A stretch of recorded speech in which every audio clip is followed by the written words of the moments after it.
Get this and get it straight. Crime is a sucker's road, and those who travel it wind up in the gut of the prison or the grave.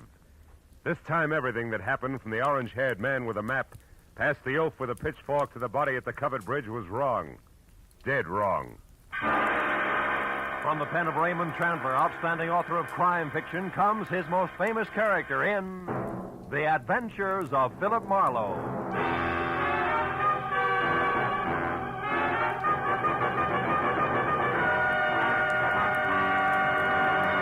Now, with Gerald Moore starred as Philip Marlowe, we bring you tonight's exciting story, The Covered Bridge.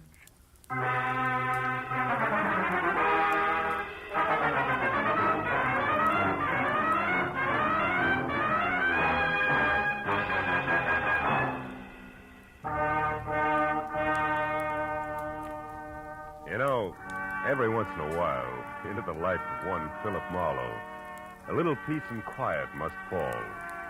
A day marked by neither murder nor mayhem. No phone calls. Just nothing.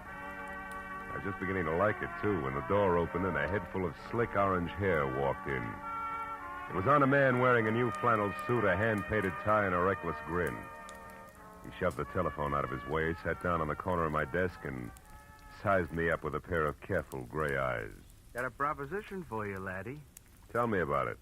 Let you know if I'm interested. You should be. There's good money in it. It's not always the answer. Go ahead. You got a good car? Good enough.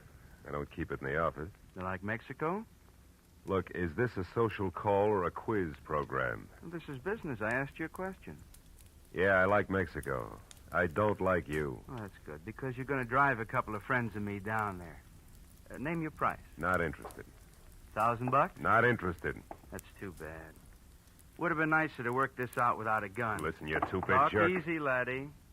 This gun is bigger than both of us. Now, you're going to drive across the Mexican border tonight with 3 passengers. And there won't be any difficult questions, because you are the well-known Senor Philip Marlowe, a respectable private detective. Somewhere below the border, your fellow travelers will catch a boat.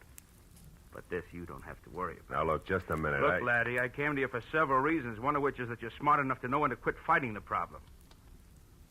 You got to make a stop first, so let's go. And leave your artillery in the drawer. Come on. Yeah, sure. Since I'm now an old pal of yours, what do I call you? You pick it. Believe me, you won't like it. How about George? You like George? Not particularly. Good. Just call me George. Let's go, Marlowe.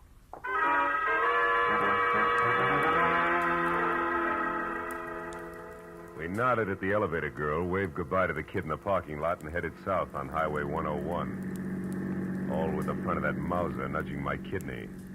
It was screwy, but I was on my way to Mexico. Don't get ambitious, Marlowe. Not too fast, not too slow. Just keep it rolling nice and steady. I did what I was told and watched for a break. For every foot of 100 miles down the coast. At Oceanside, we cut inland past Escondido and up into the citrus country. Once he dug a little map from his pocket and studied it while we headed into the hills where farms were farther apart. George was busy looking for a turnoff when my chance came, and it came fast. My foot slammed down hard on the brake. George's head struck the windshield, and the gun slipped out of his hand. I dropped 2 wheels in the ditch, but I got the gun. He took one look, then jumped out and ran in a low crouch for the back of the car. Before I could follow him, I heard the truck coming. It was a big 2-section job rolling fast. It topped the rise just as George pivoted toward the road. The truck driver must have seen him just as he hit it, because the air brakes locked on all 26 wheels at the same time.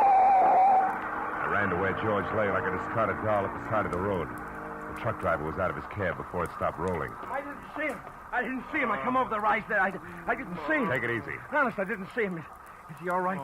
He ain't dead, is he? No, he isn't. He won't be walking much anymore. It wasn't my fault, Mr. Honest. I know it wasn't. Get hold of yourself. Gosh, what should we do? I want you to drive to the nearest phone and get the police and then come back. Here's my card. Give it to the troopers. Tell them they can reach me at my office. Yeah, what are you going to do? If I can figure out how to read this map of his, I'm going to pay a call on a couple of people who are expecting this guy. Maybe it's just a stubborn streak, but when I'm being used as a patsy, I like to meet the people involved.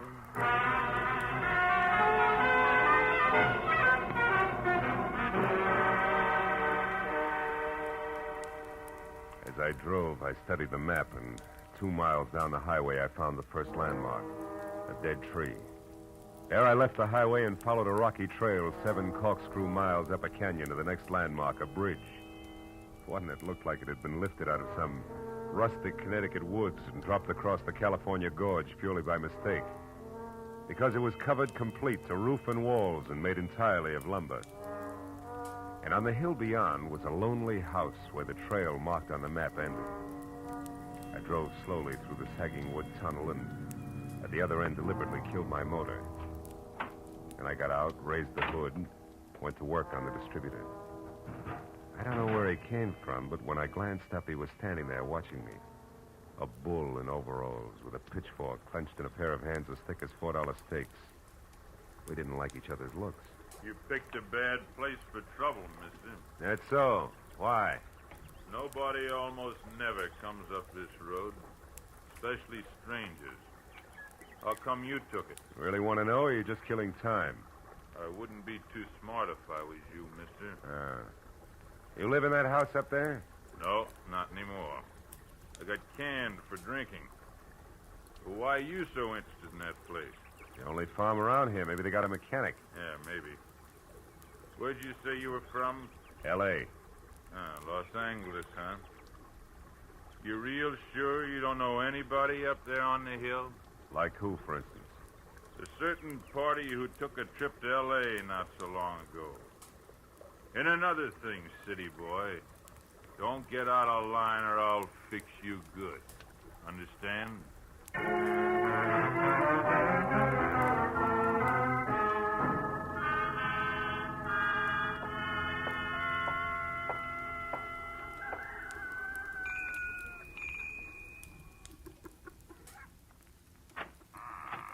Yes?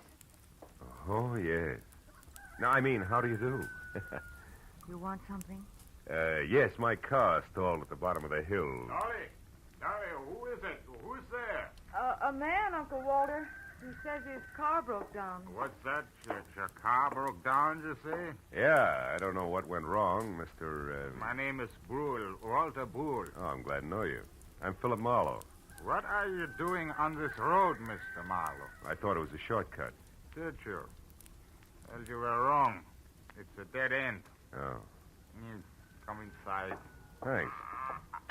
Look, Mr. Brule, I'd like to have somebody who knows motors come down and look at my car, huh? Mm-hmm. All right, when Ed comes in, I guess he could go down with you. Oh, That's my new hired hand, Ed Fry. Oh. I don't know, Uncle Walter. It's getting pretty dark. Yeah, I was thinking the same thing myself. As a matter of fact, if you can accommodate me, Mr. Brule, I'd just as soon rest up a while and shove off in the morning. I want to pay you for everything, of course. Stay overnight? Oh, I'm afraid that's impossible. Impossible? Why? What's the matter with you, Dolly?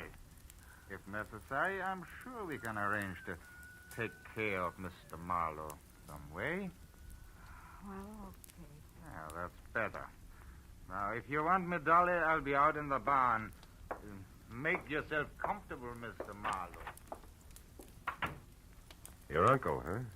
He owns this place? That's right. My mother was his favorite sister. Oh. You want a cup of coffee? Oh, I'd love it. Haven't had any farm kitchen coffee in ages. You don't seem to have many visitors up this way, Dolly, huh? No, not many. Nice farm, though. Stinks. Is that why you run off to L.A. now and then? How did you know about that? I guess. I ran into a friend of yours at the bottom of the hill. A pair of overgrown shoulders with a pitchfork. Said he used to work here. Him. He did up until a month ago. That's Noah Bickman. Big dumb goof. Here's your cup. Oh, thanks. By the way, Mr. Marlowe, where are you heading? Oh, Mexico, maybe. Mexico. Yeah. You kind of came a long ways out of your way, didn't you? Did I? Dolly. Dolly. We're in here, Eddie. What's the matter? A car at the bottom of the hill. Whose is it? Car belongs to me. It's stalled. Who are you? This is Mr. Marlowe, Eddie. He's on his way to Mexico. Wow, you don't say. And since his car broke down so late, he may stay all night. Uncle Walter said it'd be all right. Is that a fact? I'll Go get some blankets, Eddie, so you can take them up to the spare room for Mr. Marlowe. Okay, Dolly. Mr. Marlowe, huh? Where you from, Mr. Marlowe? L.A. You? Points east. You know, this road don't go to Mexico, Marlowe. In fact, it stops about a mile up the draw here. Kind of funny that you wound up on it, isn't it? I don't see you breaking up over it, Eddie. Don't let my poker face throw you, pal. Traveling alone, are you? I am now. Meaning what? That there's nobody with me. That's simple, isn't it? Not in my book, pal. I might even want you to draw me a picture of that one. Here's the blankets, Eddie. Sheet. Oh, okay, it's fine. Come on upstairs, Marlowe. I'll show you the room. You want me to go with you and make the bed? No, you stay here and put up some more coffee, Dolly. All right. Got a hunch I may want lots of it tonight. Let's go, Marlowe. Right behind you, Eddie. How's the weather been in L.A.? Some might call it hot. Uh-huh. Get the door, will you? Sure.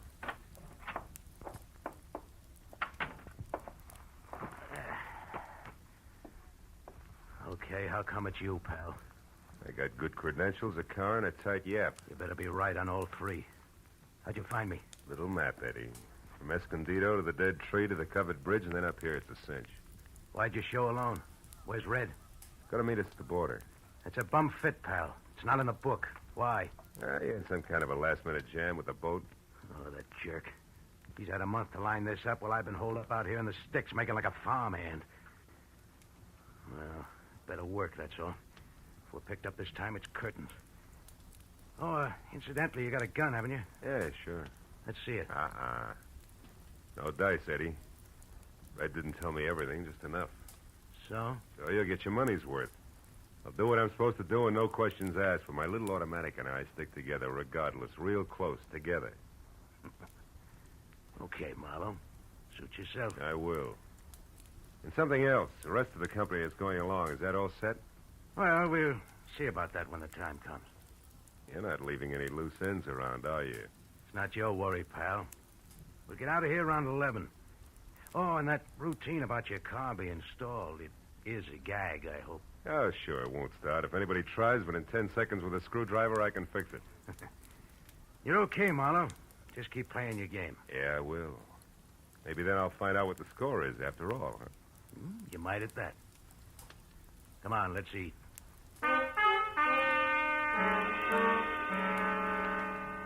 Dinner at the Brule farm was as loaded with gay chatter as a bad case of lockjaw. And when it was over, the participants scattered like everybody else was contagious.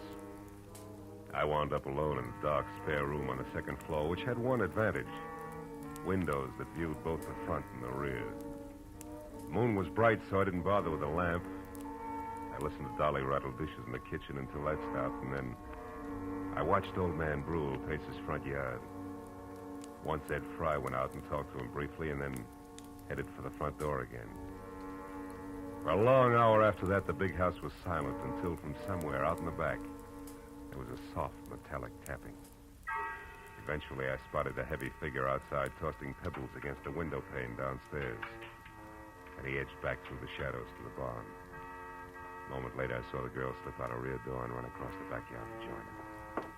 I went down the back stairs and out along the house to a hedge, and I followed that until I was close enough to It's hear. true, I tell you. He's an escaped convict, a killer. He's been hiding out here on your place.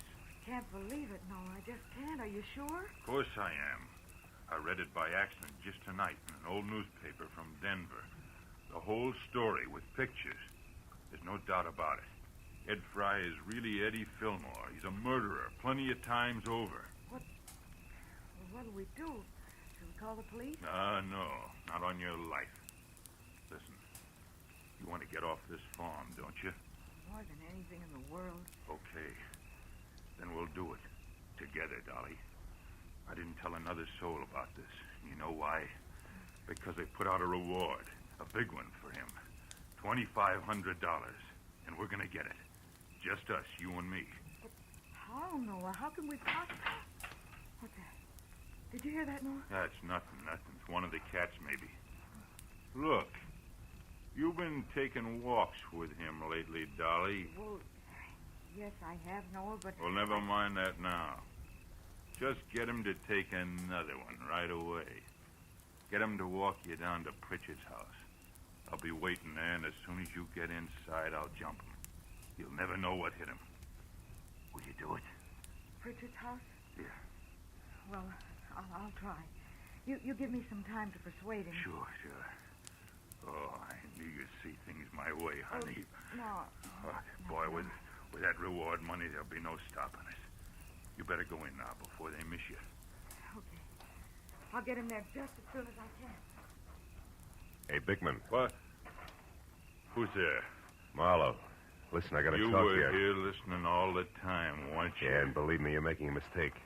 You're playing with dynamite, Bickman. You two are nuts to tackle that guy alone. He's too tough for you. So you want to help so you can cut yourself in on the reward, that's all. Well, it ain't gonna work. Don't be a sap. He's covered himself. There's somebody else in with him. Somebody around here. He's got an ally. You two try to grab him, and you're going to be in trouble. You're lying. He's been hiding out all alone, and we're gonna get him, Dolly and me, by ourselves. And if you try to horn in, mister, so help me, I'll beat your brains. Cut it out. Reward or no reward, you got to listen to me. I got to nothing. No! Maybe that'll teach you not to stick your nose in, city boy.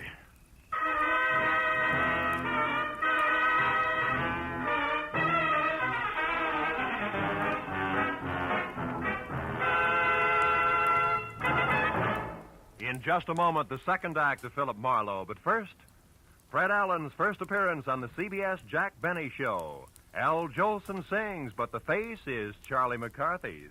Andy of Amos and Andy goes on trial for deserting his bride by mistake. Those are three headlines that guarantee you a world of fun on CBS tomorrow night. Yes, this third Sunday of the new year will be an all-time high in radio entertainment. Hear them all on CBS tomorrow night. Now, with our star, Gerald Moore, we return to the second act of Philip Marlowe and tonight's story, The Covered Bridge.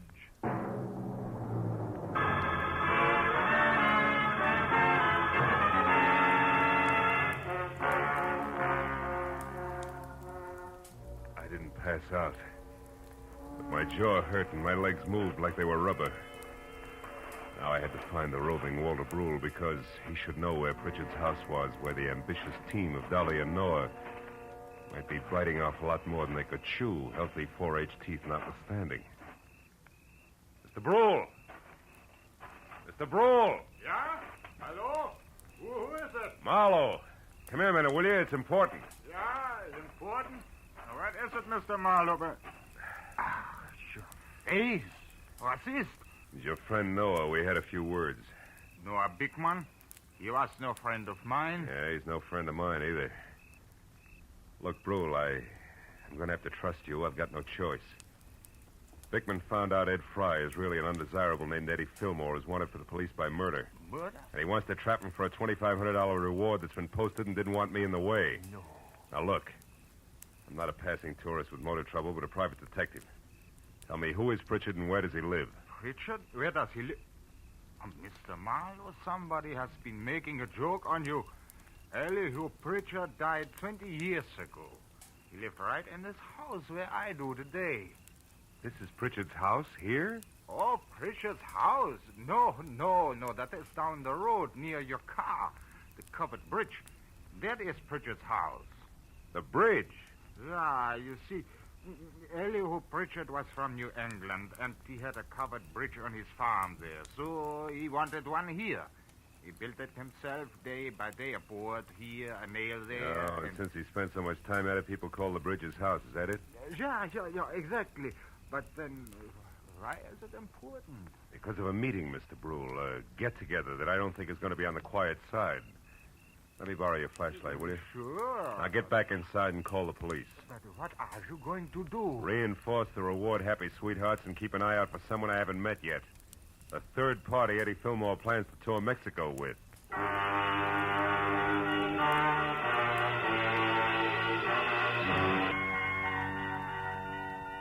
It was a quarter of a mile romp, country style, back down to the covered bridge.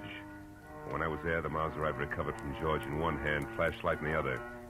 I found only the moon-washed, gray-covered bridge itself. trying to stand erect like an old soldier who has more pride than posture. But then as I stepped from the chalk road onto the sheltered oil-soaked planking, I found something else. Inside and face down was Noah Bickman. And lying nearby, the red-stained, icy fingers of the pitchfork that had killed him. I started to move closer. But then footsteps from the road behind suggested that I do different, so I moved quickly back to the bridge entrance, flattened myself into a narrow shadow, and waited. Noah? Noah, is that you? Marlowe, Dolly. What? Mr. Marlowe, what are you doing here? Why are you down at the bridge at this hour? Where's Noah? He's dead, Dolly. Was dead? He's in there, but don't go inside. Look, I tried to stop him, believe me. Stop him from Don't what? bother, baby. I know about Fry being Fillmore, the reward, all of it. What? How? Well, first of all, I'm a private detective from L.A. was dragged into this by an ex-buddy of Fillmore's. Second, I was in the barn when you and Noah made your plans. When you left, I tried to talk Noah into accepting my help. Why? Because I know what Fillmore's kind is like. I mix with them every day. I know how they work. Look, did you tell Fillmore to meet you here, yes or no? No. No, I couldn't find him. I've been looking since I left the barn every place. That's why you came down here just now? Yes. I wanted to tell Noah that our plan would have to be postponed.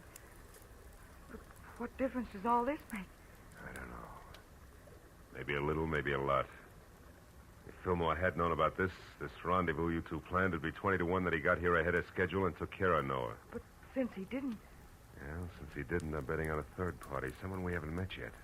a third party? Yeah, now listen to me and do just as I say. Turn around and walk straight back up to the house, and when you get there, get inside and stay put. But Marlowe, what if... Go on, fast. All right. But be careful, Marlowe. Whoever killed Noah won't hesitate to kill you, too. When she started back up the road, I turned toward the bridge again.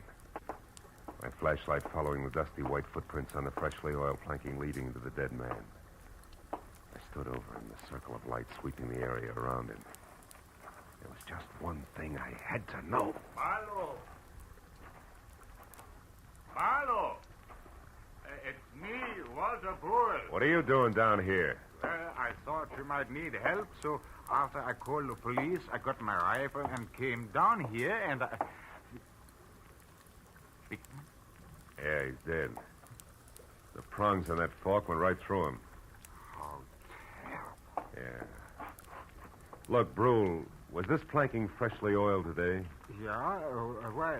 I just wanted to make sure those chalk footprints were made today. But what do Brule, footprints... you stay here and see that no one enters the bridge. But where are you going? Up to your house in a hurry, because I think I know who the killer and the third party is.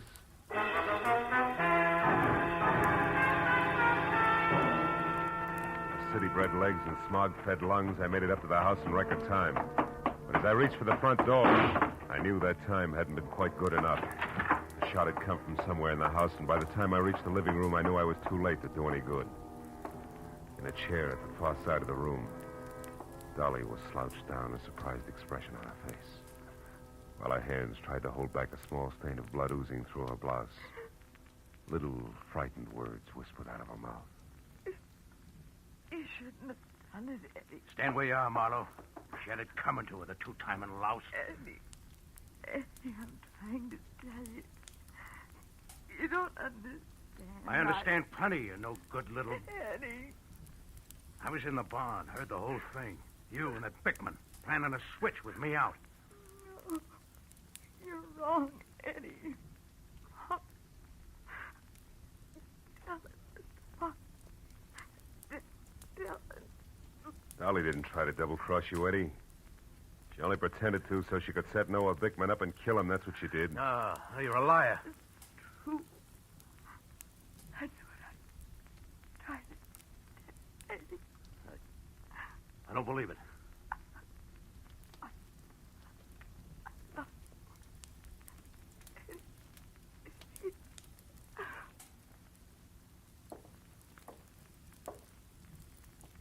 Dolly.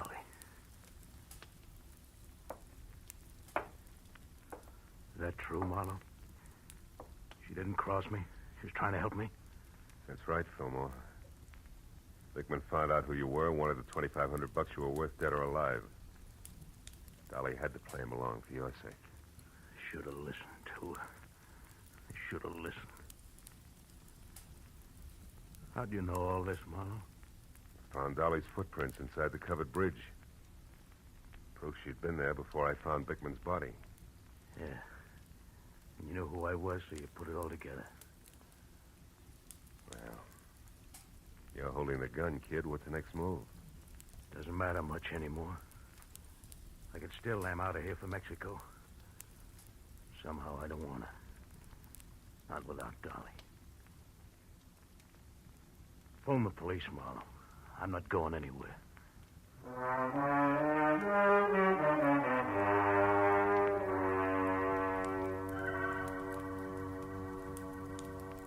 It was several hours before the county police and Eddie Fillmore had gone. Walter Brule and I sat at the long wooden table watching the light from the fire dance across the hanging skillets and pans by the grate. And nobody said anything for a long time.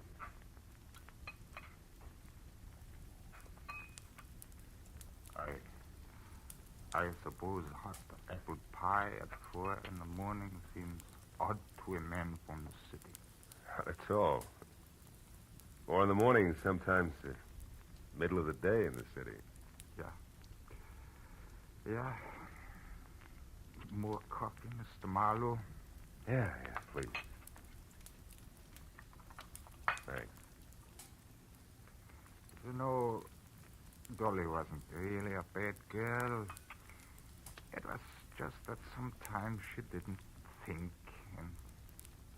A woman who loves like that doesn't think, Mr. Brule. She just feels. Maybe in some way it is my fault, the whole thing. No. It's nobody's fault, Mr. Brule. She was trying to do the right thing for the guy she loved. Yeah. Well, your bed is still ready if you care to stay. Oh, thanks. Sure, I'd like to. If you can find your own way up, I think I'll sit here just a minute longer. Sure. Night. Good night, Mr. Marlowe.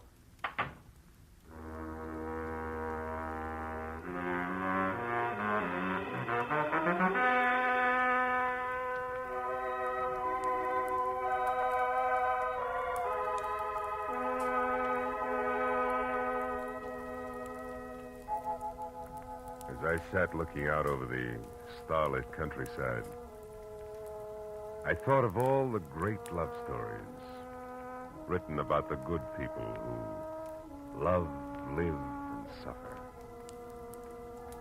And then the pathetic face of Dolly and the pain-racked face of Eddie said, what about us?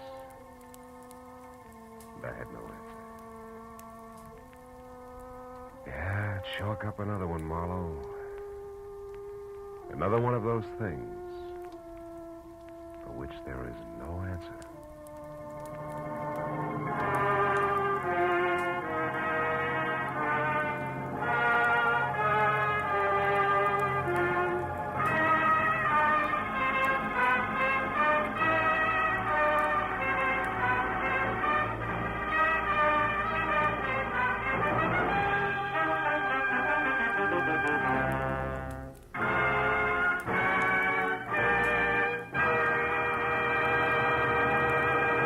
The Adventures of Philip Marlowe, bringing you Raymond Chandler's most famous character, star Gerald Moore, are produced and directed by Norman McDonnell and are written for radio by Robert Mitchell and Gene Levitt. Featured in the cast were Vivi Janis, Ben Wright, Jack Moyles, Wilms Herbert, Jack Crucian, and Barney Phillips. The special music is composed and conducted by Richard Arant. Be sure and be with us again next week when Philip Marlowe says... This time a twisted mind, a hole cut in a wire fence, and a corpse in a... Hi, dear viewer. If you're enjoying this program, a simple like, a comment, or a subscribe tells YouTube this content deserves to stay on the air. It's free and helps me a lot in creating these broadcasts. You can find...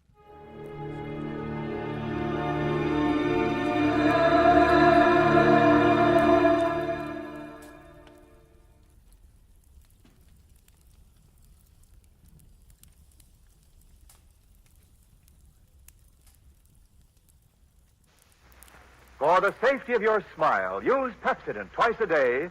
See your dentist twice a year.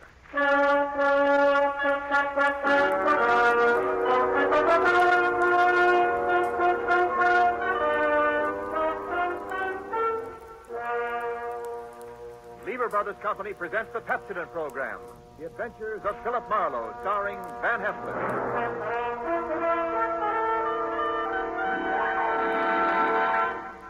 Philip Marlowe, the screen's most famous private detective, created by Raymond Chandler, brought to you on the air by Pepsodent, and starring MGM's brilliant and dynamic young actor, Van Heflin.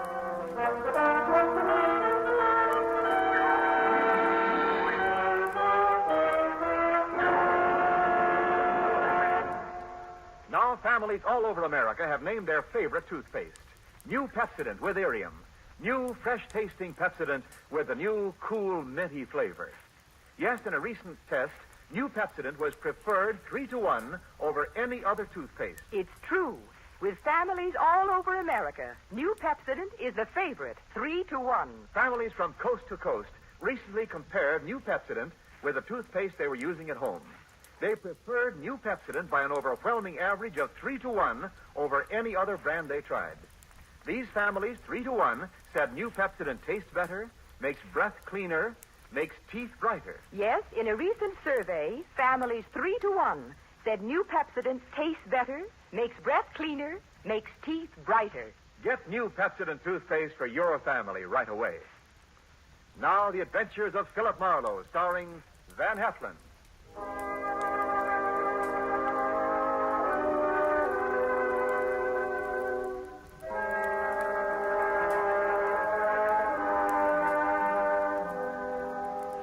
The moment old man Jeter came into my office, I made up my mind not to vote for him if he ever ran for president. He was tall and thin with straight, compressed white lips. He wore a neat pinstripe flannel suit with a small rosebud in the lapel. He carried an ebony cane, and he wore spats.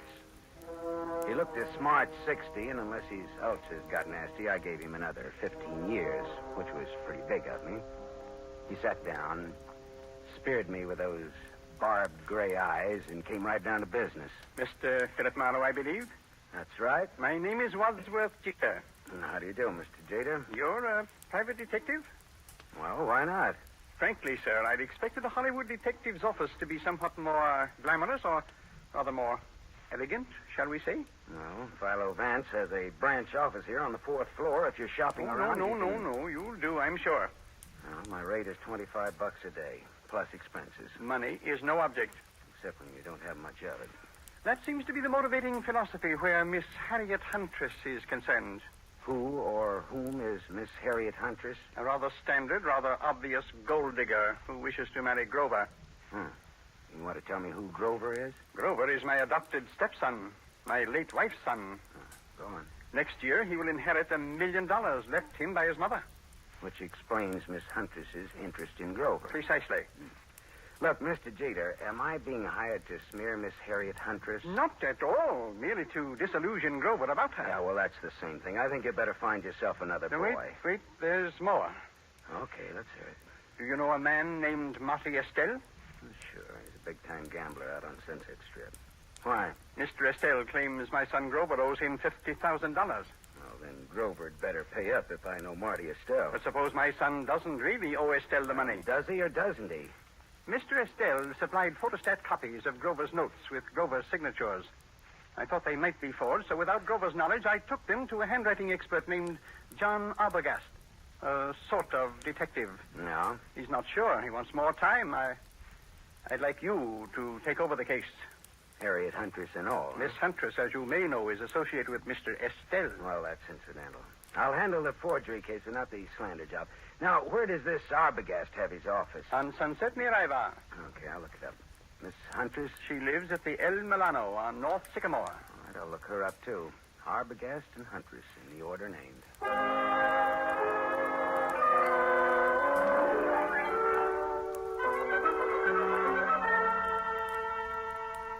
There was no snooty secretary to prevent me from walking right into John D. Arbogast's extremely fat presence on Sunset near Ivar.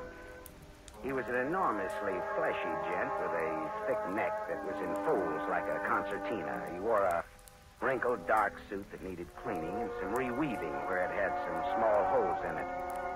Arbogast just sat and stared at me with the whites of his eyes, because those 3 holes that needed reweaving were bullet holes. And John D. Arbogast was dead, very recently dead. I left in a hurry, and as far as I could tell, nobody saw me come, nobody saw me go. My next stop was the Swank El Milano Hotel on North Sycamore. Just a second, mister. Something you want? Yeah. Who are you? I'm the house detective. Well, I'm looking for a Miss Harriet Huntress. Miss Huntress ain't seeing anyone. You can tell her it's Marty Estelle. Are you Marty Estelle? I'm from him. That's different, ain't it? That's none of your business, is it? Well, whatever you're up to, you're not playing it very smooth. Well, some days I feel like playing it smooth, and some days I feel like playing it like a waffle iron. Well, if you must know, I'm one of the boys. Philip Marlowe, private eye. Here, it's my card. Yeah, well, that's another story. I'll phone up to Miss Hunter. Yeah, say I'm from Marty Estelle, and make it convincing, huh? How much convincing? Oh, well, how much do those cigars you're smoking cost you? $22.50, box of 50. That much convincing. Well, that's cute. You and me are going to get along. I'll phone Miss Huntress, but you go right on up. Room 814. I just know it'll be all right.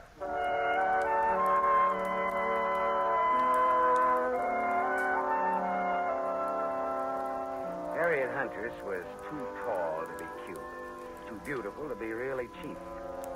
Her green eyes were wide set, and there was plenty of thinking room between them. Her hair was a dusky red, like fire seen through a haze. The green eyes were that much green ice as she sized me up in the doorway. Well, what's the big message, Sonny?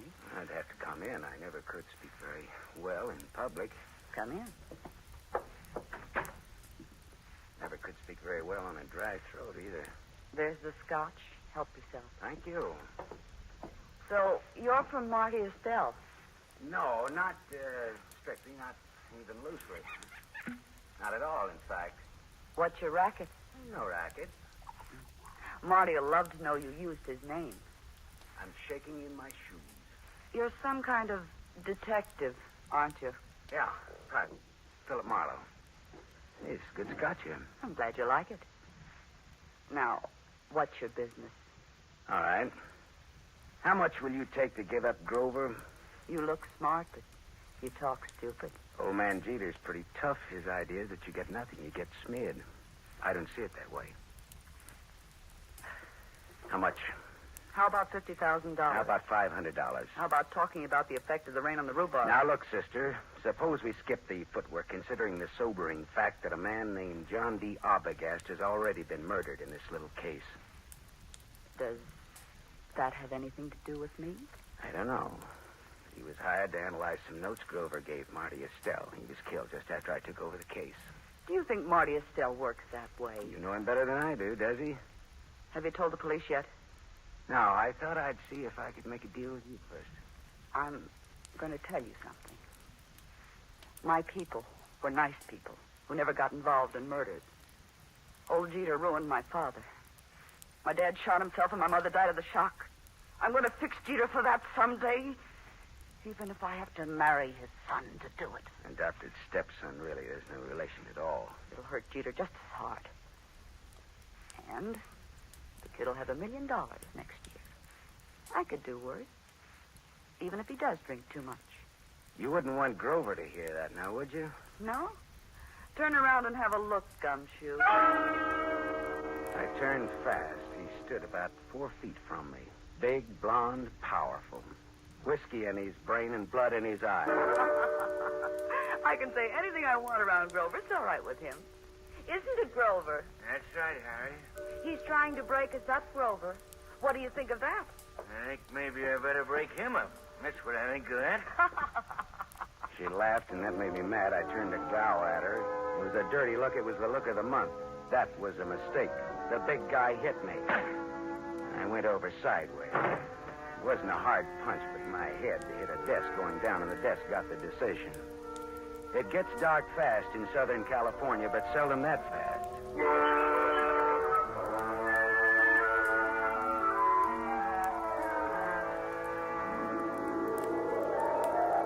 came out of it, Grover, the blonde sucker puncher, and Harriet Huntress were gone. But the bottle of scotch was still there, so I took that for a souvenir and stuffed it in my pocket and floated down the elevator into the street. It was dark by the time I got back to my apartment on Hobart Avenue in Hollywood. I turned on the light, and there stood a big guy, another big guy. This was National Big Guy Week. This one had a big nose, the dead color of wax, and he had a .22 caliber Colt Woodsman pointed straight at me. Close the door and reach. Come on. I turned a little to close the door. I got my hand under my coat. Then I turned back to Waxnose fast. I had my Luger out. We stood there facing each other. Waxnose didn't seem at all impressed with my automatic. I just came to tell you to be smart. You're looking at a Luger, mister. Yeah, I know. Men of distinction carry Lugers. Me, I pack this small bore because I can shoot. If you think you can take me, go to it. Now, look, what's the game? Maybe you can take a hint, and maybe you can't. Maybe, maybe not. What is it? Lay off old Jeter's boy. When I wouldn't think of contradicting anyone who uses a Colt Woodsman .22 with the front sight filed off must think he's pretty good. I am good. Yeah. And that's why I say, okay, pal. We'll see. Speaking of .22s, do you know anybody named John Arbogast? I meet such a lot of people. Well, this one was fat and shot 3 times with a .22. I don't remember shooting no fat guys today. So long, chum. Remember what I told you. Lay off, Grover. So long, chum. Yeah. Swell. Oh, shut up.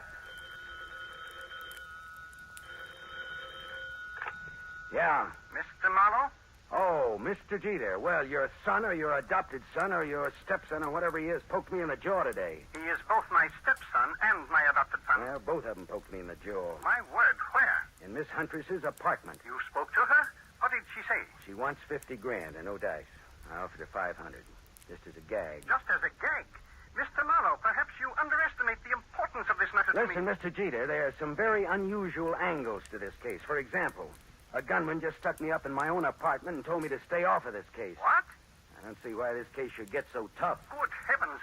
Listen, Mr. Marlowe, my chauffeur, Waldo, will pick you up in my limousine. I want to talk to you. All right. Well, tell Waldo to park on Hobart facing Franklin. He'll be around for you in 20 minutes. Good. Just give me time to drink my dinner. Bye-bye.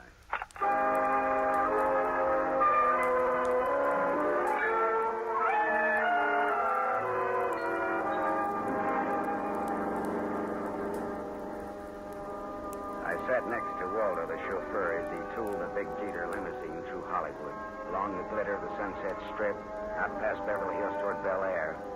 At Cavello Drive, we swung left for a couple of 100 yards, then left again, aiming for a driveway flanked by 12-foot wrought iron gates. Then something happened.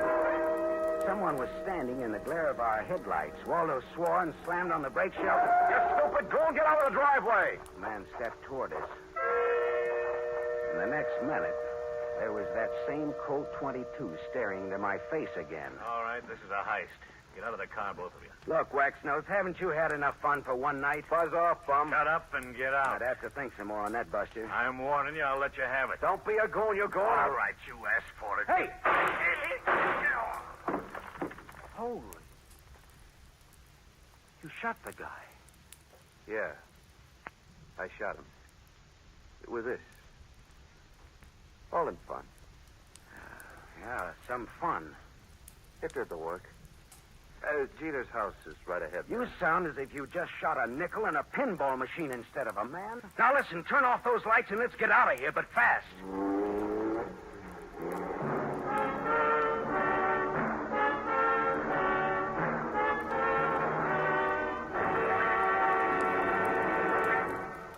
You are listening to The Adventures of Philip Marlowe, starring Van Heflin.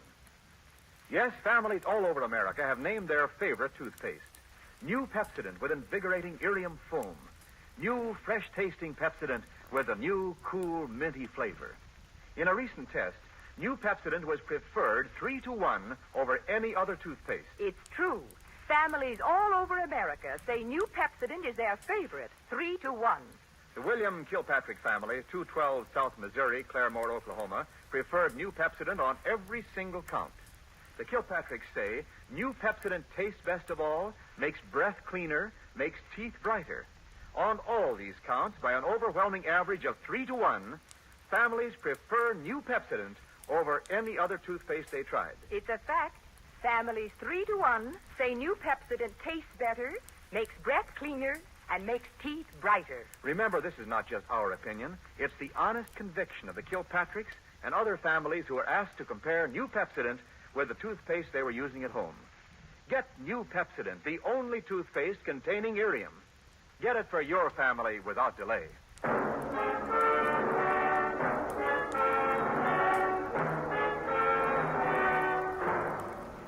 We continue with the adventures of Philip Marlowe, starring Van Heflin, who appears by arrangement with Metro-Goldwyn-Mayer.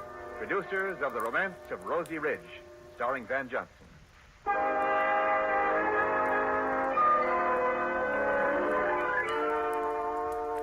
Waldo and I drove back to my apartment again, leaving Waxnose lying dead in the Jeter driveway.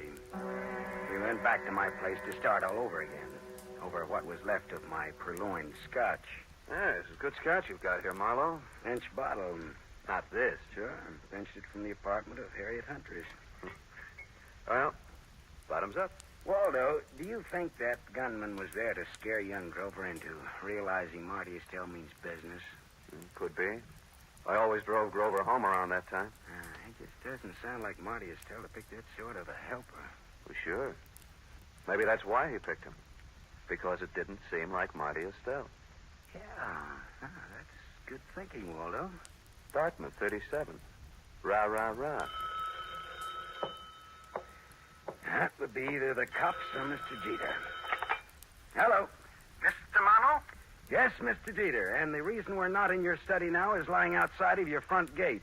What's that you're saying? Somebody jumped us outside of your gate and Waldo shot him dead. Good Lord. Yeah. Listen, Marlowe, come here at once. Do you hear? At once. I'll send Waldo, Mr. Jeter. I want to see you.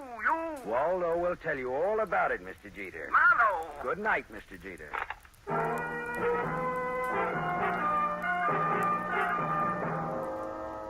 After Waldo, the chauffeur, had left, I went back to the El Milano Hotel. Hawkins, the house stick, was all smiles and open palms. I placed no confidence in his smile and a $20 bill in his palm. Harriet Huntress again? What's the matter? Just take me up to her apartment, that's all, huh? Sure. Right this way, fella. Hawkins took me to the 8th floor, room 814, and opened the door. There was someone in the room, waiting. Here's company for you, Mr. Estelle. Beat it, Hawkins. Yeah, this is the guy I was telling you about, Mr. Estelle. Come in earlier today. Said he was from you. Beat it, I said. Oh, sure. Come on in, Marlowe. I came to see Miss Huntress, not you, Estelle. Well, first of all, Harriet's not home. I came to tell her what happened outside of Jeter's gate. So you keep informed. I can't wait for her any longer. Got to get back to the casino. Well, then, what did you come back for, Marlowe? I'm looking for the Jeter boy. After what happened to him tonight, he needs somebody to walk behind him. You think I play games like that? All I know is we were shot at. I asked you a question. I answered it to the best of my knowledge. What knowledge, for example? Well, for example, you hold $50,000 worth of Grover's notes for gambling debts. I've got $50,000 invested in the kid. Would I be likely to bump him off? Ah. That makes sense, all right. I always make sense. Bully for you. And when I have $50,000 invested in a guy, I'm apt to find out all about him. Like about old Jeter hiring a man named Arbogast to work for him. Arbogast was shot today. You knew it. I know because I had you followed. You didn't tell the law, Marlowe. That could be very hard on you. Well, it could. Does that make you and me friends? A little blackmail, huh? Not much. We'll call it tattletale grail mail. From now on, do you stop bothering Miss Huntress? That's all. I've got to go. Well, I'll just wait around for a bit, okay? Well, Harriet's scotch is in that cabinet there. Thanks. I'll roll up my pants and go waiting in it. You know, Marlowe, I like you. You're cute. So long, Shaman.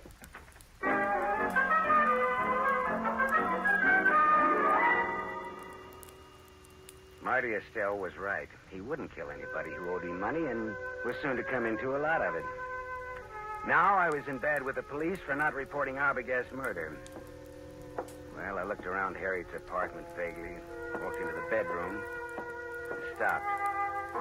Because mixed with the fragrance of good perfume and good cosmetics was the plain, ordinary, homespun odor of gunpowder. I walked across the room and yanked open the closet door and stepped back. There, just as big as life, but as dead as they ever come, was young Grover Jeter. And at Grover's feet, among the graceful shoes in Harriet's closet, was a tiny pearl-handled automatic. I felt bad about that, because I guessed that the dainty holes, the bullets from that dainty gun, would fit the 2 dainty holes over Grover's heart.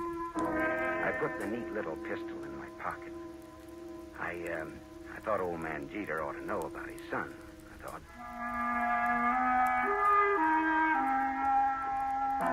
I didn't expect to find Waldo, the chauffeur, and Harriet Huntress with old Jeter in Jeter's big study, but there they were. Why, Mr. Marlowe, I'd about given up hoping to see you tonight. Well, I changed my mind about coming out again, Mr. Jeter.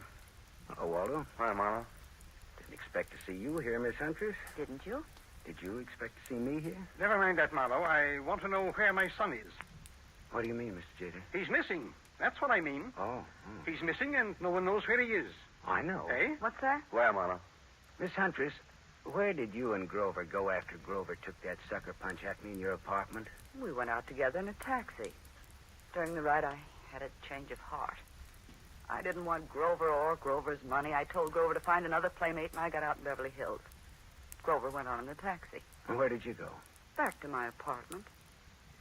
Later, I got out my car to come down here and tell Mr. Jeter I decided to forget the whole thing.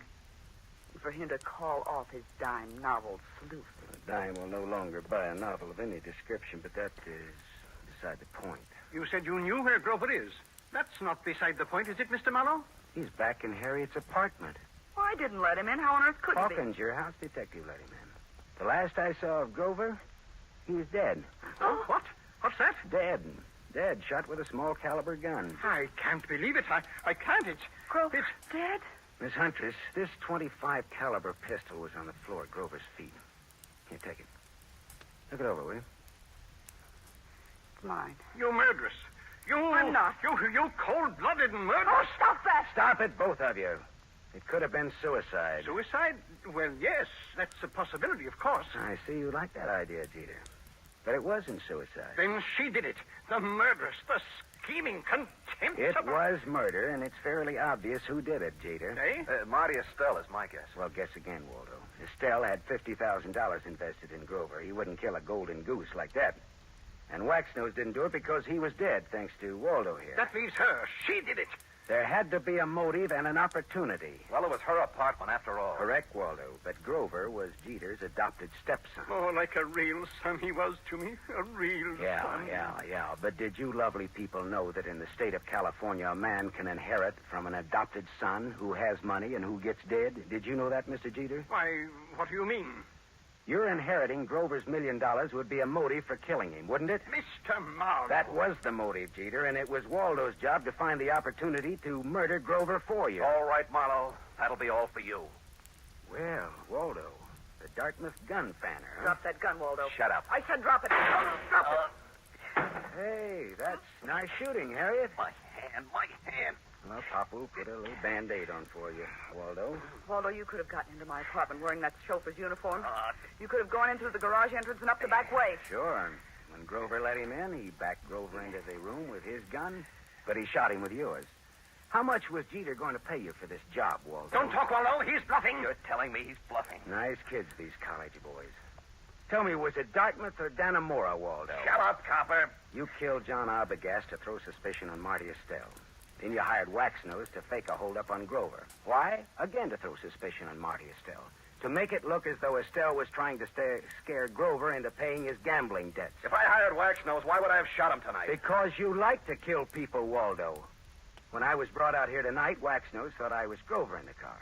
He began to fake his holdup. But you just couldn't resist taking one of your snappy snapshots at Waxnose, could you, Waldo? Shut up. Could you? Next, Mr. Wadsworth Jeter. Look here, Marlowe. You can't accuse me of... Doctor. He's sick. Call a doctor.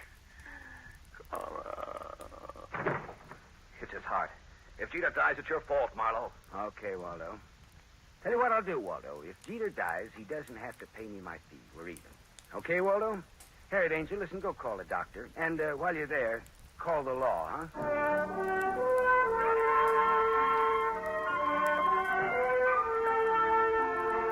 Jeter didn't die. His heart was as good as mine, if you want to make anything out of that. The law had Jeter and Waldo cold, and I mean cold. Me?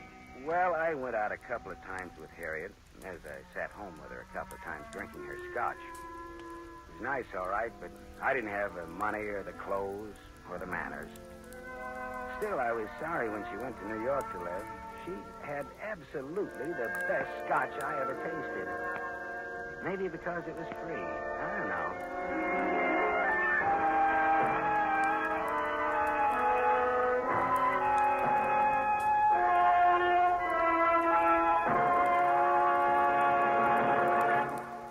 You have just heard Van Heflin, starring in the mystery series Raymond Chandler's The Adventures of Philip Marlowe, brought to you by the Lever Brothers Company, makers of Pepsodent.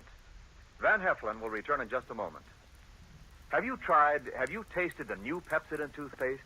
Its lingering, minty flavor is so fresh and inviting, families prefer it by an overwhelming average of 3-to-1 over any other toothpaste they tried.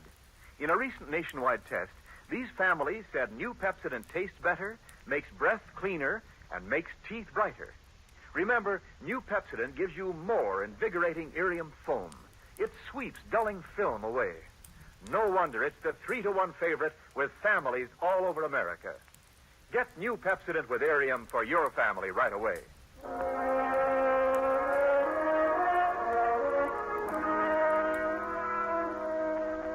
Now, here is our star, Van Heflin. The need for food in Europe tonight is desperate. Starvation faces a multitude of our fellow men.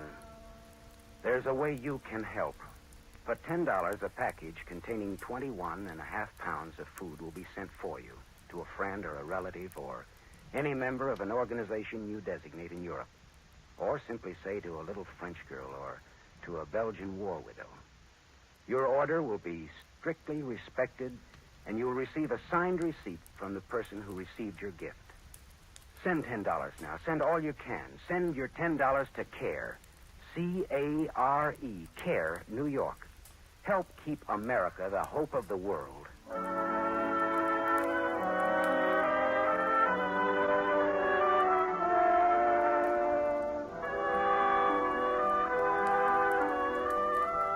Tonight's story was adapted by Milton Geiger from the story Trouble Is My Business by Raymond Chandler, creator of Philip Marlowe, the screen's most famous private detective.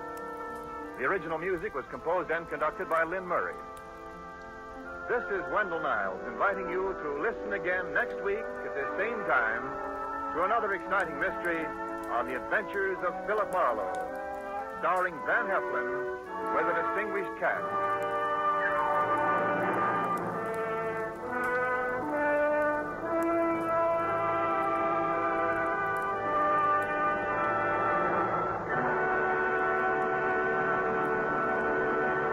NBC, the national broadcasting company.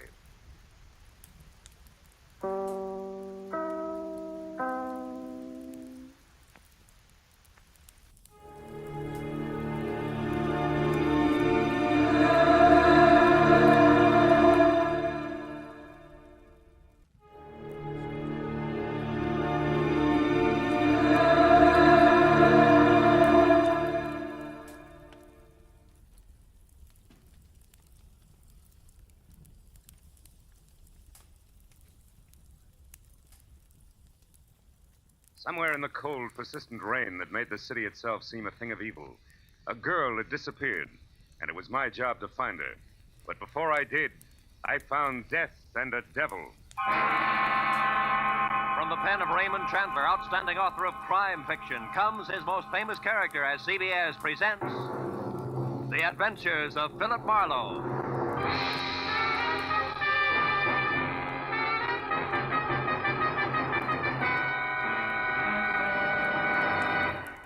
now, with Gerald Moore, starred as Philip Marlowe, we bring you tonight's exciting story, The Black Halo.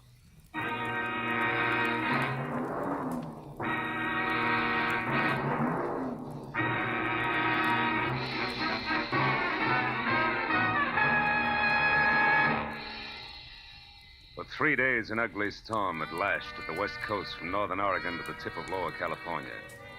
And although it was only noon when I drove up to the sprawling red brick house just south of Santa Barbara to meet a new client of mine, the black that was in the sky and the driving rain that was everywhere left the day bleak and wet and cold. Left it the kind of day that made you feel that logs blazing in a fireplace and a warm, dry robe were the only things that could matter to anyone. But when I got inside the house, Felix Drum, 350 uncomfortable pounds of executive in a wheelchair, who made his living importing perfumes, was very worried. And not about the weather outside. Marlowe, Julia Perry is gone. I want you to find her and bring her back. And the sooner you do that, the better. And the more I know, Mr. Drum, the easier it'll be. Exactly who is Julia Perry? My assistant. Very capable girl, who in the past 6 months has practically taken over my entire business. She handles most of the work from her cottage here on the grounds where she lives. Mm-hmm. She also has some little cubbyhole in Los Angeles where she keeps her files and some sample stock. Do you have the address of that cubbyhole? If I knew the answer to everything, I wouldn't have hired you. And anyway, it isn't important. Hand me that little bottle. This there, one? please. Yes. No. Here. Thank you.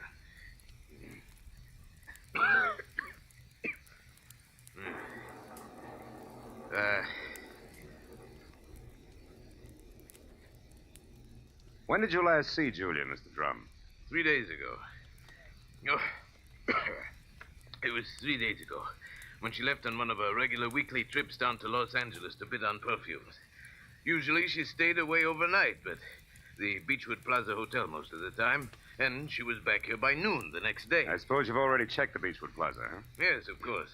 My man Ruby, the one who showed you in, has called the place a dozen times. But they only know that Julia registered there 3 days ago and hasn't been seen since. Well, what about the girl herself, Mr. Drum? I mean her background, friends, family, that sort of thing. As far as I know, Marlowe, Julia has no friends, no family either. She's just a sweet but smart little girl from someplace in Kansas. Mm-hmm. No beaux, not even nice ones, huh? I don't think she had the time. You see, when Julia first came to work for me, she wanted to get ahead, and I gave her the chance. She made good. Mm-hmm.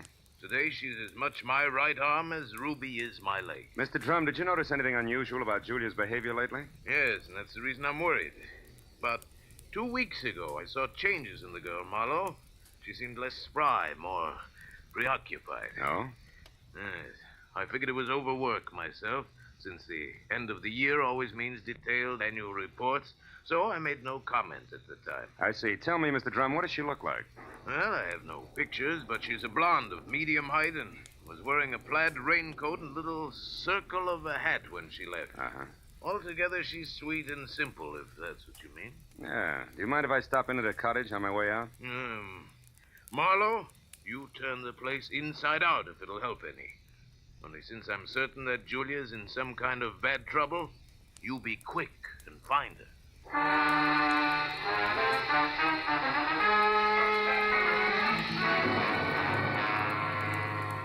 Julia Perry's cottage was strictly the 50-50 arrangement that Drum had mentioned, with one room office and the other living quarters. In the office, I found everything in its proper place, so I moved to the other room. The moment I stepped over the threshold, the white fluff that trimmed the quilted bedspread and the splash of color in the drapes said that Julia Perry had to be something soft and warm. And the half a dozen quietly tailored suits that were lined up in the closet like a squad of soldiers facing right told me that she was also simple and neat.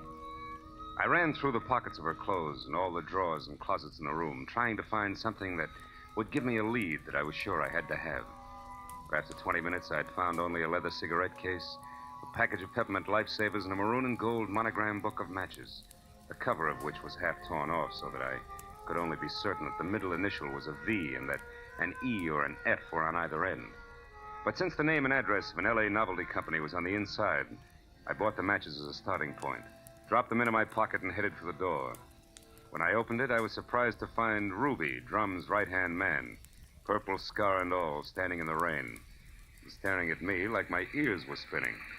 seem to be a very thorough man, Mr. Private Detective. And you seem to be a very nosy one. What do you want? Help Julia, nothing else. Here's a postcard that came for her this morning. It was mailed in L.A. yesterday. Yeah? Dear Julia, tried to reach you at Santa Barbara 1181 both yesterday and today, but got no answer. I'm leaving. I'm leaving town tomorrow.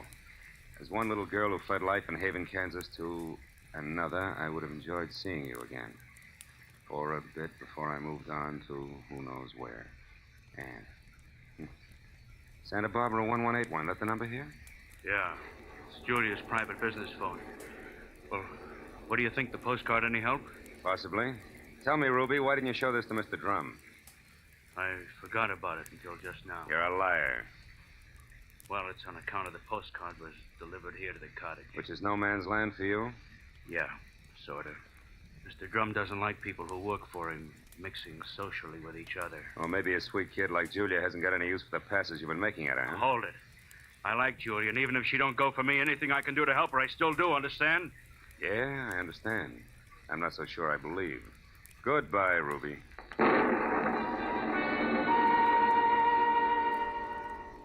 It was pushing 5 o'clock and still raining by the time I got back to L.A. and over to the Novelty Company.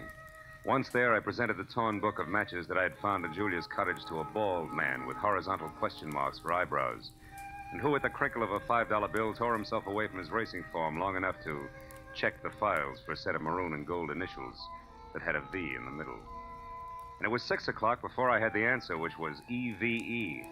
And they weren't initials, but the front name of Mrs. Eve Bentley, who lived in a villa at the swank Sunset Terrace Apartments.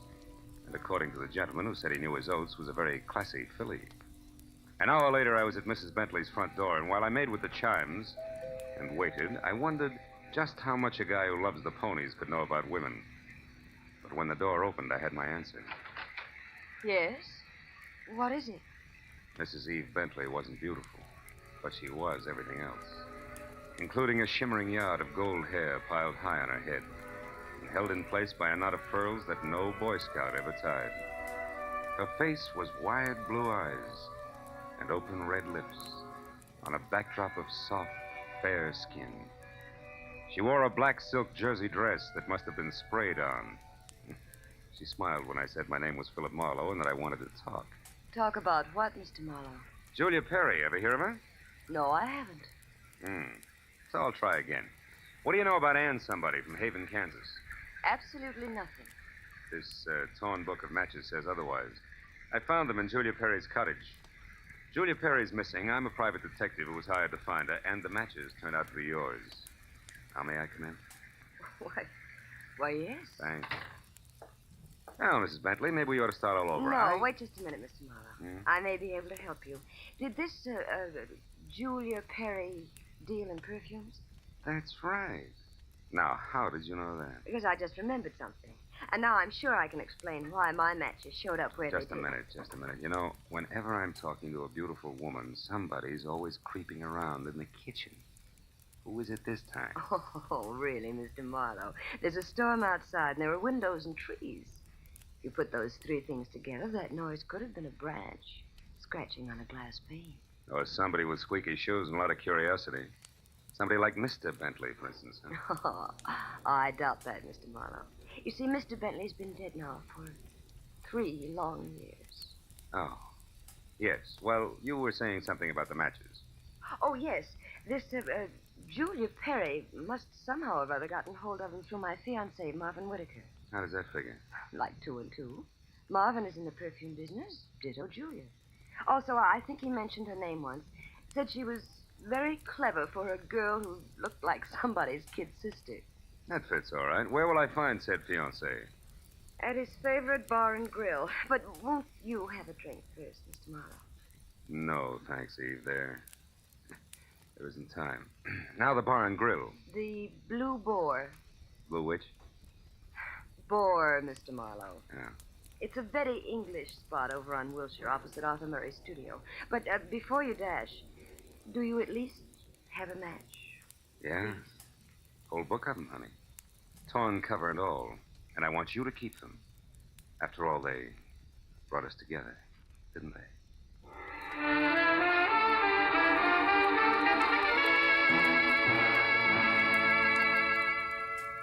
outside, I postponed my run between the raindrops over to Wilshire Boulevard long enough to take a look behind the villa.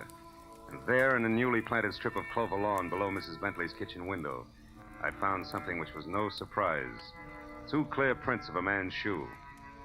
But from there on out, I got nothing more than a lot of rain down the back of my neck. So 10 minutes later, I dripped into my car and headed for the Blue Boar and Eve Bentley's gentleman friend.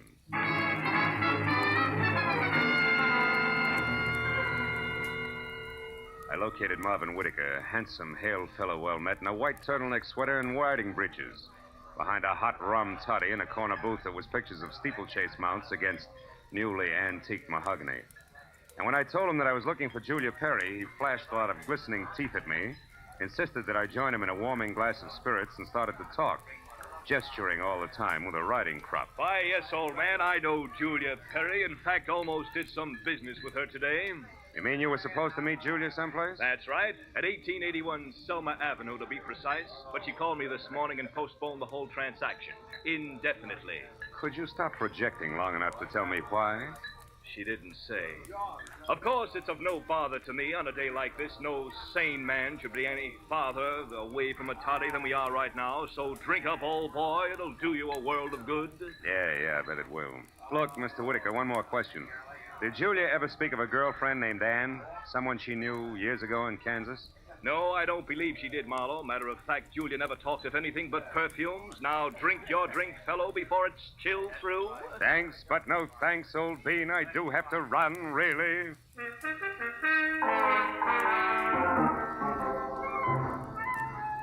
was a 20-minute drive to the address on Selma, and the rain had stopped by the time I got there. The place was one of those once-upon-a-time rooming houses that had been partitioned off into a couple of dozen 2x4 cubby holes, just big enough for the very small businessman to fill his fountain pen in. When I got to the door and asked the scrub woman, who was a lot of wild red hair around 2 pop eyes, for Julia Perry, I knew I was moving in the right direction, because the lady standing in front of me was anything but calm. And more important, she had just heard a pistol shot from the back of the house. Yes, that's right. A pistol shot not over 2 minutes ago. I'm sure that Perry girl had something to do with it. Because when I come from inside, I saw her rush out down these steps. Did she say anything? I don't know. She was gone out of sight before I could open my mouth. But I know it was her on account of that plaid coat and little hat she wears. Yeah. Now, which room is hers? Come on. Well, that one there with the light showing under the door. But it's locked. You won't be able to get in. I just tried. Well, we'll try again for luck. It's not the best lumber. Believe me. This is terrible. Nothing like this has ever happened to me before.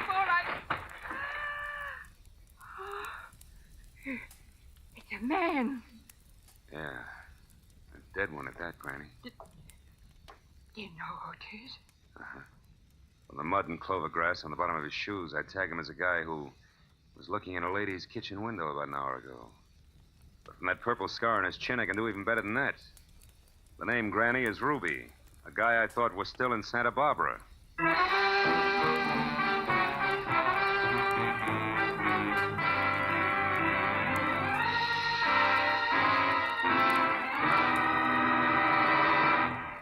In just a moment, we will return to the second act of the adventures of Philip Marlowe. But first, given clues, even the newest of Philip Marlowe fans can deduce the characters in CBS's great new early Sunday evening comedy lineup. The washboard leads you to the one and only Spike Jones. The bumblebee? Well, of course, that's for America's most famous non-virtuoso violinist, Jack Benny, who follows Spike Jones on CBS. The 2 A's, Amos and Andy, who are heard on CBS immediately following Jack Benny. So it's really no mystery at all why millions of Americans now stay tuned to CBS on Sunday nights for these 3 superb comedy shows in succession. Spike Jones and Amos and Andy over most of these same CBS stations, and Jack Benny over them all. And now, with our star, Gerald Moore, we return to the second act of Philip Marlowe and tonight's story, The Black Halo.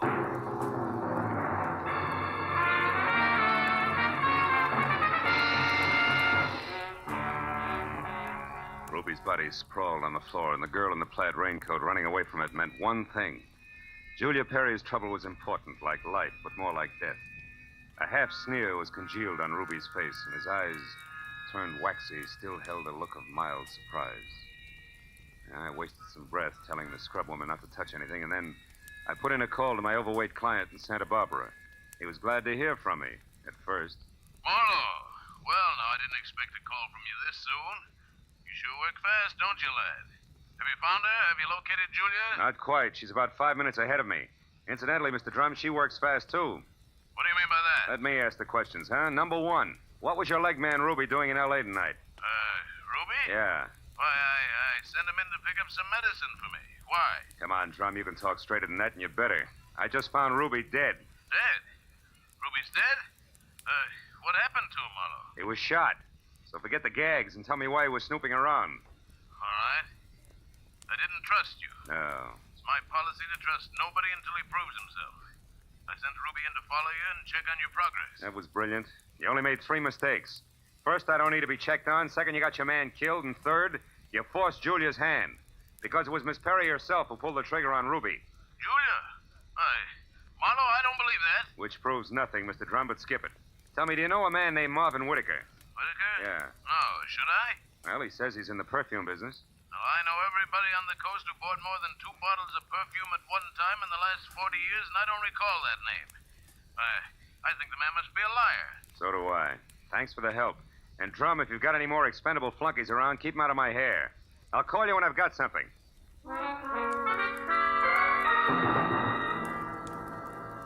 I called Homicide next and told Detective Lieutenant Ibarra where to find the body and who was responsible for it being in that dead condition.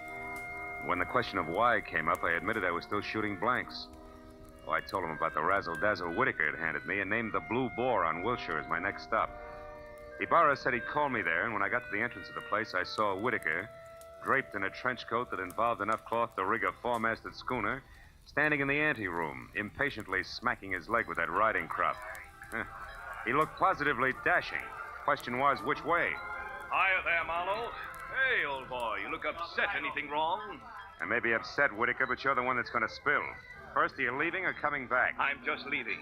Been here all the time since I talked to you? That's right. You see, my coat is perfectly dry. Stopped raining half an hour ago. Well, you see, if I'd been outside, I would have known that. But why this 3rd degree, Marlowe? What's up?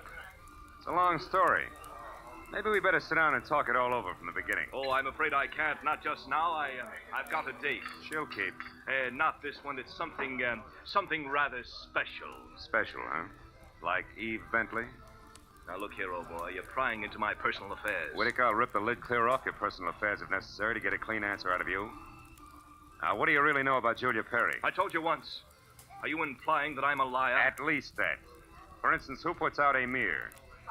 Come on, Whitaker. It's a well-known fragrance. Why, I don't recall offhand. That's strange, because any woman knows Amir's a Dana perfume. Just what are you trying to prove by all this? That as a perfume dealer, you stink. And try this for size. When I got to that address you gave me, I found a fresh corpse there with a bullet hole in it. A murder? Yeah, and your routine was pat, brother, so before Homicide starts combing out the snags in your story, you better untangle it yourself right now. You lied to me. Now, why'd you do it, Whitaker? Why the double tower? All right, Marlowe, I'll tell you. I'll tell you this! Oh! He was as quick as a wounded cat. The riding crop slashed across my face even before I'd realized he'd moved. And by the time the red light stopped dancing in my eyes, Marvin Whitaker was gone. I turned as the head waiter walked up to me. He studied the hot red welt rising on my face for a moment and then murmured discreetly that if my name was Marlowe, I was wanted on the phone. It was Lieutenant Ibarra. Marlowe, you can stop beating the brush for Julia Perry. We found her. You did? Where is she, Ibarra? She's out in the alley here, behind the Beechwood Plaza Hotel, Marlowe. Exactly 8 floors down from the window. 8 floors down from the window of her room. She fell through the glass roof above the rear entrance. Oh. It's not pretty. She explained the whole thing, including that Ruby guy's murder in a note we found in her room. I'll be right over, Ibarra. Okay, don't hurry.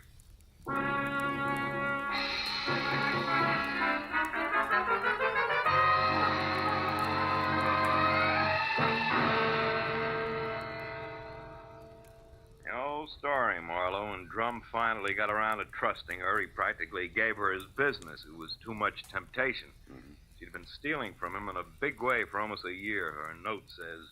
And she decided to run for it when she knew she couldn't hide the thefts any longer, huh? That's right. That Ruby caught on some way, and she killed him, but I guess murder was too rich for her blood, so she came back here, thought it over, and checked out. Yeah. All she left behind was a little plaid raincoat and a purse over there. Hey, she was wearing a dinky hat, too, Ibarra. Did you find that? Mm-hmm. Come over here to the window, Phil. See down there on that canopy, that little black circle? That's her hat. I sent Mooney down to get it. Can't leave any loose ends around, you know. Yeah. Got a light, Lieutenant? Oh, sure. Here you are. Thanks. Hey, what happened to you? That welt on your face, Phil? Oh, I backed that horsey liar named Whitaker into a corner, and he slapped his way out with a riding crop. And speaking of loose ends, if I ever catch up with that... Ibarra, where did that stuff on the dresser come from? Well, this out of the pockets of Julia's plaid coat. Why? But that's impossible unless... Holy smoke. That's why Whitaker lied to me. Hey, where are you going with that, Phil? Come back here. I gotta check on something, Ibarra, and keep your notebook handy. If I'm right, this deal is still wide open.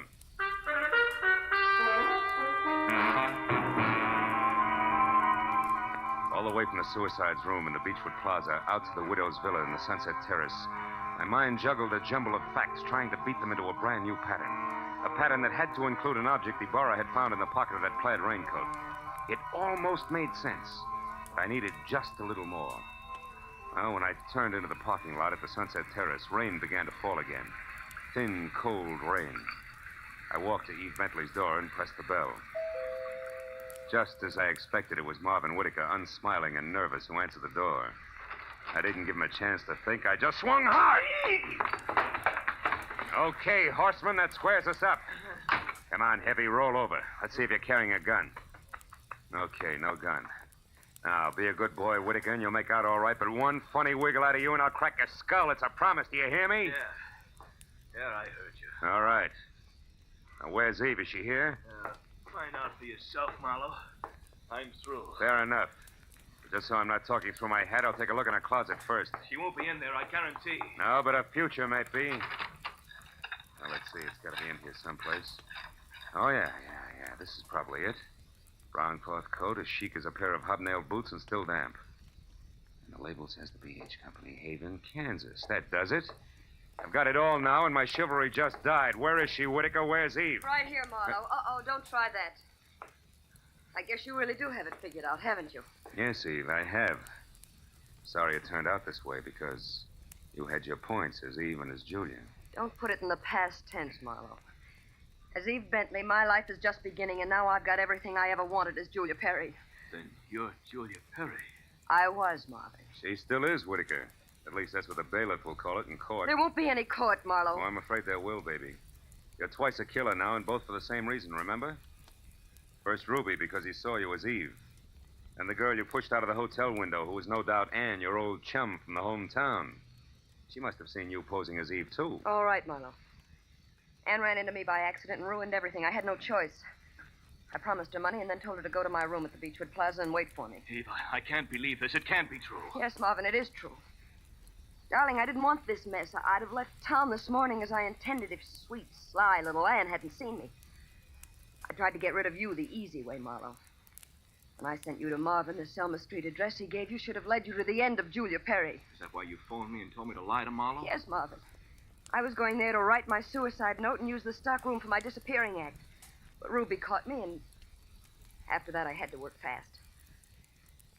But it's all right now. It all worked out perfectly. They were the only two who knew besides you, Marlowe. Aren't you forgetting little Marvin here? Forgetting him? Oh, no, Mr. Marlowe. Marvin's the one person I can count on. That's what you think. You don't get me mixed up in this. Marvin. I bargained for an heiress, not a murderess. Why, you dirty load. All right, then. I'll use this gun on you, too, because I'm getting out of here and no one's going to stop me. But you're right between us, Eve. You can't get us both. He's right, baby. You're not good enough to get us both, and killing just one of us isn't going to solve anything. What do you say? It's been a long night, baby. You just couldn't tell when you were late.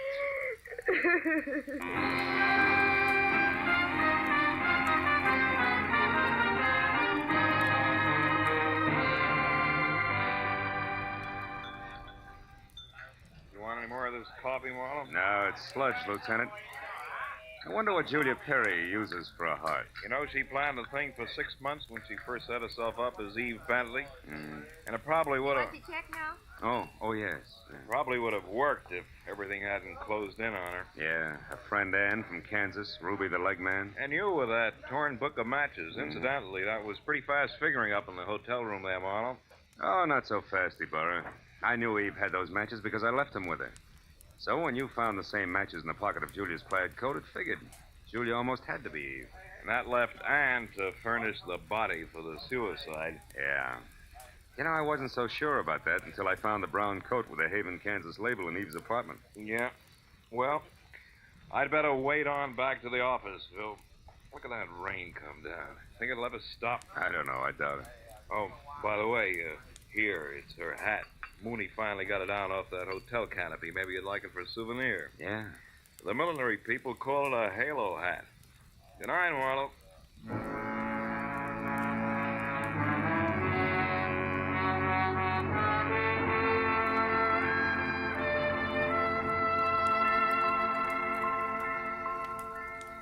I sat there a while after Ibarra left, looking at the rain in the street, and the cold coffee in front of me, and Julia's little round halo on the table. And finally I got up and went outside. Dirty water scudded along the gutter and gurgled thickly into the sewer drain at the corner. For a minute I caught a glimpse again of the girl I'd figured Julia Perry to be when I went through her cottage in Santa Barbara. Yeah, that girl was an angel. But when I finally caught up with her, her halo turned out to be black, jet black, inside and out. I dropped the little hat into the gutter and watched it go as far as the drain at the corner. And then I went home.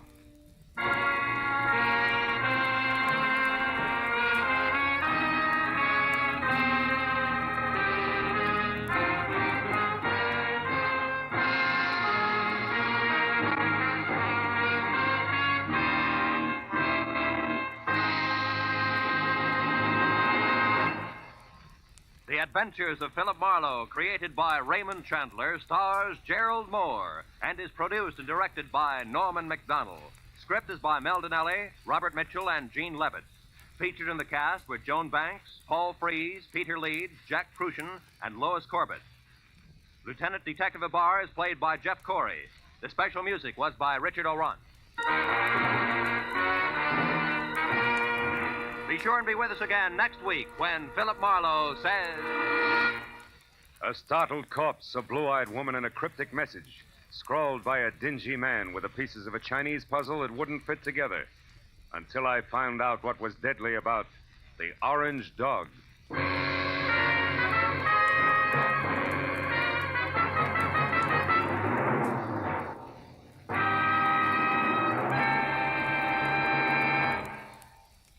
You'll find a whole hour of fun, variety, music, and thrills on Sing It Again tonight and every Saturday, for it's heard over most of these same CBS network stations. Now, stay tuned for Gangbusters, which follows immediately over most of these same stations.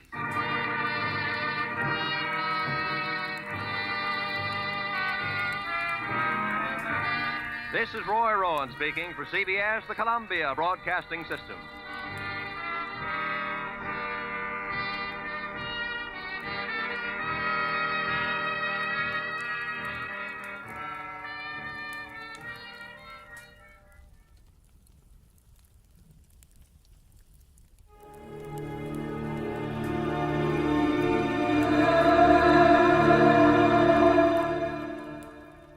Venture in action with America's public hero #1, Hopalong Cassidy. Well, even two-fisted cowboys take summer vacations when they can, and Hoppy is no exception. But Hopalong and Topper will be back with us riding the CBS air trails again 1 week from tonight, September 22nd. Get this and get it straight. Crime is a sucker's road, and those who travel it wind up in the gut of the prison of the grave. There's no other end, but they never learn. From the pen of Raymond Chandler, outstanding author of crime fiction, comes his most famous character in The Adventures of Philip Marlowe.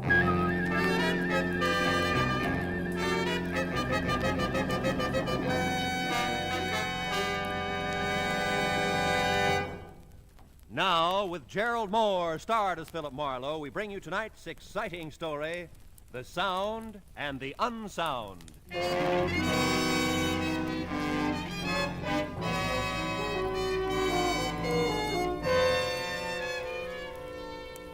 You know, in my business, you get to the point where you think you've seen everything. In fact, you get there at least twice a week. This time I was sure of it. It was 10 o'clock at night, and stretched across my apartment door was the settee that customarily covered the frayed carpet about 10 paces down the hall. And stretched across the settee was a sturdy female in her twilight years. She was sound asleep. Hey, lady. Hey, lady, come alive. Huh? Oh. Madam, you're sleeping in my doorway. Oh, evening, Mr. Marlowe. Well, I must have dozed off. What time is it? About 10. May I ask, what's the idea? Oh, 10 o'clock, you don't say. Yeah. Well, I wouldn't have slept, I don't suppose, except the light's bad in this hall. Not fit for reading, Mr. Marlowe.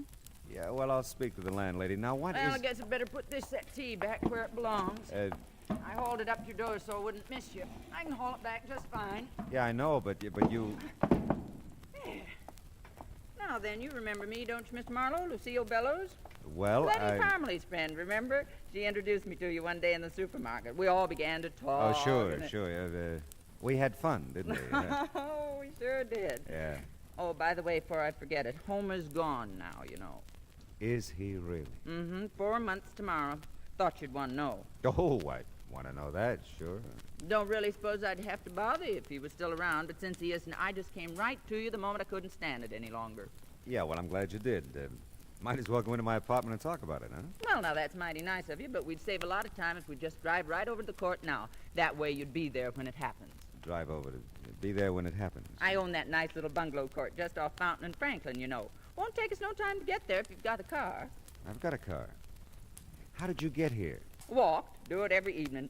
Take a nice, brisk constitutional. Keeps an old lady like me in fighting trim.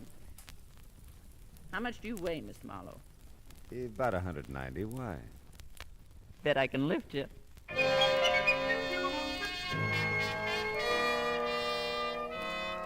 It just seemed smarter all the way around to drive Lucille Bellows back to our nice little bungalow court.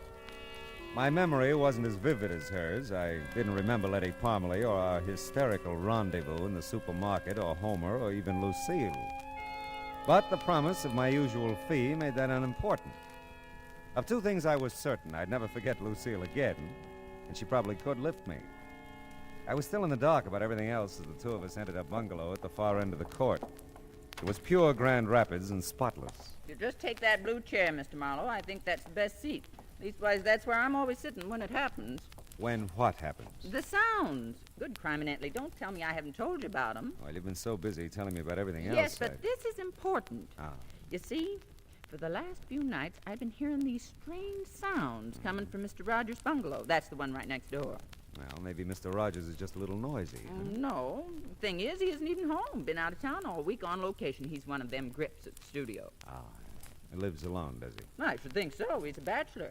I keep thinking him and that Barbara Curtis will get married, but they don't. She comes in every so often and cooks him a nice dinner. Lovely girl. Just lovely. He's so handy around the place, you know, always painting and About fixing the up noises, Mrs. Bellows, what do they sound like?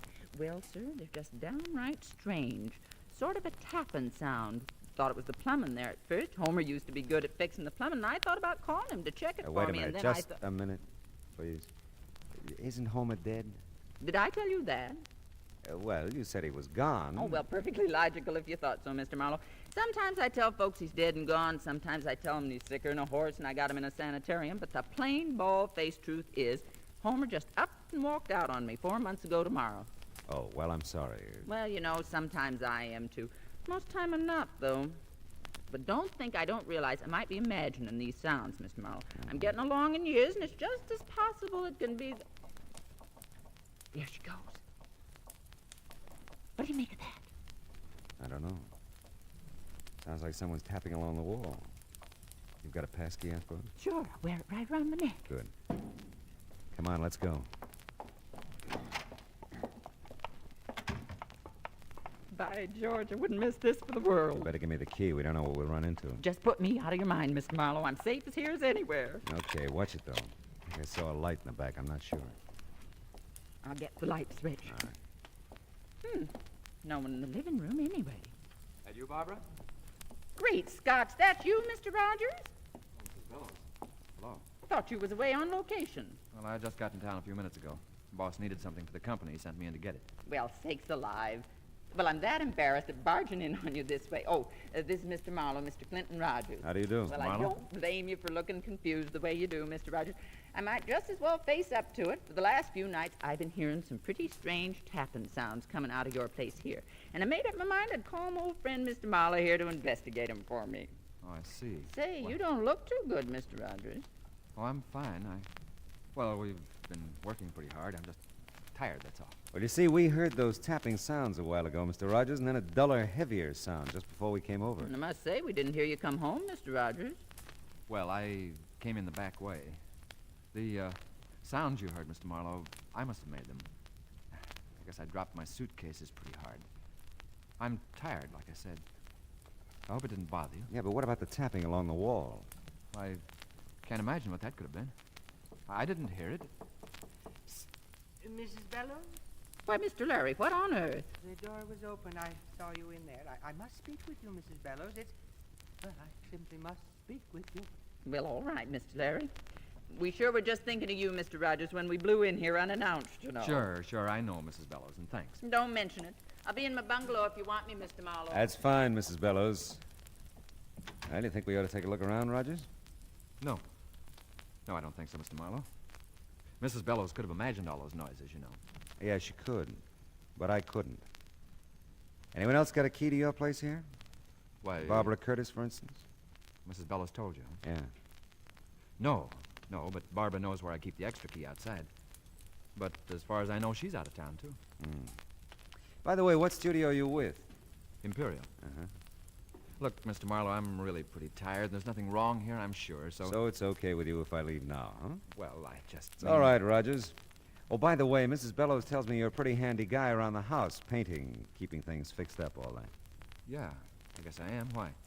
Well, you just probably haven't had time to fix that crack in the plaster there running up from the hall closet. Why, no, I haven't. I'll have to get to that soon, too. Mm-hmm.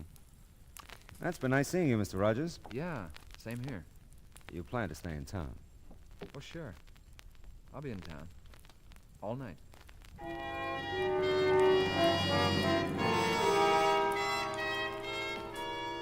There was something eating at Clinton, Rogers, something pressing, but he wasn't talking about it, not to me anyway. I knew one thing, he'd never seen that crack in the plaster until I pointed it out to him. It was on the wall next to Lucille Bellows' bungalow, and it was the kind of crack that could be made if someone tapped along the wall looking for something. So much for deduction. I went back to check in and out with Lucille. I'm just real sorry, Mr. Marlowe. Maybe it's all been over nothing at all. Well, Mr. Rogers will be home all night, so if you hear anything, just pound on his wall. Well, if he's going to be here, I'll feel better. I really will. Say, how about your friend who called you out of Mr. Rogers' bungalow a while back? Mr. Larry? Yeah. Well, now, he's a nice soul. Not the protective sort a woman usually sets her cap for, but Lord Almighty, I'm strong as an ox, you know. Yes, I know. Of course, I don't think he makes a dime. Mr. Larry's in women's hats, you know. No, but I could have guessed. Just why I'd hold out for a man who could support me, I couldn't tell you. Well, you look as though you've done all right by yourself. Well, I have, matter of fact. Got myself quite a little nest egg. Want me to show it to you? No, I'll take your word for it. Hey, wait a minute. You don't keep any amount of money here in the house, do you? Sure, keep it in the cigar box right up in the storage part of that hall closet there. Oh, safest place in the world. Yeah, well, it's your money. Well, I guess could take it to the bank, maybe tomorrow, if you'd feel better about it. Yeah, you do that. Oh, before I go, are all the bungalows alike? Just like. All have that storage space in the hall closet. Huh? That's right. A little trap door thing at the top of the closet. It's like a little attic, you know. You can stash a lot of stuff up there if you're of a mind. Yeah, I guess you can. Well, I think I'll go now, Mrs. Bellows. Give me a call tomorrow, will you? Yes, sure will. And I'll have your pay for you then, if that's all right with you. Oh, sure. It's just fine. Good night, Mrs. Bellows. Good night, Mr. Marlowe, and a million thanks. Just a million. My pleasure, Mrs. Bellows.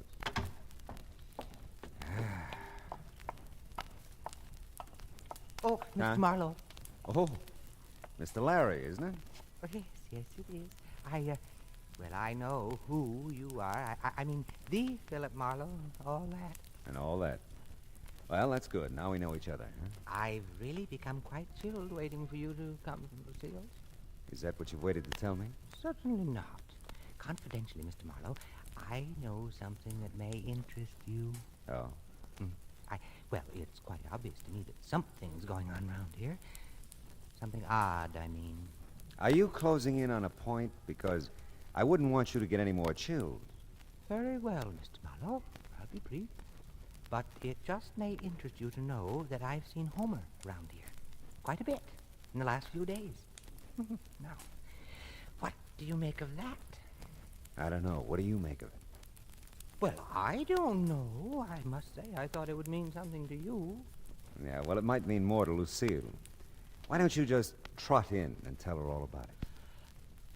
Well, I will. I'll just do that.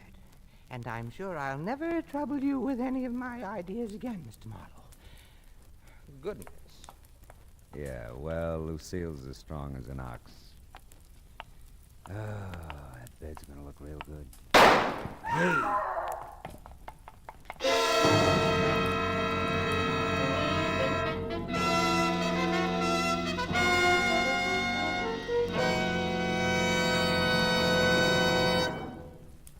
In just a moment, we'll return to the second act of Philip Marlowe. But first, CBS Radio puts out the welcome mat for 3 of its greatest stars tomorrow night. Jack Benny and his gang start the new season.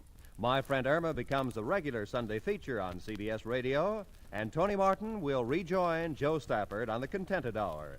Be listening for Tony and Irma on most of these same stations, and Jack over them all. More than ever before, CBS Radio is the star's address. And now with our star, Gerald Moore, the second act of Philip Marlowe, and tonight's story, The Sound and the Unsound.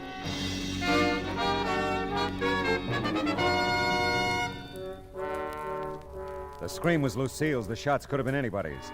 The little bungalow court came alive as I raced back up the sidewalk to Lucille's bungalow. The lights came on in every unit except one.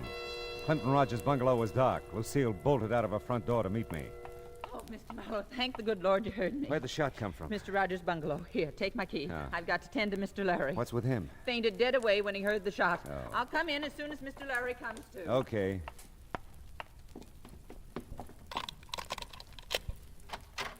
Rogers? Rogers, where are you? Hey, Rogers! Here. Huh? In the kitchen. Hey, you really caught one, didn't you? Yeah. My shoulder burns like fury. Who was it, Rogers? Let's say I did it, huh? All right, what'd you do with the gun? Ate it, of course. Oh, now, look, I'll have to call the police. It'll be a good idea if you tell me what happened. Listen, there's a bottle in the first cabinet there. Get it, will you? I need a drink. Okay. Just uncap it. I don't need any glass. Here you go. It's great. Burns, too. Everything burns. Here, have a drink. Thanks. Well, okay, Rogers, I gotta call him now. Yeah, okay. First, though, listen, will you call the studio? Yeah, I'll call him after we get you to a hospital. I'll tell him you had an accident. No, tell him I quit. Quit? Yeah.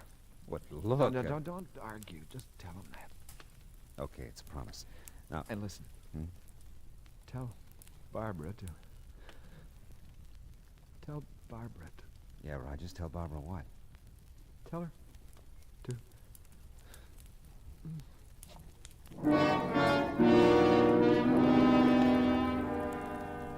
I called the emergency hospital in Hollywood, and their ambulance was there in no time. So was a squat little sergeant. Lucille followed him in. I had 2 hunches that I was keeping to myself for the time being. One, that whoever had shot Clinton Rogers was in his bungalow when he got back from location. That they were there when Lucille and I barged in on him. And 2, that they'd left by the back door after they'd plugged him. Even the sergeant could see something of interest in that back door. The screen's been cut through here, see? The way it's cut, the fella could unhook the screen door, see, and get right at the back door. Yeah, well, that's very good, Sergeant. But tell me, why do you think it was a fella who shot Rogers? Well, it could have been. You don't think it was a dame, do you? It's happened before, you know. Excuse me, gentlemen. I know you're busy finding clues and all that, but don't you think I could clean up this kitchen floor? It's a terrible mess. Don't touch nothing. Well, it seems to me that you He could... said don't touch nothing. Sergeant will let you tidy up things tomorrow. Yeah, tomorrow's soon enough. Well, all right. I think I'll go back to Mr. Larry now. He's just undone about this whole thing. I'll be in my place if you want me for anything. I'll say good night for now, anyway. Good night. Night. Well, I'm satisfied for the time being. I'll give you a lift back to the station, Sergeant. I'd like to check on Rogers at the emergency hospital on the way. Yeah, so would I. If he's in shape, I want to talk to him.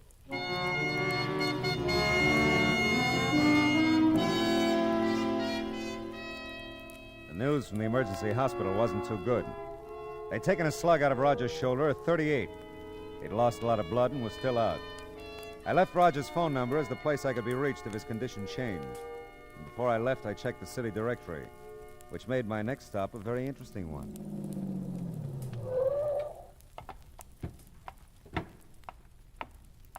Hey, the studio's closed, mister. You can't get in at this time of night. Are you Homer Bellows? That's right, and I'm the night watchman here. Why? Well, Clinton Rogers works here at Imperial, too, doesn't he? Uh-huh. But he ain't here. He's in a company that's out on location. Leastwise, I think they're still out. You a friend of his, Homer? Well, you might say so. I know him. You used to live next door to him, didn't you? Yep, I did. Hey, who are you, anyway? Well, I'm a guy who wants to know what you've been doing around Rogers' bungalow recently. Rogers' bungalow? Yeah. Been doing nothing, except passing it on my way to my wife's. What infernal business is it of yours? Well, none, really, but I'm a friend of your wife's, Homer, and Oh, you are you? Well, if you're such a friend of hers, why don't you ask her what I've been doing around there? Does she know? Does she know? I've been asking her for a divorce since you're so nosy.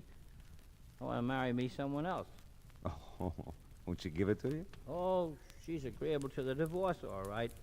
Thing that's holding her up is a settlement. Oh, settlement. Yep. You see, I lived with that one almost 40 years. I think that entitles me to a nice little wad of her money. Lucille, don't see it that way. Yeah, well, some women have next to no understanding about things like that. But my visit with Homer served its purpose. I went back to Rogers' bungalow in case the call should come from the emergency hospital. And this time I wanted a good look at that crack on the wall, the storage compartment in the hall closet. I'd kept Lucille's passkey, and this time I didn't bother with the lights. I used the flashlight from my car because I was pretty sure whoever had shot Rogers hadn't found what they were looking for. I just opened the hall closet door when I'd heard it. Someone was unlocking the front door. I moved quickly behind a big chair in the living room. Just tiptoe, Bud. We've got to be quiet. Yeah. But what about lights? We'll try to make the flashlight do. Okay. But I still don't think there's much of an idea. Oh, I was afraid to come alone, Bud. And I've got to find it before Clint comes back. You could just take my word for it, you know. You wouldn't have to be here at all. I've told you. I can't believe what you've said. I've got to find out for myself. Maybe you'll be sorry if you find out. Maybe so. But at least I'll know then. That little storage place here in the closet is the only place I haven't looked. Do you think this will be enough light? Yeah. But how'll I get up there? I can't reach that door from here. Oh, well, wait. I'll get the stool from the kitchen. I'll get it. No, I've got the flashlight, Bud. I'll... Oh, good heavens, Bud. Here in the kitchen. It's blood. Yeah. Sure is. Who's that? Hey! Who's that? Hey! Don't reach for anything, Bud. You're covered. What's happened to Clint? Somebody shot him. Oh, no. He's not dead yet, Miss Curtis. You know my name? Yeah, he mentioned you. I'm Philip Marlowe. Mrs. Bellows called me in on this. Oh, Why don't you put the gun down, mister? I will when I find out a few things. where is Clint? I want to go there. Police took him to the emergency hospital. Police? Yeah, they're going to call me here and tell me how he is. He was still out when I left a while ago. Come on, Bud. You've got to take me there. Why, yeah, Barbara, sure. Yeah, not yet, kids. Not till you two tell me what you came to find here tonight. And the other nights you've been here. Other night. You said a while ago you'd looked every place but the hall closet. But I've never been here at night. Not without Clint. Don't talk to him, Barbara. You don't have to. I won't. Mr. Marlowe, you can't keep us here. I have to go to Clint. I have to be with him. I'll get that. And don't forget you're still covered, Buster. Yes? Marlowe? Yes, Sergeant. How's Rogers? He's over the hump, okay. They gave him a sedative a while ago. He's out like a light, but he's gonna be all right. I see. Did he say anything? Were you able to talk to him? I was able, but he wasn't. Sort of delirious, I guess. Mumbled something about Barbara. And then just after they gave him the shot, he said over and over, "Don't be a fool, Bud. Don't do it, Bud." He did, huh? Well, that's something. Is it? Sure is. Thanks, Sergeant. I'll call you back. What did they say about Clint? Well, it looks like we're looking for a murderer now. Oh, no. Take it easy, honey. We had one break, though. It'll interest you, Bud. Will it? The police know who shot him. Clint told them. Bud, what are you doing? Just protecting myself, Barbara. You want to use that gun now, Marlowe? I'm keeping her right here in front of me. Yeah, I see. I thought you'd have a .38, Bud. That kind of clinches it, doesn't it? Not yet, it doesn't. Bud, please, don't. Stand still and shut up. Drop your gun, Marlowe. Let her go, kid, and we'll talk about this. You won't get hurt unless you hurt her. Drop your gun. Bud, someone's coming. Mr. Marlowe. Look out, you two! Mr. Marlowe. Oh, my... Thanks for the souvenir, Bud. Oh, my goodness. Good work, Mr. Marlowe. Barbara, honey, are you all right? Yes, I'm all right, Mrs. Bell. How about that, Mr. Larry? Coming in when you did, you're nothing but a bloody hero. Oh, my. I feel so. Good Lord, there he goes again.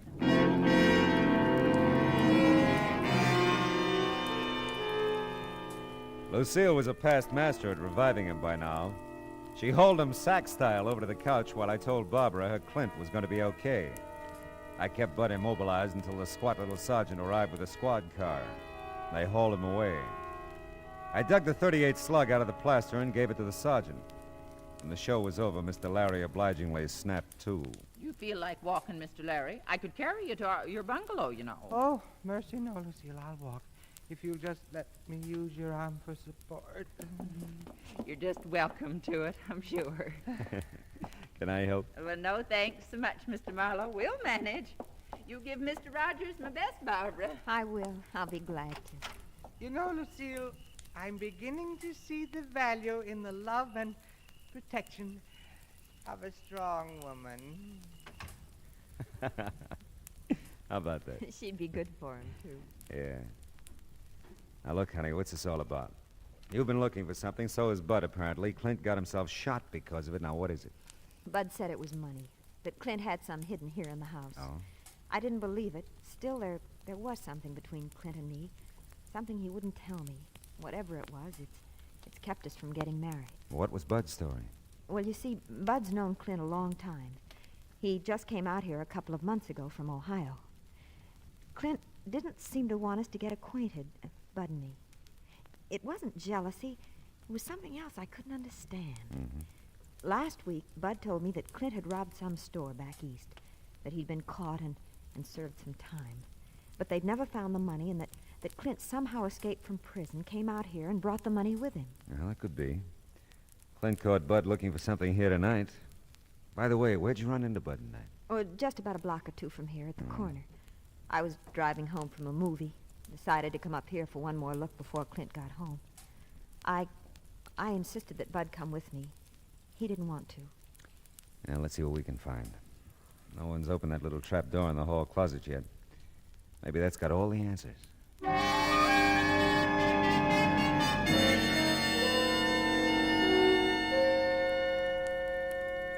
Why, it's a strong box, isn't it? Yeah, it's not very heavy, though. There. Let's see now. No money at all. A couple of war bonds made out to Clinton Rogers and/or Thomas Rogers. Clint said he didn't have any family. Hey, look. Here's an envelope with your name on it. Oh, for Barbara Curtis to be opened in case of my death. I don't know what to do. Well, don't look at me, honey. I can't decide for you. You will go with me when I tell him, though, won't you? Sure I will. Let's see. My darling, this newspaper clipping will tell you why I couldn't marry you. When you read it, you'll see why. I love you, Clint. I'm afraid to read the clipping, Mr. Marlowe. Let me see it. Not pretty, honey, but it isn't about Clint. But then who? It's about Thomas Rogers, who at the age of 16 murdered his father and mother. The story says he escaped from the Ohio asylum for the insane in June of this year. Officials think he may attempt to contact his brother Clinton in California. And Bud is... Yeah, it's his picture with the story. Oh, Clint, poor Clint. What a horrible, horrible thing for him to live with. Yeah. But, honey, Mr. Larry said it a little while ago. The love and protection of a strong woman. Clint has it, Mr. Marlowe. I've never been so strong or so protective, and I've never loved so much.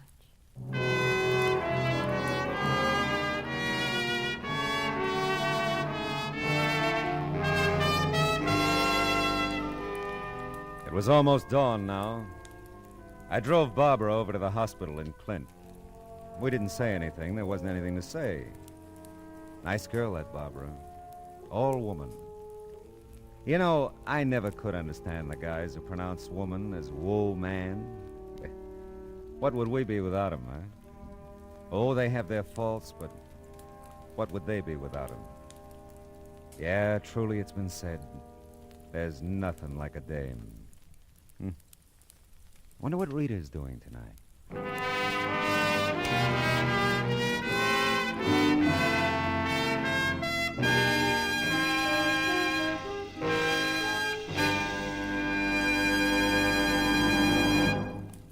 The Adventures of Philip Marlowe, bringing you Raymond Chandler's most famous character, starring Gerald Moore, was produced and directed by Cliff Howell and written for radio by Kathleen Height.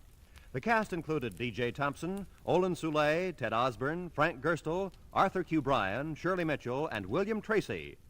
Gerald Moore may currently be seen in the Santana production Sirocco. The special music for Philip Marlowe is composed by Pierre Garrigank and conducted by Wilbur Hatch. Now, here again is the star of our show, Gerald Moore. Thanks, Roy. Ladies and gentlemen, boys and girls, tonight's broadcast concludes our current series of the adventures of Philip Marlowe. I understand it won't be very long until we meet again. So until we do, we won't say goodbye, but just so long. See you soon. I still wonder what Rita's doing tonight.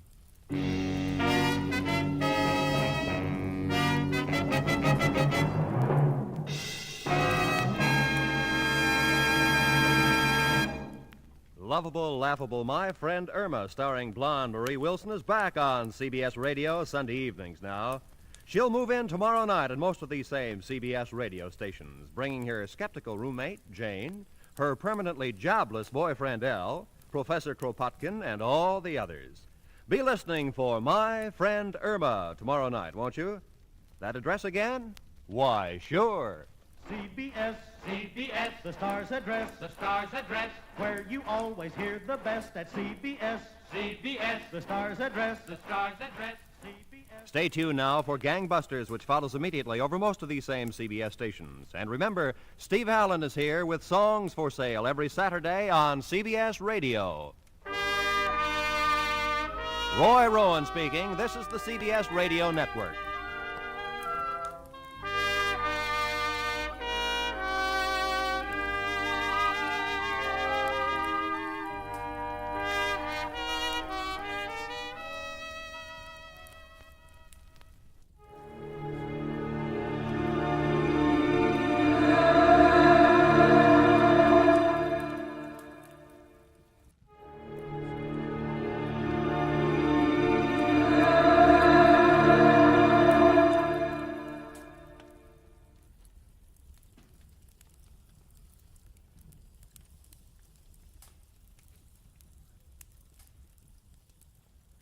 Get this and get it straight.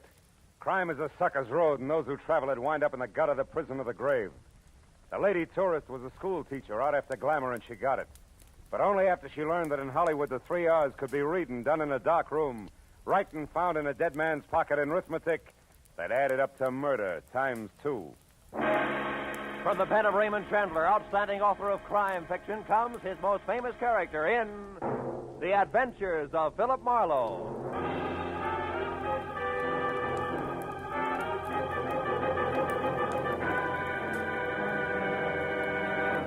Now, with Gerald Moore starred as Philip Marlowe, we bring you tonight's transcribed story, The Ruston Hickory.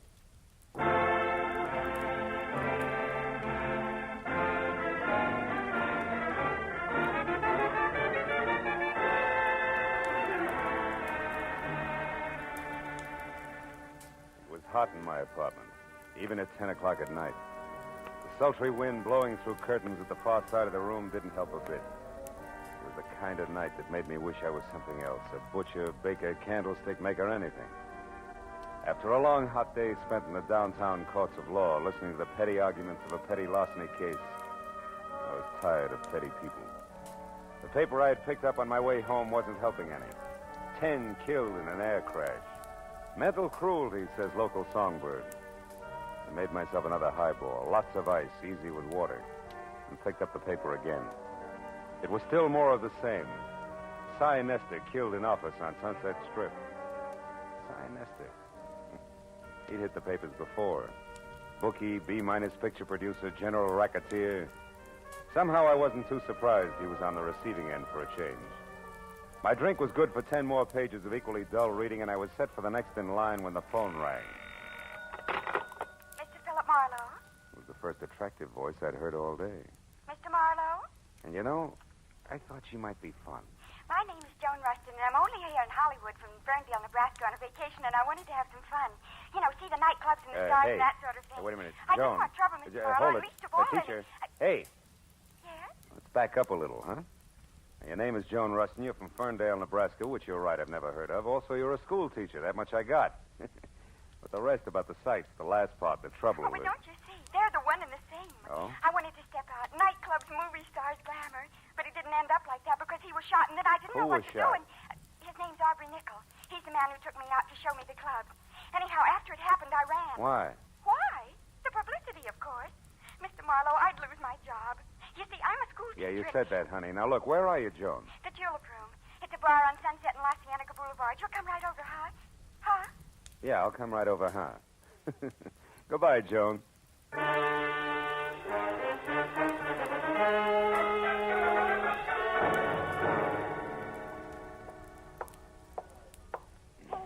Hey, Mr. Marlowe. Yeah, but where are you? Over here in this booth. Hurry. Okay, hurry it is. Hello. Now tell me why all the secrecy and you... Oh, And what? Oh, what are you staring at? you. I expected braids, Joan. Horn rims, calico, maybe. Not ice blue satin, draped plunging, and, Yes? yes. Start at the top, honey, and slow this time, huh? Well, yesterday I met this man, this Aubrey Nichol I mentioned. Oh, he's really nice, Mr. Marlowe. He's a photographer, has a darling place up on the Sunset, Sunset Strip. You went there to have your picture taken? Uh-huh. I wanted something, well, something glamorous. That's easy. And look here what I got. Oh, by the way, I ordered a drink for you, a Scotch drink. Here. You like Scotch drinks, don't you? Yeah, Scotch drinks are my favorite drinks, Joan, thanks. You're welcome. Now, isn't it wonderful? The picture, I mean. I'll say it is. I'd never say school teacher. No, that's the idea. Just like a model in a fashion magazine, isn't it? Aubrey took it from inside his photo shop while I was outside on the street looking in his window. You know, like a smart career girl just strolling along the avenue. Mm-hmm. And see how he faded out the background? That way I'm the focal center. Focal center. Isn't it nice? Oh, yes, it is, yeah. But look, Joan, the rest of the story now. The man was shot. You don't want publicity, remember? Oh, yes, of course. Well, we made a date, Mr. Marlowe, for tonight. I was to be at his place, his shop on the strip at 8, which I was. But when I got there... He was gone. Well, no. He might just as well have been for all the attention he paid to me. Oh? He had something on his mind. Acted as though he didn't even expect me. Why, I had to mention his picture here twice before he got it out of a drawer for me. But then, just like that, he changed. Said if I wanted glamour and nightclubs, why not? Oh, by all means. Why not? And off we went to Cyrano's, no less, and sat at a table with two men and a woman who was actually Irmgard Fury. Actually, who? Irmgard Fury, the starlet. Oh. Don't you read the papers? Oh, golly, her picture's been in every theater section and magazine for the last 6 months. Of course, she hasn't made a movie yet, but she probably will. Wait a minute. soon. Irmgard Fury. She has red hair, a figure, lots of each, huh? That's right. Oh, and so sweet to talk to. Well, believe it or not, when we were in the powder room and she couldn't find her lipstick, she used mine. Now, that's really democratic. Look, Joan, there was a shooting. You remember that. Now, you were sitting at a table with 3 men, and this Irmgard Fury? That's right. Well, go on. What happened next? Well, when Miss Fury and I got back to the table, Mr. Lacey and his friend were gone. And then a minute later, Aubrey excused himself to make a phone call. And then? And then a waiter brought me a note from Aubrey which said I should go back to my hotel and wait there till I heard from him. Then it happened. Look, Joan, if I'm going to help you on this, you got to tell the whole coherent story. Well, suddenly there were some shots, maybe from outside, and people were yelling. It was terrible. I was scared to death. And I ran outside. People were crowded around someone. It was Aubrey. He was dead. What'd you do then? I took the first taxi I could get to my hotel, the Beverly Crest. I started for my bungalow, but didn't go inside because there was a man hanging around. I'd seen him before someplace, and I didn't like his looks and turned away, and he called to me. Oh, he was awful, Mr. Marlowe. Awful looking like a frog, maybe? Sloping shoulders, bulging eyes? Yes, and when... Mr. Marlowe, how do you know what he looked like? Promise not to tell. Promise not to... Oh, Mr. Marlowe, he's here, isn't he? Mm-hmm. Been watching us for quite a while. Oh, holy smokes, and I didn't get away from him. Oh, Mr. Marlowe, I had nothing to do with this shooting. What can I do? I simply can't be mixed up in this terrible business. Oh, please, Mr. Marlowe, I'll pay you anything, only get me out of this, please. We'll talk about that later, Joni. Now, look, when we get up, keep talking and don't look away from me. Then when we're outside and around the taxi stand there, duck away from me fast and get in close to the building and stay there till the frogman is gone. Then head for your hotel bungalow and wait there till you hear from me. Now, you got that? Oh, yes, but I don't understand why he's going to leave us. You will, if our little coup works. Come on.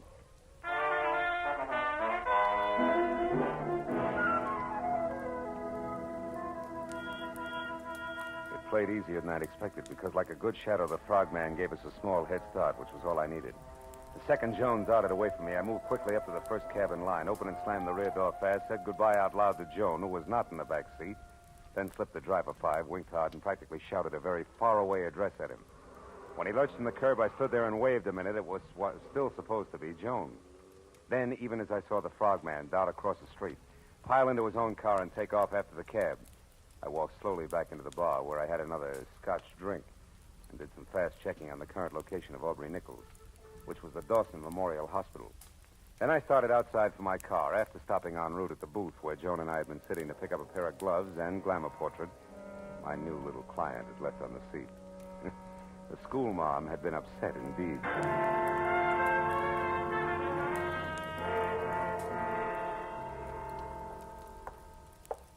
Dawson Memorial Hospital, Dr. Chambers? Yes, one moment, please. Go ahead. Yes, sir. Oh, I want to know the condition of a patient who was brought in here a little while ago, Mr. Aubrey Nichols. Oh, I'm sorry, sir. We're not allowed to give out such information. You'll have to inquire at the superintendent's office. Sir, Joe, I wouldn't bother, Phil. Well, Detective Lieutenant Matthews, good evening. Good evening. Nickel is dead, Marlowe. We did not get a statement from him. That's too bad. Any idea who did it? No. Have you? I didn't even know him. A client of mine. Yeah, Mr. Smith? That's right. That's remarkable. Yeah, Mr. Smith. He asked me to inquire about his condition. Uh-huh. Well, it happened about an hour ago in an alley behind Cyrano's. Aubrey Nichols was a photographer up on the strip, but pretty much of a phony. A big front boy, strictly. That's all there was to it, huh? Walk down here with me a little. Oh, sure. We figure there may be some connection between this shooting and Cy Nestor's death this afternoon. Nestor also had an office on the strip. What do you figure the tie-in is, Matthew? A man named Ham Lacey. You ever hear of him? Yeah, he was one of Nestor's #1 boys in the racket, right? Yeah, something like that. Of course, officially, Ham Lacey is known as the vice president of Nestor Enterprises Incorporated. Also production manager of that second-rate movie studio Nestor owned. Well, anyway, Lacey, another man, and Aubrey Nichols were at Cyrano's tonight with a starlet named Irmgard Fury, and another gal we haven't been able to tag yet. Now, tell me, wait a minute, Phil, Lieutenant. When Nestor was killed, did it look like the usual mob tactics? No. Nestor was beat up by fists. Not sapped, not cut up with brass knuckles. His death was caused by a blow to the temple from a poker that was standing next to a phony fireplace in which he could have hit his head when he fell. Well, probably not Lacey and Associates, huh? Probably not. He's got an alibi. Yeah? Besides, we already got a fair line on who did it and why. We found a note in Nestor's pocket signed D. Tobin, which threatened Nestor with a beating if he didn't stay away from the undersigned's wife and send her back home at once. Nestor, you may or may not happen to know, had this Irmgard Fury or something under contract to him, saw lots of her. So, again, the two deaths more or less tie together. Yeah, you've already talked to, oh, by the way, her name is Irmgard Fury. No, I ain't talked to her. I figured I'd wait till I knew a little more. Also, I didn't figure Nickel would die without saying anything. No. Well, now it's your turn. We found this negative in the alley near Nickel's body. This is a night shot of the Sunset Strip and nothing more. Means anything to you? No, why should it? Now, look, I told you before, Lieutenant, I never even met Nickel. Yeah, and I listened, didn't I? I noticed. Yeah, but now let's level a bit, huh, Phil? Who your client is and what he or she has to do with this is one thing as long as we're both on the same side. But playing dumb when it might count is quite another. Now, once more, Phil, huh? The picture? Still 0, Lieutenant. Honor bright. Anything else? Yeah, just to save you a little time, Phil. Yeah, let's do. Irmgard Fury's address, 441 West Bedford Drive, Beverly Hills. You got a pencil? 441 West Bedford. Now, play it close. Be sure to call when you think it's time. And if you're wondering about why all this help from me, try this. What you know and won't tell, plus what I know and will tell, might do the trick. Say goodbye to me, Phil. Goodbye.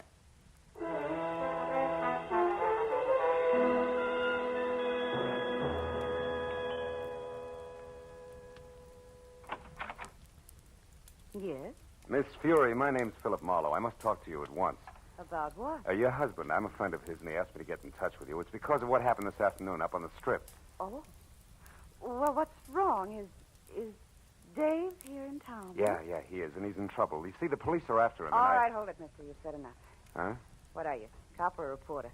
Oh, now, wait a minute, Miss Fury. I've already told you I'm a friend of Dave's. Whose name happens to be Douglas. Mr. Douglas Tobin. Keep that in mind when you try this next time. Good night. Not so fast, baby. The mistake was mine, but I still want to talk to you. So do a lot of men. I'll bet. Now beat it before... God?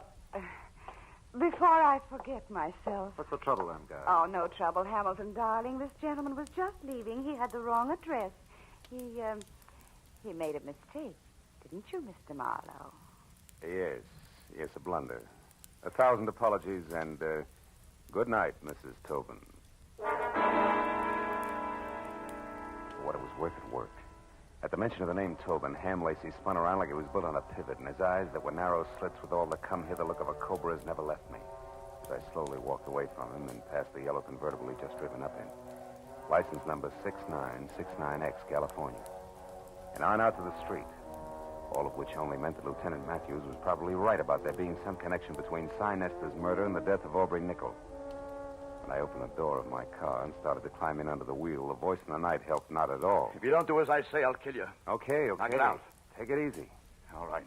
Now close the door and turn around. You're back to me. Now, look, if this is a stick-up, Busty, you can save us both a lot of time. Shut up. I'm not a hold-up man. Now, move over there, close to those trees. Go on. I want to ask you a question. All right, that's far enough. Now, what have you got to do with Helen? Helen who? Helen Irmgard Fury. That's what she's known as now. What have you got to do with her? Tell me. Very little, Mr. Tobin. Tobin? You know who I am? And so do the police. Why don't you call it quits while you're still in one piece? No, not quits. That's what you want, what all of you want. Me arrested and out of the way in jail and maybe out of the way for good. No. But that won't be. Helen's mine and you're not going to harm her. Careful, Tobin. You're getting excited. Yes, excited enough for this. Go!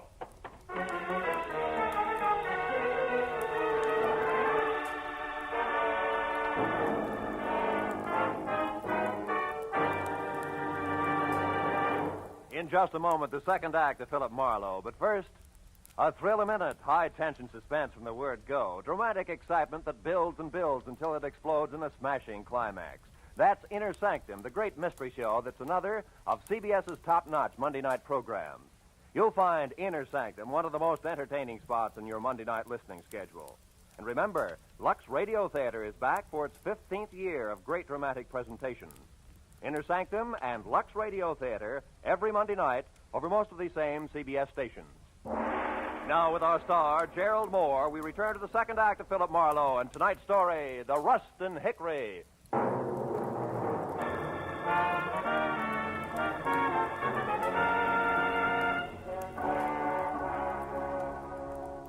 When the whirling pinwheels of light slowed down to being street lamps again, Douglas Tobin had pounded shoe leather on enough sidewalk to be safely out of sight. But it took a full minute of rubbing the bruise where his pistol had glanced off my head before I finally remembered that it was a good time to call Joan. I looked back at Irmgard Fury's house first and saw the lights still on, the cream-colored convertible still parked in front, and all apparently quiet inside. So I limped as far as the phone booth on the corner. I warned my client that the trick we pulled on the frog wouldn't hold up forever. But instead, I found out just how far this side of forever it had collapsed. Yeah, hello. Hello? Hey, what number is this? Well, Shamus, you got the right number, Shamus. What are you doing there? Where's Joan Rustin? Oh, the babe's here, but she ain't in much of a mood to talk. Incidentally, thanks for giving me this free time, Dippy. What are you talking about? That fast shuffle you tossed me, Dippy. That now you see her, now you don't gag with the taxi. For an old shell game operator like me, that one was as tough to see through as a glass-bottom boat. All right. You get your diploma in the morning. But listen, you, if anything happens to Miss Rustin, I'll break you. Skip it, Dippy. You're wasting your breath. It's already happened. I'll see you around. So long.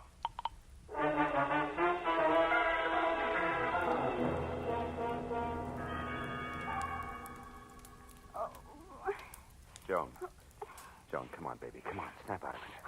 Oh, stay away from me. Hey. Get out of here, Hey, you hold ain't it. It's leave me, alone. Joni, Marlowe. Marlowe. Yeah. Oh, Marlowe. Come on, honey. What happened? Are you hurt, Joan? That man, the one with the gruff voice. Yeah? He forced his way in here, Marlowe. He was looking for something.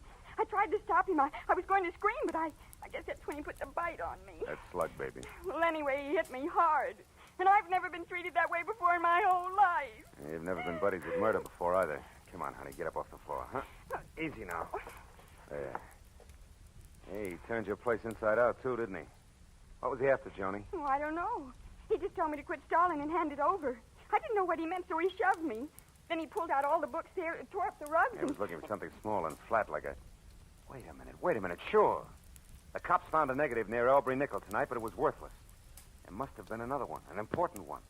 And Lacey and Froggy, who no doubt is Helmbay, must think you've got it. Me? Well, that's impossible. All I had was my picture, and, well, I don't even have that now. No, but I do, out in my car, and it gives me a great idea. Come on. Well, where, Marlowe? I don't get it. What's my photograph got to do with this? Maybe plenty. You see, when Aubrey printed that picture of you, he faded out the background almost completely. You remember? Uh-huh. That's a stunt in fashion photography to make a subject stand out. But in this case, Joan, I figure it was played strictly in reverse. How do you mean? That Aubrey took you to Cyrano's tonight on business, big business. And you were holding the merchandise for him all the way. Oh. Here. Let's take a look. Oh, Marlowe, my pretty picture frame. Better this than your pretty head later, sweetheart, believe me. Uh-huh, yeah, here it is. Look, see? A negative the size of a postage stamp. But I'll bet old flash bulbs the $10 bills this baby's really loaded. Marlowe, Hmm? I bet that baby's loaded, too. What are you talking about? The gun in that man's hand there behind you. Oh, fine. Wait. Easy, Marlowe. I'm not looking for any more trouble. I just want to be sure that you'll help me first. You're a private detective.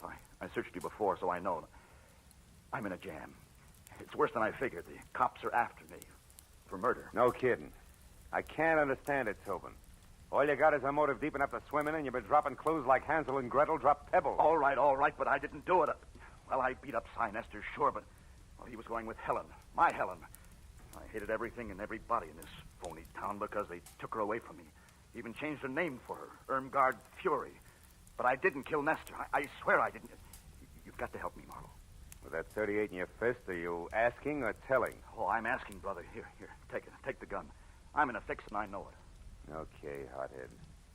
I'm already in Dutch for hiding Matthew's key witness here. Think how I'll look keeping his chief suspect under wraps, too. Yet...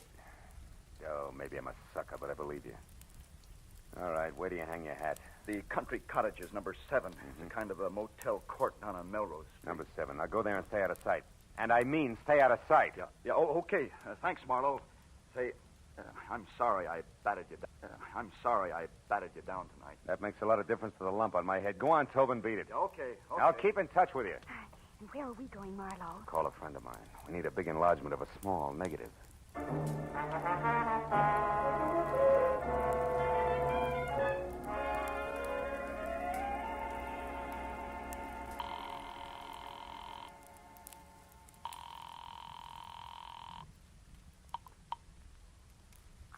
Chronicle Photo Lab, Sherman speaking. Hiya, Shermy. This is Phil Marlowe. No kidding. Gee, how's business, Phil? Long time no see. Yeah, I know. Now, look, are you busy? I got a job that's right down your alley, Sherman. It's important. What is it, Marlowe? Well, it's a 35mm negative. I want it blown up to about half as big as a house. Okay, bring it in. I can't. I've got to check a couple of other things at the same time. Now, look, Shermy, can you meet me at the Aubrey Nickel studio on the Strip in about 10 minutes, back door? Wait a minute, back door? Yeah. How come the back door, Phil? So we can kick it in without attracting too much attention. Shermy, I'll see you in 10 minutes.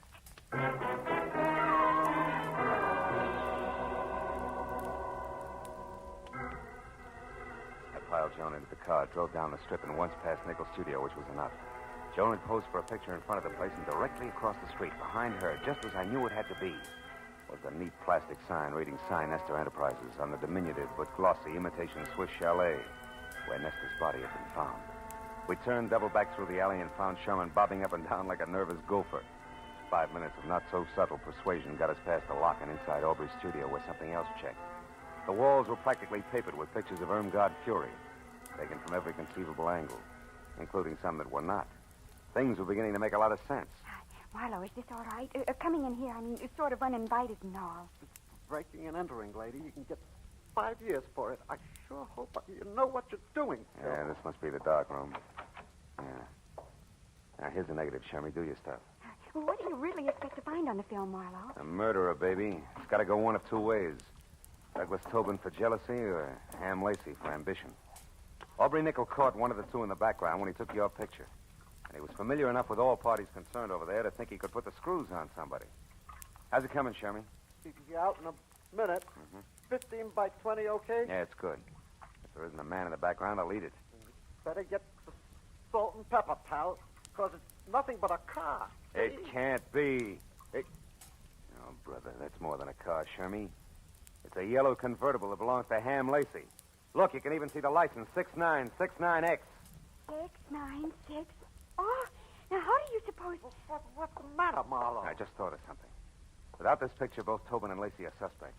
But with it, we have proof Lacey is implicated. That means Lacey thinks he has Tobin sitting in the perfect frame, right where he wants him. Oh, Marlowe, listen. Now, look, you two get out of here. Go back to the paper. I've got to get to Tobin fast and let him know. Oh, Phil, listen, Look, baby, you're no doubt terrific in the 3rd grade. But some things they don't even teach in college are going to pop any minute, so I'll take it from here, huh? Stick with Shermy, honey. I'll call you. Oh, but Marlowe, wait, listen.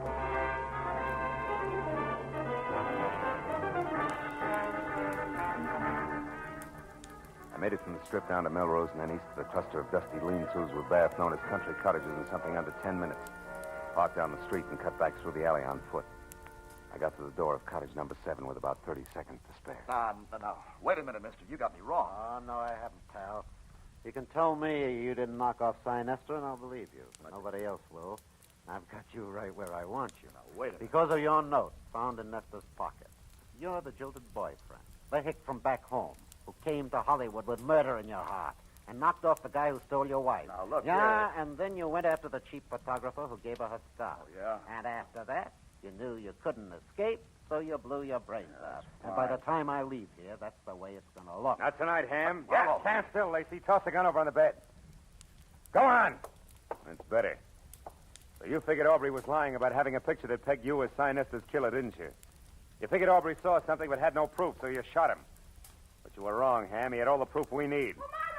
What's Joan? Who's out there? Oh, Phil. Joan. Phil. Joan, are you all right? Fury, I hit her. She's the one who killed Sign Nestor. I tried to tell you that. I followed you here to tell you, but instead I saw her with a gun pointed at you. I grabbed the first thing I saw, this broken rake handle, and I hit her with it. I hit her awfully hard, Phil. She isn't moving. You don't think she's... Dead? No. She's probably thinking over the big lesson you just taught her with that stick there. What? Oh, what's the matter? Hey, Teach. You know what that rake handle's made of? What? It's hickory, isn't it? Yeah. What else could it possibly be but a hickory stick?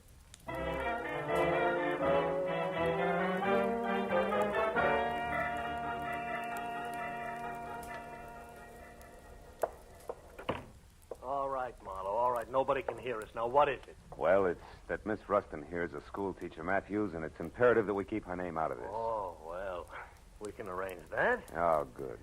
You know, Matthews, it's funny how one step leads to another. Yeah?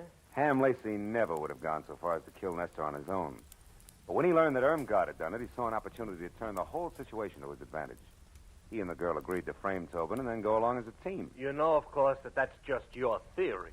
Just a minute. Now, What do sit you down mean? over there and be quiet for a change while Miss Rustin and I wind this up. Matthews, listen. Now, quiet, please. Pulling rank, huh? Phil. Now, Miss Rustin, in solving this case... Just you, a minute. She didn't solve the case.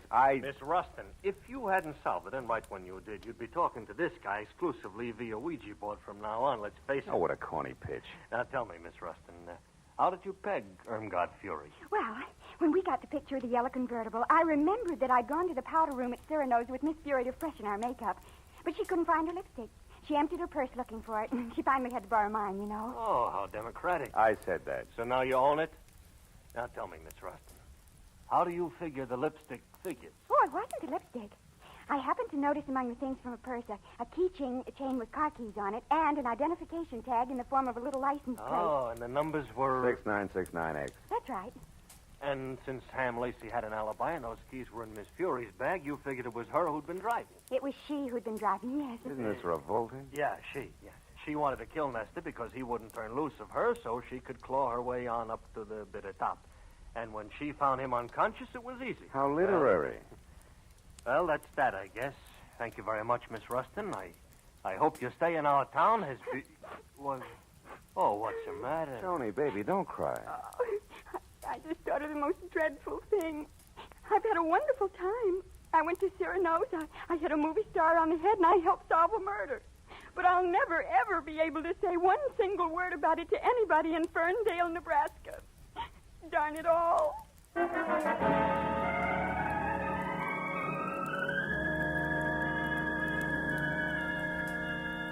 It took a few minutes to put on a new touch of mascara and get the pink off her nose, but she was smiling again when we said goodnight to Matthews and stood on the steps at headquarters and looked at the glittering lights of Hollywood.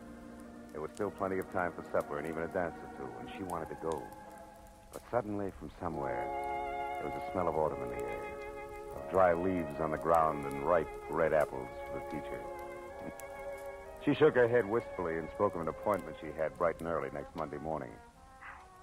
It's a very important appointment, Phil.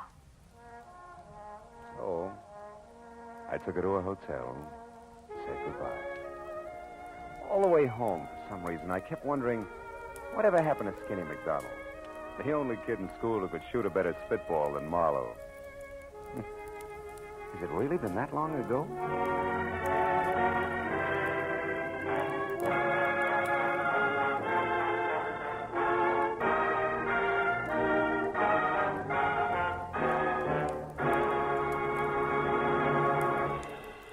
The Adventures of Philip Marlowe star Gerald Moore and are transcribed and directed by Norman MacDonald.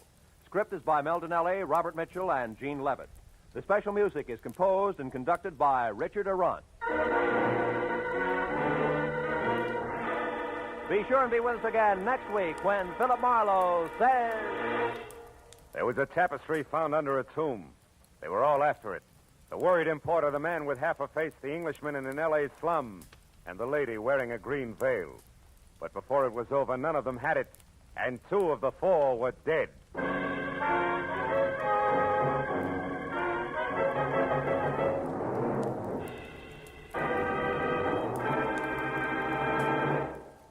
Now, stay tuned for Gangbusters, which follows immediately over most of these same CBS stations. This is Roy Rowan speaking.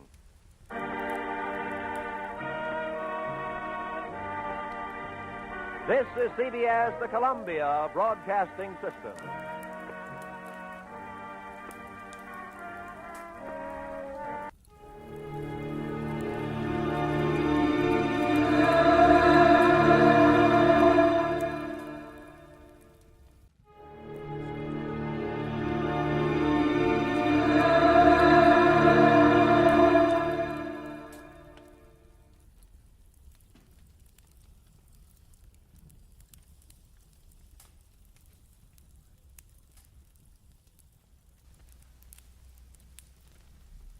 Get this and get it straight.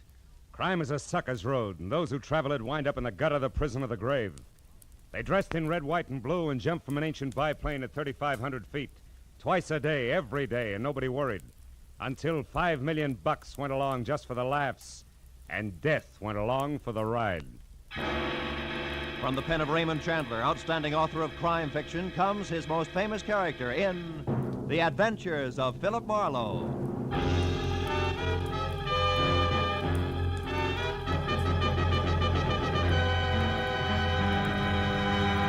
Now, with Gerald Moore starred as Philip Marlowe, we bring you tonight's exciting story, The Birds on the Wing.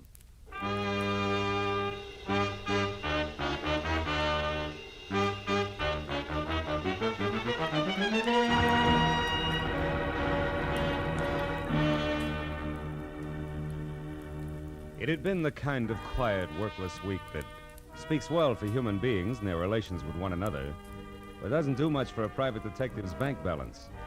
So when at exactly noon, a telephone call had jerked me out of Chandler's new novel, The Little Sister, and a voice edged with anxiety had dangled $100 worth of negotiable bait my way, I had snapped at it.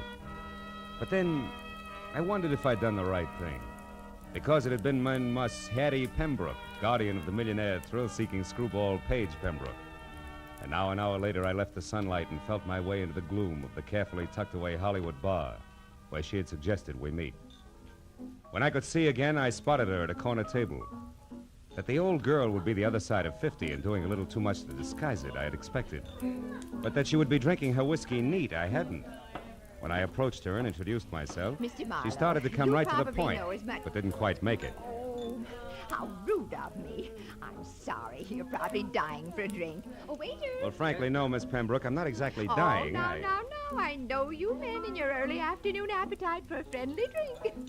There's no harm in it. Matter of fact, I've already had... Well, I've had a small drink myself. No fooling. Oh, waiter, this gentleman's order, please. Yes, ma'am. What'll be, sir? Scotch and soda, if the lady will join me. Oh, no, I couldn't. Really?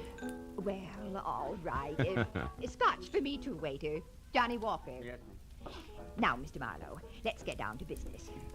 Have you ever been to Oxnard, California? Uh-huh.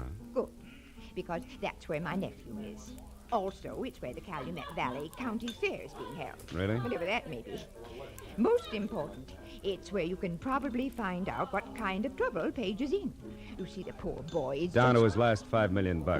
No, I'm sorry, Miss Pembroke. I don't think I want the job after all. Now, one moment. Why not? Well, frankly, I hope you'll excuse the reference to actual living persons, but your polo-playing, motorboat racing daredevil nephew is a jerk. I know.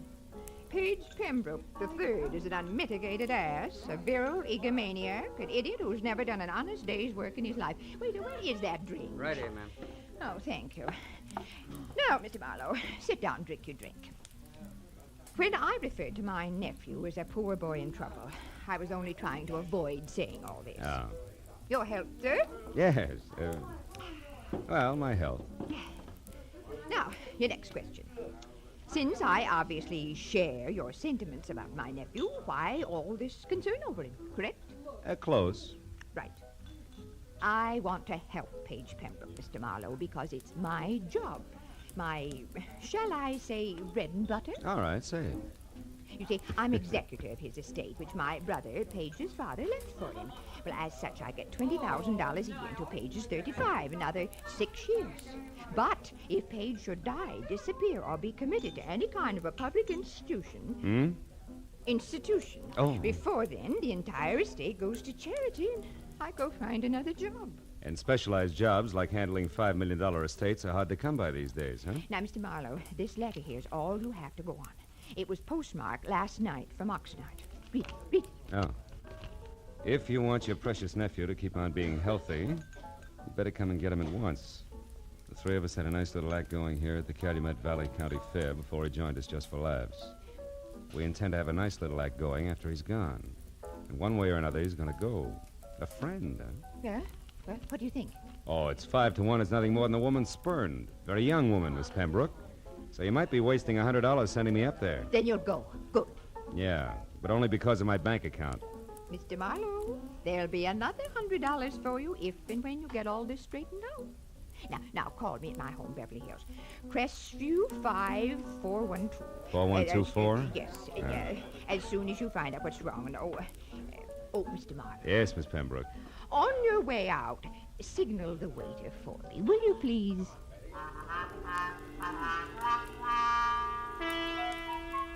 The ride to Oxnard was a pleasant but frustrating hour-and-a-half drive along the kind of beckoning, sun-scrubbed Pacific shoreline that always demands to know why you have to work for a living. The ride through Oxnard to the sprawling county fairgrounds located at a semi-retired airport was a fast 10 minutes. So all in all, it was a little better than 3 o'clock, and there was still a measure of boyish bounce in my stride when I started past the prize cows and plain and fancy leghorns and headed for the midway, looking for the act Paige Pembroke had joined just for laughs. But it was 4 o'clock, and I had checked a half a dozen death-defying numbers before I was standing in front of a banner Columbus could have used for a sail. It said I was getting warm. In iridescent orange cloth on black, it read, "The Plunging Comets. Taffy Starr and Midge Maynard on wings of death with fearless Eddie Knapp at the controls. The greatest parachute act in the world, admission free. 5 and 9 p.m., north end of the Midway. Come one, come all." Yeah, this had to be it. At the north end of the Midway, just outside of a sagging, weather-peeled hangar, I found the World War I biplane that went with the Plunging Comets being mothered by a mechanic who didn't have grease on his face. And beyond that, on an inside wall of the hangar, were the parachutes used in the act, each on a separate hook. Its owner's name carefully block-lettered on a card tacked above. Taffy, Midge, and Eddie. And then, scrawled in black crayon, the name I wanted most of all to see, Page. Lost something, mister? The voice went with the woman and the woman with the act. At the top, there was what used to be called the boyish bob, sticking out of a white aviator's helmet circa 1918. Then a bright red leather jacket open wide at the throat. Black riding breeches, black boots. A color of hair that stuck out and said this one was Taffy. I asked if you lost something. Have you? Well, come to think of it, yes. 6'2", eyes are blue, and carries a big, big checkbook. Seen one around? Maybe. Why? Who are you? Name's Philip Marlowe, the millionaire's friend. I'm a yacht salesman. Here's my card. Never mind your card or the very funny jokes. Now, what do you really want? Page Pembroke before he breaks his neck in your act, or isn't he in it yet? I don't remember. Now, your point. What is it? A letter you could have written? A letter that says Page is in trouble. Where is he? Goodbye, Mr. Marlowe. Take it easy, Wings. You wouldn't want to hold out on somebody who's only trying to help Brother Page, would you? I mean, what reason could you possibly have? Other than $5 million you might want for your very own. Why, you... I said goodbye. What's the matter, Taffy? You having problems? Yeah. This Mr. Yacht Salesman is Emmett Kingston, head of the fair's Midway. And you'll be surprised how popular he is with the concessionaries. Now where you going? What else? Good day, Miss Taffy, Mr. Kingston. You know, sometimes it works. Lead with your chin, ride with a punch, and watch for your opening. And I figured I'd try it just that way. So 10 minutes later, when Emmett Kingston, who was carnival people from checkered vest past ornate watch fob to high-button shoes, and shaped like a bowling pin, left Taffy and started trundling down the Midway, I went after him. When he stopped in front of a lunch wagon, I stopped too. And when he went in, approached a man playing pinball machine who was maybe 5'4", and from where I stood conscious of it, I was still behind him. At the pinball machine, a stranger with a thin face that wore a nervous toothpick was also watching the little man's game. Oh, boy, Doc, it's peachy. So when I moved closer to the trio, my face turned away from Kingston. Nobody seemed to mind. Hershey, jack of many trades, I see. What? Oh, Mr. Kingston, how are you, sir? Fine, Hershey, just fine. 800 more is jackpot, Doc. Come on. You wanted to speak to me, Mr. Kingston? No, Hershey, nothing important except about last night. Last night, sir? You were working late for a parachute rigger, weren't you, boy? Or am I wrong to consider 2 o'clock in the morning an odd hour for you to be folding these silks? Hey, Doc, you're going to shoot her, aren't you? Which? Of course she is. Go on, I'll shoot for the gentleman. Yes, sir. Hey, 2,000, 3,000, 4,000. Hey, that's great. Now do that again with your last ball, Doc. Was there something else, Mr. Kingston? Yes, Hershey. Why were you near the chutes at that hour? And don't bother denying that you were, because Eddie Knapp saw you there. Well, son? Well, I was there to double-check the riggings, Mr. Kingston. Hey, look, I'm sick and tired of Midge Maynard complaining about the way I pack her chute. It's a stupid excuse, just trying to cover the fact that she's losing her nerve. Hey, boys, don't ignore me. Do we try for the jackpot? Shut up, you, and get going. Rosie, get this stumblebum out of here, will you? Sure, Mr. Kingston, whatever you say. Oh, antisocial, huh? All right, Doc, I'm going. Of my own free will, too. But I could stay if I wanted to. Hershey, you were saying? Well, just this, Mr. Kingston. Midge Maynard and Taffy Starr fighting because of that Pembroke fellow, or because Eddie Knapp is crazy about Taffy is one thing. But bringing me and my work into it is different. Meaning? The parachutes Midge and Taffy use are identical. In the act, both girls jump from the plane wing at the same time. But Midge always gets scared and opens her chute sooner than Taffy. So Taffy is on the ground long before Midge. But this has nothing to do with the way I rigged the chutes, and I think All right, Hershey. Nobody's blaming you. Say, you. Yeah? You wouldn't be trying to sell another yacht in here, would you? Just waiting for the finish of an exciting pinball game. That all right, or is it time to call Rosie again? No, it's quite all right. We're leaving. You try for the jackpot. Come on, Hershey. It's about time for the 5 o'clock show. Oh, yes, Mr. King. Only 40,000 to go.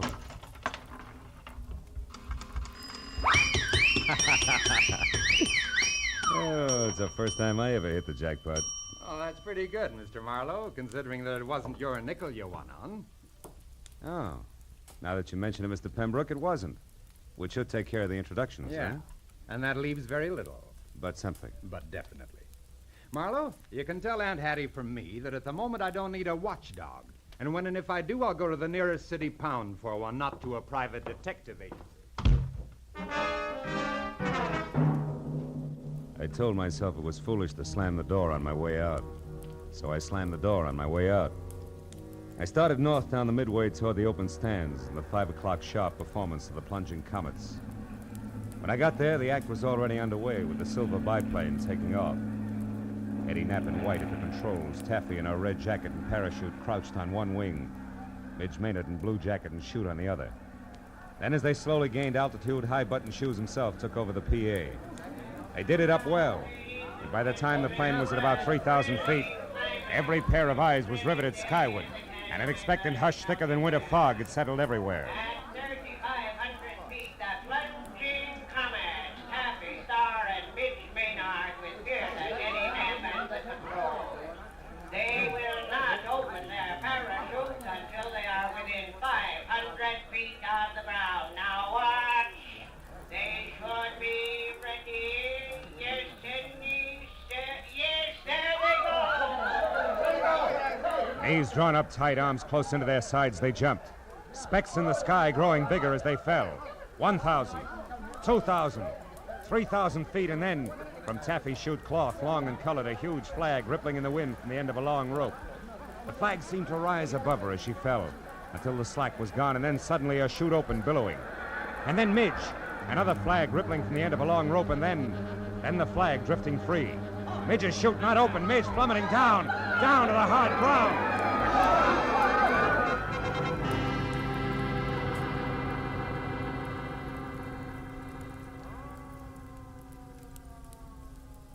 The thud slammed home all the way around, kicking hard at every stomach. A minute ago, a girl, very much alive. Now a smashed, still body.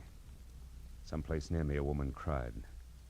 There was a bitter, sick, sweet taste in my mouth as I headed for the hangar where I'd first met Taffy. At the moment, I figured the guy who packed the parachutes was a good man to see. When I got there, the only one present was Emmett Kingston. Stop right there, boy, and tell me straight and fast just who you are. Philip Marlowe, Los Angeles private detective, Mr. Kingston. You can prove that? Sure. Here's my business card, state license, county permit. I'm working for Paige Pembroke's aunt. She wants his nibs kept out of trouble. Which has what to do with your being here now, Marlowe? Here at this hangar, I mean. Close to where the parachutes are kept. I'm not sure, Kingston. I've only got a hunch. A hunch that Midge Maynard's death was no accident. Yeah, I got more than that already, Mr. Detective. I've got proof. Oh? You see this flag? It's the one that came off Midge's chute. There's a long rope attached to it. Yeah, I know. I saw the act. Pulls the chute open after the flag's flown a while, right? Sometimes, but not tonight, Mr. Marlowe. Tonight it couldn't. Why not? Wasn't it attached to the chute? It was. One end to the chute release cord, the other to the base of the flag. What went wrong? Nothing. Nothing, Mr. Marlowe, except that the long rope on Midge's chute was cut in two by a very sharp knife.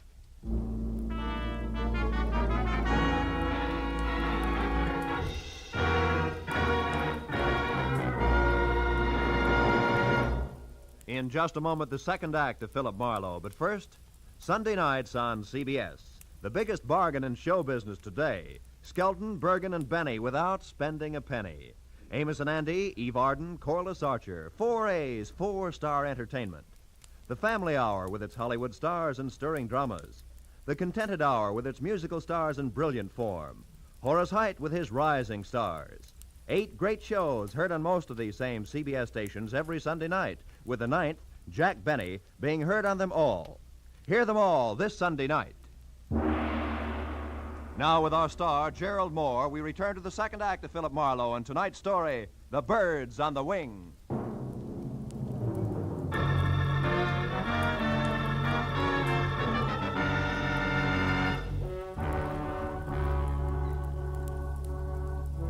Midge Maynard's grim accident turned out to be grimmer murder, I left Kingston and headed for a phone to call my client.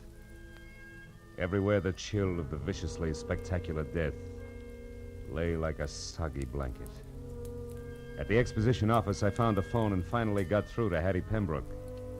She listened up to the word murder and then, between gasps, insisted on coming out to help me. When I hung up, I turned to see that the pilot, Eddie Knapp, had been standing in the door listening. He looked sick. What's it to you, mister? What's what to me? Midge.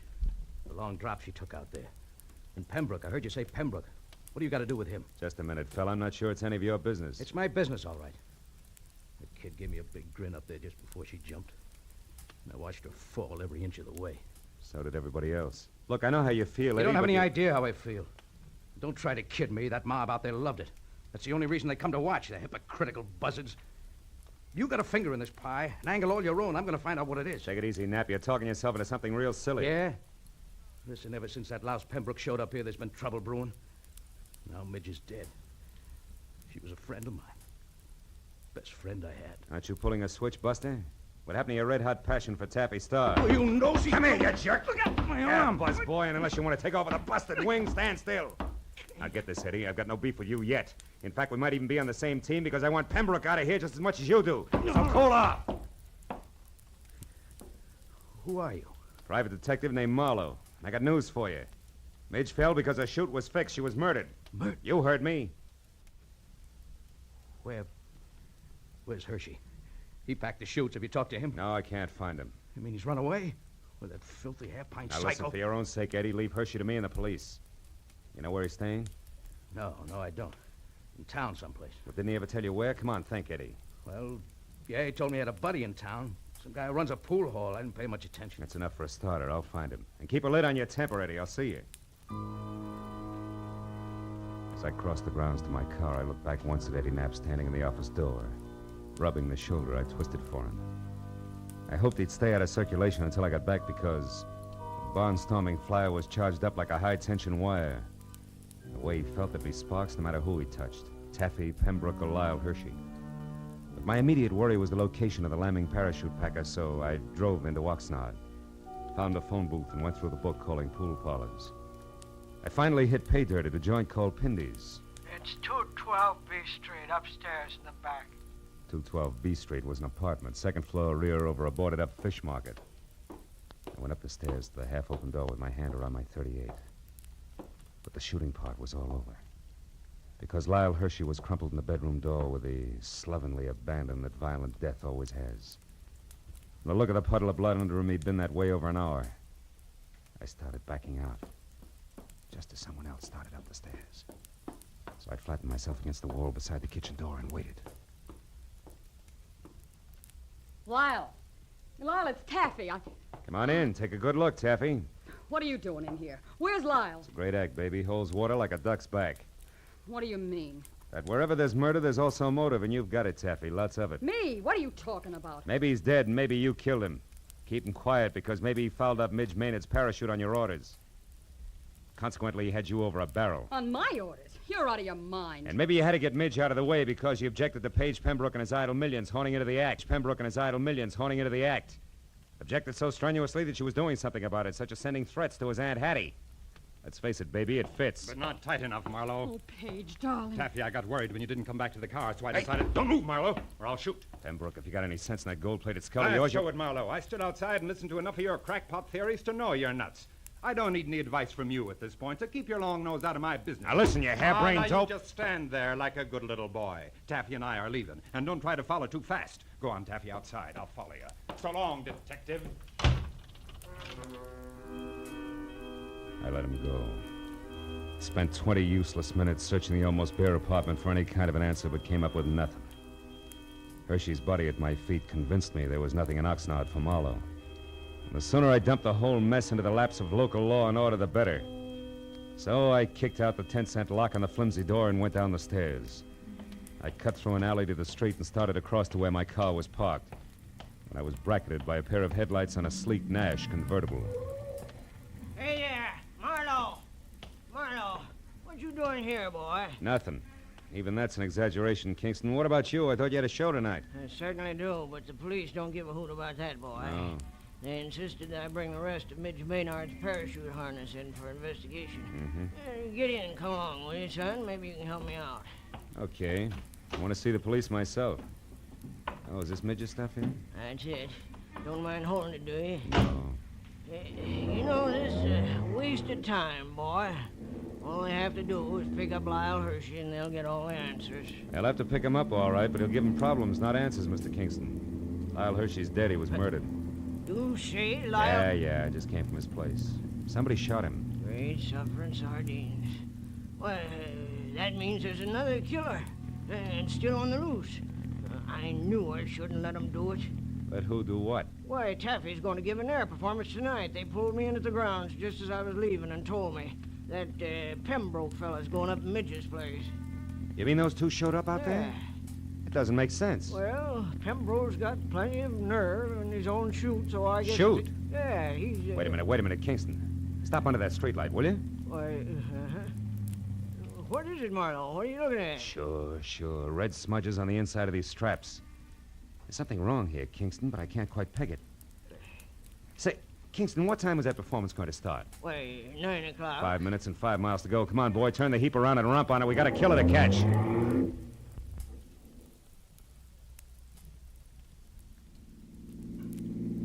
Swing out in front of the hangar, Kingston. Hurry.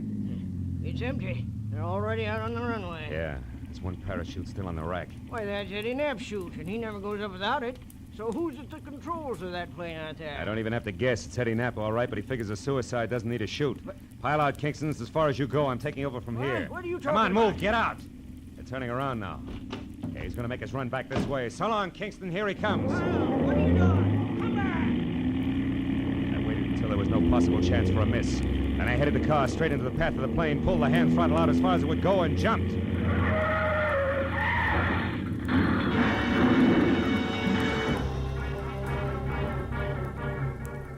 Thereon it was easy. The plane sort of stumbled over the car, rolled up on its nose, and stayed there. Quick work by the volunteer crash crew took care of that. A box of bandages took care of the collection of minor cuts and bruises all around, and the Oxnard police took care of Eddie Knapp. Everything had come out more or less even, except my client, Hattie Pembroke. She showed up at the finish line slightly on the bias, which no doubt was her normal late evening state. Also, she was as full of questions as an insurance adjuster. Now, young man, I paid you a substantial sum of money for this day's work, and therefore, as your employer, I'm certainly entitled to a comprehensive report of the entire business. And I insist All right, Hattie, whoa. I'll run through it once more, and that's all. Now, look. First, the threatening letter you got was written by Midge Maynard because she was afraid Paige was going to break up the act. You get it? But the real screwball was Eddie Knapp. He was crazy about Taffy Star and insanely jealous when your nephew and his money showed up. Knapp decided if he couldn't have Taffy, nobody else would, because he'd kill her. And yet, Midge Maynard was the one who got killed. You catch on quick. Knapp killed Hershey because he was afraid Hershey had seen him tampering with the chutes. You get that? No. No. On second thought, Marlowe, maybe you better submit a written report tomorrow. Yeah, with adding machine enclosed. Now, look, Hattie, it's not Hey, that... Marlowe, Paige and I want to apologize. We treated you pretty badly tonight, and, well, you did save our lives. Business is business. Yeah, that's right. He was hired to do a job, dear, and he did it. I'm only interested in one thing, Marlowe. How'd you know it was Eddie Knapp? Well, nobody had a really good motive for killing both Midge and Hershey, so when I realized the chutes had been switched, I knew Midge's murder was a mistake. And there it was easy. How'd you find that out, Marlowe? From red smudges on the inside of the harness shoulder straps. Red that had to come from your leather jacket there, Taffy. The one Midge always wore was blue. Mm-hmm. Very interesting. Well, Hattie, write the detective a check so he can go. That's the best idea you've had to date, Pembroke. And include on it the price of a repair job on Kingston's car, a new tweed suit to replace this one that lost knees and elbow on the runway when I jumped. And also, don't forget the bonus you promised for keeping your job alive, Hattie. Oh, just a minute, Marlowe. As for you, Pembroke, the only reason I'm not filing an assault and battery charge against you is that you've got great grounds for a countersuit. What do you mean? This! Bless you, my boy. Mail me the check. Good night.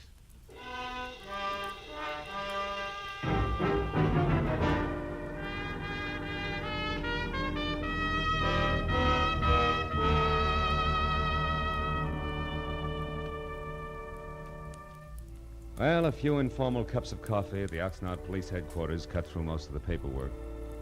But at that, it was after 2 when I finally picked up my car and drove the inland highway for home, past dark, quiet farms, where down-to-earth people made down-to-earth livings and slept at night. Yeah, the countryside was full of them. So it was with a real sigh of relief that I finally opened the door to my apartment and looked forward to some peace and quiet. Hello, Mr. Marlowe. Aren't you Gracie Allen? Yes. Well, how'd you get into my apartment? Well, you see this key? Yeah. Well, it didn't fit, so I opened the door and walked in. Yeah, well, that figures. What can I do for you? Mr. Marlowe, you're a famous detective, and I think you're just the man to handle a very important case for me. Oh, really? Well, I'd be very happy to, Gracie. What's your problem? Well, you see, Mr. Marlowe, our sponsor won't let my husband, Sugar Throat Burns, sing on our program. Mm-hmm. And I want you to investigate the possibilities of another radio program George can sing on. Mm-hmm. And then our sponsor will realize he's wonderful and let him sing on our show. Oh. Well, I'm sorry, Gracie, and the next time you pass my house, I'll be very grateful. Oh, thank you. And I'll be looking for you, too. Goodbye. Goodbye.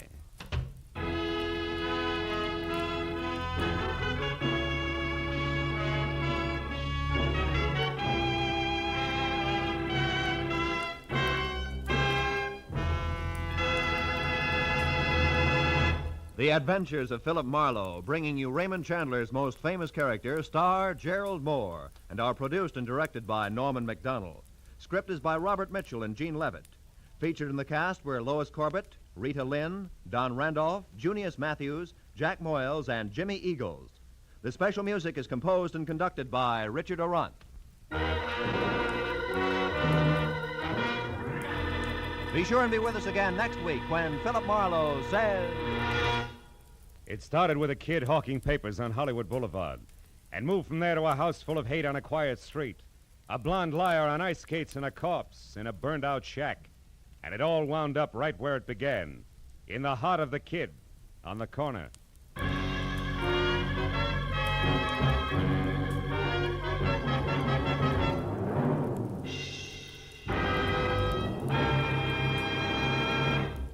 Two music programs that make your Sunday afternoon listening a delight and a pleasure are the Symphonette and the Choraleers. The Choraleers sing popular and semi-classical songs in stirring style. The Symphonette brings you excerpts of great orchestral works.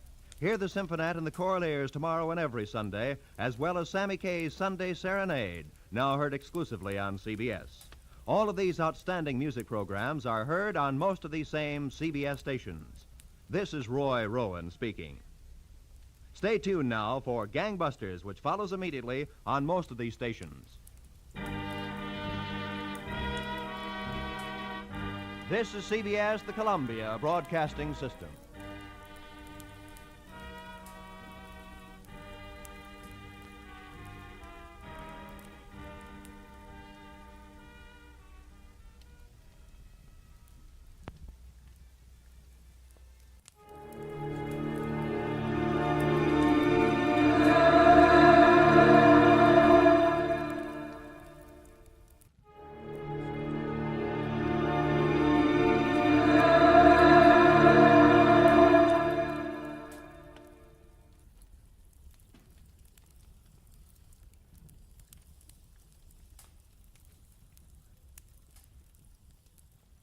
Get this and get it straight.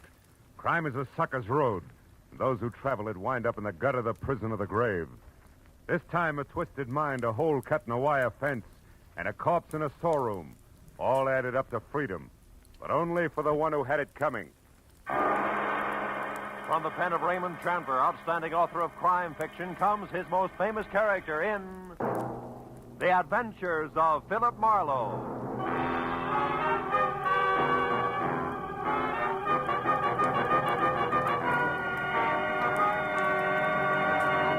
Now, with Gerald Moore, starred as Philip Marlowe, we bring you tonight's exciting story, The Bid for Freedom.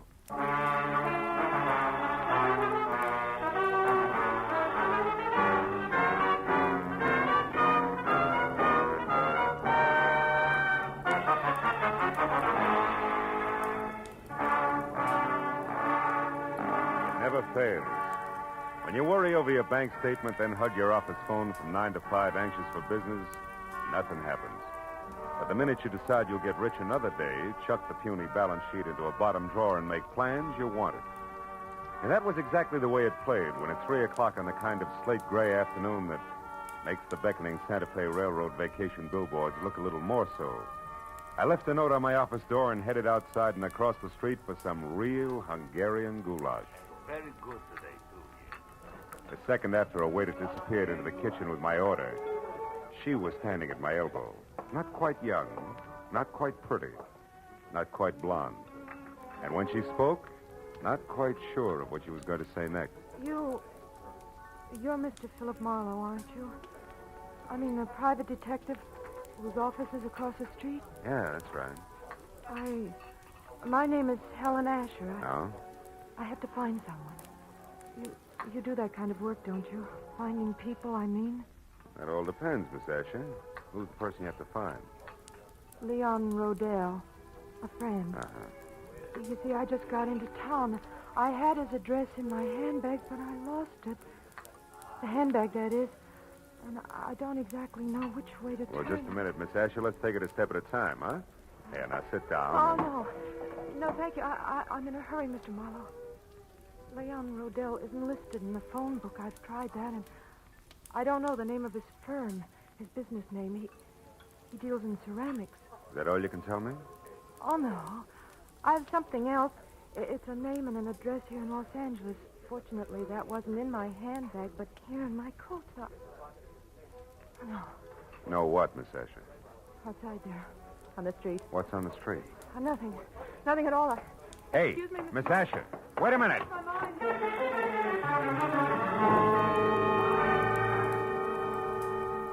There'd been a sort of sad look about Helen Asher that made me want to help her.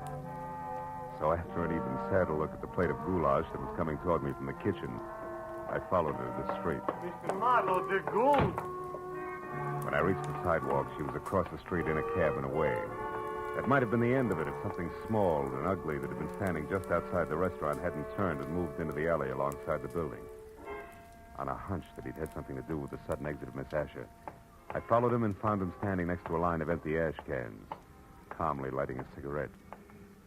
You always run into alleys to light your cigarettes? You always concerned? What do you know about Helen Asher? Helen Asher? I haven't any idea who you're talking about. Come on, little man. I'm talking about the gal who just got into that cab. Do the words begin to flow, or do I wring them out of you? Pete, get your hands off me. You're ripping my pocket. You're lucky it isn't your nose. Come on, talk. All right. It's no secret. Here, it's all in this letter. Look, right here. Oh!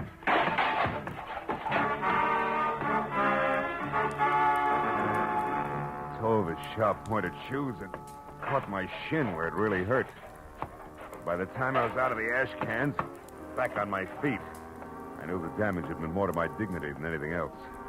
I knew also that the little man was gone, and I had no idea where.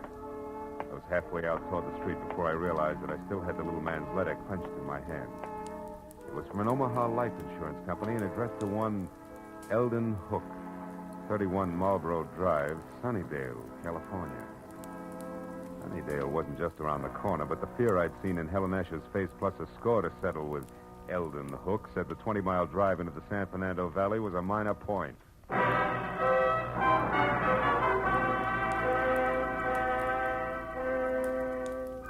Under the gray sky overhead that thickened by the minute, Sunnydale, about the size of the hole in a candied lifesaver, looked as warm and cheerful as crepe paper. And number 31 Marlborough Drive, also gray, was no improvement from the ponderous, bleak stone buildings which said Queen Victoria should have slept there. Past the high, thick wire fence that surrounded it to the wrought iron gate in front of me labeled Hillcrest Sanitarium. Keep out. It took 10 minutes of softly phrased questions and answers to get the boss man, a Dr. Cianetti, to the gate. I told him who I was and what brought me to him, including a description of Eldon Hook. I don't understand. Come in, Mr. Marlowe, please. Eldon Hook has been with us as an attendant for more than a year now, and his behavior has always been satisfactory. Nothing would surprise me anymore today. By the way, sir, what did you say that woman's name was? The one who approached you in the restaurant? Oh, Helen Asher. Is it possible that she was once a patient here, Doctor? No. Oh. What about Leon Rodell? Leon Rodell? Hmm. How do you know that name? From Helen Asher. She was looking for him. That's why she wanted to hire me. She knew he was here in Los Angeles. Mr. Marlowe, this woman, was she young? About 30, blonde? Yeah, that's right. Why? Why? Because this morning, earlier, about 6 o'clock, one of our patients escaped. A woman you know as Helen Asher, and we know as Charlotte Rodell, Leon Rodell's wife. Oh. She's insane, huh? Temporarily, yes. Come over here, near the fence. Oh. I'll show you how she got away. But how she managed to cut through enough of this thick wire link fence to make a hole large enough to crawl through is beyond me. Here, look, behind this ivy. Uh-huh. Even with a good wire snipper, it would take hours to get through all these strands, huh? Wasn't she missed inside? Yes, but she was only gone minutes. Apparently, she had been doing a little at a time during her recreation period, at night, whenever she could. Be careful of the burrs and those bushes there, Mr. Marlowe. Yeah, I see what you mean. Tell me, Doctor, have the police been notified? Of course, at once. The law compels us to. And frankly, Mr. Marlowe, I'm terribly worried. Oh? You see, it was her husband, Leon Rodell, who had her confined here a year ago. 6 months after their marriage, she began to act strangely. He felt it would be only with our help that she could ever regain her mental equilibrium. I thought that we were accomplishing that. Apparently no, huh? Obviously no. But, Mr. Marlowe, we must call the Los Angeles police right away and tell them that Leon Rodell now lives here, not in San Francisco. He must be protected. I see your point. Yeah, she did break out. She is trying hard to find Leo, and 3 she ran from Eldon Hook, who was very close on a trail. That's right, Mr. Marlowe. That's why I suggest that Leon Rodell discontinue seeing his wife as of last month. He always left Charlotte very upset. But now I'd better call the police. Yeah, that's a good idea. Although Charlotte didn't know where her husband was staying or what the name of the ceramics business was, she... Say, Doc. Doc, she claimed that she lost a handbag. Have you found it by any chance? Yes, we did. We found it in the brush near a hole in the fence. I've got it right here in my desk. Oh, good. There was an address on a card in it. 3840 something. Yes, here it is. 3840 Lookout Terrace. Lookout Terrace. Lookout Terrace. That's right here in the valley, up in the hills, south of Ventura Boulevard. Mr. Marlowe, if possible, I'd like to avoid having the papers get hold of this story. This is a rather exclusive nursing home. So? Well, in a sense, you're already in this case. Could you try to find Charlotte Rodell and bring her back here before the police do? Well, Dr. Chinetti, It would be doing a great service for the woman and her husband. I'll pay you your fee. All right, Dr. Chinetti, I'll try. I'll call you as soon as I have something.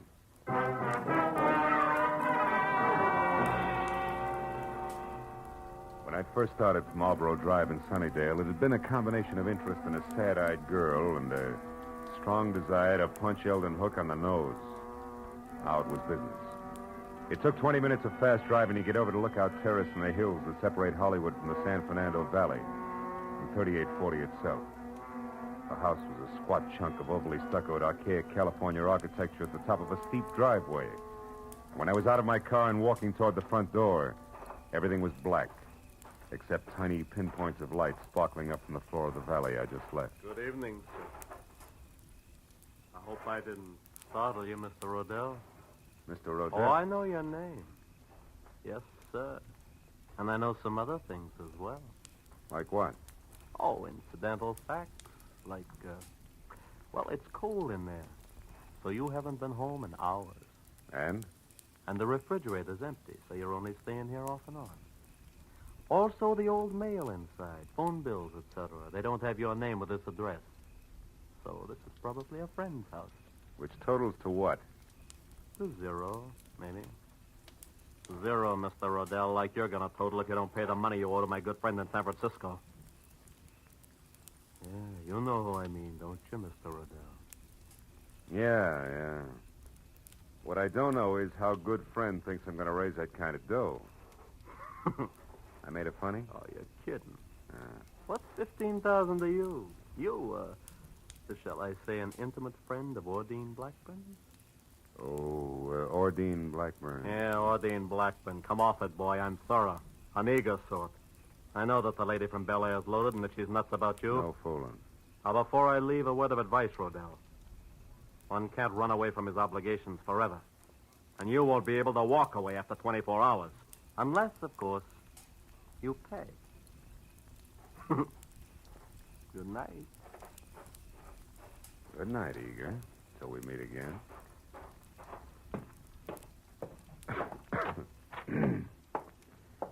Oh.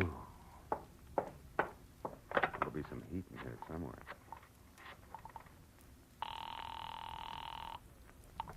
Information. Oh, operator, I'd like the telephone number of a Miss Ordine Blackburn in Bel Air. I don't have the address. Have you tried your directory, sir? No, I can't. The house burned down. One moment, please. Yeah. We have an Ordine Blackbird at 2321 Bel Air Road. Yeah, that's it. What's the number, please?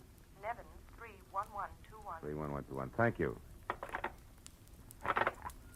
House burned down.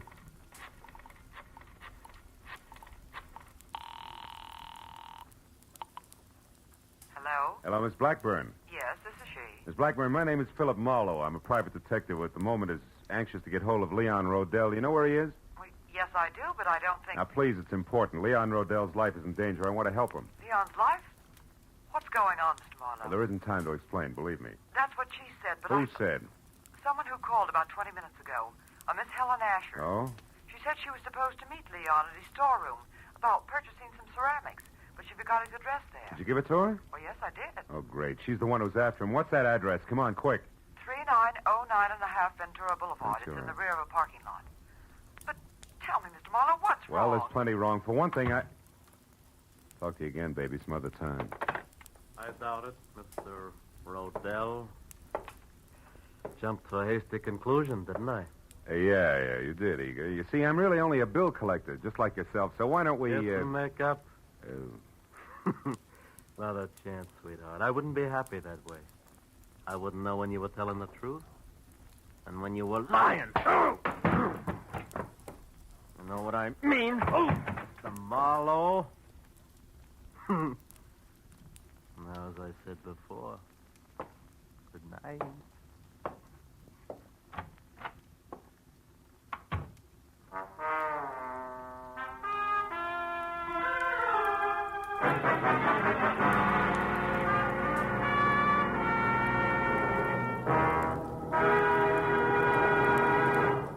In just a moment, the second act of Philip Marlowe. But first, CBS will bring you the earth-shaking premiere of a new opera tomorrow night.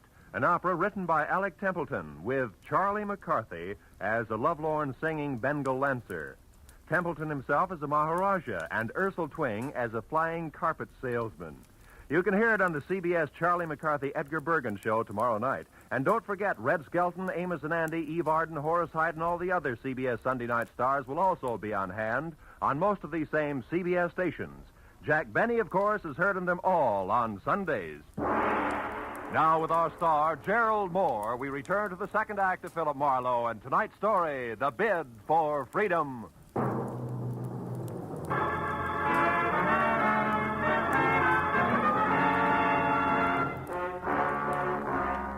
Gun butt I'd been slapped with felt like a log chain. Next time would be different. I waited till Eager drove away, and then went out and got in my car and unwound my way down the hill again to Ventura Boulevard. There I turned west and drove out to 3909.5. There's a glass and neon super grocery store closed for the night. And the only light showing at Leon Rodell's ceramic outfit trickled out on the ground in a narrow wedge to what had to be a partly open back door. Then even as I watched it, the wedge danced to a crazy pattern and disappeared. I ran for it and got there just in time to see Charlotte Rodell dart down the alley. A second later, she vanished in the shadowy jumble of backyard buildings. I knew there was no use trying to follow her. Instead, I eased the storeroom door open and looked into a room full of flower pots, lamp bases, and dishes. Nothing moved. Charlotte, I was sure, it had a reason for running, so I went in, toward a table in the corner where the only light was burning. I was almost up to it before I saw the reason. Yeah, it was a good one. Eldon Hook, the sanitarium attendant, was on the floor behind the table, his body still trying to arch away from the knife in his back. When I bent over him, he opened his eyes. They were already cloudy. I was close. I found the hole in the fence, and I knew Ordine was... Ordine what, Hook? Who did it? Can you tell me? I never figured on... I left Eldon Hook just as he was. Went to the door that opened to the front of the ceramic shop. A desk was there with a phone on it. I got halfway through the Homicide Bureau number when a silhouette showed up at the curtains at the front door. I put the phone down, stepped back into the shadows, and waited.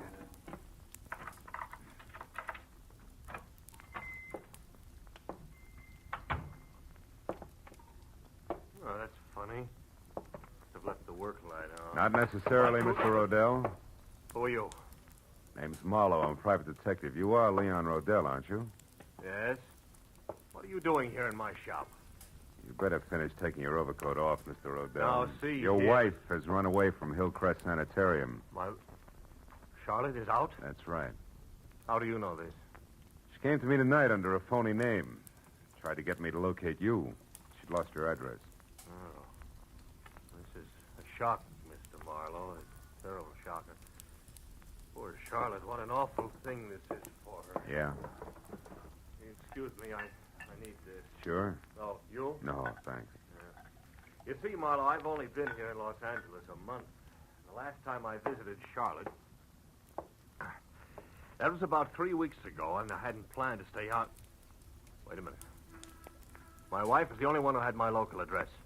If she lost that, how did you find me? That's a long story. I got the address Charlotte lost, and I've already been up to your house, but the last step was a call to a Miss Ordine Blackburn. Ordine? Yeah, she sent me up here. Oh. Then you know about Ordine and me. A little. Well, I suppose under the circumstances that's hard for you to understand, Marlowe, and even harder to accept. Not exactly, under the circumstances. Oh? Well, the law is not as generous as you are. Has no room for understanding. Insanity isn't grounds for divorce until after 3 long years have passed. And maybe Miss Blackburn doesn't want to wait that long, huh? Well, to be frank, I don't know. I'm in love with her. I think she loves me.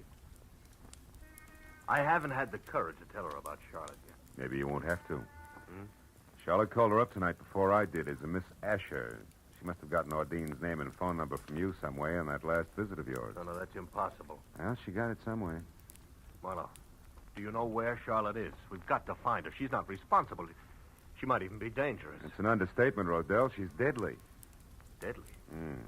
I don't understand. Come here. Over behind that table there where the light is. What? Go ahead and look. Oh, what's over there? When I showed up here tonight, I saw Charlotte running away. I came in and found that. Oh, my... The attendant at the sanitarium. Yeah. He knew she'd escaped. He found the hole in the fence where she got out, and he's been following her on his own, strangely enough. He's dead.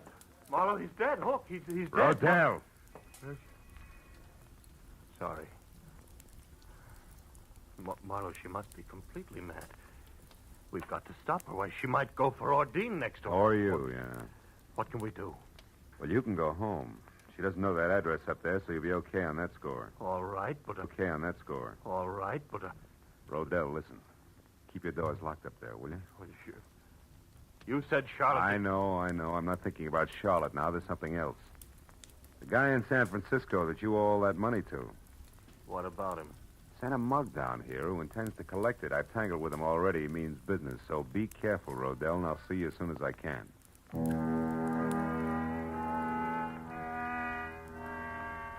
I watched him go out the door limply, his head down. He looked about as tough as a bowl of whipped cream.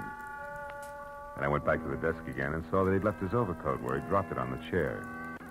I called the police, gave him the word on Charlotte, and when that was over, I had to switch on the desk light to check the sanitarium number before I could call Dr. Chinetti. That's when I saw the letter lying on the desk, an important letter. But for one reason only. It was addressed to Leon Rodell at his house on Lookout Terrace. It was an open invitation to anybody who'd come to the shop looking for that particular piece of information. And there was no doubt in my mind that Charlotte had seen it, which made it long past time for me to get up there and on the double. I turned, headed for the door, and stopped all in one motion. The pair of headlights slashed at the windows and then blinked out. I stepped back out of the circle of light from the desk lamp and waited. A second later, the hulk of Mr. Eager filled the open back door. He was still very sure of himself. He took in the storeroom with one long glance and then sidled through the clutter as deftly as a rumba dancer toward the door where the desk and I were waiting. The instant he got within reach, I swung! You again, you dirty lousy Made your pitch once, big man. Why don't you sit on it? Why, you... And that squares us up for that clip on the chops you gave me. Oh, no. No, not quite, mister. Even Steven now, big man.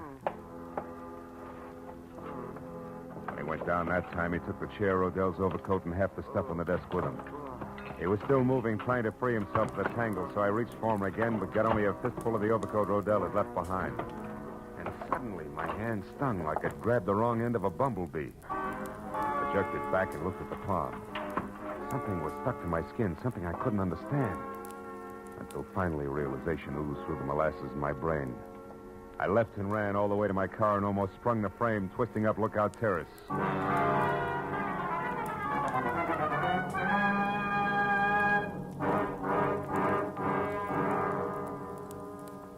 I parked down the hill from 3840 and ran as far as the house next door, where I got to the back, hopped the fence, and got my gun in hand. As I expected, Leon Rodell was there, and so was Charlotte in a coupe. The door open, was poised at the top of the precipitous driveway like the lead car on a roller coaster. Why are you angry with me, I'm not Leon? angry, Charlotte. Now get in the car. We haven't much time. I did everything just like you said, Leon. I know. I lost my hand up with your address in it. The car, I Charlotte. had to find you, didn't I? You did I fine. did everything. And then I learned about your shop, and I went But there. you shouldn't have done that, Leon. Charlotte. Now get in the car. Leon, I saw what you'd done to that Mr. Hook from the car, Charlotte. sanitarium. We're rushed. You killed him with a knife. I had to, Charlotte. He'd been spying on us all the time. He knew all our plans, and he wanted lots of money to keep quiet. Now, It the frightens car, me, Charlotte. Leon. I wish you had. Stop it, Charlotte. It doesn't matter anymore. It doesn't Don't matter. kid yourself, Rodell. Mr. Marlowe. Oh, I found Leon by myself, so I really don't need you after all. I only wish you were right, baby. Don't move, Rodell. Oh, but you don't understand, Mr. Marlowe. Leon and I are going away together on a I trip. understand, all right, more than you do now, Charlotte, and I think you better go in the house and wait for us, Oh, no. huh? No, don't Please, you see? please, We... do as I ask. All right. But don't be long.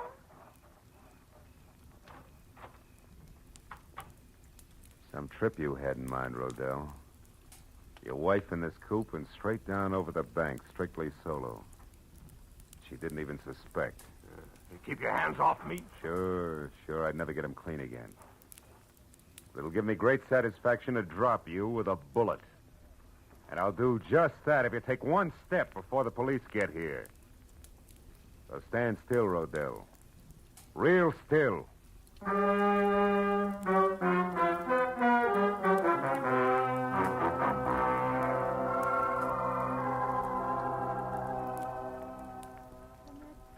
Really all that happened, Dr. Cianetti.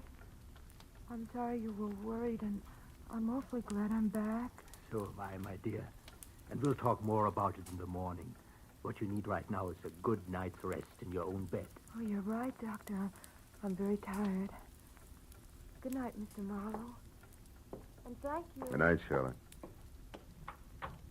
She still doesn't realize, does she? No, and it's a good thing. Plenty of time for that later when it can come gradually. At this point, she could tear herself to pieces over a thing like this. Yeah. Her husband who urges her to run away and helps her do it for the sole purpose of getting her out where he can kill her. Not much security in that setup, huh? No. You mentioned another woman, Mr. Marlowe. Miss Ordine Blackburn. Oh, Adine, yeah. Gullible rich girl without much on the ball. Rodell planned to marry her and solve all his money problems. Believe me, Doc, he had 'em, big ones. I see. Well, she's better off this way. Yeah. 6 months of marriage to Rodell, and she'd have been a candidate for your sanitarium herself. He's that kind of a guy. And my late employee, Eldon Hook? Well, he knew that Rodell had been urging his wife to run away and that he'd cut that hole in the fence. Hook found out that Rodell was interested in Ordine, and he tried to shake Rodell down. Signed his own death warrant on the spot. You know, it's sometimes frightening to me, Mr. Marlowe. to realize how many warped and twisted minds there are that never get help until it's far too late. But there's always some good in every bad thing, they say. What about this case? Charlotte. I expect her to recover completely soon, because now the main contributor to her neurosis, so to speak, is gone forever. Oh. That was Leon Rodell. Yeah, well, Doc, it's a long way back to Hollywood. I better get going, huh? Just one thing more, if you don't mind. Charlotte would have died in a smashed car in what would have passed for an accident. Also, she'd have been blamed for Hook's murder if you hadn't found out the truth about Rodell. I'm very curious. You remember the burrs that grew along your fence outside? The birds? A blasted nuisance. Yeah, but as you just said, Doc, there's always some good in every bad thing. Rodell told me that he hadn't been up here for 3 weeks, and yet tonight his overcoat was loaded with burrs. I got one in my hand from it. Oh. That gave me a hunch. Well, from there on, it played. Disappointed? To the contrary, satisfied completely. Good night, Mr. Marlowe. Good night, Doc.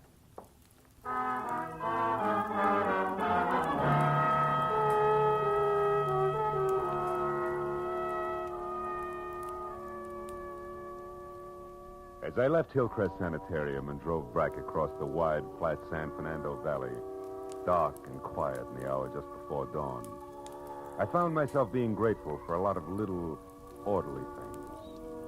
Things like the clear white line down the middle of the road, the rhythm of the motor in my car, and the prospect of going home to my own secure apartment. Then I wondered about Charlotte, and the sort of nightmare jungle the world must be to a mind twisted suddenly, out of focus, where there is no symmetry or logic. But nightmares can be banished, huh? Fears driven away. And in time, with Dr. Chinetti's help, she'd come out of it all right. But the others like Hook and Rodell, to them, the jungle is home. No nightmare, that. They live in it by choice. Until, one way or another, they're destroyed. Choked to death by the very tangle they hide in. Well, that's fair enough.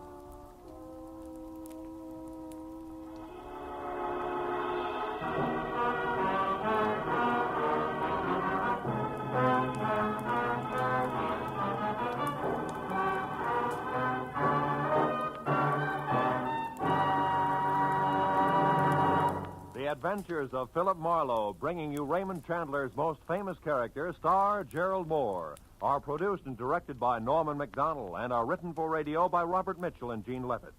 Featured in the cast were Gene Bates, Larry Dobkin, Yvonne Patey, Harold Deerenforth, Jack Edwards, and John T. Smith. The special music is composed and conducted by Richard Arant. Be sure and be with us again next week when Philip Marlowe says... This time a fireball, too handy with a target pistol, led me down a rocky road past a sleazy money grubber to a curly-headed corpse. And it might have gotten worse if I hadn't slowed down at the hairpin turn.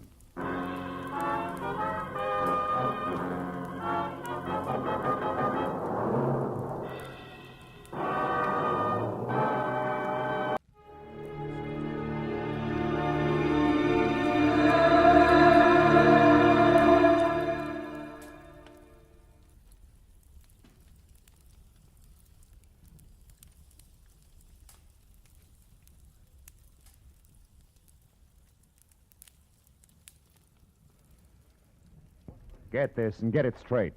Crime is a sucker's road, and those who travel it wind up in the gut of the prison of the grave. There's no other end, but they never learn.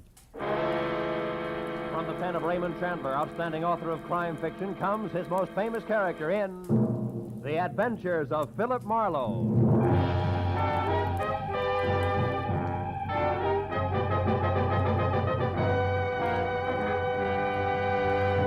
Now, with Gerald Moore starred as Philip Marlowe, we bring you tonight's exciting story, The Collector's Item.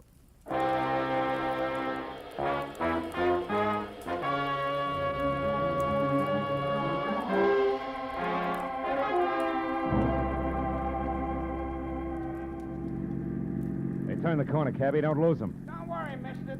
There they are up ahead of that new Nash. Uh-huh. And a white Panama hat shows up through the back window of that cab like a signboard. Besides, I've been doing okay so far, ain't I? We stayed in this tail for 20 minutes now. Yeah, but I've been tagging the guy under that hat for 6 hours. 6 hours? For a movie, a Turkish bath, 3 bars, a restaurant, and 2 museums. Close the gap a little, huh? Whatever you say, mister. They're liable to spot us. How much longer you gonna keep this up? What difference does it make as long as your flag's down? Big difference. My old lady'd be awful sore if I don't get home tonight. And this follow-the-leader routine looks like an endurance contest. Take it easy, cabbie. At 10 o'clock tonight, a certain big deal will be closed, and then we can both forget about that guy up there and go home. Big deal? What kind of big deal? I ain't nosy. I just don't want no trouble. You'll get no trouble. It's approximately legal, ain't it? Legal as Confederate money. Nah, just a minute. I got a living to earn. I'm serious. So am I. Sirius is a rare coin dealer. Oh, a numismatist. Yeah, that's right. Well, what do you know? I collect Indian pennies myself. Small world. And the guy up there in the hat's trying to louse up a sale, huh? That it? Roughly, yeah. Keeping an eye on him till the deal goes through at 10. He's a screwball from the deep south. Hey, the light's changing. He's gonna be caught. You want I should slow down? No. Pull up behind him. It's okay. Right. Hey, mister, look. You see that? Yeah. Panama hat, it's gone. Yeah, when I drive it hit his brakes, it disappeared. Pull up beside him, quick. Can you see? Yeah, the seat's empty. Ooh, what a pair of chumps. They've been chasing nothing but a hat propped up in the back of that seat. No kidding. Gee, it sure looked natural, didn't it, mister? Nuts. Let me out. Now, look, you get to the other driver. Find out where he dropped his passenger off and anything else you can. Yeah. Here's $30 for your trouble. Wow, for that kind of dough, my wife can go ahead and get sore. Call me at the office, mister. Just ask for Joe Joplin. Keep your sights on, you can do it!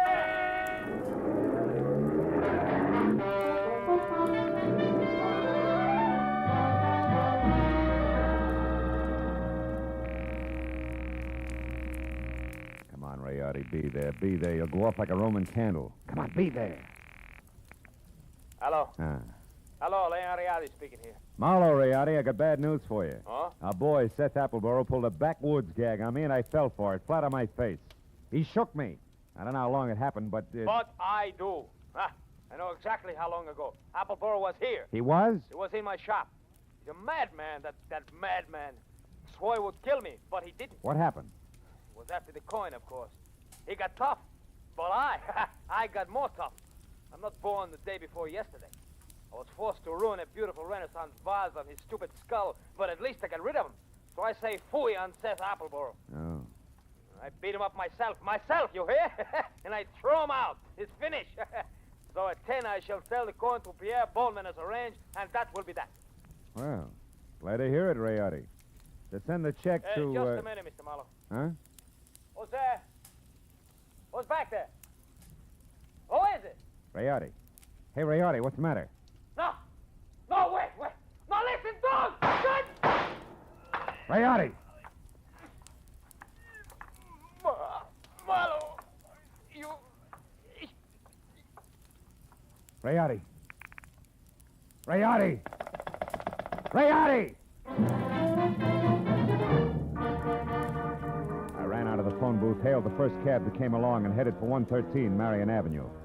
Leon Rayardi's shop was a narrow cell with tattered green shades drawn over dingy windows. The front door was locked, so I went around to the alley where I'd left my car earlier. The back door to Rayardi's was half open. Rayardi sat on the floor, his legs spraddled out, his head slumped against the bottom drawer of his desk like a drunk too tired to look for the way home. Beside him on the floor was all that was left of the reason for it. A small open box lined with blue velvet and labeled Unique. Confederate States of America, $50.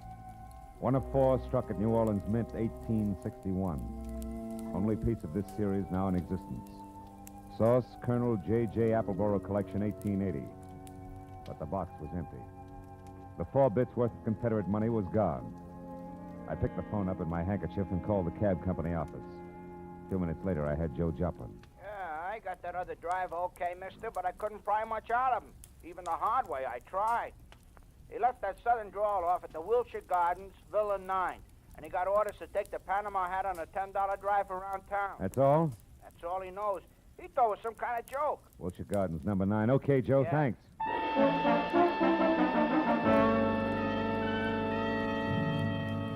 I called homicide, told Lieutenant Matthews where he could pick up the body, and before he could order me to stick around, promised to fill in the details later and hung up. After that, I got in my own car and drove to the Wilshire Gardens Hotel, Villa 9. What finally came to the door and eased it open a cautious 2 inches. Had a mop of renegade hair the color and shape of tumbleweed, a body as gaunt as a piece of barbed wire, and 2 sick gray eyes that tried hard to hide under a pair of scrub brush eyebrows. Seth Appleborough wasn't glad to see me. State your business, sir. What's more, I'm a busy man. I'm not well, so be brief. Okay, we'll start off with murder. Murder? Now, see here, We'll sir. follow that with a missing Confederate $1/2. Now, do I come in peaceful like, or do I knock the door down? Don't go riling me up, Yankee. Well, you won't get in at all. What's your name? Philip Marlowe. My business at the moment is trying to square things with a client I let down very badly. Client? Then you must be referring to that low-down, unscrupulous carpetbagger, Leon Rade. You're a little confused, aren't you? Rayotti's from Italy. From northern Italy, sir. And a crooked, unprincipled carpetbagger. You said that. The kind who strips the South of her treasures, who pillages and loots and... What? A gun? Well, what's the meaning of that firearm in your hand, sir? I haven't got time for another civil war. Now get away from that door. I'm coming in. You carpetbagger. Now, let's knock off the nonsense, Appleborough. Where's the $1/2? Where, indeed. My poor old fool of a grandpappy, the colonel, sold it. Sold it for practically face value, sir. Just to keep body and soul together on the plantation back in 1880. And what he was give for it wasn't worth dirt compared to what that fine old piece of Confederate money's really worth. All right, all right. Where is it? Come on, hand it over. Well, I don't have it, sir. Oh. Not yet. But by ginger, I'm going to get it. And when I do, it's going home where it belongs, you hear? To the South. Oh, You better go to the couch and take another pull on your mint julep, Busty. You look bad. my head. And then I want that coin. I'm not kidding. That Real, they crowned me with an iron pot. Oh, but that won't stop me, sir. I'm not going to stand by and let that rare old $1/2 be desecrated any farther.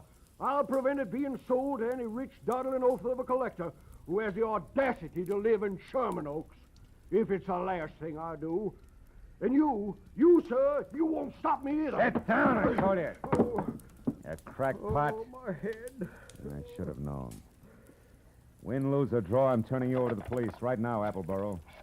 Charge is murder and larceny, and it's too bad, but you're a cinch to beat both raps on a goofball plea. You, Huh? big boy, put down the phone, drop your gun. Oh, rebel reinforcements. Drop it, I said. Oh, friend indeed. Providence is still smiling, sir. Yeah, sure. She's hilarious, Mr. Appleborough. Right, big boy? Or don't you see the humor of the situation? Oh!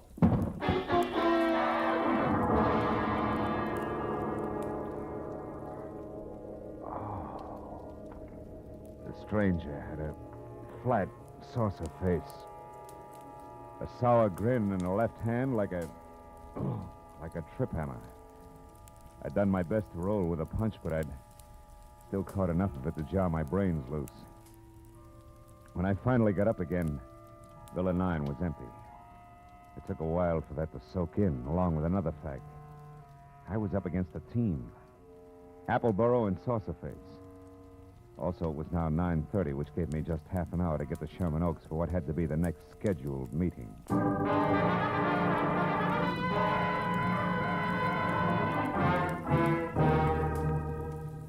The Boneman Mansion on Clooney Drive, from giant iron gate out front through overgrown grounds and up to the entrance, looked a lot more like the prop room at the Metropolitan Opera than anybody's residence. When I lifted the brass ring in the brass lion's mouth and let it fall, I got another surprise. She had deep hazel eyes with long lashes, close-cropped copper-colored hair, and packed full green suede dress that put no strain on the imagination. Her bare shoulders made you think of toasted marshmallows. Hello. Hello. You wouldn't be Pierpont Bowman, huh? And you must have had some reason for knocking, other than window shopping. Yeah. My name's Marlowe. I used to work for Leon Rayardi before he was murdered tonight. Murder? Mm-hmm. Is this supposed to concern my Uncle Pierpont? Yeah, I think it does. From the fuss that's being kicked up about 4 bits worth of Confederate money, you'd think that it was a chest of Easterling sterling silver. Only 4 bits, huh? Uh-huh. Yes. Yes, I'm afraid he is vitally interested. Come in, Marlowe. Wait here. All right. Uncle Pierpont, come here. Huh? What's the matter, Christine? There's a man here to see you, a Mr. Marlowe. You'd better talk to him. Oh, what do you want? Huh? Oh, you. What is it, Marlowe? Now, it's about the $50, the one you intend to buy from Leon Rayardi, Mr. Bowman. Oh, yes. Well, what about it, man? Rayardi was murdered tonight. That murdered, you say? Mm-hmm. If that's true, he hasn't had time to hit the ground yet. What's your game, Sonny? You must have some kind of a game. What is it? No games. I'm telling you, Rayardi was shot and the coin stolen. Are you sure about that? Are you positive? No mistake? Are you certain, Marlowe? I couldn't be more certain if it was tattooed on my forehead. I heard it happen and saw his body over an hour ago. What do you think of that, Uncle Pierpont? Marlowe looks at dead bodies, too. I think it's poppycock. Yep. What do you think, Chris? Wait a minute. Let me tell you what I think. It's more to the point. I came here because I'm also certain that the man who killed Rayardi is the man who took the coin. And that he'll show up here in the next few minutes posing as Rayardi and try to sell you that $50 as planned. I want you two to help me get him. You know, Marlowe, I think you're bombing. Now, look, baby, I've had quite enough... Hold on now. There's just one teensy thing wrong with your little scheme, Marlowe. You see, 10 minutes ago, Leon Rayardi, or someone who said he was Leon Rayardi, was here. I gave him $37,000 cash as agreed, and he gave me this, the only one of its kind in the world, the 1861 Confederate $50.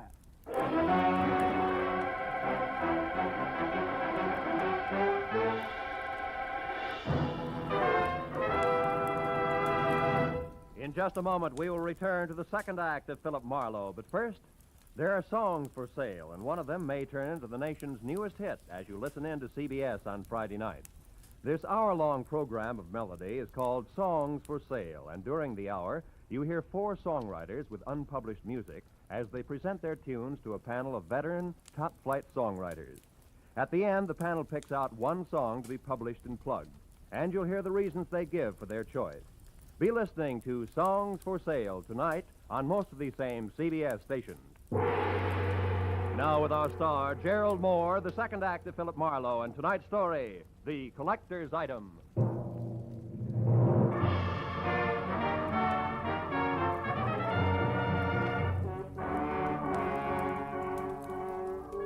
When the wobbly screwball collector clinked the $37,000 50-cent piece on the tabletop in front of me, his eyes flashed on like a pair of unfrosted light bulbs. And something close to frost started to collect in the upturned corners of his mouth, a smile like the cat that had just eaten the canary, cage, birdseed, and all. There was little doubt about it. Septuagenarian Pierpont Bowman was what an eccentric would call eccentric.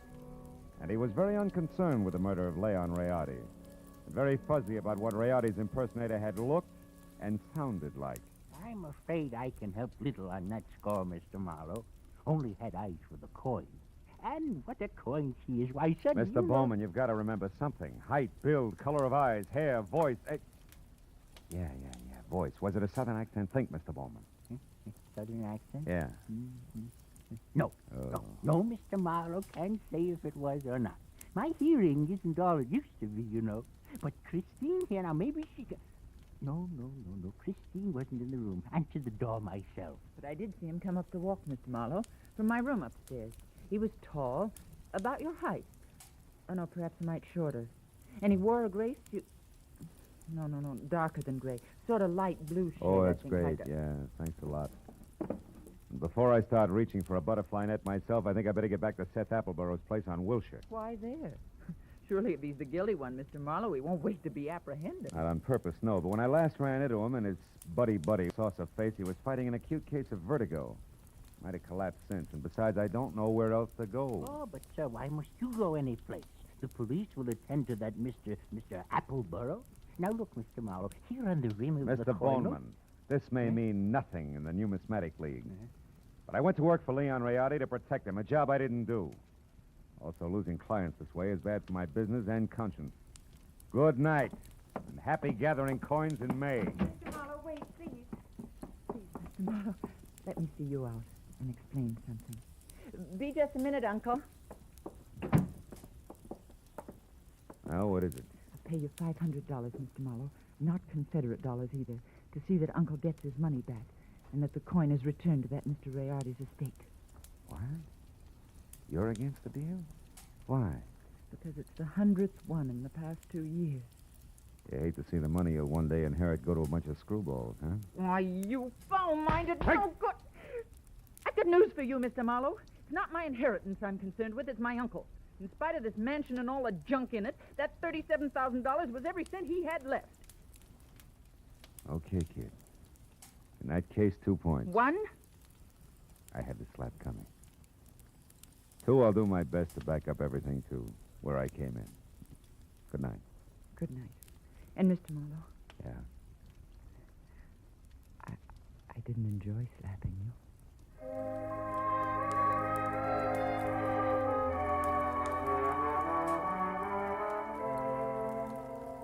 She said it like she meant it.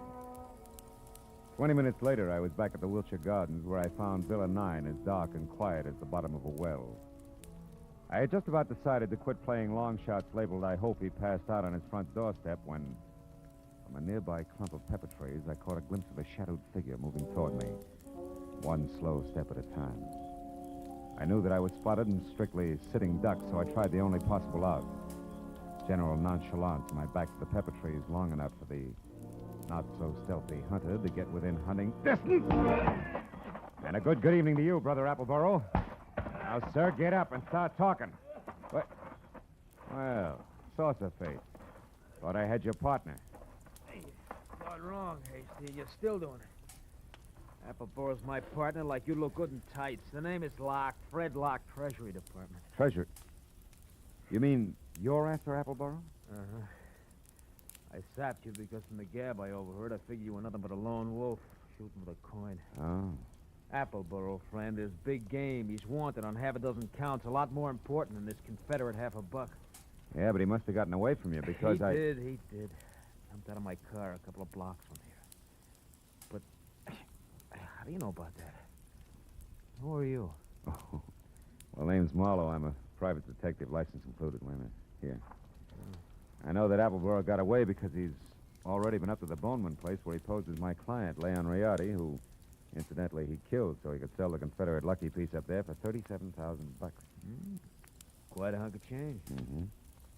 Well, sorry we crossed our wires, Marlowe, and thanks for the word. Oh. But don't worry, he won't get far. Us T-men will see to that. Keep in touch with the department if you find out anything, will you? Sure. Oh, Say, Locke. Yeah? just a hunch. Oh, like what? Like you're a cockeyed liar. Like Treasury men don't call themselves T-men. Any more than private detectives call themselves private eyes. Now, Locke, let's try inside your jacket. And one, get rid of this non-Treasury Department Luger. And 2, check the wallet and see if at least Fred Locke is your real name. All right, it's my name, it's my name. Yeah, surprise it is. And out of imagination, T-man.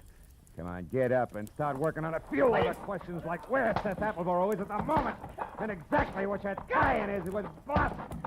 Well, do we keep this up all night? No. I'll tell you everything. Okay. I'll tell you everything. Okay. Now, first the setup. Come on. Yeah. There were 2 of us. Me and Adam. No!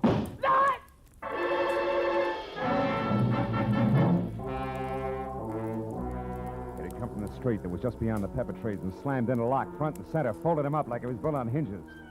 By the time I was out of the impact area and had my .38 in hand, the only target I had was a pair of taillights blinking out of sight in a funnel of dust. Fred Locke was blood-smeared, dead, and made an ugly centerpiece for the little ring of startled faces that began to converge. I stepped back and became just another sightseer, when a small, bald man with a large white eyebrow and lots of worry stamped on his face began to do his lamenting out loud. He was the Wilshire Gardens hotel manager and didn't care much for public spectacles on the home grounds. Oh, my goodness. 1 minute that Mr. Appleboro unconscious in his car, and the next this man is shot to death. Hey, wait a minute. Appleboro's unconscious in his car? Where? At the other end of the grounds. There's a nasty cut in his forehead. One of the guests just found him there. I was just about to call a doctor. Never mind the doctor. Show me the way. Come on.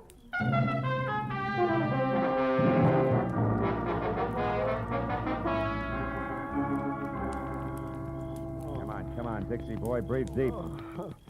Who? Oh, you again? Yeah, me again. And you're up to your drawl in a couple of untidy murders. Now snap out of it. Oh, my. It's no use. He doesn't even hear you. That's all right. While it's this peaceful, I think I'll check on this drooping flower of the Old South. His wallet should do it. Do what? Prove whether or not he gave me a straight pitch. Yeah. What do you know? Membership card, Sons of the Confederacy, New Orleans chapter. Here, let me see. Uh-huh. Oh, that's his picture, all right. Sure is. Well, when the police get here, they, Hey, look. Yeah, what is it? His wristwatch was smashed against the dashboard. So it is. He must have held his hand up to protect his head when he fell forward. Yeah, now look, friend, the name's Marlowe. When the law gets here, tell them they can find me at Sherman Oaks, the Pierpont Bowman residence. Oh, now, wait a minute. You can't leave me here with all this on my hands. The police are going to want to know what this is all about. I'll try and have an answer for them. But first, I got to ask a crazy collector a not-so-crazy question.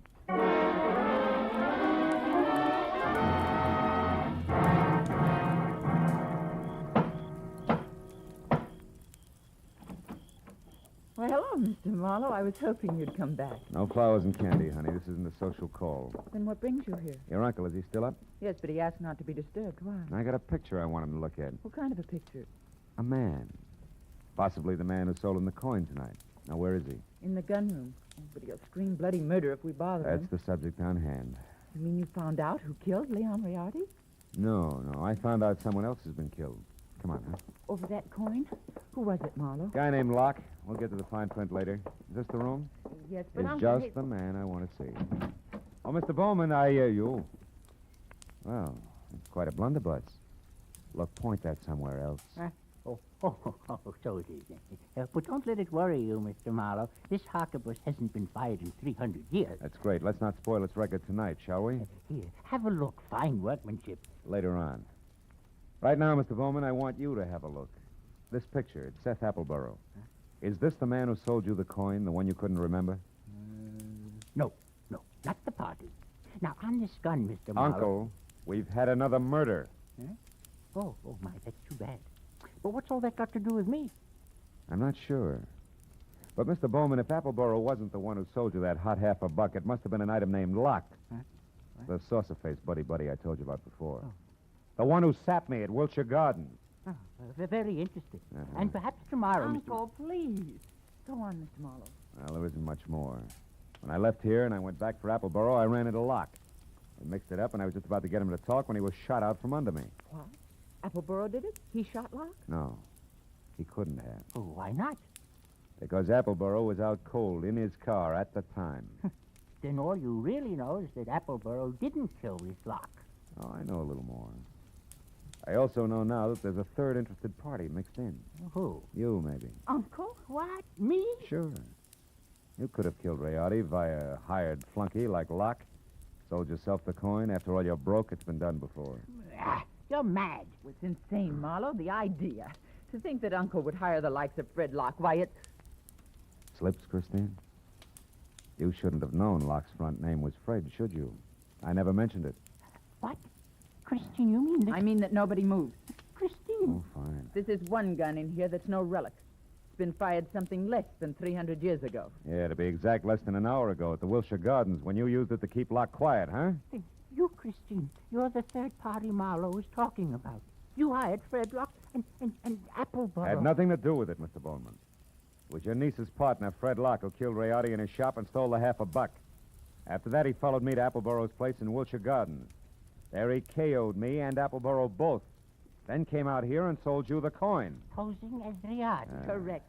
You can both go to the head of the class. Not yet. One question, teacher. Why did Locke go back to Appleborow's? Couldn't have been just luck that I found him there. It wasn't. He was afraid Appleborough had seen him kill Riardi at the shop. He had to know for sure. Your turn, Uncle. Why did you do it, Christine?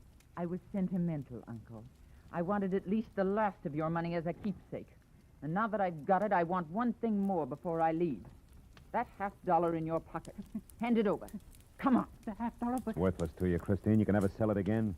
Every collector in the world will be on the lookout for it. Don't you think I know that? And what do you want with it? The pleasure of getting rid of it. I hate it. Like I hate every piece of junk you've squandered your fortune on. The fortune I'd have inherited someday. I'm going to throw it in the first deep river I come to. Hand it over. No, you don't, Christine. Drop it. Drop it. Now, sit in that chair while you can. You may end up in another one.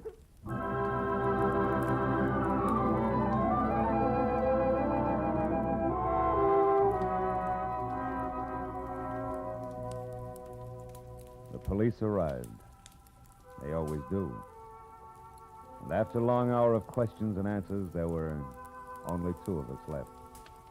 Pierpont Bowman, standing close to a window, tears crowding his eyes. The fingers of his right hand nervously toying with a Confederate coin.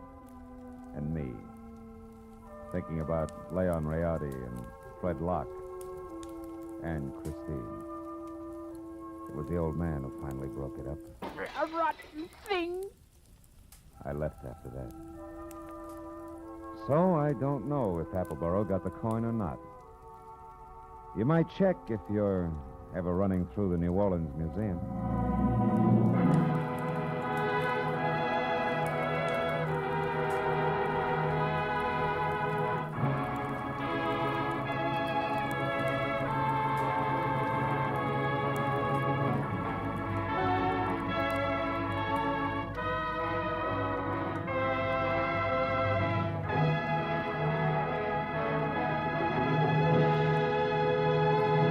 The Adventures of Philip Marlowe, bringing you Raymond Chandler's most famous character, star Gerald Moore, are produced and directed by Richard Sanville and written for radio by Robert Mitchell and Gene Levitt.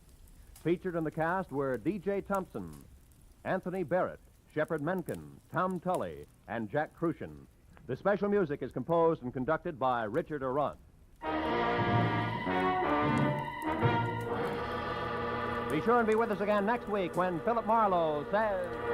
This time an old man dead in a flophouse, a sot who carved wood, a fallen lady with an eye for gold lockets, and a snake with big ears.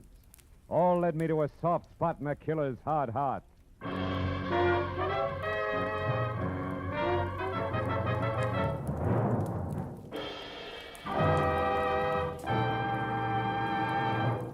Every Friday night, CBS brings you stories taken from the files of parole boards of the 48 states. With only the names changed, these stories give and detail the events of a criminal's life up to the time he is up for parole. Then, before you hear the board's decision, you can make up your mind. Is this man ready to be set free? It's been hailed by press and public alike as an outstanding anti-crime show. And you can hear it now by staying tuned, because Up for Parole follows immediately on most of these same CBS stations. Roy Rowan speaking. This is CBS, where you play Sing It Again every Saturday night, the Columbia Broadcasting System.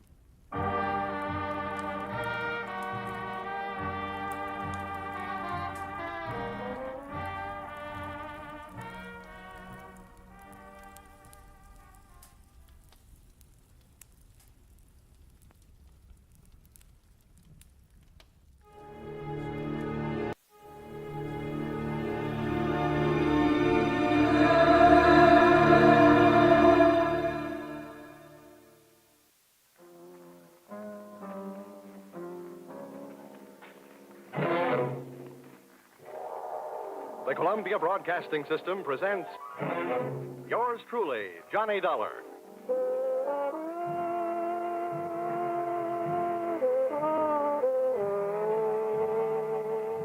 The next half hour has its baggage packed to take a trip with America's fabulous freelance insurance investigator, Johnny Dollar.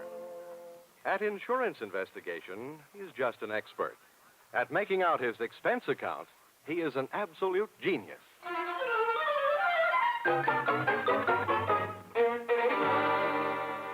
Expense account submitted by Special Investigator Johnny Dollar to Home Office, Honesty Life Insurance Underwriters, Terminal Building, Hartford, Connecticut. Attention, Austin Farnsworth, General Manager.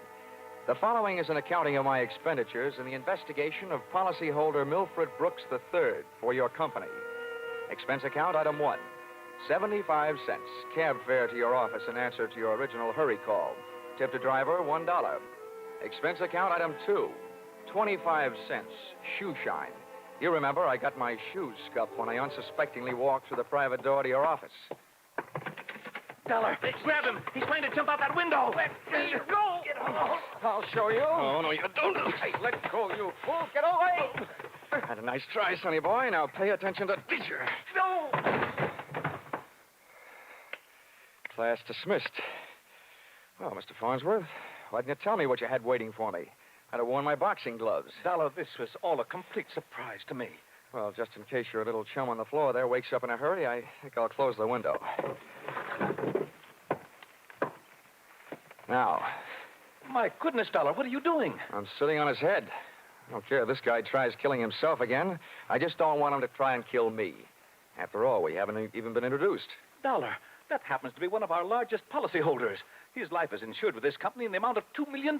Oh, now I can see why you're so anxious to keep him from putting a dent in the sidewalk. Precisely. He'd also put quite a dent in your company's bank account. By the way, Dollar, aren't you in danger of smothering the boy sitting on his head that way? Maybe. Now, tell me, what's this guy's name? And what's his story? That, sir, is Milford Brooks III. As I said, we have him insured for $2 million. His mother and father left him with a paid-up policy for the sole purpose of enabling his heirs to pay the inheritance taxes on his estate when he dies. Unfortunately, due to the kind of life he's been leading, Brooks not only hasn't any heirs, he hasn't any money. He blew all his cash? That's right. Now he's trying to get some out of us by threatening to kill himself. And that policy pays off on suicide. In a mortuary, he'd be a millionaire, huh? Please, Dollar. Sorry, go on. Well, 1/2 hour ago, Milford walked into this office and changed the beneficiary in his policy.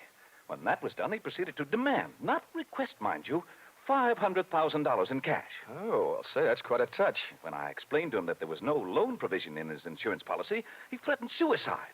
He said I could either give him the $500,000 cash or pay off the $2 million on his policy. So all you have to do is to keep him alive. And he's managed to make that no small problem. The man he named as his new beneficiary, just before he made his demand for the cash, is, well, it's downright frightening. Why? Who is it? One of the most notorious gamblers in the East. His name is Hatcher. Harold Hatcher. Oh. You know him? Yeah. Say, that kid's been a post office pinup boy for a lot of years. Well, there's the situation, Dollar. I'm engaging you to protect Milford Brooks' future. Yeah, what there is of it. The way this lad operates, you think he had but 2 lives to give for his country. He's not only set himself up to get knocked off by somebody else, he's just dying to do the job himself. It just means that you'll have to work twice as hard. Oh, it also means something else. What's that? That you'll have to pay me twice as much money. You'll get your money. The situation demands sacrifice, I'm afraid. But protect the boy, Dollar. Give him something to live for, an interest in life. An interest in life, huh? Let's see. I know. Here, this should help. What's that you've got there? It's what's commonly referred to in the more successful bachelor circles as my little black book. Now, let's see. Ruby? No, her favorite expression is drop dead. Bernadine? No, she'd be the new beneficiary by midnight. Oh, here's one. Here. Butter. Butter? Hey, Farnsworth, would you mind passing me that phone, the one with the long cord? No, not at all. My little friend here is showing signs of life. Here you are. Maybe you should let him breathe a bit more. Don't worry. He'll be all right. Hello? Hello, I want to call New York. Person to person. Miss Theodora Butts. Yeah, that's right. And you'll get her at Hudson 24292. Dollar, you're not thinking of taking this boy to New York, are you? Well, I'm going there myself, and you want me to keep an eye on him, don't you? Don't fret, Farnsworth. All is not lost. You do worry me sitting on his head that way. Hello? Hello, Butter? Butter, this is Johnny Dollar. I'll be in town tonight. I want to see you. Look, here's what I want you to do. Yes, this is all right to say over the telephone. I want you to reserve a table at the hatchery in my name for 10 o'clock tonight. Will you do that? Okay, I'll see you in a few hours. Huh? But I can't make it any earlier. I'm sitting up on a sick friend. Okay, goodbye. I'm not sure that I agree with your methods. Oh! What's the matter, Dollar? Did he hit you? Hit me? No, he bit me.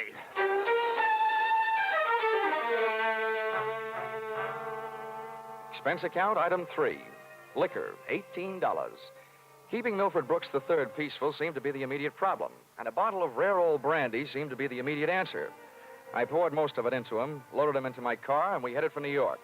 As we passed through New Haven, he opened one eye, looked up, saw the ale bowl, and gave 3 cheers for old Eli. Yeah, Ray. Old Yale would sure be proud of you. Why anybody would want to insure you for $2 million is more than I can figure. Yeah, well, my daddy loved me very much, and my mother loved me very much. Not only that, but I love somebody very much. And not only that, but I hate somebody very much. Hey, you want to know something? Huh. Next to one other guy, I hate you most of anybody else. Here, lover boy, it's cocktail hour again. Time for your bottle.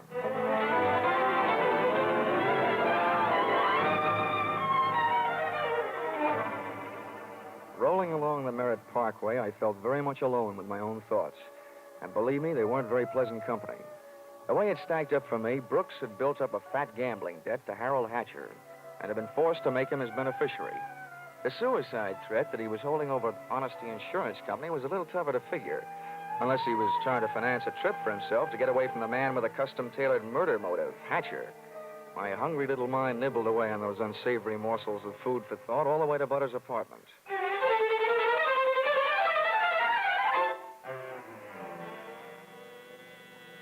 Hey, where are you taking me? I want to go to New York. If you don't behave, Buster, I'll punch your ticket. Johnny, darling, welcome to New York. Fastest trip I ever made. Quiet. Well, where did you find this? In a box of Cracker Jacks. Come on, let me in. Oh, I don't know about you, Johnny. Some men bring me flowers and some bring me candy. What do you bring me? A boiled owl in a Brooks Brothers suit. Oh, I'm pleased to meet you. My name is Brooks, but I haven't got any brothers. Lucky them. Fix the pillows on the couch, will you? They look more at home in the bathtub. Oh, come on, Buster. Lie down. Oh, I'm charmed. Thank you. Hey, this kid's liquor sure can hold him. He's passed out.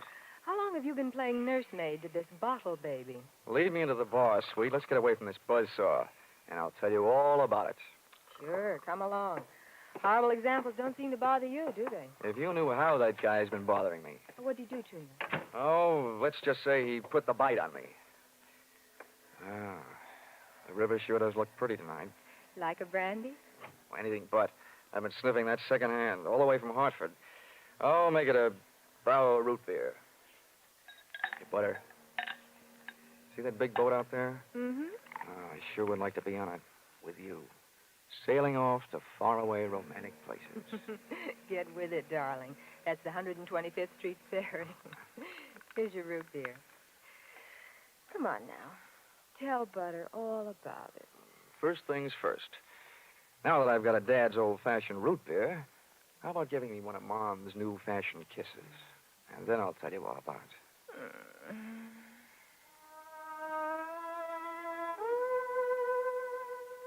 A few seconds later, I proceeded to tell her all about it, and it wasn't easy. Everything about her kept flagging down my train of thought. She was a sympathetic listener to my story until I gave her the answer to her first and only question. Where do I fit into all this? Well, baby, I thought you understood. My job is to give the poor, misguided boy something to live for. That's you. Well, he should live so long. Now, Butter, wait a minute. Well, don't butter me. Now, don't get excited now. You misunderstand. I really mean it. I thought if he just got a look at you, realized that things like you exist, you'd make any man glad to be alive.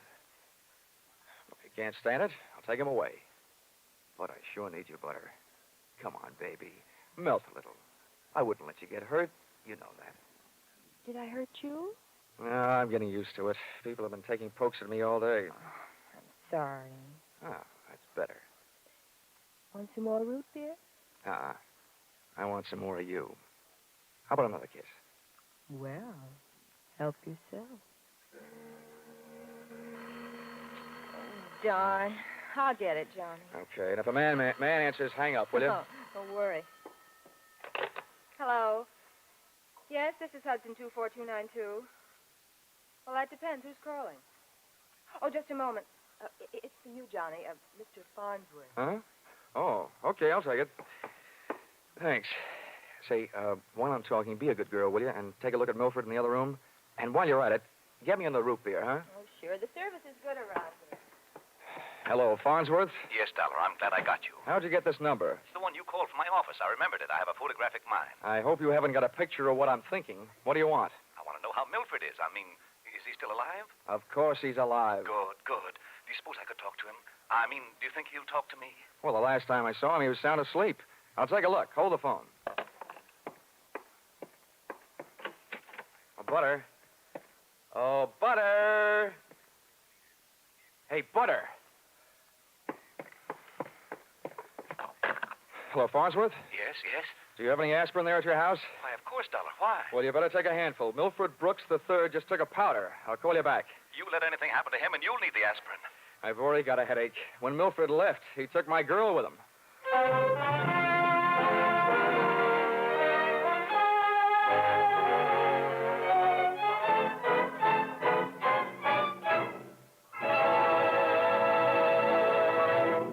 In just a moment, we'll return to the second act of Yours Truly, Johnny Dollar. But first, we want to remind you that it was 437 years ago, next Sunday, the famed Spanish explorer Ponce de Leon began his search for the Fountain of Youth. By sheer coincidence, the man who's still looking for it, Jack Benny, will be heard on CBS next Sunday at 7 o'clock Eastern Time. And now, back to Yours Truly, Johnny Dollar.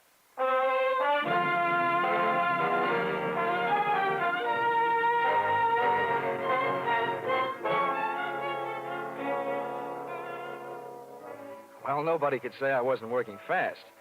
I'd only been in town for an hour, and I had already succeeded in not only losing your $2 million baby, Milford Brooks III, Mr. Farnsworth, but in losing my $1 million baby, Theodora Butts.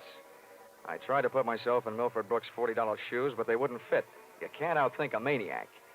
The best I could do was figure either that he was on his way to commit suicide, or that Harold Hatcher, the man who now stood to collect $2 million in the event of Milford's death, had snatched him out of Butter's apartment. With birds of that type flocking together, Butter stood a good chance of being a dead duck. I spent an hour unsuccessfully shaking down the neighborhood for them. I questioned cab drivers, harness bulls, bartenders. Then I decided to ask for help from higher up. And I don't mean that I said a prayer. Expense account, item 4, 5 cents, phone call. Police headquarters. Give me missing persons. Any particular one? Don't be a wise guy. Lieutenant Fisher. Yes, sir. Hello, Dollar. What did you lose? Practically everybody. Let's start with a girl, Theodora Butts. You mean you lost your girl? Why didn't you call Dorothy Dix? Don't waste time being clever. Just check your reports, will you? Hold on. Buddington, Bumpus, Byers. Nope, nothing on her, Dollar. Okay, well, try this one. Brooks, Milford III. Bullseye. Brooks, Milford III. He hasn't been reported missing, and we haven't found him yet. But, we think we know where he is. Oh, this kind of a question I always hate to ask. Where? The Hudson River. At 11:15 tonight, his top coat, complete with identification, was found taking a ride on the 125th Street ferry. Anything else? Nothing much. Package of matches was found under the coat, monogram. You don't happen to know anybody whose initials are H.H., do you? H.H.? Well, there's always Horace Height. Thanks, Fisher. I'll check back with you later. I'll be here.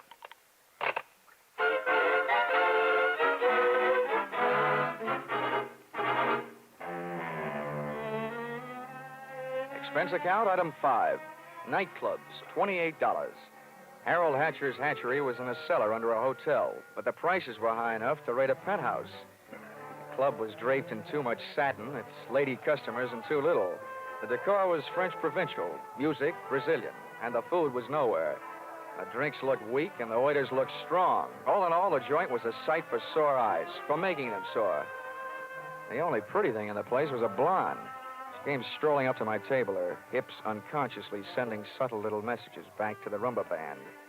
She opened her mouth, slid her tongue over her lower lip, and let a few warm, soft words slide out. Looking for someone? Oh, well, you'll do until the real thing comes along.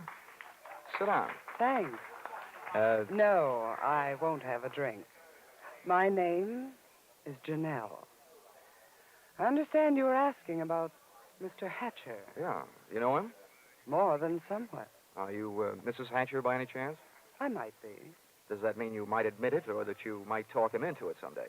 I'll ignore that. What do you want to see him about? A mutual friend, Milford Brooks. I know most of the quiet-clothes boys around here, so you want a cop. You don't look like the type to be a society friend of the Brooks family.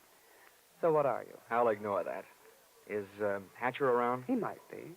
Oh, come on now. Where is this office? At the top of the stairs in the back. Can I expect any trouble getting in? You act like you just saw a B picture. Harold is doing his best to act like an honest businessman these nights. You won't have any trouble. How do you know? Because Harold sent me down here to look you over. I think you're all right. Oh, so I've won myself the good housekeeping seal of approval, huh? Keeping house with you would meet with my approval. I ran for my life, had a slow walk across the dance floor, edged my way through a cluster of tables, and went up the back stairs. When I located the door to Hatcher's office, I knocked once and went in. Come on in. Thanks. I'm Johnny Dollar. I've been hired by Honesty Life Insurance Underwriters to protect the interest of a guy named Milford Brooks III. What's that supposed to mean to me? You know him, don't you? Well, he isn't exactly one of my boozing buddies. How much money does he owe you? We've got him on the books for a few grand. Why? They picked up his top coat tonight on the 125th Street ferry. He wasn't in it. It might have been a suicide, or it might have been a knockover made to look like a suicide. What's your choice? Where do you get off asking me to make a choice? Where were you around 11:30 tonight? What's it to you? I don't know. I just thought you might like to rehearse a few answers. The law will be asking you some questions real soon now. I don't know why I should tell you, but I was driving around in my car getting some air. You better do better than that. They found a match folder under Brooks' coat. It had your initials on it. You're out of your mind. The guy owed me $200,000. You think I'm going around knocking off my own assets? I don't know whether you're stupid or bright, Hatcher. Don't worry about it. I know. What about that insurance policy? What insurance policy? Now, look, Hatcher, we're big boys now. We both know that changing the beneficiary of an insurance policy is a legal transaction. That means witnesses. That means it isn't secret. You mind telling me what you're trying to say? That you and the Honesty Insurance Company and I all know that Brooks made you the beneficiary in his policy and that you stand to come into $2 million when they fish out his body. I don't know anything about it. Motives don't come much bigger. I'm telling you, this is all news to me. You or nobody else is going to move me off that story. I feel the same about mine. It doesn't take a genius to know that Brooks didn't love you $2 million worth. There's only one logical reason for his making you the beneficiary that I can see. You forced him into it. Who'd believe anything else? Who cares? They'd have to prove it. And, brother, that can't be done. Now, how would you like... Wait a minute. Yeah? Yeah. Oh, okay, Ruffy. Thanks for the news. Dollar, did you turn me in? Oh, they're here, huh? Yeah. No, I didn't turn you in. What's the matter? You got a good story, Hatcher? You're not worried, are you? Here, have a cigarette. Thanks. Oh, I got light. Oh, worked the first time. Yeah. Nope, I'm not worried. I'll be out in 48 hours. You'll be lucky if you're out in 48 years. Okay, boys, come on in. The homicide boys invited Hatcher down to headquarters. He accepted and invited them down to the bar for a no-hard-feelings drink. They accepted. I walked back down the stairs into the club. The place hadn't changed. Same stale customers, same stale music, same stale air. And the same lovely Janelle sitting at the same unlovely table. Hello. How'd you make out? Oh, I left before they started playing 20 questions. But I wouldn't worry. You've got a smart boy in the bar there. In some ways, maybe. What'd he hand you? A big round zero. Wouldn't talk, huh? Round zero. Wouldn't talk, huh? About what? Oh, just a little doodad, a $2 million life insurance policy. Wait a minute. That young Brooks kid? Yeah, that's right. Oh, I knew it. I tried to tell him, but he wouldn't listen to me. Trying to tell who what? Hatcher. But he'd get into trouble about that policy. It just looks funny, him being made the beneficiary. You knew about it, huh? I suppose you also know what was behind it. Sure, Milford owed him some money. A lot of money. It's in writing. What kind of writing? It's a personal note that Brooks was going to get back if he made Harold beneficiary. It's up in his office. Hey, you must be awful close to Hatcher. I'm the close, friendly type. I'll have that drink now. You've earned it, beautiful. She had earned it, and I had a hunch as to why. If ever I saw a gal busy putting the skids under her boyfriend, she was. Even if she helped send him up on a murder rap, I would have bet a quick 50 that she'd tipped him to the police. It's happened before if the boyfriend is the murdering type, and it's a nice, neat legal method of disposal. Janelle led me back up the stairs and into Hatcher's office. I sent her back down to watch the bar to divert Hatcher in case he decided he'd forgotten something. Brooks's personal note made out to the gambler was easy to find, lying neatly in the middle of the top desk drawer. But I found something even more interesting when I went through his wardrobe closet. I began to see a glimmer of light. And then, encouraged by not too much thinking on my part, it turned into a veritable bonfire, which I hope wouldn't be too hot for me to handle.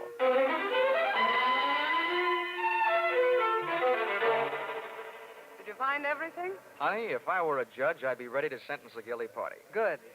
Oh, waiter, the check. Where are you going? To the police? Bright girl.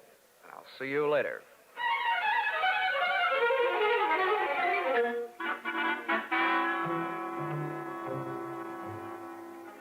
Expense account, item 6. Cab fare, $1. Tip to driver, $1. Once out of the hatchery, I walked to the corner, got into a taxi, and waited. In just a few minutes, my favorite suspect came out of the club, jumped into a taxi, and the chase was on. We nuzzled our way through the traffic over to 2nd Avenue and headed downtown. Then he took a right turn on 45th Street over to Lexington and headed uptown. But they didn't lose us. At 72nd, the cab ahead turned right and pulled to a stop. My driver was on his toes, and his toes were on his brake. We stopped, too, half a block behind. You want I should wait? Oh, here you are. Keep the change.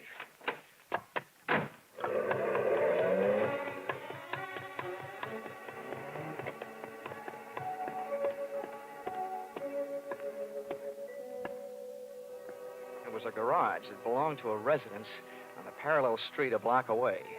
I made out a for sale sign on one of the big doors. The living quarters upstairs were dark enough to look interesting, so I indulged in a bit of genteel breaking and entering. Entering that old barn didn't take much breaking. I tripped up the stairs. They sounded like they were left over from an old ghost story. And so did the first voice I heard when I stopped, halfway up. So we've got to be careful, especially about that Johnny Dollar. Are you sure he didn't follow you? That voice sounded awful dry to be coming from a guy who supposedly had spent most of the night snoozing on the bottom of the Hudson River. It was Milford Brooks III.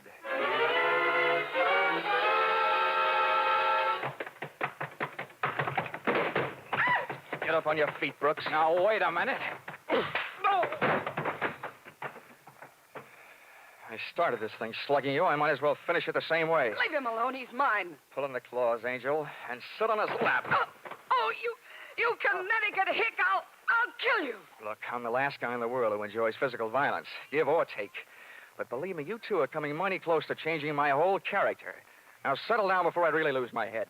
Get off of me. I should have known better than to get mixed up with a low-class nobody like you. Cut. We've pushed the lady around enough, Brooks. Tell me to be careful. Why didn't you think of that before you led him here? Wipe your nose, big boy. Now, don't you go getting fat-headed gorgeous. Neither one of you is exactly what I'd call a mastermind. When you planted that match folder underneath the topcoat on the ferry boat, you both should have been more careful. Huh. You think so? You bet I think so. If I were planning a piece of evidence to incriminate Mr. Harold Hatcher, I would have left a cigarette lighter. I found one in the pocket of every suit he owns, back there in his closet in the club. It wasn't hard to figure out that guy never carries a book of matches. What do you want? I'm only interested in one thing, saving the insurance company $2 million. And, Buster, I think you've done it for me. Wait, look, Dollar. This is insurance fraud. It has been ever since you put on that fake suicide attempt, trying to extort $500,000 out of the company for you and Janelle. Wait a minute, Dollar. So much for the company. Now, something a little more personal and a little more serious. Where is my girl? Well, she's all right, Dollar. I couldn't help it. I had to get out of that apartment. She caught me leaving. I had to take her with me. Where is she? Well, I didn't mean to hurt her. I was afraid she'd yell. Oh, you miserable... I'll tell you where she is, Dollar. I put her in a cab and sent her to the emergency hospital. Get up. Oh, no, Dollar, please, I'm let me give you the beating yell. Harold. Hatcher. You had your fun, Dollar. Now I want mine. How did you get here? New York City, world's most efficient police force, remember? When they think maybe a guy's jumped off a ferry boat and nobody's seen him do it, they check the turnstile counters at each end. In the case of Brooks here, as many people got off that boat as got on. Yeah, that makes sense. They'd hardly hold a guy for murder just because somebody else lost a topcoat. How'd you know we were here? You know me, Janelle. You never go any place that I don't know about. Okay, Brooks, you felt like explaining. Now I feel like listening. Get it up. I don't know what you mean. I know what you mean, Hatcher. One, he gave you a big, fat $2 million motive for murder. And two, he did his best to make it look like you did murder him, with that broken-down match cover playing on the ferry boat. Why? Well, they wanted to get rid of you and live happily ever after. The big mistake they made was in trying to shake the insurance company down for some ready cash. And you, baby. Harold, You please. put him up to it, didn't you, you cheap little muscler? No, Harold! Calm down, Hatcher. You don't need a gun around here. They're tame. You don't know me very well, Dollar. I'm going to teach all of you amateurs a lesson. How these things are really done. Come on, Brooks. No, Hatcher. You can have everything I've got. For a second, it looked like Hatcher was going to take everything. But I hadn't gone that far to see Brooks knocked off with me as a witness. Hey, maybe I wasn't going to be a witness. Maybe I was going to be a victim, too. When that thought hit me, that's when I flew across the room and hit Hatcher in a do-or-die flying tackle from behind. No! Hatcher went down shooting. I went down kicking, and a lucky boot knocked the gun out of his hand. I beat him to it and swung it straight into his skull. Half the people in the room were lying there bleeding. Brooks from a gunshot, Hatcher from the gun butt. Janelle and I both stood there panting. But believe me, not for each other. We stood that way until the police arrived.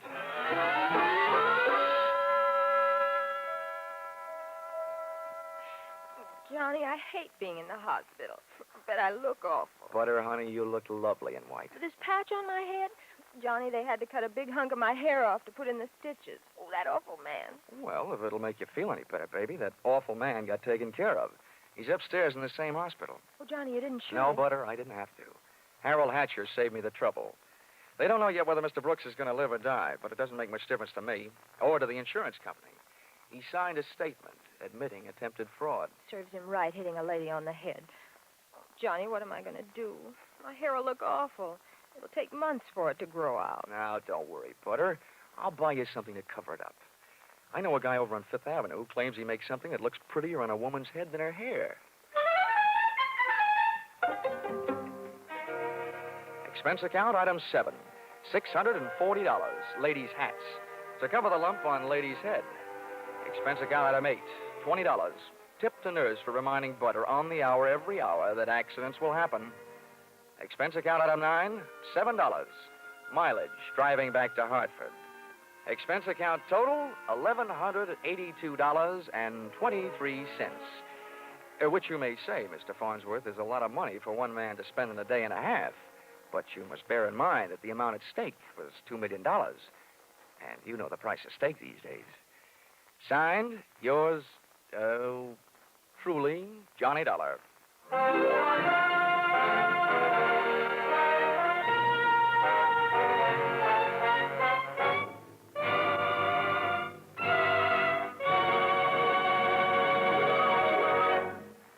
Listen in again next week when CBS brings you yours truly, Johnny Dollar, with Charles Russell as Johnny. Yours truly, Johnny Dollar, is written by Paul Dudley and Gil Dowd, with music by Mark Warno, and is produced and directed by Richard Sandville for CBS, the Columbia Broadcasting System.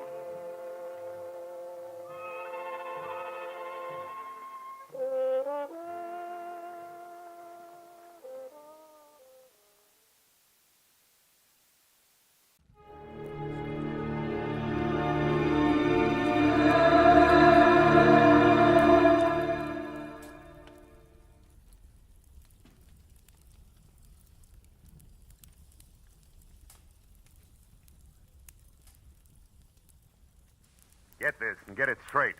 Crime is a sucker's road, and those who travel it wind up in the gutter, the prison, or the grave. The trail started in Montana with a bum with 2 names rushing away from his lady love, and led fast into L.A., past a southerner from Canada, a worried wool dealer, and a chorus girl with a .45.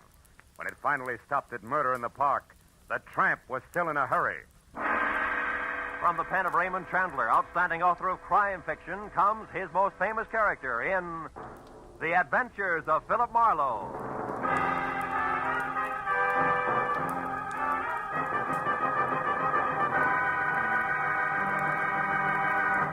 Now, with Gerald Moore, starred as Philip Marlowe, we bring you tonight's exciting story, The Bum's Rush.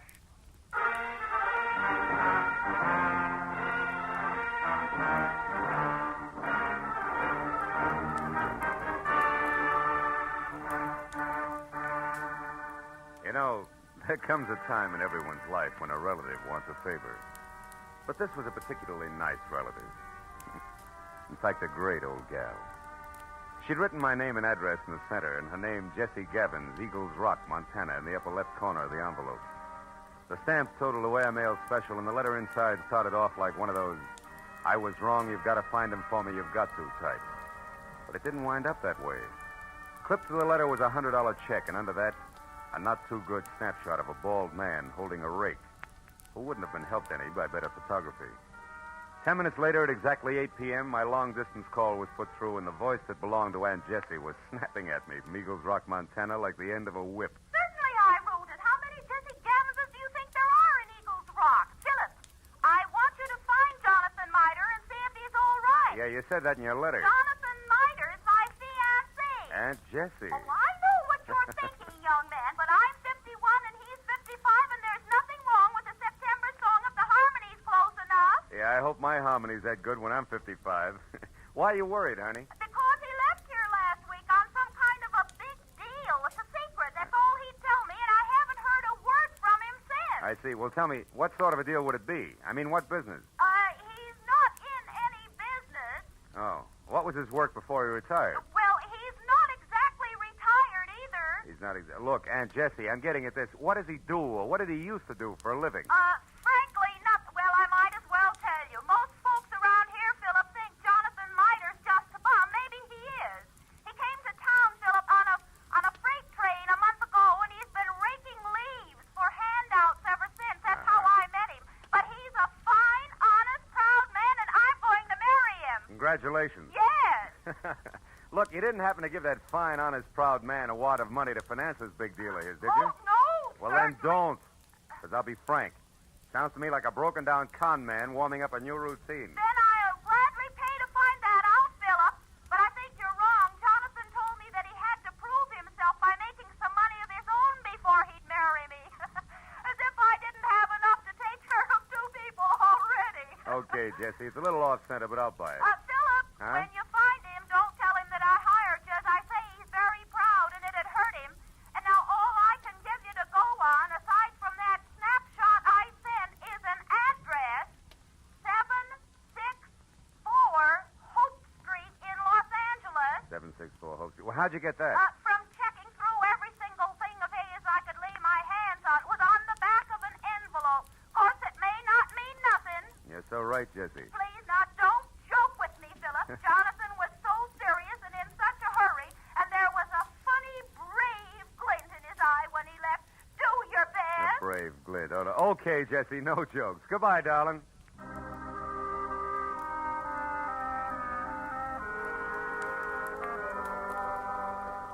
I felt a little sorry for my Aunt Jessie Gavins because the concept of a knight of the road rushing off on a secret quest to prove himself worthy of marriage held up like a celluloid shovel. And it got no help when I pulled to a stop in front of 764 Hope Street. It was a cramped combination warehouse and office of corrugated iron and glass brick, respectively, with a shy red and black sign reading Hirsch Woolens over a door that looked like... Well, it looked like it handled about as much business recently as a repair shop for spinning wheels. It was half open, however, so I went in just in time to catch the last round of what must have been a healthy spat going on behind a frosted glass door marked private. Well, I'll tell you something, Mr. Eldenhurst. Keep your eyes more on wool and less on nylon, and you'll be better off. All right, all right. Heaven's sake, Martha, this is no time to quibble. We've got more important things to do. Unless, of course, you want to keep that chorus job at the Plume forever. Well? Okay. You just watch your step. Goodbye, Eldon. Stand aside, stupid. This is a hallway, not an art gallery. Yeah, there's a petty girl if ever I've seen one. Well, what do you want? Oh, Mr. Hirsch. Yes? Yeah, well, I'm Ned Johnson. I'm looking for a job. What kind? Oh, salesman. Wool's my line. I see. And how long have you been waiting out here? Oh, I just stepped in. Come inside. Thanks. Sit down. Now, what is your specialty? Woolens, worsteds, or felts? Well, I've handled them all. We confine ourselves largely to a very high-grade merino woolen, Mr. Johnson, Ned Johnson. I've worked with merino. Well, and what about the others? Lester, perhaps? Lincoln? Oh, sure. Lester, Lincoln. Certainly, I find it all a fascinating business. So do I. A very romantic background. Yeah. By the way, What do you think of Lanatal as against Marino? Lanatel. Well, not good. No, you see, I've watched the Lanatels from the range right through shearing and on up to weaving. It just doesn't compare with... what's the matter? What are you really after? I slipped, huh? You fell on your face. Lanatal is synthetic wool made from milk. Now, who are you? Okay. I'm from the Sequoia Credit Association. We're investigating you. Just a periodic routine thing. It's strictly confidential. Get out of here and stay out if I ever catch you. All right, take it easy. I was clumsy, that's all. Don't start a riot about it. Look, you pry into my That's affairs quite again. a temper you got there. Better watch it, Hirsch. It'll get you in trouble. So long.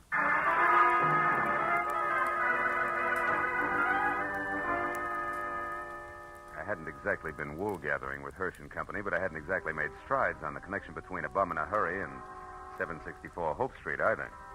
However, I couldn't help wondering what Hirsch had meant when I'd overheard him speak to the girl in the office about more important things to do. So when he slammed the door on my shoulder blades, I went around to the alley for a peek in his warehouse. But I skipped that when a man stepped into view wearing the identical face I had in my pocket on a snapshot. It was Jonathan Mitre. He'd swapped the rig for a silver-tipped cane and patches for 14-carat class from spats to a Hamburg, which might well have covered a bald head. But it was the same man, no doubt about it. So I decided to play this one strictly three cushions with reverse English. Hey! Huh? Hey there, you! Oh, were you addressing me, sir? Yeah. Don't I know you? Oh, sure I do. Points east, huh? You're mistaken, my man. I haven't been east in 30 years. Oh, come on, friend. I'd know you anyway. You're good old Jonathan Mitre. Sir, I am Ross J. Crowley of Canada, and I have never had the dubious pleasure of your acquaintanceship until this very moment. Ross J. Crowley of Canada, huh? Mm-hmm. Okay, Mitre, that's the way you want it. What are you doing around the wool business? Setting it up for a fleecing or just pulling us over somebody's eyes? My good man, you've obviously confused me with someone else. Now, pack off, like a nice fella. I'm in a hurry. Now, wait a minute, Pop. Wait a minute. Let's get this straight first. Your name's not Crowley. Why are you using it? My Godfrey, sir, you're trying my patience. Stand aside. Come on, let's have it. Oh, very well, if you insist. Here it is. Look out. Hey, come back here, you old goat. Why don't you look out? Why, you awkward roughneck. Why don't you look where you're going? I was, but I couldn't get around all three of you. Three? What do you mean, You three? and your 2 big feet. If you can't keep those gunboats out of people's way by yourself, hire a pilot. Hey, Oh, by now my boy's so far ahead I couldn't catch him if he stopped for lunch. Thanks to you. Goodbye. Went as far as the corner anyway, but I'd been right the first time. Jonathan Mitre, alias Ross J. Crowley of Canada, was long gone, and I had no idea where. It left me with one slim, lovely lead, a lady named Marcia. If I'd eavesdropped correctly, she would shortly be making with the legs in the chorus of the Plume Theater restaurant. It was 7:30 when I entered the platinum-plated tourist trap on Hollywood Boulevard that featured small portions of bad food under glass and large helpings of good skin under lights. Cost me $10 and a fast ad lib backstage, but it would have been worse out front, so when the chorus high kicked its way out into the wings, I nailed Marcia as she went by. She narrowed a half a pound of mascara at me and let a footlight smile drop, which left very little else. Yeah, my name's Marcia. What do you want? Make it snappy. I gotta change. Change what? Your hairdo? This won't take a minute, baby. All I want to know is where Jonathan Mitre can be found. How should I know? I never heard of him. You're stalling on your own time, baby. I got all night. Nuts to you, Jack. Blow. Come back here. This is important. Now listen, you. I don't know anybody called Jonathan. What's his name? And put one more fingerprint on my arm, and you'll get bounced out of here on your head. You know, there's just a chance you could be on the level. Look, the guy wants about 55 and spats with a Hamburg over what is no doubt a bald dome. Carries a black cane with a silver tip and for some reason answers the name of Crowley. Crowley? Yeah, that's it, Ross J. Getting warmer, huh, kid? And don't bother telling me you never heard of him. So I've heard of him. So what? He's a good pal of mine. Met him a couple of nights ago. He's quite a sport. I'll bet he is. Where can I find him? What do you want him for? I want to talk to him, that's all. Where's he live? Up a tree. Like I said, Buster Blow. And like I said, baby, this is important. So important, I'll have a lopsided line in the next number if you don't talk, because you won't be there. You'll be on your way to the pokey. Now, where does he live? I don't know. He's from Canada. You can come closer than that, sweetheart. Give. All right. He tells me he takes a walk in the park every night. He raves about the gladiolas. Like they grow in Coldwater Canyon Park, maybe? Maybe. Thanks, you're a good kid. Keep your powder dry, baby. I'll see you.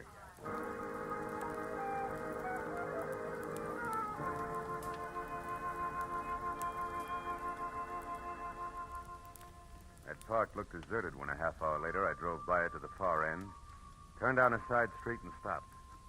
But as I started in on foot, I saw him, Spats, Hamburg, cane, and alias, ambling slowly away from me along a back path.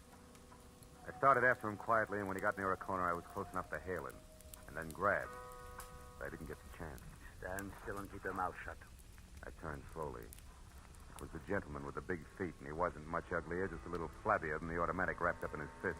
You seem to be falling over my feet every time I turn around. I noticed that. But I figured the first time was coincidence. What do you figure now? That our gay dog, Mr. Crowley, who just turned that corner there, is wagging two tails. But you hold the gavel, Chairman. And don't you forget it either. So he gave you the name Crowley, did he? Mm-hmm. Why, you think he's got another one? Stop that. We both know he's lying. What I don't know is why he took that name or why you're interested. It's a hobby. I collect old geezers with more than one name. You're going to handle hard, huh? You won't tell me? Well, I don't know your angle either. We might work out a trade, huh? No. I'm not wasting any more time either. He's not going to get away from me again. And that means you'd better stay right here. Oh! He piled me up on the ground with a stomach full of pain. I saw him run down the path. When I got back to my feet, he was taking the corner. I just started after him when it came. I froze and listened. There was nothing more to hear. I walked softly as far as the corner. He was face down, the toes of his oversized shoes digging into the grass, and the gun he hadn't time to use spilled a few inches away from his clenched, dead hand. And across the park and rushing for Coldwater Canyon Road as fast as his feet could go was a bum with two names and a Hamburg hat.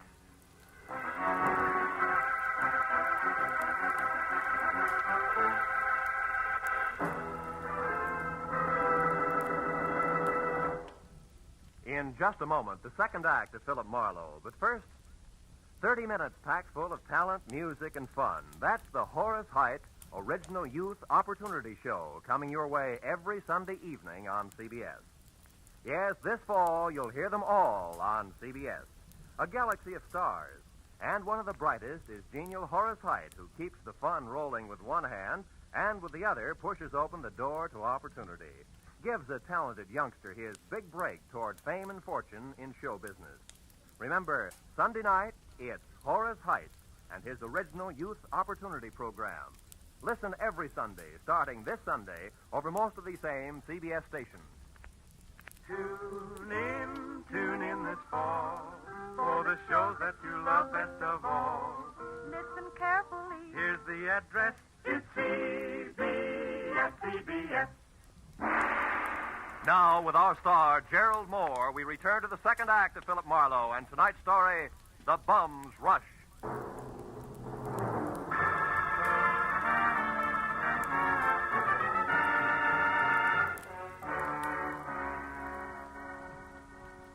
When I took after the fleeing figure known to my Aunt Jessie as Jonathan Mitre, or Ross J. Crowley, he was still barely visible ahead with arms and legs flailing the night air like so many test streamers in a wind tunnel.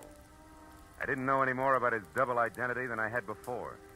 But I did know that what might have started as only a confidence game of sorts had now mushroomed into murder with the aforesaid gentleman very much involved.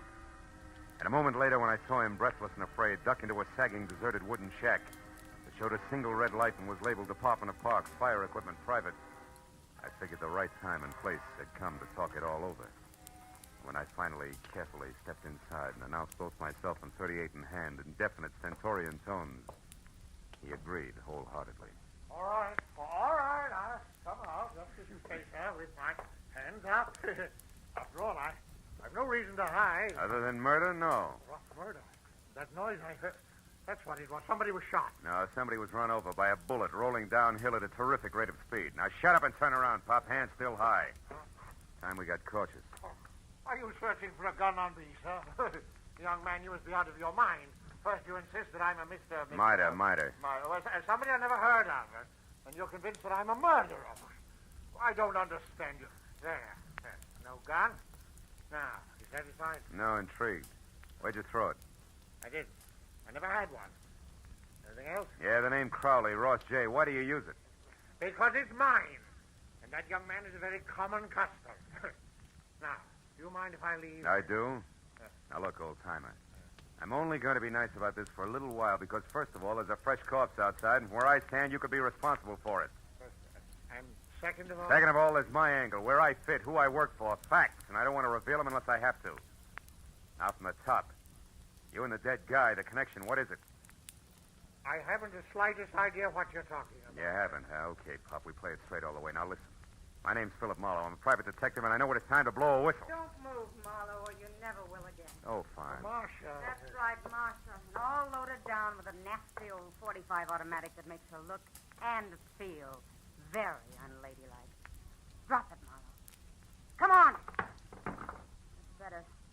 Now, Mr. Crowley, without waiting for Marlowe to apologize, go on. Go, but where... To the hotel. It's important, so hurry. Oh, yes, very well. I won't waste a second. The key. You won't need the key. Somebody's waiting for you. Goodbye, Mr. Crowley. Goodbye. I hope I never meet you again, Mr. Maitland. Good night. It's cute, isn't it? Uh-huh, darling. The moment's unimportant. Right now, you're my only concern, Marlowe. Oh, that's nice, Marcia. It's cozy, just the three of us. You and that giant U.S. pistol, caliber 45. Say, baby, that's not your gun, is it? No. You feel slighted? Oh, no, sweet. Happy. Stay back, Marlowe. Why? I'll shoot. Oh, no, you won't. You I can't. warn you, Marlowe. No. You see, baby, Take another step, of the you're three through. safety devices I on that mean- army gun, that doohickey Marlowe, there on I'm the gonna- side is one. It won't Stay work back. unless it's in the Go forward on, position. You big jerk. Let go of When me. school's out, I will. Now, the Quiet. first question, teacher. Come on, You and let go. Grandpa, alias Jonathan Marder, also alias Ross J. Crowley. What's the game you two are playing? I don't know. Where does Hirsch fit in? Oh. Come on, it's getting late. The I don't star pupil wants an answer. He's anxious to get to the head of the class. Talk. What is it? I don't remember, and I won't, so don't bother getting masculine or polishing apples, pupil. When I forget for a long, long time. Is that clear? Yeah, it is. And since I can't wait, since I want to go out and play, Well, we'll put you in come here. on. Safekeeping. Yeah. Hey, honey, you don't mind if I go through your bag, do you? I didn't think you would. Oh, here's a key that says in what room I'll find the team of Crowley and Miner. Oh, my, such a temper. After I picked up my .38, which the lady, who no longer sounded like one, had made me drop, and to check the hotel key that read Villa 12, Wilshire Gardens, Beverly Hills, I ran outside and back toward my car in what I figured should be a big hurry. When I was halfway there, I had a premonition that speed was not to be. A premonition that was a head dressed in blue, carrying a club, wearing a badge, and leaning on my right front fender. And it wasn't until I was next to him that I quit worrying about a long, involved delay. Because the officer on hand, one Kurt Lemley, was an old and I hope still good friend. Well, hiya, Phil. Been waiting here for you since I called in about that body up there. Some kid heard the shot. Oh. So you at once pegged this all alone and very suspicious-looking car, huh? Yeah, surprised it was yours. I'm disappointed. I'd hoped the name of the owner's tag was going to be Raleigh Newcomb. Hey, wait a You see, I minute. had Wait a minute. You know his name? Don't you? No. No, we were on different sides when he got shot. No, he's from Canada. What? Yeah, Vancouver. He had a business up there with a guy named Ross J. Crowley. Crowley? Mm-hmm. Hey, Kurt, how'd you find all this out? I found a clipping in his wallet. It's got a picture on it. Oh, wait, it's right here. Wait a second, I'll put a light on it. Yeah, hurry up, will you? See? See? Two guys in front of a building. That's Raleigh right. Newcomb and Ross J. Crowley officiated the Kurt. opening of the... Wait. Sure, it's what I figured. The guy's a liar. I've already met a guy who insists that's his name, and he's bald like the Crowley in the picture. Yeah, but there's the similarity ends, even though the picture's anything but clear. What guy are you talking about, Phil? Jonathan Mider, an old geezer I was hired to find. Bum was pulling something fancy that incidentally ties in real tight with that murder over there. You know where he is, Phil? Sure, I know. That's where I was heading when I ran into you. Oh. Ran into what, Phil? What is it? The picture. What? What is it? The picture. What? Kurt. Yeah? Move your thumb up a little, will you? The way you just had it. My thumb? Yeah, move it. That's it, like that. Oh, brother, if I got a hunch. How about what? Another murder, neat when the schedule will come off any minute at the Wilshire Gardens Hotel. I'll see you later. Goodbye.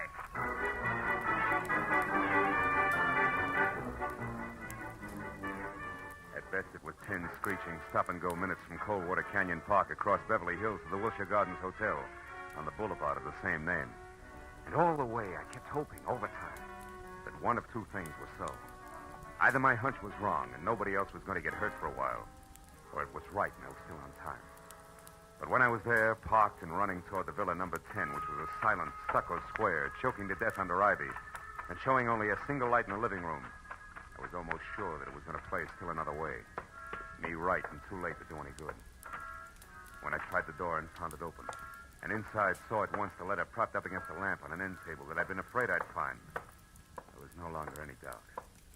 And even as I crossed the room, I knew that I was going to read a suicide note addressed to the police, telling them that the undersigned Ross J. Crowley had taken his own life, as well as that of the partner he'd been stealing from, Raleigh Newcomb, who had currently been pursuing him. But I didn't know until I reached for the letter to make sure that I'd figured right was the last line, just before the signature. It read, "Also, rather than face the humility of being dragged through the courts for killing Newcomb, they have taken the life of a man who would have caught me. A private detective named Philip Marlowe." You did well, Marlowe. What? Especially when it's your own obituary. No, don't move. Well, Mr. Hirsch, huh? Or do I call you Crowley now? Doesn't matter, Marlowe. Suit yourself. What does matter is that you're not quite the boy genius you think you are. Meaning what? Meaning Marcia. You talk to her at the Plumes, then she talks to me. Between the two of us, we've maneuvered you around just like we wanted to. So we could include you in our plan. In other words, Marlowe, when Marcia sent Mida here from the park, we knew you'd follow. Marcia's reliable. Yeah, all year round, I'll bet. Okay, Crowley, so the one with two heads isn't Jonathan Mida, it's you. You is Eldon Hirsch here in L.A. Is Ross J. Crowley, Newcomb's partner up in Canada. A crooked partner, Crowley, who, when he knew he was going to be caught, decided to kill himself, but with another guy's body. Jonathan Mida, so it wouldn't hurt. Exactly. Also, Marlowe, nobody will bother to look past what will pass as Crowley's buddy, or the murderer of Newcomb, who I didn't expect on the scene. I think you'll admit it's all accounted for in that letter there in Crowley's, my handwriting. Bravo, you skipped nothing. Now, what about me? Yes, you. You must go before Jonathan Mida, you know. Otherwise, the coroner might find something wrong with the sequence of death. So it's you first, then Mida. Who no doubt is unconscious in the bedroom right now? No, Mr. Marlowe, who no doubt is standing right here listening carefully. Mida, you crazy fool. Stay where you are. No, Mr. Crowley, I won't. That way I die. This way, at least I have a chance. My shoulder. Mida, you all right? Yeah, I think so. Just wing. Oh, you got him, didn't you, Mr. Marlowe? Yeah, No. No, Jonathan, you got him. That rush did it, you big... Bum, Mr. Marlowe? Yeah, bum.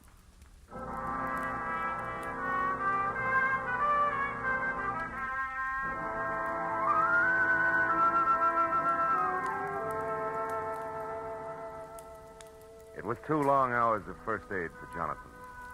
Arrest on the charge of murder for both Crowley and the accomplice before and after the fact, Martha. And questions and answers in triplicate for the police before Mida and I were finally alone and back in my office waiting for a call we put through to, of course, Eagles Rock, Montana. But even then, the gentleman vagabond couldn't quite get over things. Then, in other words, Mr. Marlowe, this Crowley, who introduced himself to me as Hirsch, had his fiendish plan already formulated. And on one of his trips down from Canada, saw me when his train stopped at Eagles Rock. I was raking leaves around the depot. And he saw me, and he hired me on the spot because he needed someone to fit the part of his corpse. That's it. And you'll admit you were well qualified for the job, alone in the world. Except for Jesse, Which you didn't happen to mention. And the fact that you were bald. That's true. Don't be sensitive. You see, Crowley, or Hirsch, was also bald. What? All that hair of his a wig? That's right. Toupee, every bit of it. And incidentally, you see, the reason I caught on to things, Johnny, a policeman found a newspaper picture of Newcomb and Crowley in Newcomb's wallet. Which told you that I couldn't be Crowley. That's right. It also told me more. When the policeman accidentally put his thumb over the bald part of Crowley's head, it gave me a different picture. Then I only paid attention to what I could see, features blurred though they were. Which then you were Hirsch's. Uh-huh. Yeah, wait a minute. I know. Hello. Mr. Philip Marlowe, please. This is Marlowe speaking. On your call to Miss Jessie Gavins in Eagles Rock, Montana. One moment, please, sir. Here, take it, Jonathan. Me? Yeah. Go ahead, speak. All right. Hello, Jessie. Jessica. Yeah, this is Johnny. Yeah, Cuddles. Yeah, it's me, all right. I'm in Los Angeles with Mr. Marlowe. Cuddles, you don't have to shout so loud, you know. She's clean up there at the Eagles I know, but Rock. she can hear you. Just talk. Jessica, you guess what happened now. I'll tell you. Yeah. A man hired me to work for him. To pose, impersonate a Mr. Ross J. Crowley, because he said he had to be free to investigate some crooked people who would try and contact me. Yeah. And since he offered good money right on the spot there, Jessica, I took the job. I thought you'd be proud of me making extra money. No, wait a minute, Jessica. Mr. Marlowe, I better cut this short, hadn't I? It's long distance. It's cost money. Don't worry about it, Johnny. There's no hurry. Take your time. Oh, Jessica. Now, what this man really wanted, you there, Jessica? Was to use me as a corpse.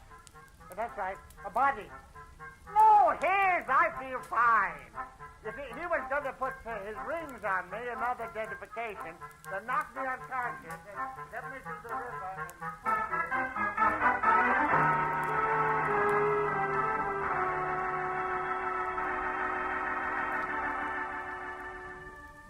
By the time I got Jonathan Mida down to Union Station and aboard a northbound train with specific instructions to stay away from strangers, and got back to my own apartment on Franklin, it was better than 3 o'clock in the morning. Oh, and I was tired. I emptied out my pockets and started to undress. But I forgot about that when my eye fell on the picture that Jessie Gavins had sent me in her original letter. The picture of Jonathan. Well, now Aunt Jessie was going to be happy. But I wondered for how long. Somehow the portrait of the man with a hoe with the solid look of the ages didn't fit the spare frame of Jessie's night of the road. A lonesome train whistle would blow in the night, and Jonathan Mida would be gone.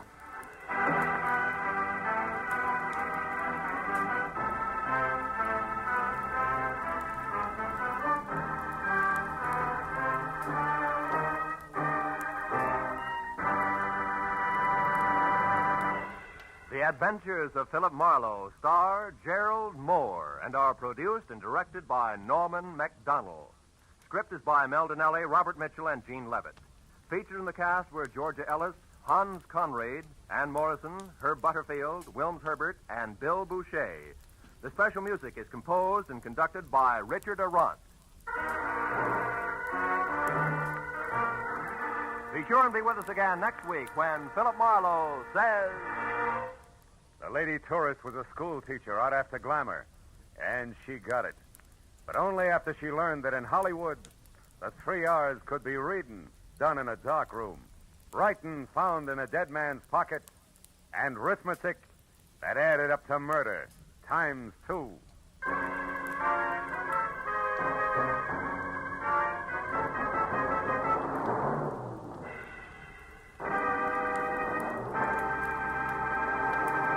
If you think you've got troubles, you should be married to Liz Cooper. She can scare up more trouble than a tropical hurricane, but it's always the kind of trouble you can laugh at because it's all part of My Favorite Husband, starring Lucille Ball. My Favorite Husband is part of CBS's great laugh lineup for Friday nights. You won't want to miss a single minute of My Favorite Husband. And you'll want to be around, too, to hear the Goldbergs, Leave It to Joan, and Breakfast with Burroughs. They'll all be broadcast on Friday nights over most of these CBS stations starting next Friday. This is Roy Rowan speaking. Now, stay tuned for Gangbusters, which follows immediately over most of these same stations.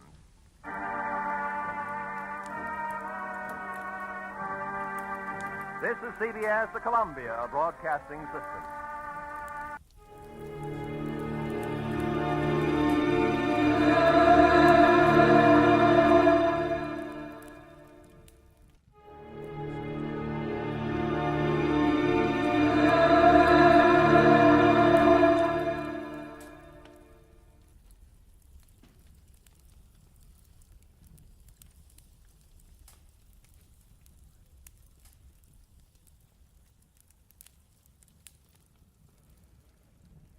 Get this and get it straight. Crime is a sucker's road, and those who travel it wind up in the gut of the prison of the grave.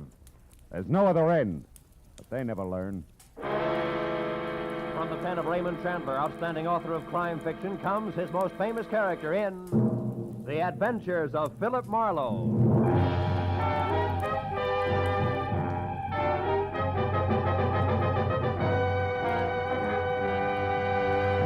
Now, with Gerald Moore starred as Philip Marlowe, we bring you tonight's exciting story, The Collector's Item. Hey,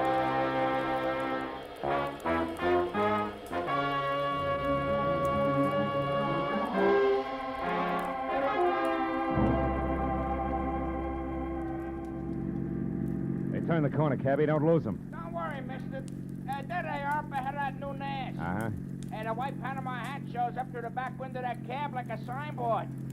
Besides, I've been doing okay so far, ain't I? We stayed in this tail for 20 minutes now. Yeah, but I've been tagging the guy under that hat for 6 hours. 6 hours? For a movie, a Turkish bath, 3 bars, a restaurant, and 2 museums.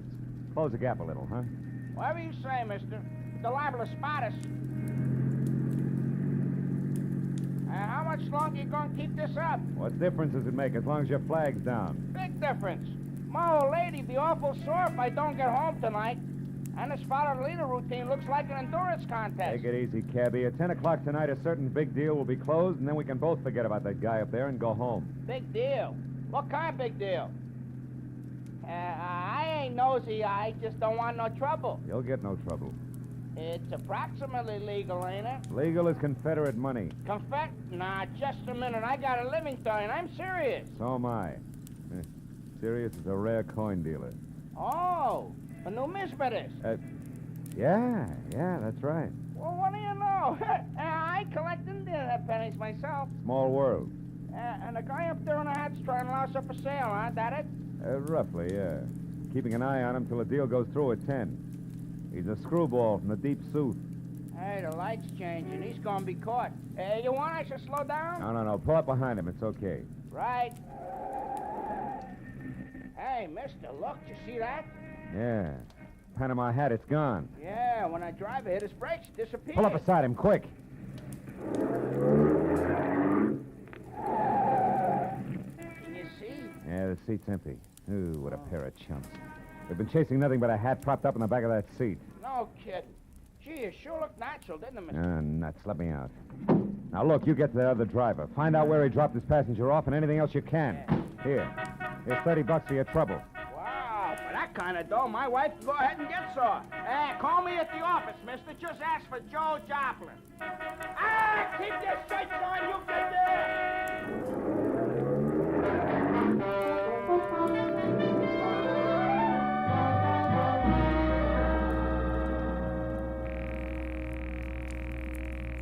Come on, Rayardi, be there. Be there. You'll go off like a Roman candle. Come on, be there. Hello. Ah. Hello, Leon Rialdi speaking here. Marlowe, Rayardi, I got bad news for you. Huh? Our boy, Seth Appleboro, pulled a backwoods gag on me, and I fell for it, flat on my face. He shook me.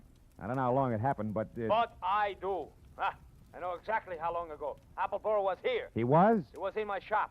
He's a madman, that madman. Swore he would kill me, but he didn't. What happened? It was after the coin, of course. He got tough. But I got more tough. I'm not born the day before yesterday. I was forced to ruin a beautiful Renaissance vase on his stupid skull, but at least I got rid of him. So I say phooey on Seth Appleboro. Oh. I beat him up myself, you hear? And I throw him out. It's finished. So at 10 I shall sell the coin to Pierre Bowman as arranged, and that will be that. Well, glad to hear it, Rayardi. To send the check to... Just a minute, Mr. Marlowe. Huh? Who's there? Who's back there? Who is it? Rayardi. Hey, Rayardi, what's the matter? No, wait. No, listen, don't! Good! Rayardi! Marlowe, you... Rayardi! Rayardi! Rayardi! I ran out of the phone booth, hailed the first cab that came along, and headed for 113 Marion Avenue. Leon Rayardi's shop was a narrow cell with tattered green shades drawn over dingy windows. The front door was locked, so I went around to the alley where I'd left my car earlier. The back door to Rayardi's was half open. Rayardi sat on the floor, his legs straddled out, his head slumped against the bottom drawer of his desk like a drunk too tired to look for the way home. Beside him on the floor was all that was left of the reason for it. A small open box lined with blue velvet and labeled Unique, Confederate States of America, $50. One of 4 struck at New Orleans Mint, 1861. Only piece of this series now in existence. Source, Colonel J.J. Appleboro Collection, 1880. But the box was empty. The 4 bits worth of Confederate money was gone. I picked the phone up in my handkerchief and called the cab company office. 2 minutes later, I had Joe Joplin. Yeah, I got that other driver okay, mister, but I couldn't pry much out of him. Even the hard way, I tried. He left that southern drawl off at the Wilshire Gardens, Villa 9. And he got orders to take the Panama hat on a $10 drive around town. That's all? That's all he knows. He thought it was some kind of joke. Wilshire Gardens, number 9. Okay, Joe, Yeah. thanks.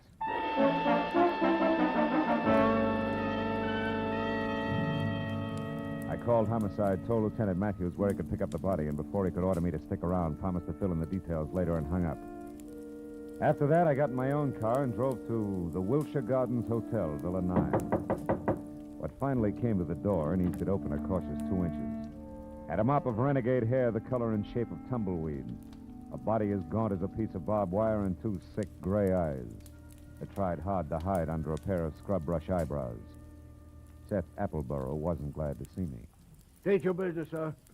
What's more, I'm a busy man. I'm not well, so be brief. Okay, we'll start off with murder. Murder? Now, see here, We'll sir. follow that with a missing Confederate $50. Now, do I come in peaceful like, or do I knock the door down? Don't go riling me up, Yankee, or you won't get in at all. What's your name? Philip Marlowe. My business at the moment is trying to square things with a client I let down very badly. Client? Then you must be referring to that low-down, unscrupulous carpetbagger, Leon Riotti. You're a little confused, aren't you? Rayotti's from Italy. From northern Italy, sir. And a crooked, unprincipled carpetbagger. You said that. The kind who strips the South of her treasures, who pillages and loots and... What? A gun? Well, what's the meaning of that firearm in your hand, sir? I haven't got time for another civil war. How Now dare get away you. from that door. I'm coming in. You carpetbagger. Now, let's knock off the nonsense, Appleborough. Where's the $50? Where, indeed? My poor old fool of a grandpappy, the colonel, sold it. Sold it for practically face value, sir. Just to keep body and soul together on the plantation back in 1880. And what he was give for it wasn't worth dirt compared to what that fine old piece of Confederate money's really worth. All right. Where is it? Come on, hand it over. Oh, I don't have it, sir. Oh. Not yet. But by ginger, I'm going to get it. And when I do, it's going home where it belongs, you hear? To the South. Oh, You better go to the couch and take another pull on your mint julep, Buster. You look bad. my head. And then I want that coin. I'm not kidding. That Riotti crowned me with an iron pot. Oh, but that won't stop me, sir. I'm not going to stand by and let that rare old $50 be desecrated any farther. I'll prevent it being sold to any rich, dawdling oaf of a collector who has the audacity to live in Sherman Oaks, if it's the last thing I do. And you, sir, you won't stop me either. Sit down, I told you. Oh, That crackpot. oh, my head. I should have known. Win, lose, or draw, I'm turning you over to the police right now, Appleborough. Charges murder and larceny, and it's too bad, but you're a cinch to beat both raps on a goofball plea. You, Huh? big boy, put down the phone, drop your gun. Oh, rebel reinforcements. Drop it, I said. Oh, friend indeed. Providence is still smiling, sir. Yeah, sure. She's hilarious, Mr. Appleborough. Right, big boy? Or don't you see the humor of the situation? Oh!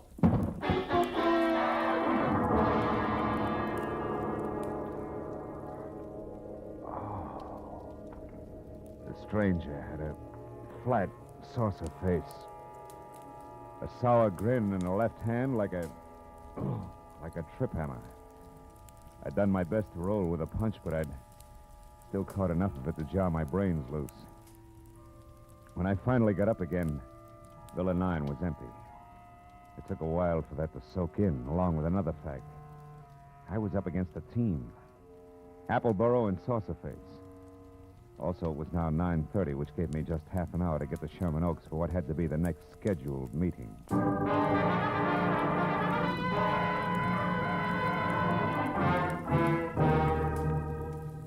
The Boneman Mansion on Clooney Drive, from giant iron gate out front through overgrown grounds and up to the entrance, looked a lot more like the prop room at the Metropolitan Opera than anybody's residence. When I lifted the brass ring in the brass lion's mouth and let it fall, I got another surprise. She had deep hazel eyes with long lashes, close-cropped copper-colored hair, and packed full green suede dress that put no strain on the imagination. Her bare shoulders made you think of toasted marshmallows. Hello. Hello. You wouldn't be Pierpont Bowman, huh? And you must have had some reason for knocking, other than window shopping. Yeah. My name's Marlowe. I used to work for Leon Riotti before he was murdered tonight. Murder? Mm-hmm. Is this supposed to concern my Uncle Pierpont? think it does. From the fuss that's being kicked up about 4 bits worth of Confederate money, you'd think that it was a chest of Easterling sterling silver. Only 4 bits, huh? Uh-huh. Yes. Yes, I'm afraid he is vitally interested. Come in, Marlowe. Wait here. All right. Uncle Pierpont, come here. Huh? What's the matter, Christine? There's a man here to see you, a Mr. Marlowe. You'd better talk to him. Oh, what do you want? Huh? Oh, you. What is it, Marlowe? Now, it's about the $50, the one you intend to buy from Leon Rayardi, Mr. Bowman. Oh, yeah. Well, what about it, man? Rayardi was murdered tonight. Now, that murdered, you say? Mm-hmm. If that's true, he hasn't had time to hit the ground yet. What's your game, Sonny? You must have some kind of a game. What is it? No games. I'm telling you, Rayardi was shot and the coin stolen. Are you sure about that? Are you positive? No mistake? Are you certain, Marlowe? I couldn't be more certain if it was tattooed on my forehead. I heard it happen and saw his body over an hour ago. What do you think of that, Uncle Pierpont? Marlowe looks at dead bodies, too. I think it's poppycock. Yep. What do you think, Chris? Wait a minute. Let me tell you what I think. It's more to the point. I came here because I'm also certain that the man who killed Rayardi is the man who took the coin. And that he'll show up here in the next few minutes posing as Rayardi and try to sell you that $50 as planned. I want you two to help me get him. You know, Marlowe, I think you're bombed. Now, look, baby, I've had quite enough... Hold on now. There's just one teensy thing wrong with your little scheme, Marlowe. You see, 10 minutes ago, Leon Rayardi, or someone who said he was Leon Rayardi, was here. I gave him $37,000 cash as agreed, and he gave me this, the only one of its kind in the world, the 1861 Confederate $50.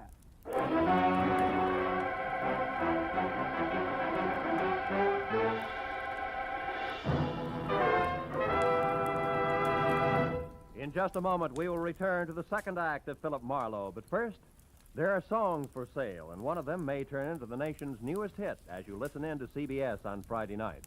This hour-long program of melody is called Songs for Sale, and during the hour, you hear 4 songwriters with unpublished music as they present their tunes to a panel of veteran, top-flight songwriters. At the end, the panel picks out one song to be published and plugged, and you'll hear the reasons they give for their choice. Be listening to Songs for Sale tonight on most of these same CBS stations.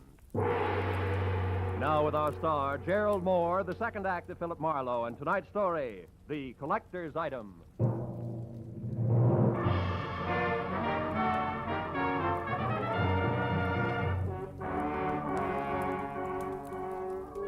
When the wobbly screwball collector clinked the $37,000 50-cent piece on the tabletop in front of me, his eyes flashed on like a pair of unfrosted light bulbs.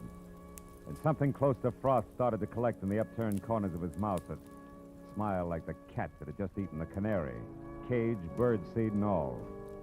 There was little doubt about it. Septuagenarian Pierpont Bowman was what an eccentric would call eccentric. And he was very unconcerned with the murder of Leon Rayardi, and very fuzzy about what Rayardi's impersonator had looked and sounded like. I'm afraid I can help little on that score, Mr. Marlowe. Only had eyes for the coin. And what a coin she is. Why, suddenly... Mr. Bowman, you've got to remember something. Height, build, color of eyes, hair, voice. Yeah, voice. Was it a southern accent? Think, Mr. Bowman. Southern accent? Yeah. Mm-hmm. No, Mr. Marlowe can't say if it was or not. My hearing isn't all it used to be, you know. But Christine here, now maybe she can... No. Christine wasn't in the room. Answer the door myself. But I did see him come up the walk, Mr. Marlowe, from my room upstairs. He was tall, about your height. Oh, no, perhaps a mite shorter. And he wore a gray suit. No, darker than gray. Sort of light blue shade. Oh, that's great. Yeah, thanks a lot. Before I start reaching for a butterfly net myself, I think I better get back to Seth Appleborough's place on Wilshire. Why there? Surely if he's the guilty one, Mr. Marlowe, he won't wait to be apprehended. Not on purpose, no. But when I last ran into him and his buddy saucer face, he was fighting an acute case of vertigo. Might have collapsed since, and besides, I don't know where else to go. Oh, but, sir, why must you go any place? The police will attend to that Mr. Appleborough. Now, look, Mr. Marlowe, here on the rim of the Mr. Bowman, this may mean nothing in the Numismatic League. But I went to work for Leon Rayardi to protect him, a job I didn't do. Also, losing clients this way is bad for my business and conscience. Good night, and happy gathering coins in May. Mr. Marlowe, wait, please. Please, Mr. Marlowe. Let me see you out and explain something. Be just a minute, Uncle. Now, what is it? I'll pay you $500, Mr. Marlowe, not Confederate dollars either, to see that Uncle gets his money back and that the coin is returned to that Mr. Rayardi's estate. What? You're against the deal? Why? Because it's the 100th one in the past 2 years. You hate to see the money you'll one day inherit go to a bunch of screwballs, huh? Why, you foul-minded, no good... I've got news for you, Mr. Marlowe. It's not my inheritance I'm concerned with, it's my uncle. In spite of this mansion and all the junk in it, that $37,000 was every cent he had left. Okay, kid. In that case, 2 points. 1? I had the slap coming. 2, I'll do my best to back up everything to where I came in. Good night. Good night. And Mr. Marlowe? Yeah. I didn't enjoy slapping you.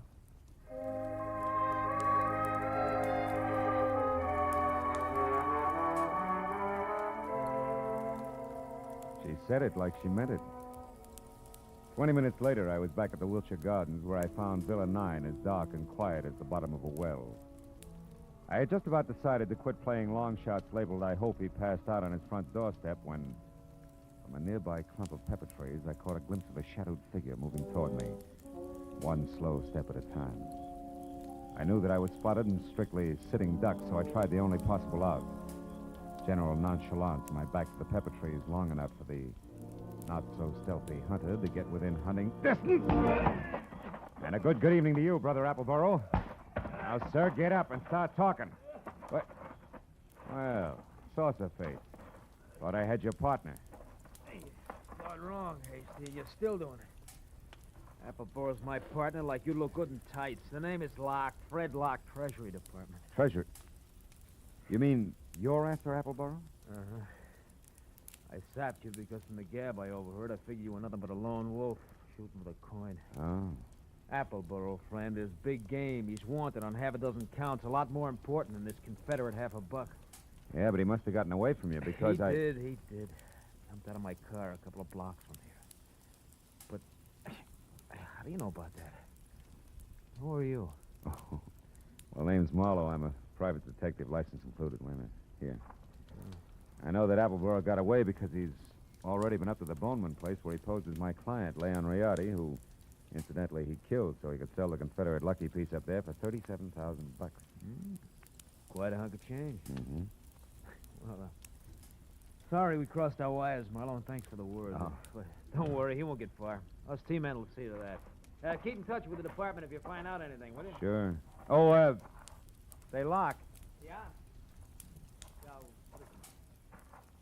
Just a hunch. Oh, like what? Like you're a cockeyed liar. Like Treasury men don't call themselves T-men. Any more than private detectives call themselves private eyes. Right. Now, Locke, let's try inside your jacket. One, get rid of this non-Treasury Department Luger. And 2, check the wallet and see if at least Fred Locke is your real name. All right, it's my name. It's my name. Yeah, surprised it is. And out of imagination, T-man. Come on, get up and start working on a few other questions like where Seth Appleboro is at the moment and exactly what that guy in is who was boss. Well, do we keep this up all night? No. I'll tell you everything. Okay. I'll tell you everything. Okay. Now, first the setup. Come on. Yeah. There were 2 of us. Me and Adam. No!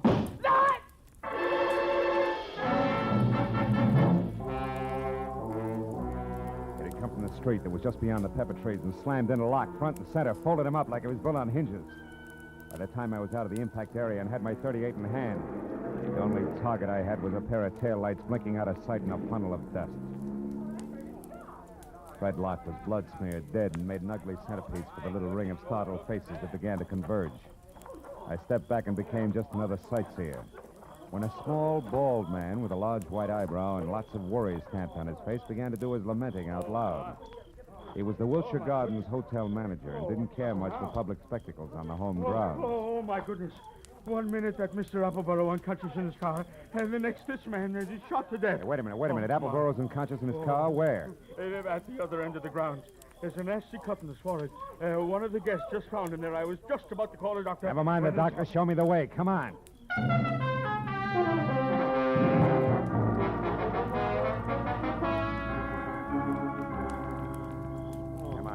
Dixie boy. Breathe deep. Who? Oh, you again? Yeah, me again, and you're up to your drawl in a couple of untidy murders. Now snap out of it.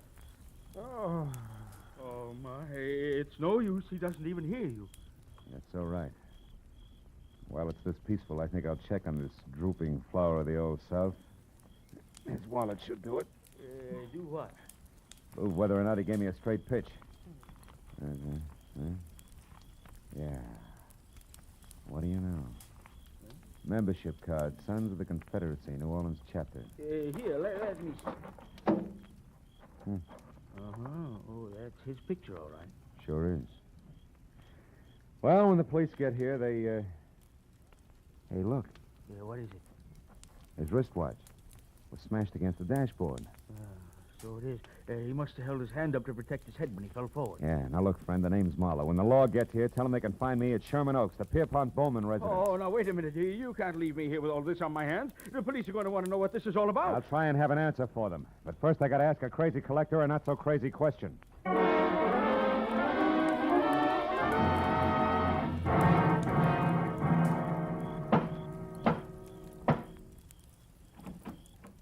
Well, hello, Mr. Marlowe. I was hoping you'd come back. No flowers and candy, honey. This isn't a social call. Then what brings you here? Your uncle, is he still up? Yes, but he asked not to be disturbed. Why? I got a picture I want him to look at. What kind of a picture? A man. Possibly the man who sold him the coin tonight. Now, where is he? In the gun room. Oh, but he'll scream bloody murder if we bother him. That's the subject on hand. You mean you found out who killed Leon Riardi? No. I found out someone else has been killed. Come on, huh? Over that coin? Who was it, Marlowe? Guy named Locke. We'll get to the fine print later. Is this the room? Yes, but He's Uncle... just the man I want to see. Oh, Mr. Bowman, I hear you. Well, it's quite a blunderbuss. Look, point that somewhere else. So it is. But don't let it worry you, Mr. Marlowe. This harquebus hasn't been fired in 300 years. That's great. Let's not spoil its record tonight, shall we? Here, have a look. Fine workmanship. Later on. Right now, Mr. Bowman, I want you to have a look. This picture, it's Seth Appleborough. Huh? Is this the man who sold you the coin, the one you couldn't remember? No, not the party. Now, on this gun, Mr. Marlowe... Uncle, we've had another murder. Huh? Oh, my, that's too bad. But what's all that got to do with me? I'm not sure. But, Mr. Bowman, if Appleborough wasn't the one who sold you that hot half a buck, it must have been an item named Locke. Huh? The saucer-faced buddy I told you about before. Oh. The one who sapped me at Wilshire Gardens. Oh, very interesting. And perhaps tomorrow, Uncle, please. Go on, Mr. Marlowe. Well, there isn't much more. When I left here and I went back for Appleborough, I ran into Locke. We mixed it up, and I was just about to get him to talk when he was shot out from under me. What? Appleborough did it? He shot Locke? No. He couldn't have. Oh, why not? Because Appleborough was out cold in his car at the time. Then all you really know is that Appleborough didn't kill this Locke. Oh, I know a little more. I also know now that there's a third interested party mixed in. Who? You, maybe. Uncle? What? Me? Sure. You could have killed Riardi via a hired flunky like Locke. Sold yourself the coin. After all, you're broke. It's been done before. You're mad. It's insane, Marlowe. The idea. To think that Uncle would hire the likes of Fred Locke. Why, it... Slips, Christine? You shouldn't have known Locke's front name was Fred, should you? I never mentioned it. What? Christine, you mean that... I mean that nobody moves. Christine. Oh, fine. This is one gun in here that's no relic. It's been fired something less than 300 years ago. Yeah, to be exact, less than an hour ago at the Wilshire Gardens when you used it to keep Locke quiet, huh? You, Christine, you're the third party Marlowe was talking about. You hired Fred Locke and Appleborough. Had nothing to do with it, Mr. Bowman. It was your niece's partner, Fred Locke, who killed Riardi in his shop and stole the half a buck. After that, he followed me to Appleborough's place in Wilshire Gardens. There he KO'd me and Appleborough both. Then came out here and sold you the coin. Posing as Riardi. Correct. You can both go to the head of the class. Not yet. One question, teacher. Why did Locke go back to Appleborough's? Couldn't have been just luck that I found him there. It wasn't. He was afraid Appleborough had seen him kill Riardi at the shop. He had to know for sure. Your turn, Uncle. Why did you do it, Christine? I was sentimental, Uncle. I wanted at least the last of your money as a keepsake. And now that I've got it, I want one thing more before I leave. That $50 in your pocket. Hand it over. Come on. The $50, but... It's worthless to you, Christine. You can never sell it again. Every collector in the world will be on the lookout for it. Don't you think I know that? Then what do you want with it? The pleasure of getting rid of it. I hate it. Like I hate every piece of junk you've squandered your fortune on. The fortune I'd have inherited someday. I'm going to throw it in the first deep river I come to. Hand it over. No, you don't, Christine. Drop it. Drop it. Now, sit in that chair while you can. You may end up in another one.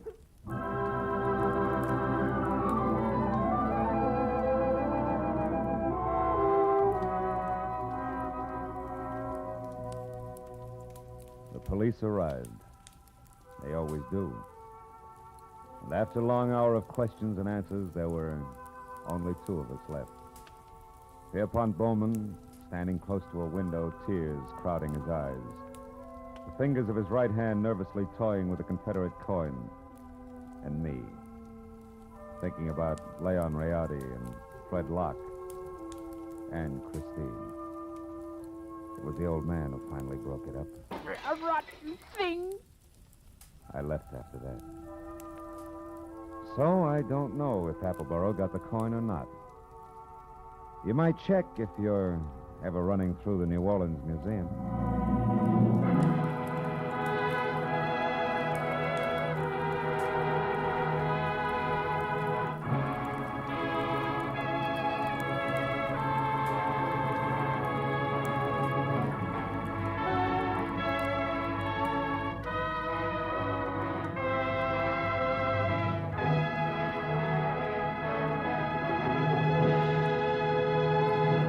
The Adventures of Philip Marlowe, bringing you Raymond Chandler's most famous character, star Gerald Moore, are produced and directed by Richard Sanville and written for radio by Robert Mitchell and Gene Levitt.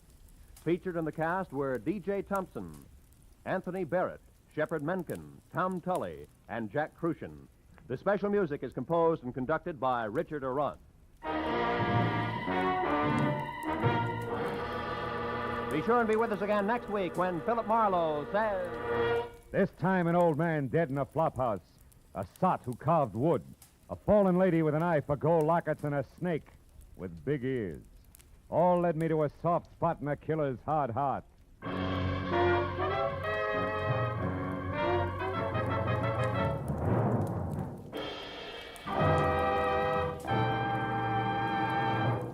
Every Friday night, CBS brings you stories taken from the files of parole boards of the 48 states.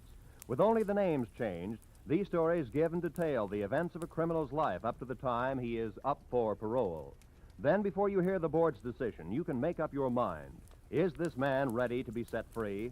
It's been hailed by press and public alike as an outstanding anti-crime show. And you can hear it now by staying tuned, because Up for Parole follows immediately on most of these same CBS stations. Roy Rowan speaking. This is CBS, where you play Sing It Again every Saturday night, the Columbia Broadcasting System.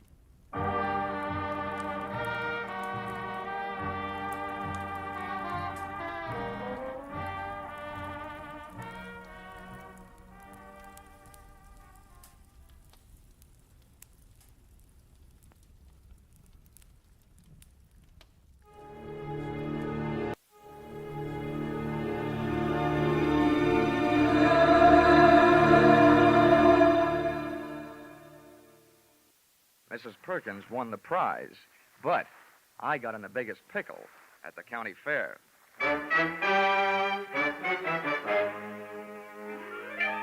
This is another in the adventures of America's fabulous freelance insurance investigator, Johnny Dollar. At insurance investigation, Johnny Dollar is only an expert. At making out his expense account, he is an absolute genius.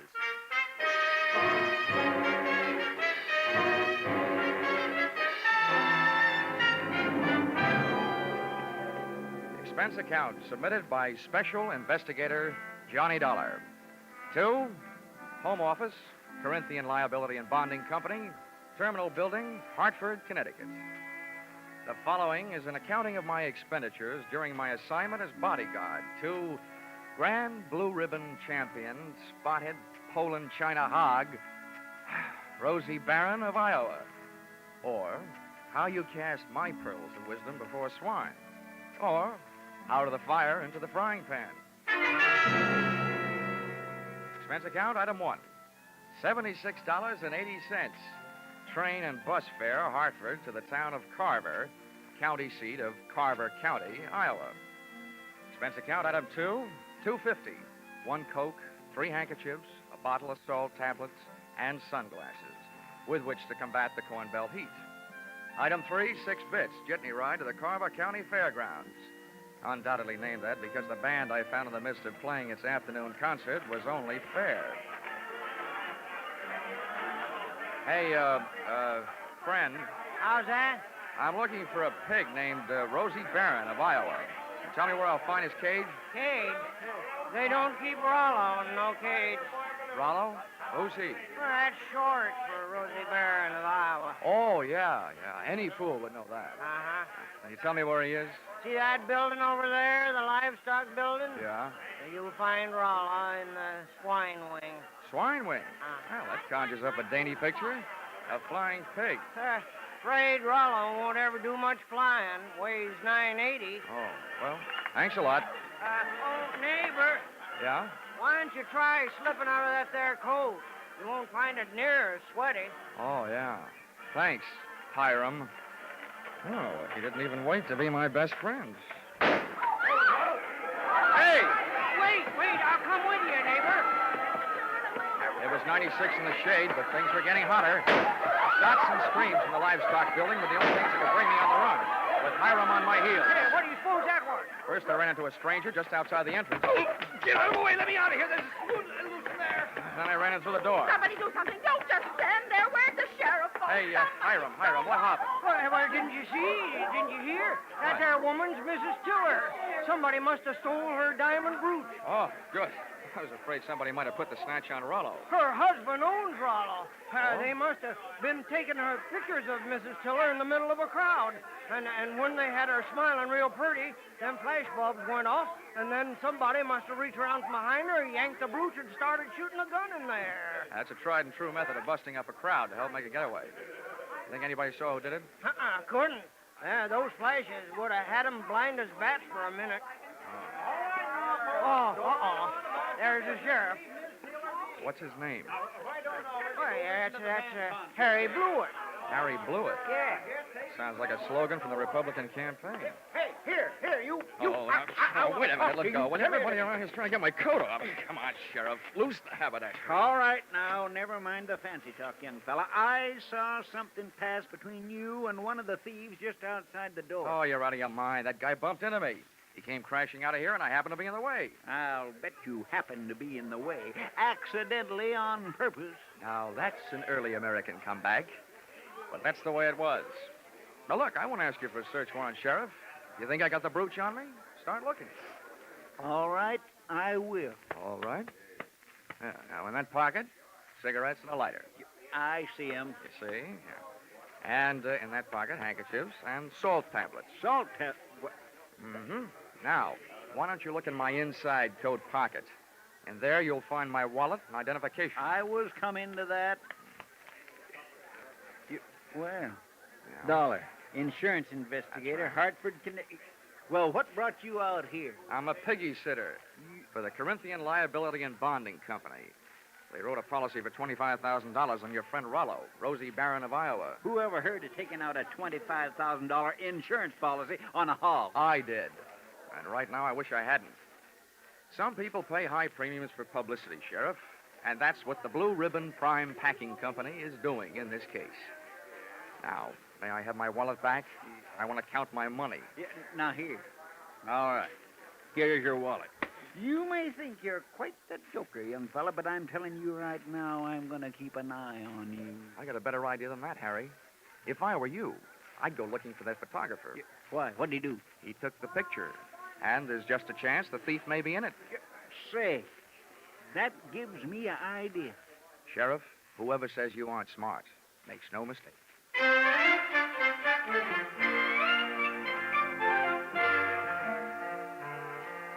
Rollo, the prize porker, wasn't hard to find.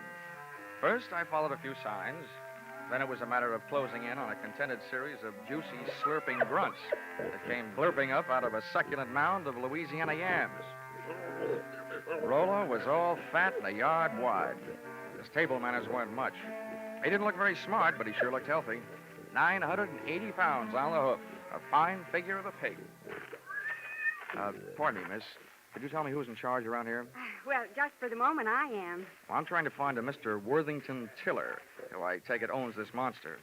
Monster? What? What's the matter? Have I said something wrong? You certainly have. And you've also said it to the wrong person. In case you don't know it, my name is Alva Anderson. Oh, my name is Johnny Dollar. How do you do? What's all this got to do with Rollo? Nothing. I just raised Rosie Barron of Iowa from a suckling, that's all. Kind of got away from you, didn't it? I'm sorry, Miss Anderson. I apologize. To you, too, Rollo. Sorry about the interruption, Miss Anderson. Some fool made off with my wife's diamond brooch. How's this excitement affecting Rollo? I hope he hasn't lost any weight. Well, he took it very well, Mr. Tiller. Oh, good. This gentleman wants to see you, Mr. Dollar. Yes. Oh, from the insurance company. That's Good, right. good. Well, I'm glad you're here. We'll have your picture taken right away with my wife and Rollo. Oh, it'll make grand publicity for Blue Ribbon Prime Packers. Oh, I don't mind having my picture taken. Just so long as your wife doesn't mind having people pinch her diamond brooches. Oh, well, now, don't worry about that. It was fully insured. Oh, that kind, The thing I want you to worry about is Rollo here. As president of Blue Ribbon, I paid Miss Anderson $10,000 for this magnificent swine, and I don't want anything to happen to it. You bought him for $10,000, insured him for $25,000, and you don't want anything to happen to him? Well, I don't mind paying those exorbitant premiums when I get back the kind of publicity this will bring in. I can see it in the papers now.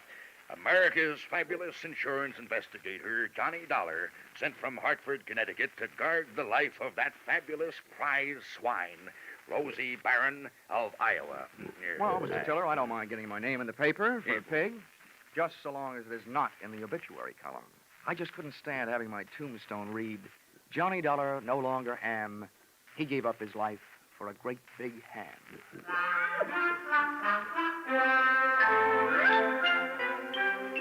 My tombstone tagline was over the head of Mr. Tiller, but it went over right nicely with Alva Anderson, who paid off with a smile. I parlayed that into a conversation, helped me pass the time while guarding Rollo, the poor man's blue boy. By the time it was over, Alva knew a lot about me, and I knew a lot about pigs.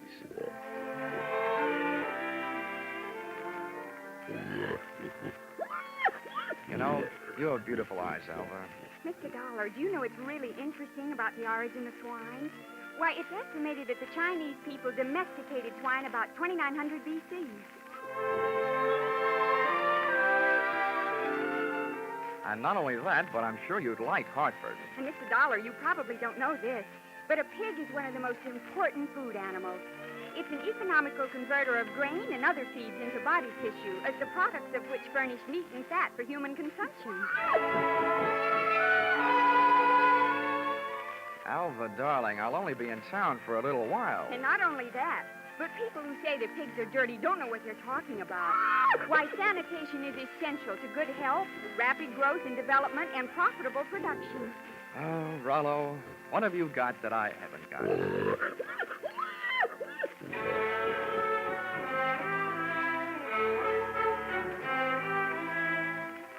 I still don't know whether Alva stuck around because of my charms or Rollo's. But she was still there at the changing of the guard when Mr. Tiller, in person, came to relieve me long enough for a trip to the dining hall. And what do you think they had for dinner? What else? Baked ham. Oh, dinner was wonderful, Johnny. Coming from you after eating baked ham, that sounds practically cannibalistic. Oh, Johnny, stop. More coffee? Nah, I've had it. Alva, you know, there's something I've been trying to say to you for the past 5 hours. Yes, Johnny? Well, it's just that, well, I want... What? Oh, he's the sheriff. Oh, why doesn't he blow his siren? Well, I have to be going. It's time to get Rollo ready for the winner's parade past the grandstand. I'll just run along. I'll just go with you. Hey, Dollar, I want to talk to you. Well, I'll see you later, Johnny. Yeah. Well, Sheriff. Hey, you being a sort of investigator, Dollar, I knew you'd be interested in my methods. Well, you're sure interfering with mine. Huh? Yeah. Oh, Well, do you know what I did? What? I found that photographer, had that picture developed, and rushed it up to the state capitol. And they just called me. Dollar, there's a known criminal in that photo. He's got that brooch, and he's on the loose. Do you know what that means? Yeah. It means that you shouldn't be sitting here talking to me. Who is this villain? They say he's the... Ooch over here. Yeah. What? They say he's known as Little Rocky. Originally hailed from Arkansas. You'd know him if you saw him. He's the fella that bumped into you. I want you to help me look for him. I take only one job at a time, Sheriff. Right now, I got a pig to mind. I think it was the Grand March. Boy, in case I'm interested later, how much do you pay your special deputies a day? $7 and expenses. Sheriff Blewett, I'm afraid that blows it.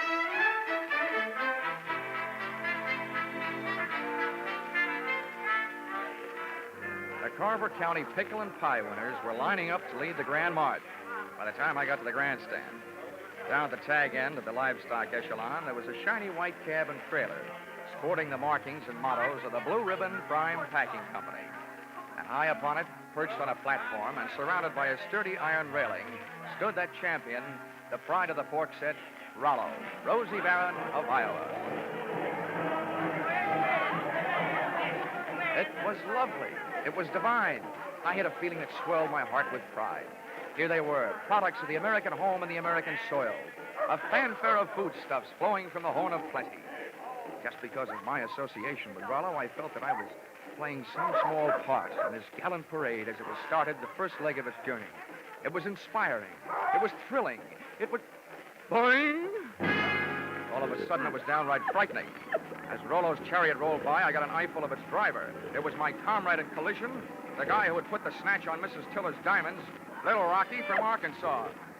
I added to my treasury of thankless tasks by trying to pin a tackle on a 5-ton truck. I got a door handle with one hand, running board with one foot, and a clout in the teeth from an unexpected adversary. Knock him loose, Marlowe. He's on the running board. Hey, what? I was flat on my back. Everybody was screaming and hollering. The truck went crashing to the fence. And Rollo, Rosie Barron of Iowa, was one little piggy who wasn't staying at home.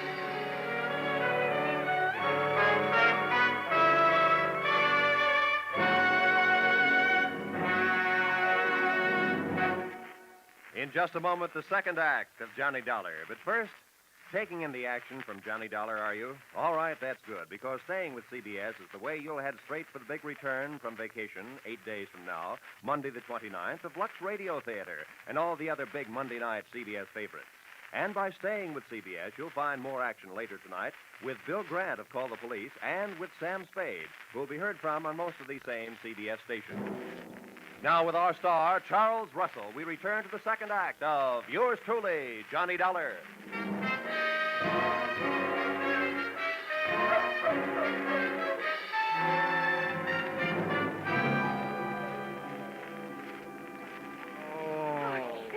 Johnny, are you all right? Can you get up? Oh, the spirit's willing. I'm not sure about my spine. Here, let me help. I'm the guy who goes around telling kiddies never to hitch rides on trucks. Well, nobody can say I didn't make a dent in Iowa. It was wonderful the way you tried. But what are you going to do now? Right now, I don't know. The only place I can think of at the moment where I might find a hot pig is a barbecue stand. Oh, this is no time to be funny. Well, look, up until now, all the laughs are on me, kid, so let me be the judge, huh? Well, what are you going to do? Well, first I'm going to practice my arithmetic and see what adds up. You can't unload a stolen pig in a pawn shop. So, question number one is, where do you unload it? Where would you go? Well, where would I...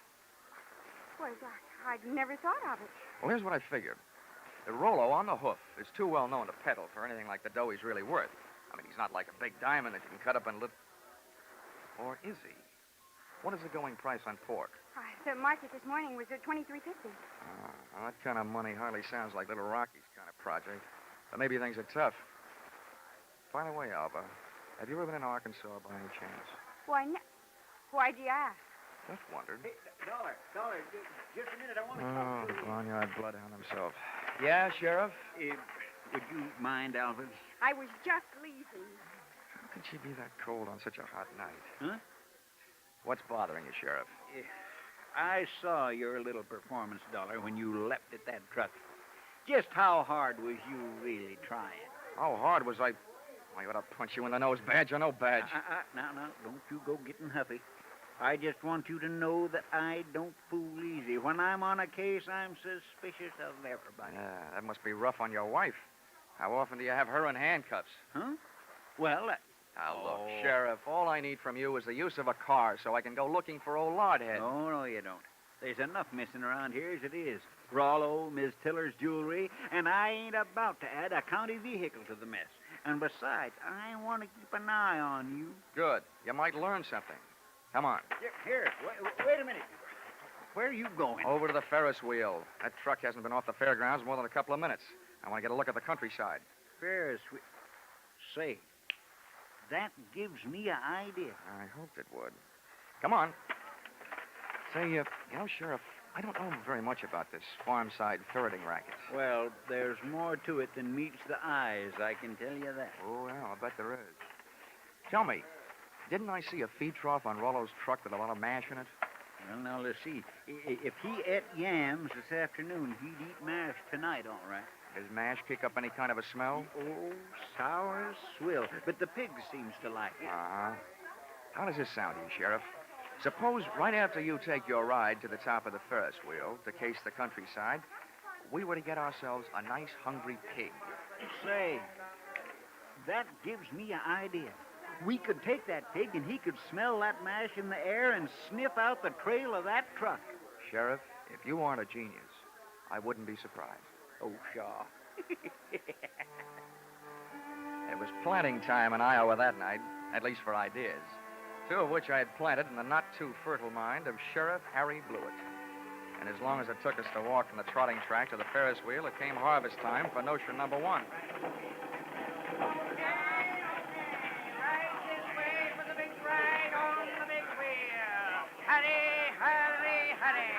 Okay, mister, okay. I'm the sheriff.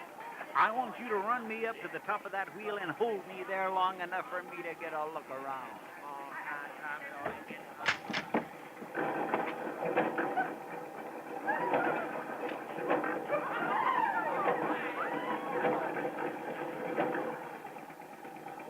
When the wheel came to a stop with Harry Blewett sitting in his little cage at the top, I pulled a low trick on a high sheriff. I bought a pink lemonade from the juice stand next to the Ferris wheel, walked over to the motor that rolled the big heap, unscrewed the cap on the gas tank, and gave it a big, long drink.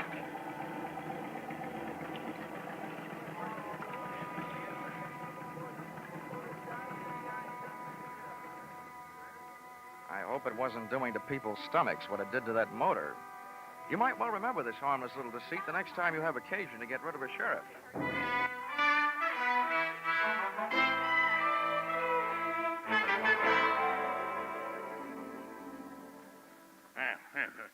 This kind of publicity is a little too expensive, Dollar. I demand that you do something. Now, don't worry, Mr. Tiller. I am going to do something. Yes, and I'll thank you to remember that the only ones who stand to get hurt right at this point are the insurance companies that wrote the policies on your pig and your wife's diamond brooch. Why, Worthington, I hadn't thought of that. Huh? Why should we worry? My brooch is insured for way over the value, dear. We hadn't...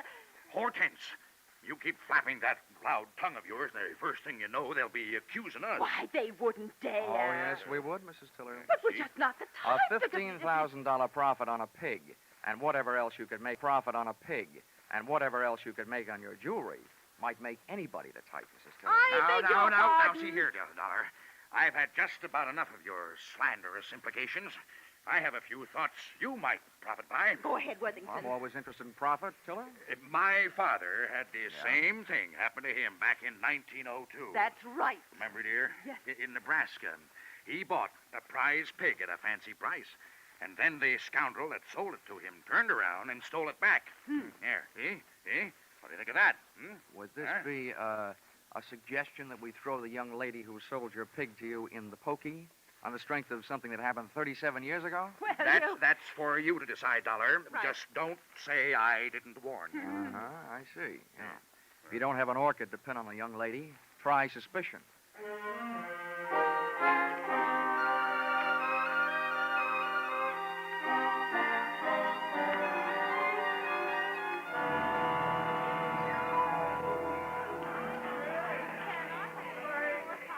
With most of the crowd packed in the grandstand watching the free attractions, I had a good chance to scout the fairground for Alva Anderson, from whom I wanted to learn a little bit more about the habits of not only pigs, but their ex-owners.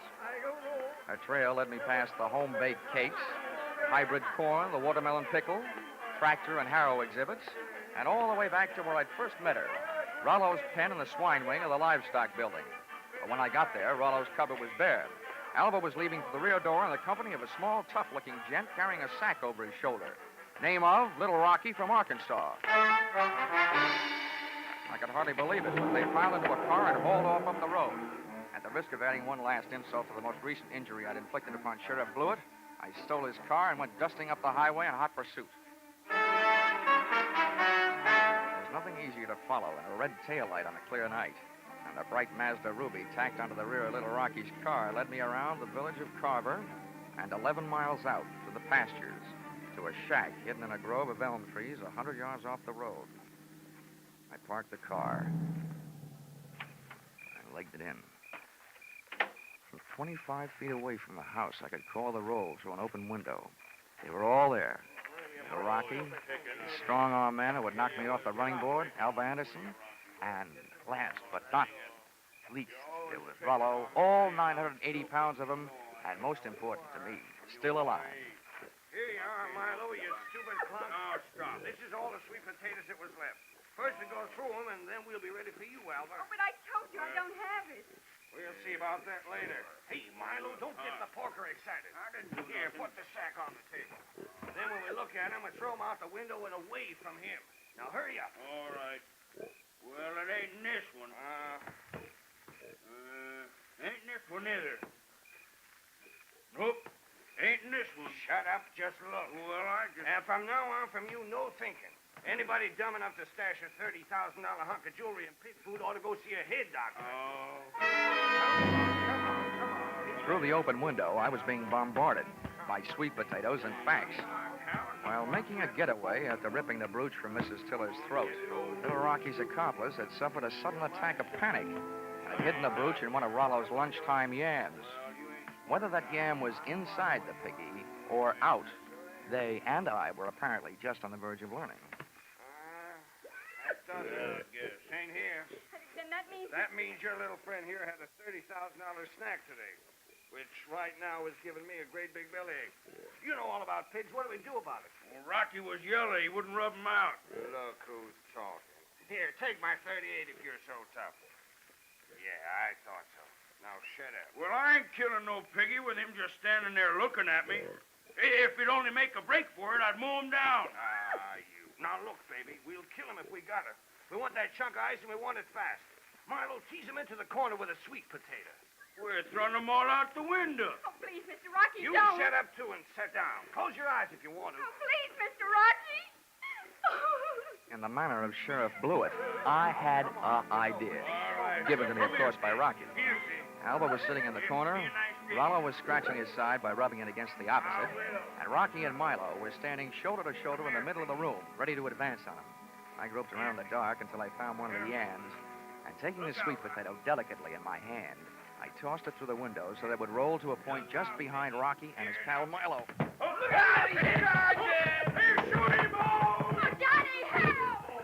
Rollo took my bait and, getting to it, knocked his two would-be executioners in a heap on the floor.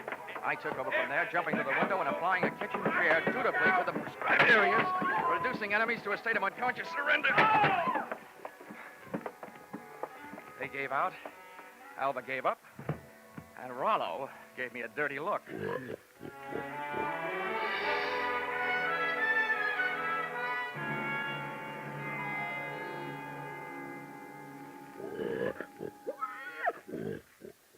Well, Mr. Tiller, here he is, safe and sound, good as new, fat and sassy. Well, good. Congratulations. And not only that, but in him someplace, he not only has a good fighting heart, but also that diamond brooch of your wife's. Yes, very interesting. Very interesting. Well, I'd better go charter a plane. Rollo is due in Kansas City at noon tomorrow. Oh, but it might upset him, Mr. Tiller. Rosie Barron of Iowa's never flown before. He might lose weight. Yeah, what's the big hurry to get him to Kansas City? Is he booked for a personal appearance? Oh, no. No, hardly that. He's due to be slaughtered at a special ceremony. All the plans are made. Oh, I wouldn't want to disappoint my boys. They've been looking forward to this. How do you like that? Why, it's almost murder. Poor Rollo. Oh, Johnny. Come on, let's get out of here, Alva. Gosh, who'd have ever thought I, Johnny Dollar, would ever gotten so attached to a pig?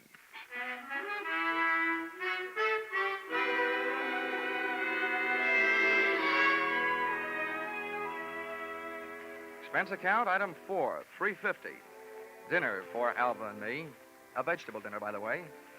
And speaking of that, reminds me, if you find a $30,000 brooch in a pork chop, it'll only mean that the Blue Ribbon Prime Packing Company didn't have much luck when they went looking for it. Expense account item 5, $20. One new gold-plated badge, which I sent to Sheriff Harry Blewett, appeasement, for having stranded him atop that Ferris wheel, for stealing his car, and for suggesting that he use a hungry pig for a bloodhound. Oh, the porter followed the mash scent, all right. Next morning, they found Sheriff Blewett searching an old mash factory, 8 miles the wrong side of town. Item 6, $76.80. Bus and train fare, Carver, Iowa, back to Hartford, Connecticut. But I'm still wondering every morning at breakfast time, what else can you eat with eggs? Except ham or bacon or sausage. And maybe you don't think that's a problem, having known a certain champion named Rollo, Rosie Barron of Iowa. Expense account total, $1,463. Yours, truly, Johnny Dollar.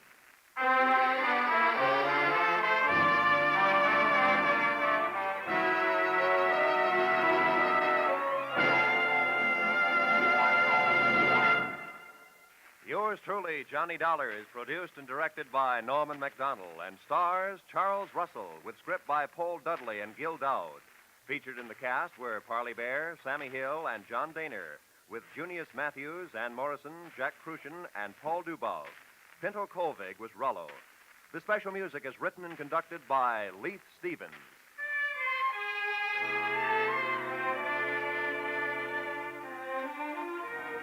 Be sure to be with us at the same time next week when another most unusual expense account is handed in by yours truly, Johnny Dollar.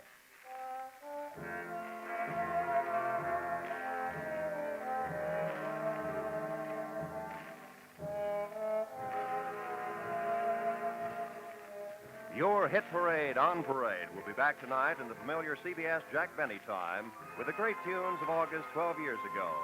Sweet Leilani and Where or When. Many another still green in your memory will be among the hits you will hear. Speaking of hits, put down August 29th this year in your little book.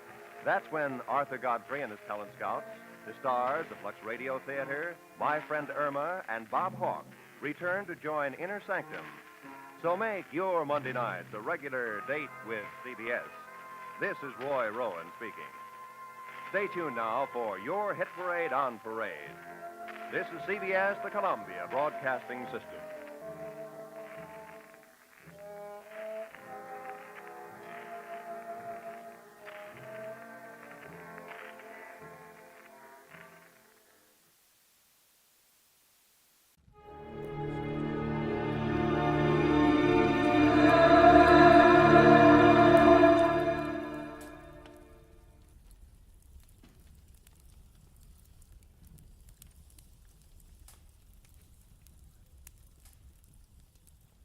Most Saturdays at this time, we spend an exciting half hour of adventure and action with America's public hero #1, Hopalong Cassidy.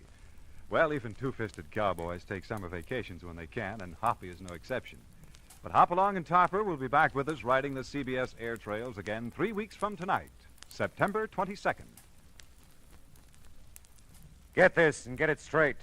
Crime is a sucker's road, and those who travel it wind up in the gut of the prison of the grave. There's no other end. But they never learn. From the pen of Raymond Chandler, outstanding author of crime fiction, comes his most famous character in The Adventures of Philip Marlowe.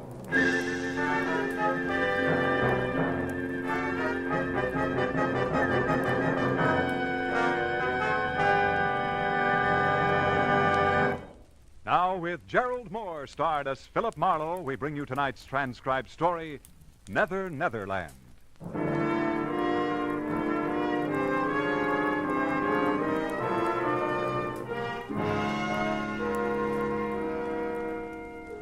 There are times when life makes no sense at all. When confusion is the keynote and all we do is run in ever-tightening circles. The 1 and 1 is 2 school is closed and nothing comes out even. In the 30 hours just passed, I'd wrapped up a case and considerable of my youthful zest along with it. I was bone-tired. When I reached my apartment, sank deep into my bed. It wasn't so much to sleep, but to die a little. And I was not long dead.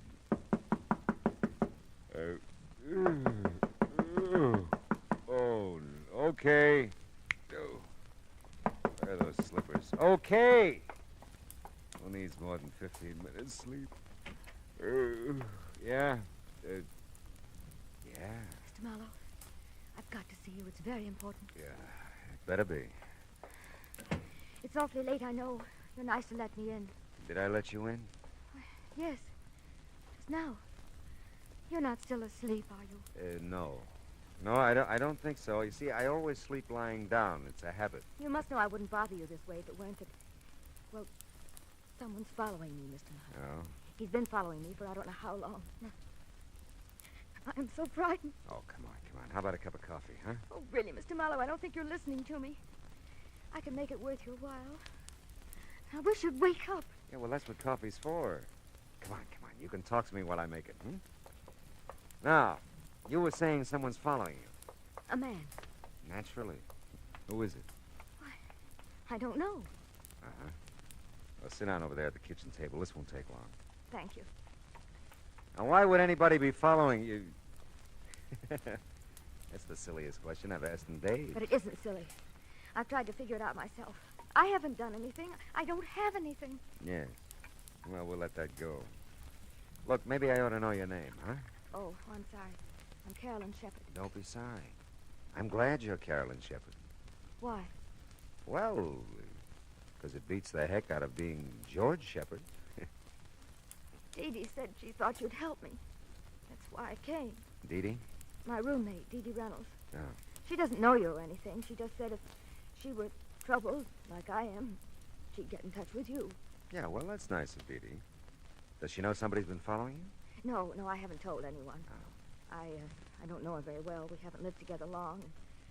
I don't know. I didn't want to frighten her, too. Mm-hmm. So I just told her something that sounded all right. And she said she'd heard about you. Oh, your water's boiling. Hmm? Oh, thanks. Does he ever call you? No, we don't have a phone. Oh. The landlady lives right next to us, the next apartment. We use hers. But he never tries to call me, as far as I know. Well, does he ever come to your door or approach you in any way? Sometimes he gets very close. That is, almost before I know it, there he is. But then I run, and he's never caught up with me yet. Well, he could just be watching you then, huh? Yes, I guess so. But why? I don't know. Maybe we can find out. Did you see him tonight? Yes. He was out in front of the apartment house for a while. I don't think he followed me over here, but he may have. Can you see the street from those windows? Mm-hmm. See anything? No, nothing. Oh, Mr. Marlowe, what will I do? Well, right now, honey, you'll have a cup of coffee. I'll take a quick shower and a shave, and then we'll... He might come. Oh, the doors are locked. If you hear anything, just bang on the bathroom door.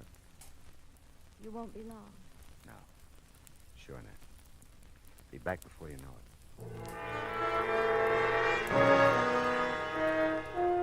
It was now 2:30 in the morning. Although I was still gray and half dead inside, my eyes found a new reason for being wide open. Carolyn Shepherd was not just an attractive girl. She was slightly sensational. Statuesque would be the term. She was almost shoulder height with ash blonde, long hair. Her smoky blue eyes were half wild with fear and searching. But there were promises in them. And her figure was the kind that you didn't mention in polite society. How's the coffee coming, Carolyn? Carolyn? Hey, where'd you go? Oh, come on, the coffee couldn't be that bad. Carolyn! craziest thing I ever heard of. Well, the door was locked, all right. It's funny, she's gone. Carolyn! Hello. Oh, hi, Simon. You lose something, Mr. Marlowe? Something named Carolyn? Yeah, it looks like it. You didn't see her out in the hall by any chance? I huh? don't believe I did, Miss Scott. I've noticed her. I'm not so sure. Oh, ran out on you, huh? Well, you dog. Oh, yeah, sure. Yeah, where'd you go? Oh, there. What's out the window? Thought she might still be down on the street. Who? Carolyn. Oh, ran out on you. You said that. What did you do, man? You'll never believe this. Oh, come on, now tell me now. What did you do? I took a shower. You took a shower? Oh, ran out on you.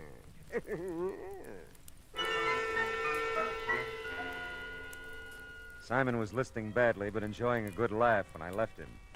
Back inside the apartment, I reached for a cigarette and a few conclusions. Her name was Carolyn Shepard. Someone was following her. She'd been here, and she was gone. That's all I knew. I looked at the clock, 2:45. I remember the coffee I'd made, started to the kitchen to get a cup when my foot and eye caught something at the same time. It was a billfold. The driver's license said Carolyn Shepard, and it gave a Yucca address, apartment 3. Physical description didn't do her justice. But it heightened my memory, and I was there in no time.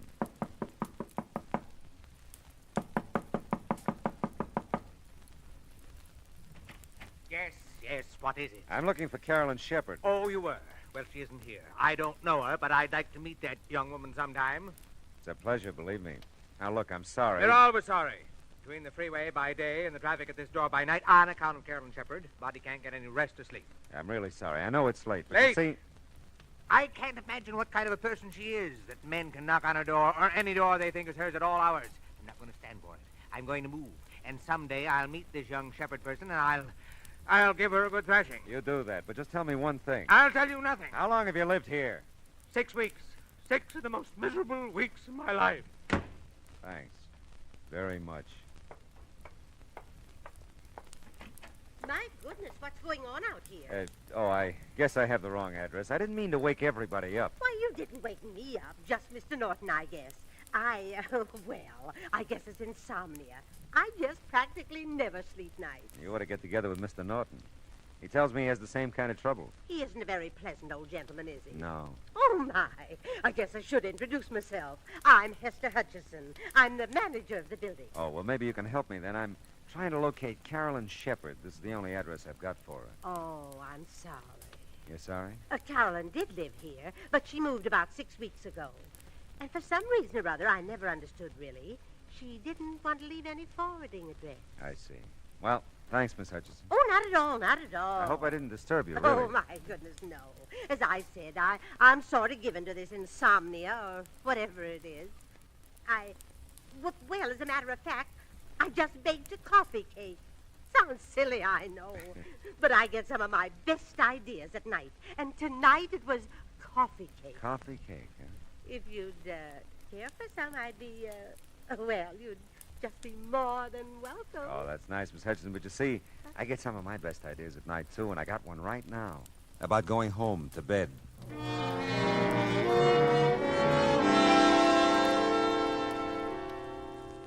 I could sleep. I knew I could. I could have been sleeping at least an hour if Carolyn Shepard hadn't decided to come into my life and go out again.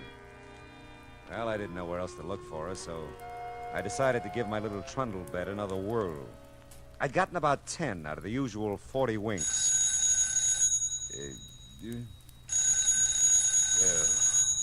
Oh, no. Yeah? Mr. Marlowe? I think so. I'm Dee Dee Reynolds, Mr. Marlowe. Well, that's swell. That's I swell. guess she isn't, but is Carolyn Shepard still there? No, she is... who'd you say this was? I'm her roommate, Dee Dee Reynolds. She hasn't come home, Mr. Marlowe. I'm so worried. I came next door to phone. Has she been gone long? Yes, she has. Now, look, Dee Dee... Oh, I was afraid of that. Oh, Mr. Marlowe, something's happened. Wait a minute. What's happened? I just know she's been killed. Easy. Listen to me, will you? Poor Carol. Dee Dee. Listen, Dee Dee, where do you live? Dee Dee. Oh, fine.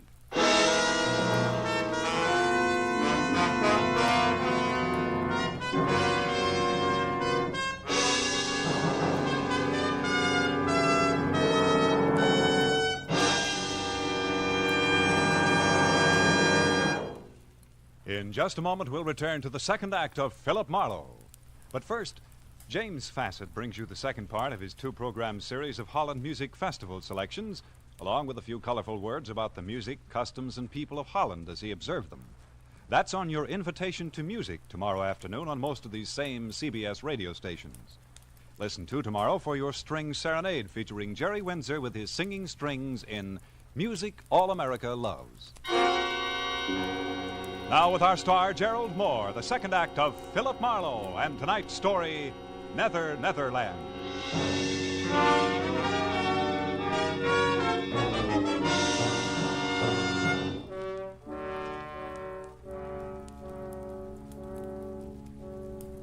I was wide awake again and furious. Because somewhere in Los Angeles there was another telephone recently put on its cradle. And I didn't know where it was or how to make it ring. Somewhere in Los Angeles, too, were a couple of near-hysterical females, neither of whom had any regard for my sleeping habits. Dee Dee had jumped to a conclusion about Carolyn that I wasn't buying, probably because I didn't want to. Well, it was beginning to turn gray outside, and the jarring thump of the paper grazing my door told me a new dawn was with us. Oh, yeah. You still looking for that girl, Mr. Marlowe? Morning, Simon. You still bouncing off walls? I am confronted with something of a problem, Marlowe. So am I. Someone in the night, mind you, has moved my apartment. No. Yes, I've looked all over the neighborhood, and it is gone. Yeah, well, you just hang on. It'll be back. No, it has to be. It just has to come home to me. Oh, say, did you ever find her, Marlowe? Her. No, never did. Well, you were taking a shower there. Yes. Oh, Marlowe, you dog. Fine. You like coffee cake, Simon? Oh, my dear Marlowe, I not only like it, I respect it. And I'd be proud to join you in some of it. I'd just be proud. No, not me, Simon. About 3 blocks from here, over on Yucca. Ask for Hester. I thank you, Marlowe, from my heart of hearts. I thank you. Hail and farewell, Simon. Go. Well, let's see what's in the paper. International situation. Caught it. Inflation. Holy smoke. Police late last night found an unidentified woman beaten and unconscious in the Beechwood area near the Hollywood Hills. The young woman, tall and blonde, was taken immediately to the police receiving hospital in Hollywood, where her condition is reported as serious.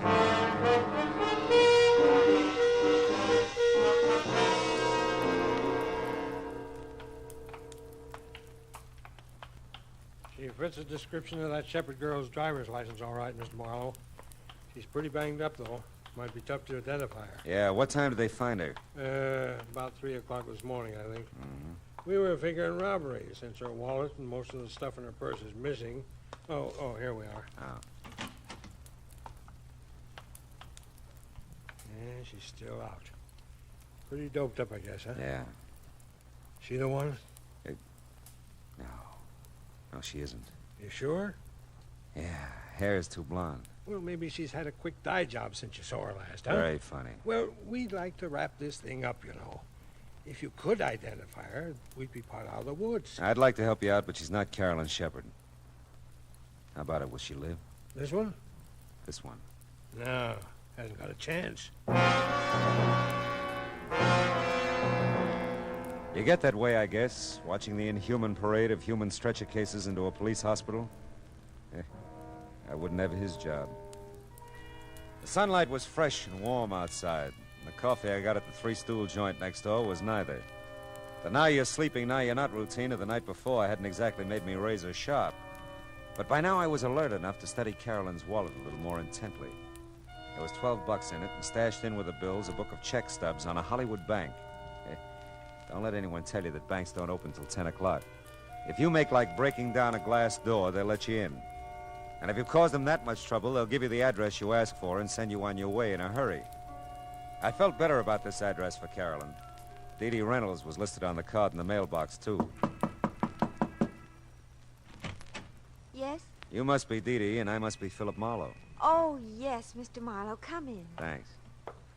I'm just supposing that Carolyn made it home all right. You seem to have a better grip on things than you did a few hours ago. Oh, I have. I don't usually go to pieces that way, but I was terrified, really terrified. She came home shortly after I called you. Sleeping now? No. As a matter of fact, she just stepped next door to use Mrs. Landsberg's phone. She'll be right back, I know. Sit down, won't you? Oh, thanks, I will. I had 3 chairs in my house. 1 for solitude, 2 for friendship, 3 for society. Is that so? Which one am I sitting on now? Oh, you don't know the quote. It's Thoreau. Oh, well, I'm impressed. Yeah. I shouldn't flaunt my knowledge that way. It's just that I've been nervous lately. I always read Thoreau when I'm nervous. Well, aside from Thoreau, how much do you know about Carolyn? Not very much. She doesn't let anyone know very much. Oh? I know she's worried.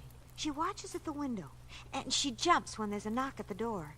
She acts like someone's after her all the time. I told her to see you. That's nice. Society is commonly too cheap. We meet at very short intervals, not having had time to acquire any new value for each other. You quote a good deal, don't you? Thoreau reaches me. How about Frank Laszlo? Frank Laszlo? Yeah. No, I don't think so. Is he a well-known writer? I wouldn't know. I thought Carolyn might have mentioned him. No, not that I know of. Of course, we keep pretty much to ourselves. Mm-hmm. Which one of you smokes cigars? What? In the ashtray on that table there. Why, for heaven's sakes, I never even noticed it. That's odd. Of course, I was gone early last evening. Went to the library. Oh. Maybe someone was here to see Carolyn. Yeah, that could be. Well, hello, Mr. Marlowe. I'm so glad to see you. Are you? You don't know how glad. Dee Dee, would you? I promised Mrs. Landsberg I'd water the lawn, for an act anyway. It's the nearest thing I can get to Thoreau's Life in the Woods. I love a broad margin to my life. The swiftest traveler is he that goes afoot. Mr. Marlowe, you do know Thoreau. See you later, Dee Dee. Oh, it's been a pleasure. A real pleasure. She's an amazing girl, isn't she? So are you. You did a great disappearing act last night. I know. I felt so strange there. I knew he was around somewhere, and then I saw him down the street in front of your apartment. I had to run. I went out the back, down the fire escape. But you didn't come home for quite a while. Well, there's an all-night diner over on Franklin. I stayed there a long time. I was so frightened. I still am. It's got to stop, Mr. Marlowe. Whoever he is, he has to leave me alone. Who's Frank Laszlo, Carolyn? Why do you ask? Well, I looked through the check stubs in your wallet. You made weekly payments of $50 to Frank Laszlo for several months, up until 2 weeks ago. Well, he's just a family friend, Mr. Marlowe. He loaned me some money, and I've been paying him back. Yeah, but $50 a week is pretty much and pretty often. Well, I wanted to clear up the debt as soon as I could. I thought you had no family. I haven't. But we've known Mr. Laszlo for years. You see, I inherited a small amount when my father died, just last year. It was tied up for a while, and Mr. Laszlo just helped me over the breach, that's all. Does he live in town? No, he doesn't. If you're thinking he has anything to do with my trouble, Mr. Marlowe, you're very wrong. I wouldn't want him to know about it at all. You know, Carolyn, you never described this guy who's been following you. You know, I wouldn't even know what kind of a fellow to look for. Well, he's short for a man, not quite as tall as I am. And he's muscular looking. I think he's dark, too, although he usually wears a hat and a gray suit.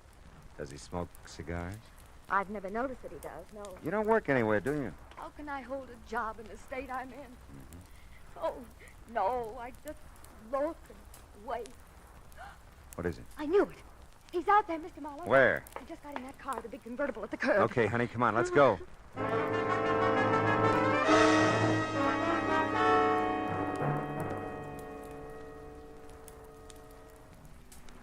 He must know we're following him, the way he's driving. Yeah, you can lose us with that job, too. Those babies can really take off. Look, he's moving over into the right lane. Probably going to turn. Well, we're going with him. Hang on, honey. We can't lose him. We can't. We won't.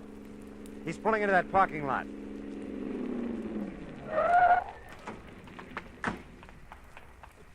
Well, sir, we made quite a chase of it, didn't we? Yeah, we did. Get out of that car. I was just about to... You know, you really shouldn't try to keep up with a car like mine. I was just toying with you that time. Now, if you want to make a real race of it... Now, wait a minute. How tall are you? Oh, I'm quite tall, really. 6'7" in my stocking feet. How tall are you? It doesn't matter. Why, what's the matter, young lady? She'll be all right. She's just a little disappointed. Come on. No. You mustn't take it so seriously, young lady. Your companion here made a good race of it, considering he was up against great odds. Yeah, thanks. Mr. Old for you. Pious. Old for you. Yeah, well, thanks.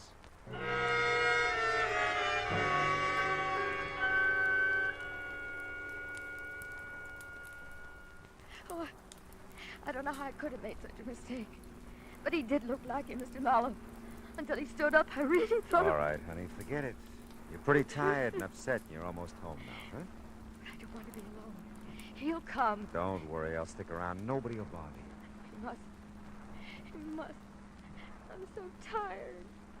So afraid. Take it easy, honey. We can't strike out all the time. Hey, looks like Dee Dee's made a friend watering the yard. Oh, no. What? Mr. Marlowe, this time I'm sure of it. It's him. I know it is. Cigar and all, huh? Okay, baby, we'll see. Come on. No, I can't. Come on, I Carolyn. You gotta get with it, No, girl. I can't. Dee Dee, give me a hand, will you? Carolyn, what's wrong? She's pretty upset. Take her in the apartment, will you? Oh, sure, I will. Who's the guy with the cigar? Well, he didn't say. He asked for Carolyn. Okay. Hey, you! Hold it! I don't think so, buddy. I said hold it or I'll ram that cigar down your throat. You don't look so tough. That's how I fool him.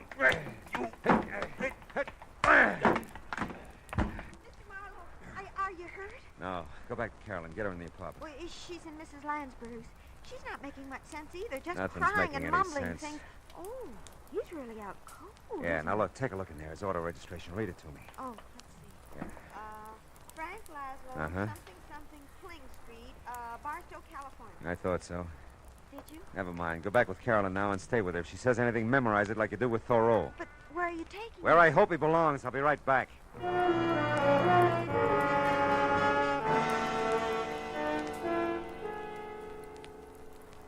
Hey, you keep dropping in like this, and we'll be old friends, Mr. Marlowe. Never mind that. What shape's he in? Looks like a minor concussion. He'll be around in a little while. Who hit him? A very dear friend of mine. Look, keep him here, will you, and keep an eye on him. I'll be back maybe with another customer for you. Hey, we'll make you a rate. And you can save us both some time if you get one of the boys at the station to call Barstow. Find out anything they can about Frank Laszlo and a girl named Carolyn Shepard. You can reach me at the Landsberg phone number I looked up on Cherokee.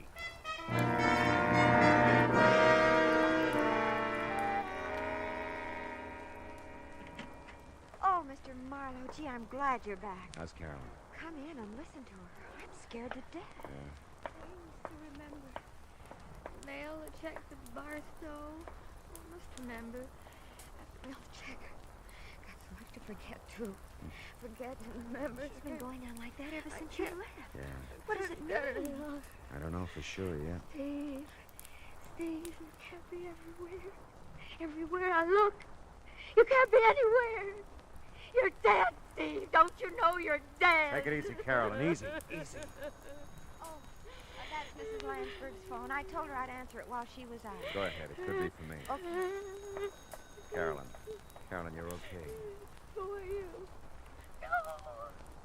Steve. It can't be you, Steve.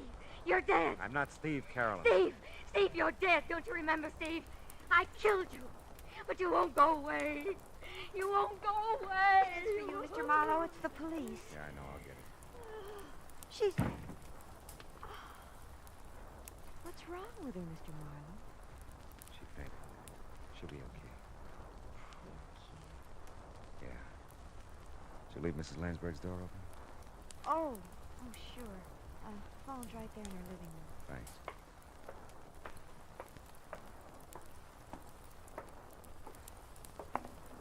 Yeah?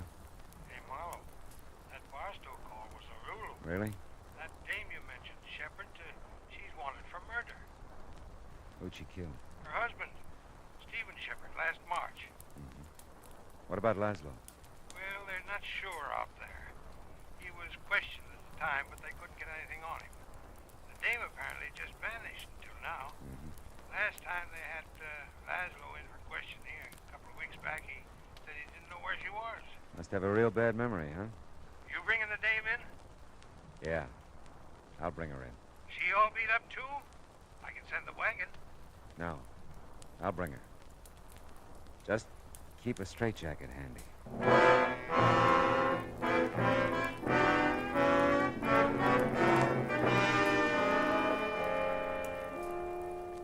Like I said, there are times when confusion is the keynote. Carolyn Shepard, poor sick kid, kept seeing the man she murdered. Saw him so often she believed it. And Frank Laszlo must have seen things too. Enough to keep Carolyn paying him blackmail ever since she killed her husband. Did you ever stop to think of all the so-called nice, clean, upstanding citizens who carry a moral cesspool behind shining eyes and a sweet smile? Suddenly they make headlines, like Carolyn. What's the line? For murder, though it hath no tongue, will speak with most miraculous organ.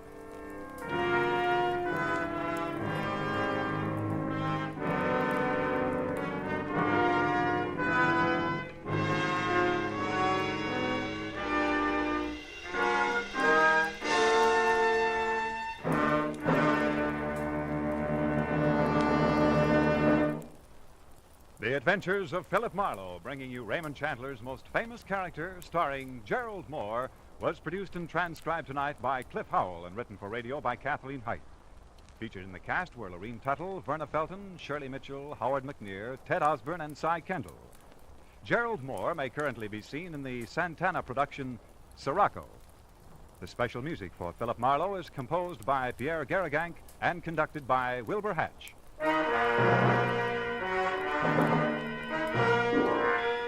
Be sure to listen next week at the same time when Philip Marlowe says... This time my plans for a fishing trip got caught in the line of a beautiful girl who didn't know upstream from downstream. I was in deep water for a while, but I finally caught my limit by using a special kind of bait.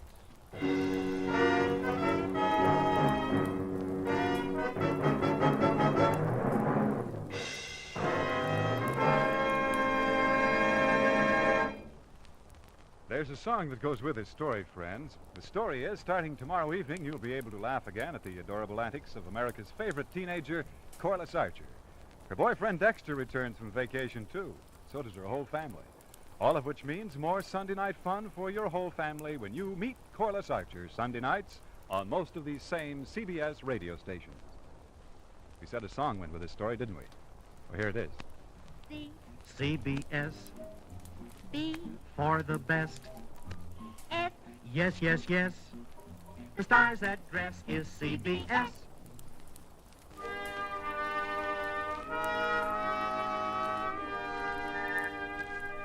This is Clarence Cassell saying, remember, for the sweetest music this side of heaven, it's Guy Lombardo time, Sunday evenings on the CBS Radio Network.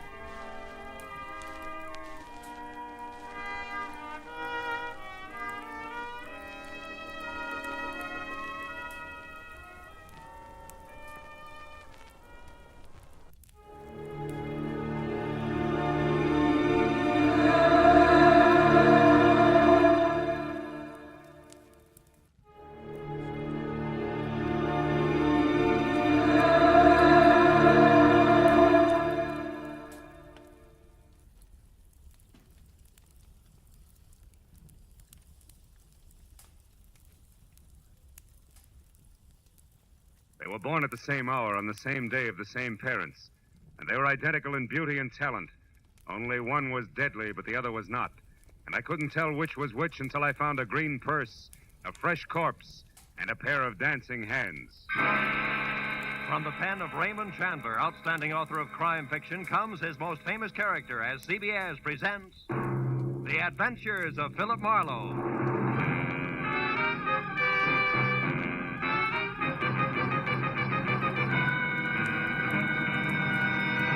Now, with Gerald Moore, starred as Philip Marlowe, we bring you tonight's exciting story, The Dancing Hands.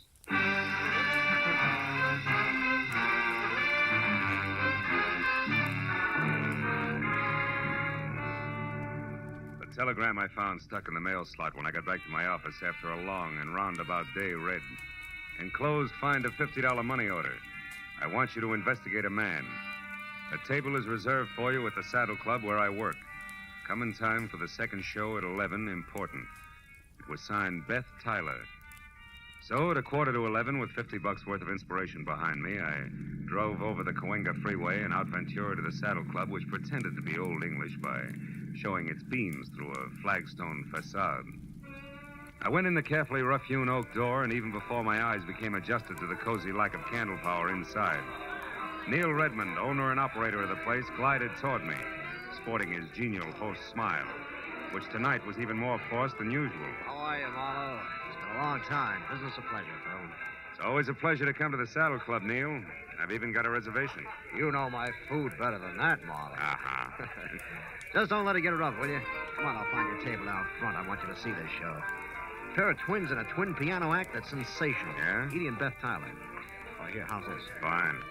Incidentally, Edie will be the one on the left. Well, if they're twins, what's the difference? Funny.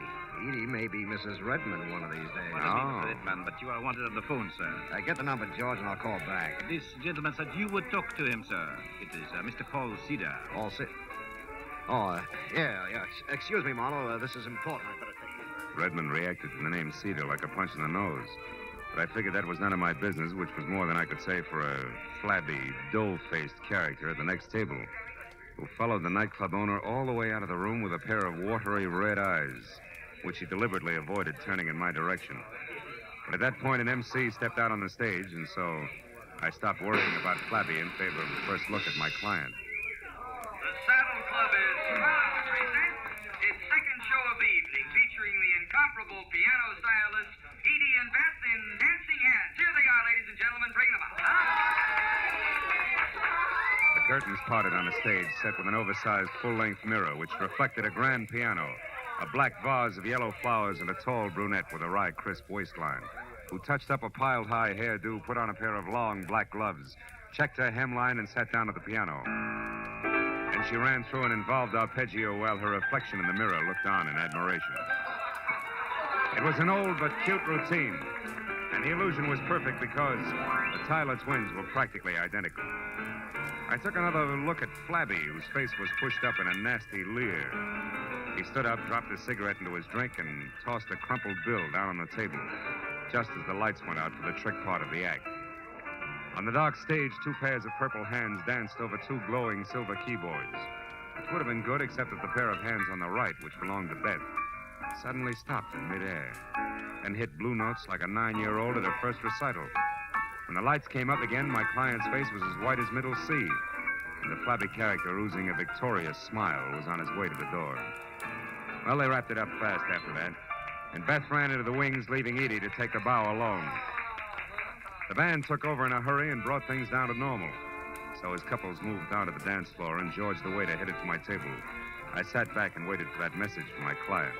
Here you are, sir. Compliments of the house. Oh, thanks. Any message with this? No, sir. Just that Mr. Redman had to leave. Oh, thanks, George. I sipped the double scotch and wondered if I should take the initiative and contact my client. When the message I'd been waiting for came, good and loud, I jumped up, shoved my way through the gaping dancers to the dressing room hallway behind the stage. A gang of club personnel was bunched in front of a door, obviously locked, labeled Edie and Beth Tyler. Hey, it was one of the twins, wasn't it? Hey, what's the matter? It's one of the twins. She screamed. We got to get in. That door's locked. Break it down. But Get out of the way. It's Edie. It's Edie. All right, now, wait a minute. Hold it. She's all right. Clear out and give her a chance. Come on. Outside, everybody. Beat it. That means you two. Come on. Out. Here, Miss Tyler, take it easy. You're all right now. Come on, sit down. Tell me what happened. I don't know for sure. I was worried about Beth. I came back and didn't see her anywhere. Then I heard a noise in here. It was dark. I came in and someone grabbed me. A man? Yes. I don't know who it was. Mm-hmm. I screamed. He knocked me down. Then locked the door. Got out through the window there. Who are you? Oh, I'm Philip Marlowe, a private detective. Your sister hired me to investigate a guy. I was to meet her here after your number and find out about it. Any idea what's up? No, I can't imagine. But gee, Beth has been terribly upset ever since last night. Oh? What happened last night? Well, for one thing, my purse was stolen. Mm-hmm. But I don't see why that should upset her. Gee, there was nothing in it but $12 and my makeup stuff. Where's Beth now, do you know? No, I haven't seen her since she ran off the stage. I'm not even sure she came in here. No, she was here, all right. She dropped one of her gloves. You're still wearing both of yours. Where do you girls live? Maybe she went home. Well, Beth has a cottage out on Hazeltine. 4179. You don't live together? How come? Well, gee, Mr. Marlowe, just working with Beth is hard enough. She's so sarcastic. Okay, I'll wear my thick skin. One more thing, Miss Tyler. Do you happen to know where Neil went? Neil's gone? Mm-hmm. Gee, that's funny. He always stays till the place closes. Oh, he must be coming right back. I'll take a look. Then I'm going out to see your sister. Sarcasm at all.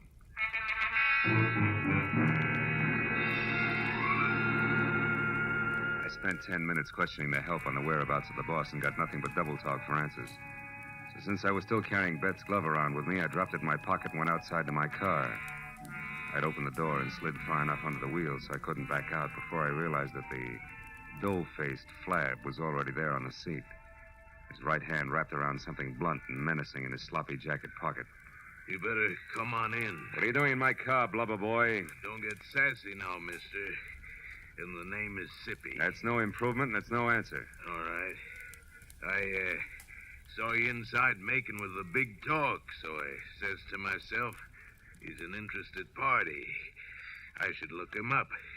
Maybe we can do business together. All right, stay over there.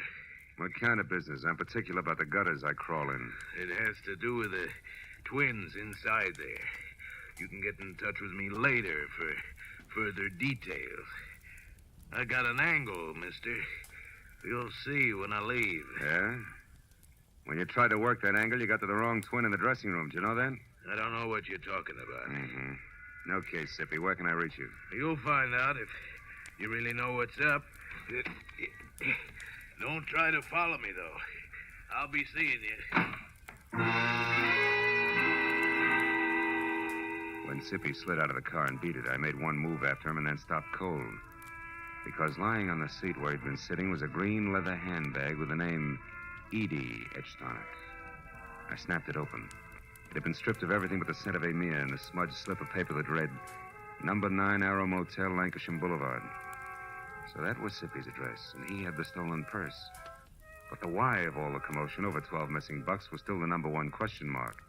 And I figured the best place for an answer to it was at Beth Tyler's.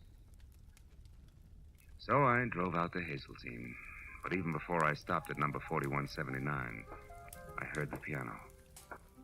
I walked to the door and stood there a moment listening. I eased it open, slipped inside. Soft, indirect lighting accented the figure of the girl at the piano. The little waves of iridescent crimson chased themselves over the smooth satin gown as she played. Glossy blue-black hair fell to her shoulders. Beside her, a burning cigarette sent a single plume of smoke into the still air. Just for a moment, I found it difficult to remember that she was my client. Oh? You're looking better, Beth. You're Philip Marlowe, I suppose. Yeah. I dropped by to return your glove, among other things. Just put it there on the table. With the other one. Where did you get it, Marlowe?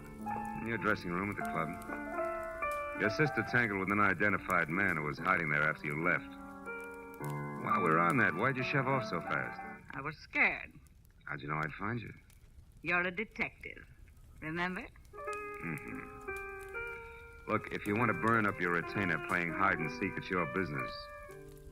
Now, who's the guy you want me to check on? The flabby one who made you blow up tonight? Yeah, that's right. Why? Because I think my sweet twin sister is mixed up in something a little more serious than her usual scatterbrain escapades. And the flabby guy is in on it because he has a green purse, right? How did you know that? He left it with me. Name is Sippy. He lives at the Arrow Motel, number 9. Knows something worthwhile about this business, and he's anxious to sell it. All of which puts him a hop, skip, and a jump ahead of your detective. Now tell me, why is everybody, including Neil Redmond, all wound up over one stolen purse? What's it all about, baby? I don't know, baby. Suppose you find out and tell me. Wouldn't have anything to do with the fact that Neil loves your sister and you love Neil, would it? Marlowe, I hired you to investigate a man, not to pry into my personal affairs. You'll get more for your money if you stop holding out on me. It's my money. Besides, I'm not holding out. Believe me. I'll try.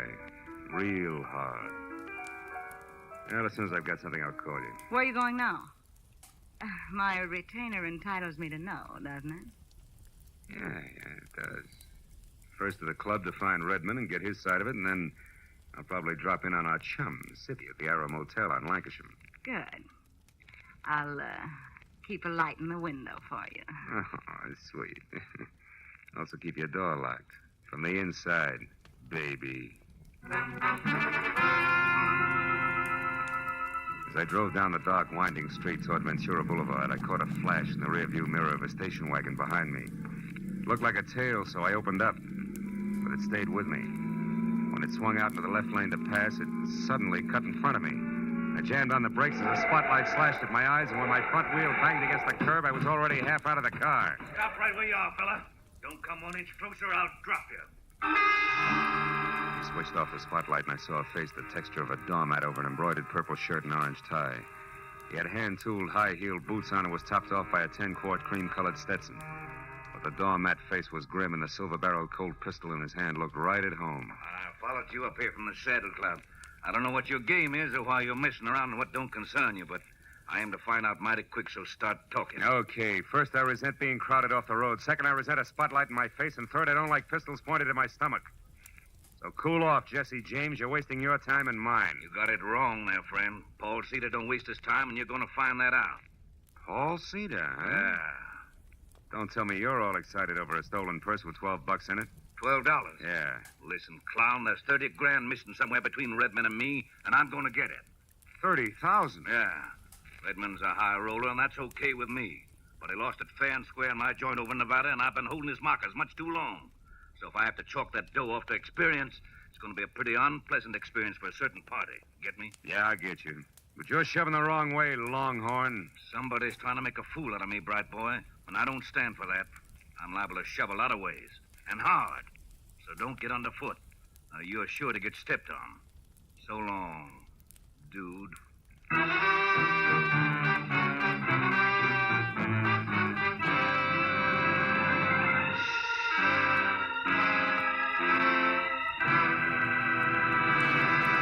In just a moment, we'll return to the second act of The Adventures of Philip Marlowe. But first, tomorrow marks the anniversary of an important event in American history, the signing of the first peace treaty between the Indians and the Plymouth colonists. In commemoration of these events, CBS's Sunday night stars, Amos and Andy, will be found with a kingfish burying the hatchet deeper than ever in their hopes and dreams. And CBS's own Jack Benny will be back again tomorrow with his special guest, Van Johnson.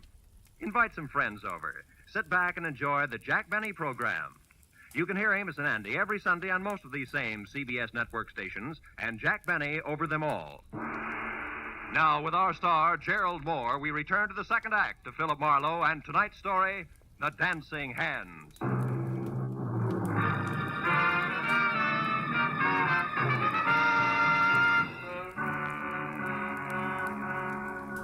When the Texan from Nevada galloped off in his trusty station wagon, I forgot all about Neil Redmond and headed instead for Sippy and his further details at the Arrow Motel on Lancashire, where Bungalow 9 turned out to be an all-alone green and white collection of clapboard that showed light, a half-open door, and nobody home to my knock. When I tried knuckles on wood again and still got only a faint echo for reply, I stepped inside. There in the center of an ivory white throw rug and clamoring for attention like an only child at a family reunion was a wide and wet circle of red. From there, the ugly splotches that narrowed as they got farther away trailed off until, finally, in the next room, the path ended where I expected it to. The quiet form of Skippy, sprawled over an upset chair and holding his hands tight against the red on his left side. When I got to him, he was going fast. 30 grand. A lot of dough. Didn't know I was shooting that high. And the twins. One what, Sippy? One of them. Did one of them do this? One. He's dead, isn't he, Marlowe? Yeah. Yeah, Redmond, he's very dead. Oh, no, Marlowe. I only found him a few seconds before you did. Yeah, and the rest of that run, you heard someone coming, you didn't want to be seen, so you ducked back out of sight, huh? I don't buy it, Redmond, because for one thing, it's too pat. For another, how do you explain being here in the first place? Come on, fast. Okay, I'm here because I'm in a nasty jam. Like what? Like $30,000 I've got to pay in the next hour to a guy named Paul Cedar who's running out of patience in a hurry, believe me. About that, I do. I've already met the gentleman. But right now, Redmond, we're talking about Sippy. Okay. Last night I had things to do, so I gave Edie Tyler the money for the payoff to Cedar. A couple of minutes after she stepped out of the club, somebody roughed her up and got away with her purse and the 30 grand. You're a liar, Redmond. Edie herself told me that purse only had $12 in it. How come? Simple like, Marlowe. In my business, you never yell copper too soon or too loud. It doesn't pay. Mm-hmm. Now, look, for the third time, Redmond, you and Sippy, how do you figure? I don't know. He was at the club tonight, acting funny. When he left, I got a glimpse of Edie's green purse sticking out of his topcoat pocket. Later on, I saw him run away from the car near the club, so I followed. I ended up here a couple of minutes behind him, and that, Marlowe, is the truth, I swear. What'd you do at the drop of a... Hey, wait a minute. Look, if you're telling the truth, I begin to get a different picture. And by that, I specifically mean a very talented but very sly dame named Beth Tyler. Oh, no, Marlowe. Why not? Because you love Beth's sister? Face it, Redmond, it doesn't add up any other way. Sippy here couldn't have stolen that purse from Edie. If he did, he'd have taken his dough and blown, not spent his time putting out feelers. But on the other hand, if Sippy happened to see Beth take it from Edie, empty it and toss it away, we've got another story, right? Ah. Because he wouldn't make a move until he knew how much she had gotten away with. Exactly. But there, he ran into trouble because he was trying to get close to Beth. And in doing that, he got mixed up and went for Edie instead, like tonight at the club. Sure. And a dying man's words just now about one twin. To which you can add the unpleasant fact that I personally ran off at the mouth when I was up at Beth's an hour ago. So she knew where to come for Sippy. Look, Redmond, it's got to run that way. I'm sure of it. Well, maybe you're right, Phil, but right or wrong, I'm still in the jam. So if you don't have any objections, I'm going back to my club now for a last try at raising that money again before Cedar shows. You mean you're going to face him, Neil, with or without her? I've got him, Marlowe. You see, I own a fast club, all right, and I gamble a lot, too. But I don't welch on my markers, no more than I knock over flabby little guys. You know what I mean, Phil? I think so. But don't fold now, Neil, because I might still be lucky enough to catch up to Beth Tyler and your money both before your time runs out. And right now, that means fast to a phone and a call to Edie, who might know which way a runaway twin would head. I'll see you, Neil.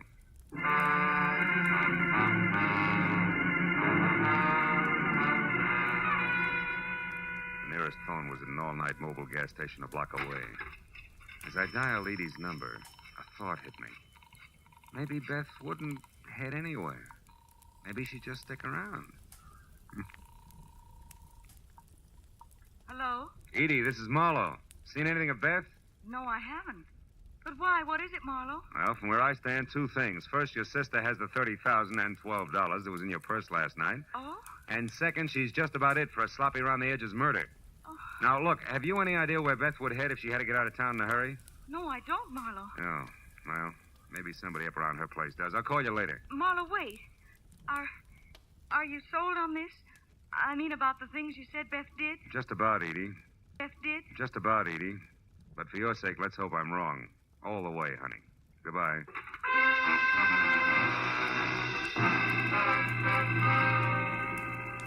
Driving fast back toward Beth's place on Hazeltine still left me enough time to think about a not too small detail that I'd completely overlooked. Thanks to me, the entire Los Angeles Police Department knew nothing about what was going on in and around the Saddle Club. 5 minutes later, when I'd parked away from the dock and obviously deserted number 4179, I'd walked back and around to a pair of uncurtained French doors at the side. I knew that oversight is what is generally called a blunder.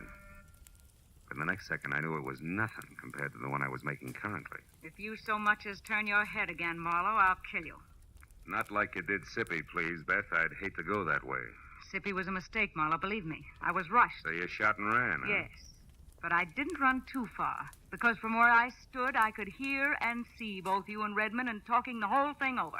And when you knew that we'd caught on to your act, you decided to follow me and see where I was going before you made your next move. Is that it? Exactly.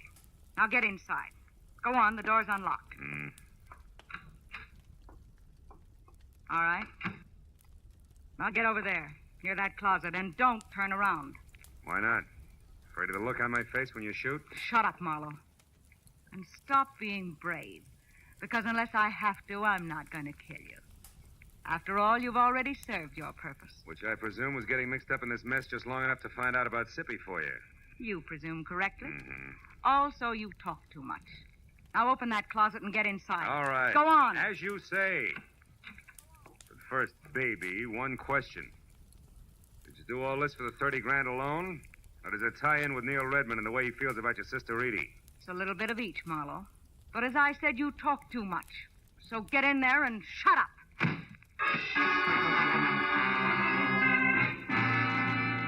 Getting out of Beth Taylor's half-inch thick oak closet was like arguing with an umpire. You couldn't be subtle. So 20 tiring minutes went by, and the heels on both my feet were numb before the paneling finally gave in, and I was out and over to the telephone to put in a call to the police. It should have been made a long time ago. But then, even as I was halfway through dialing the numbers, I saw something on an end table nearby that made me slowly change my mind. It was the 2 black gloves that Beth wore in the Dancing Hands act. And while I stared at them like they were alive and beckoning, I thought hard for what must have been a full minute. And then suddenly I knew that my next stop had to be the Saddle Club.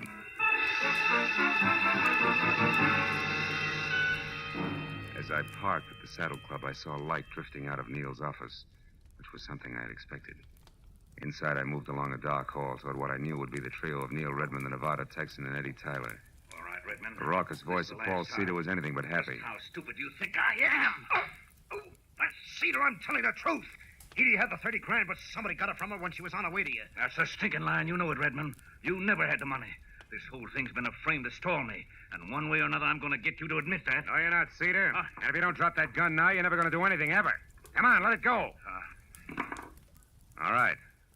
Now sit down and shut up and listen hard, because Redmond's telling you the truth. What? Marlowe, you know where the money is? That's right.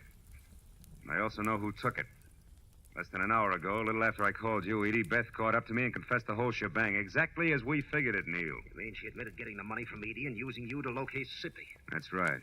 But there's only one drawback to everything she admitted. None of it's true. What do you mean, Marlowe? I mean, Cedar, that Beth Tyler didn't steal your money from Edie here any more than she killed Sippy. I also mean that as far as I can tell, Beth Tyler was nothing more than a girl who played the piano and got upset when a stranger named Sippy started to bother her. And I never saw the real Beth Tyler after she ran away from a piano in the club tonight. That she's dead and that you, Edie, have been posing as Beth all night because, 1, you yourself stole Neil's money, and 2, you murdered your sister as well. No! Yes, Edie, come on, admit it, it's true. No, it isn't. I guess it is at that, Marlowe. And Beth's body? In our dressing room. In the closet. I didn't want to kill her. But she found out that I had only pretended to be robbed when there was no one around. That Sippy had seen me scream and get rid of the purse myself. Sippy, who was only trying to muscle in on a deal, went to her by mistake, huh? Yes. That's how she knew what I'd done. When she confronted me in the dressing room just before you came in and said that she wouldn't stand by and let me do a thing like that to Neil, I lost my temper. You killed her, Edie. Yes, I did, Neil.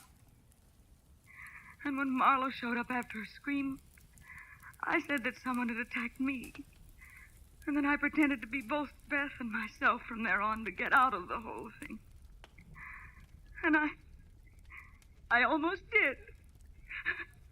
But now I'm so sorry. Oh, no.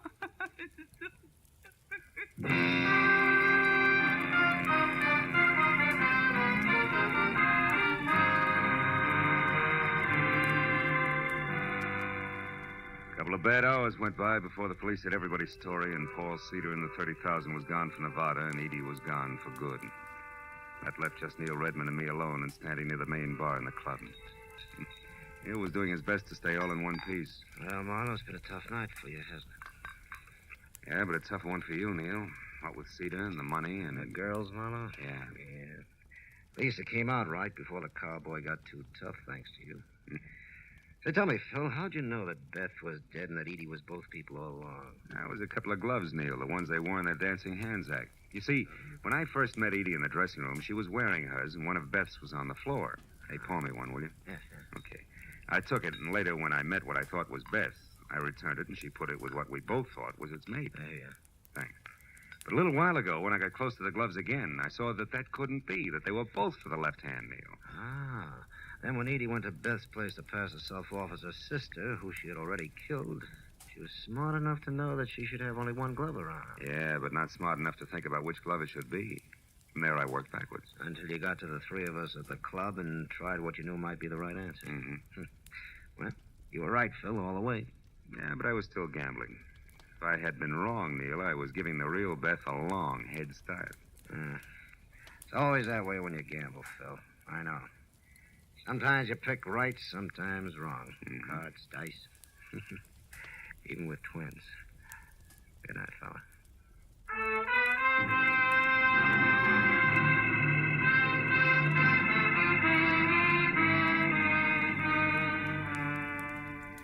But I finally got to my car, started out of the valley and back toward Hollywood.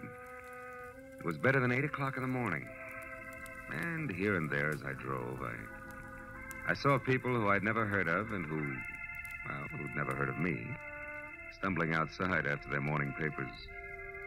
And I got to wondering what they were going to think when they read about a girl who had killed both her twin sister in a nightclub and a flabby guy in a motel who wasn't much good. Oh, well, it was hard to say. And for myself, I was too tired to think. Or maybe I just didn't want to.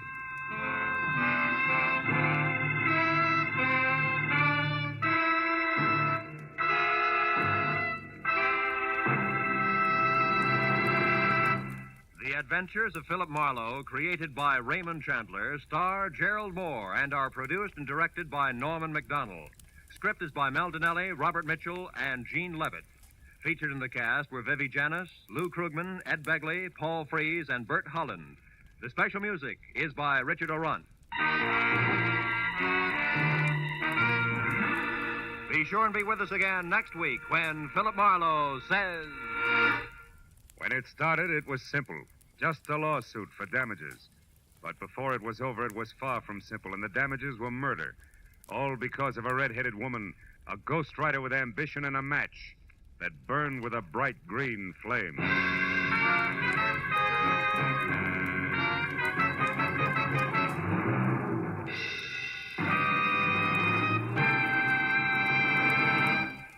With part of its star-studded Sunday nights devoted to shows named after great personalities such as Jack Benny, Lum and Abner, and Amos and Andy, CBS also goes to famous fiction for one of the brightest, most dramatic of its Sunday galaxy, The Adventures of Sam Spade.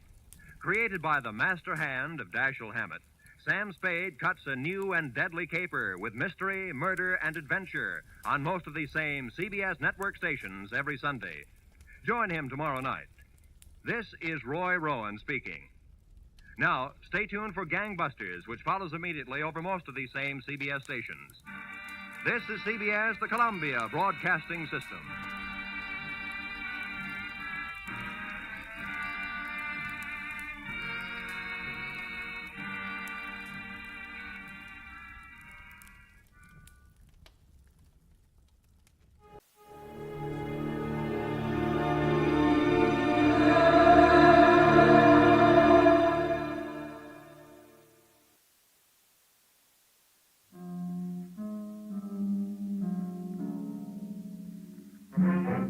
Columbia Broadcasting System presents yours truly, Johnny Dollar.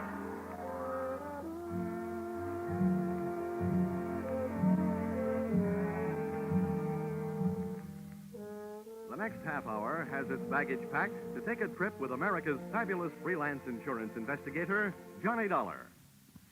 At insurance investigation, he is just an expert. At making out his expense account, he is an absolute genius.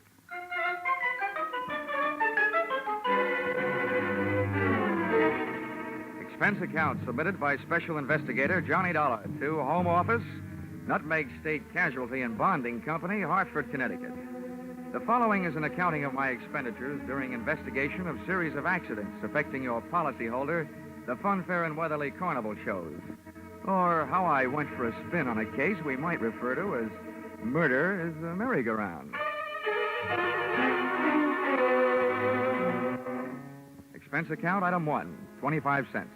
Purchase of billboard, theatrical magazine, to check the route of funfair and Weatherly carnival shows. Expense account, item 2, $68. Air and train fares to Talladega, Alabama. Item 3, $1.10. Cab fare and what was only a fair imitation of a cab from Talladega Depot to the dusty vacant lot, which had overnight found itself wearing theatrical makeup.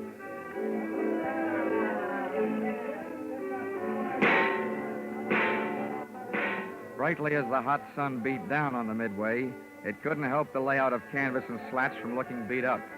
A perspiring mechanic shot sparks of profanity back at an obstinate motor as he tried to get it to roll the giant hoop of a Ferris wheel.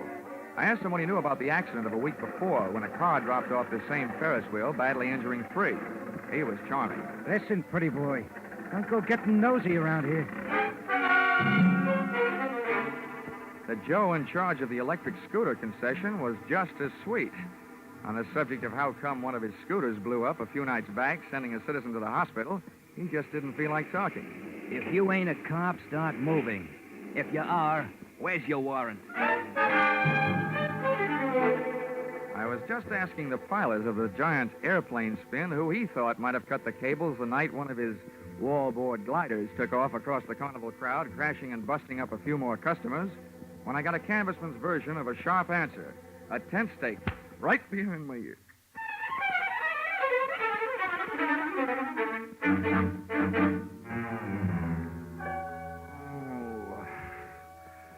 Well, those sleeping beauties waking up, huh?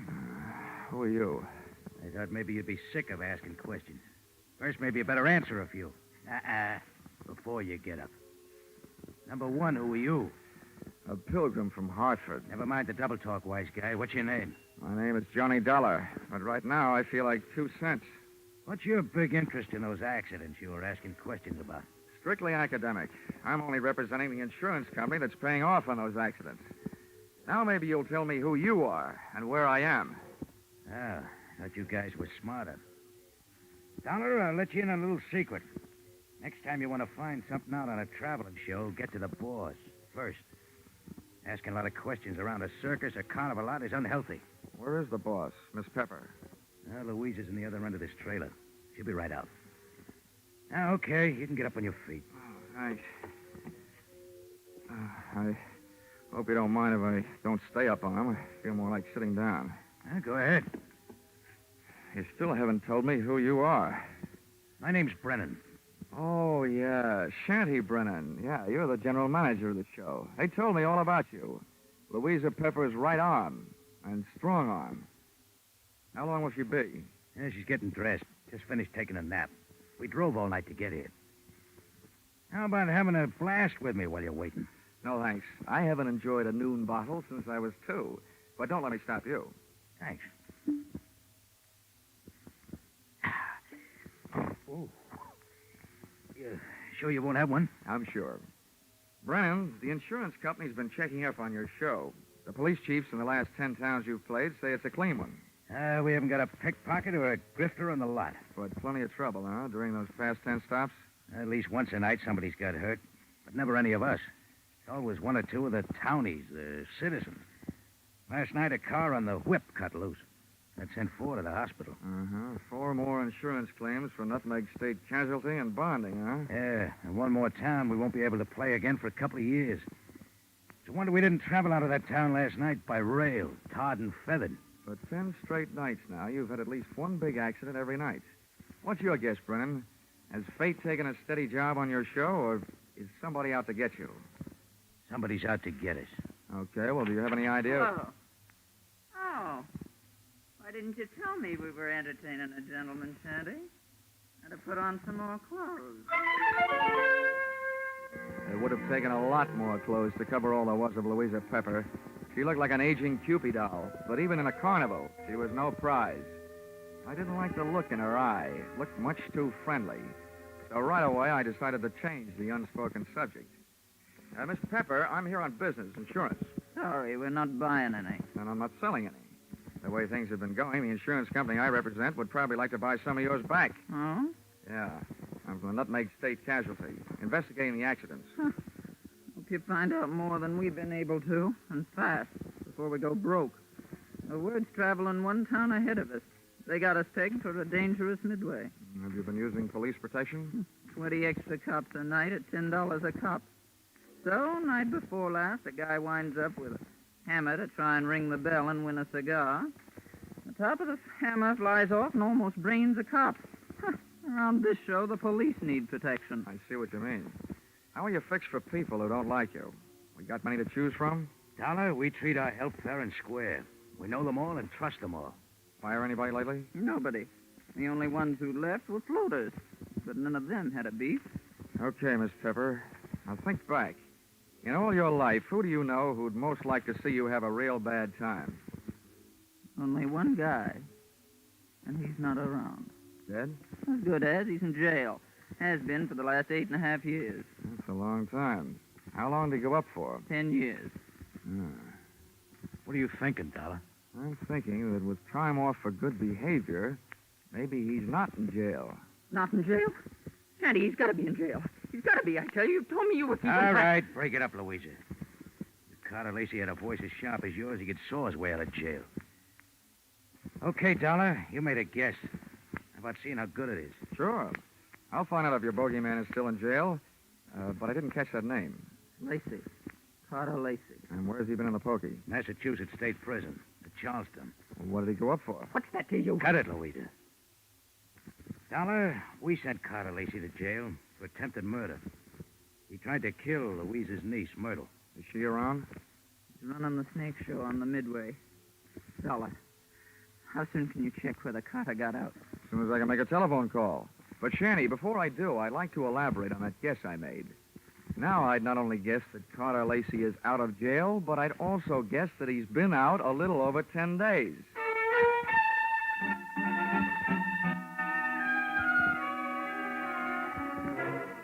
Expense account, item 4, $3.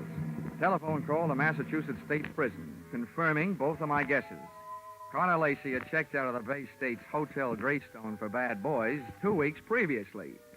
Item 5, $32. Telephone calls to various hotels in the last 10 towns the Fun Fair and Weatherly Carnival shows had played. Item 6, 10 cents. 2 nickels spent calling 2 hotels right here in Talladega. Then I dropped 1 more nickel in the telephone, got the lucky number. Yes, sir. We do have a Mr. Carter Lacey registered. Room 312. Shall I stop? And hit the jackpot. Expense account item 7, 65 cents. Cab fare to Sunshine Hotel. Tip the driver, $1. From the lobby, I called room 312. He invited me up. I invited him down. I knew I'd feel better talking to Carter Lacey with a lot of people around. They'd make nice witnesses if he suddenly got homesick for prison life and used me as his ticket back. I waited in the coffee shop. The waitress brought me a cup of coffee, and my palate went to work refereeing a one-sided bout between the strong Java and the weak cream. Hello. Dollar? All right. Sit down. Thanks. So you're Carter Lacey, huh? Have some coffee? No, thanks. It keeps me awake nights. How about your conscience? Having the same trouble with that? My conscience deserves an 8.5-year rest. But it can't start its vacation until I even up a few scores. Busting up carnivals. Child's play. Look, Dollar, over the phone you told me you're an insurance investigator. You can save your company a lot of money. How? Call them up and tell them not to insure the lives of 3 people. Because any minute now, 2 of them are going to be dead. Louisa Pepper, Anise Myrtle, and Shanty Brennan. Yeah, Dollar. I'm going to kill 2 of those people. The other one's still my friend and is going to help me do it. In case you don't know your law, Dollar, don't bother calling the cops. I can't be held for making a threat unless I put it in writing. Well, Lacey, I don't know what your beef is against the people running that carnival, but those accidents have been hurting a lot of innocent bystanders. Dollar, you're talking to a guy who really knows what it means. Getting hurt as an innocent bystander.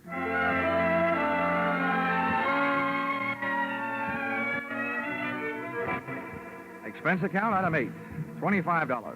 Retainer to local detective agency hiring shadow for Mr. Carter Lacey. Explanation, an ounce of crime prevention is worth a ton of trials. Item 9, $1.20. Cab fare back for the evening's festivities at the Fun Fair and Weatherly Carnival, which was rapidly becoming more and more of a thrill show.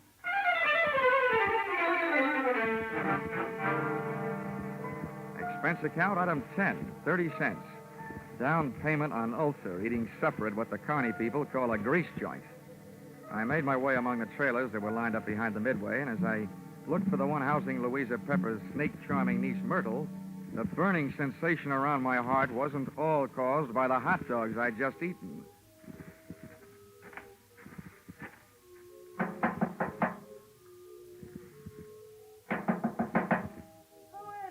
I've got a message from Carter Lacey. What did you say? I said I've got a message from Carter Lacey. For you and your Aunt Louisa, Shanty Brennan. You're the only one I haven't met yet, so I thought I'd deliver it to you first. Where is he? In town. Got any snakes in the trailer? No, of course not. All right, then. How about inviting me? You're the insurance guy they told me about? Yeah, that's right. Okay, come in. What did Lacey say? He said that he's going to kill 2 of the 3 of you. Which 2? Didn't he say? No, he didn't. He just said that 2 of you are going to get it. And that his one friend among you, the remaining one, is going to help him do it. He'll do it. He hates us. I know he'll kill us. You say Louisa and Shanny don't know yet? No, they don't.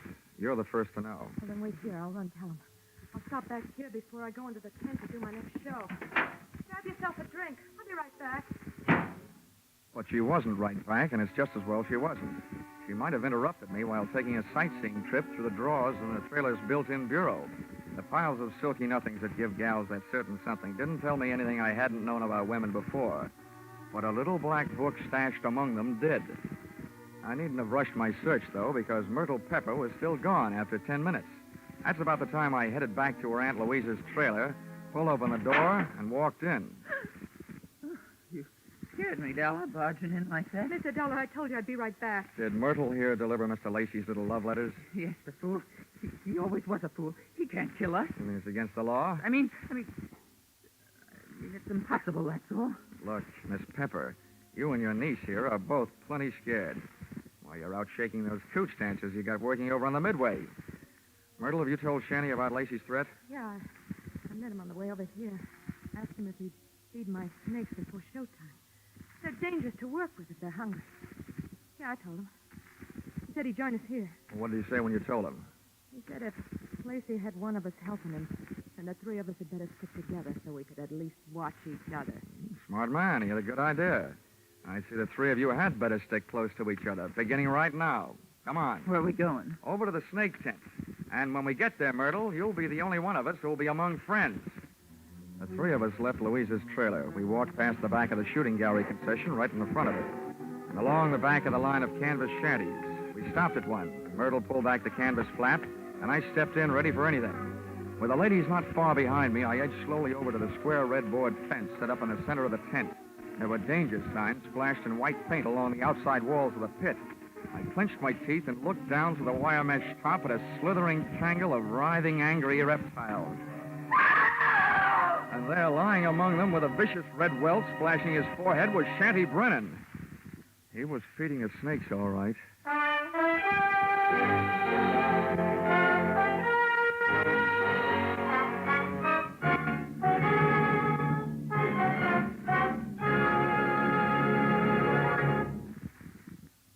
In just a moment, we'll return to the second act of yours truly, Johnny Dollar. But first, here is some news. 30 minutes of new thrills will be added to CBS 10 great Sunday night entertainments this coming Sunday. At 6:30 p.m. Eastern Standard Time, where you formerly heard Spike Jones, CBS will bring you screen star John Lund in an adventure-packed tale of a ship filled with terror and horror. This story, A Shipment of Mute Fate, starring John Lund, is the first of 3 special broadcasts from CBS' famous Escape series. It will be heard over most of these stations immediately preceding a familiar show which brings you a different kind of escape, The Jack Benny Show. And now, back to yours truly, Johnny Dollar.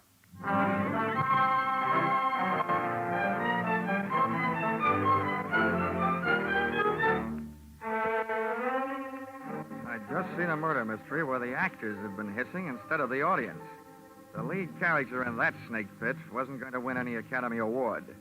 The scene of the crime was no place for a man, let alone a woman, so I herded Auntie Louisa and her niece Myrtle out of the tent and back into the trailer. Oh, poor Daddy. Oh, horrible. Yes, I was wrong, Dollar, when I said Carter Lacey couldn't do it. What's going to happen to us? According to what Lacey told me, Myrtle, what's supposed to happen is only going to happen to one of you. What do you mean? Well, he claims that one of you is in this with him, and that one knows she's safe. This may turn out to be an acting contest between you two. What's that crack supposed to mean? Well, the one who's safe wouldn't want anybody to know she feels safe, huh? Oh. I wish I had learned to cry. Louisa, you don't think it's me? Well, I know it ain't me. Oh, ladies, how about observing a moment of silence in memory of the deceased while I give you a few instructions? Okay. Have you got a gun in here, Louisa? Yes, and a license to carry it. Good. Where is it? The gun, not license. I won't give it to you. Well, if you don't, people might get to thinking that you're Carter Lacey's girlfriend and accomplice. Anyway, I don't want the gun to take with me. I want to leave it here. Where is it? In that drawer right over there. Which end of the drawer? What's the matter with you, blind? We'll see it. I'm not turning my back on you. Which end? You'd make a lousy trapeze out of Dollar. You don't take any chances. This end, toward me. Thanks.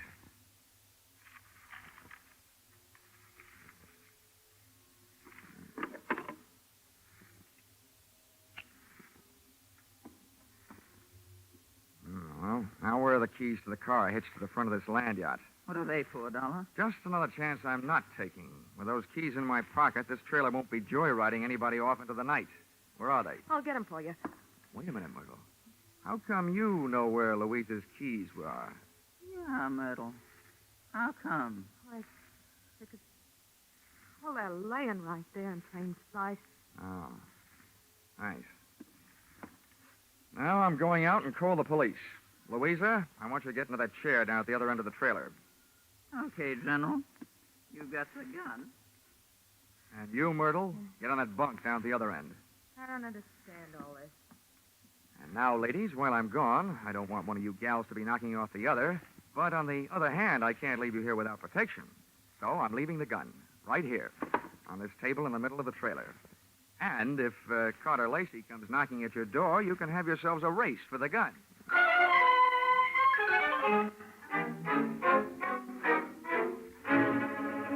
Expense account, item 11, 5 cents. Telephone call to the local police, plus another nickel spent calling a taxi.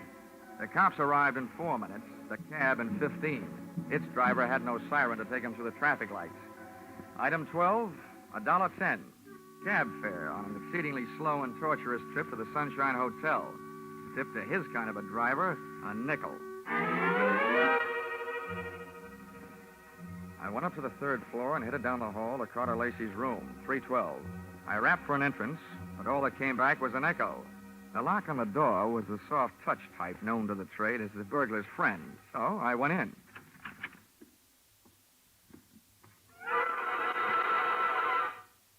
Stars fell in Alabama? Oh. Stiffs fell in Alabama tonight. Oh, Operator, this is an emergency call. Let me have the Tuskegee police, will you? Hello? Police department? This is the same guy who just called you from the carnival to report a murder. Yeah, well, you can send in the 2nd team. I've got another one. You can send in the 2nd team. I've got another one for you over here at the Sunshine Hotel. Room 312. A party's just been strangled. Yes, I'm sure. Lots of bruises and deep-set fingernail marks on the throat. Sure, I know who it is. The name of the deceased is Myrtle Pepper. Myrtle Pepper certainly had been a fast worker. She not only had beat me down to the hotel, she'd managed to get herself killed in the bargain. I dusted the room for information, which was obviously more than the floor mate had done for dirt, and came up with a kind of an eye-opener you don't drink. A pint-sized surprise in the form of some old newspaper clippings and Carter Lacey's prison release form.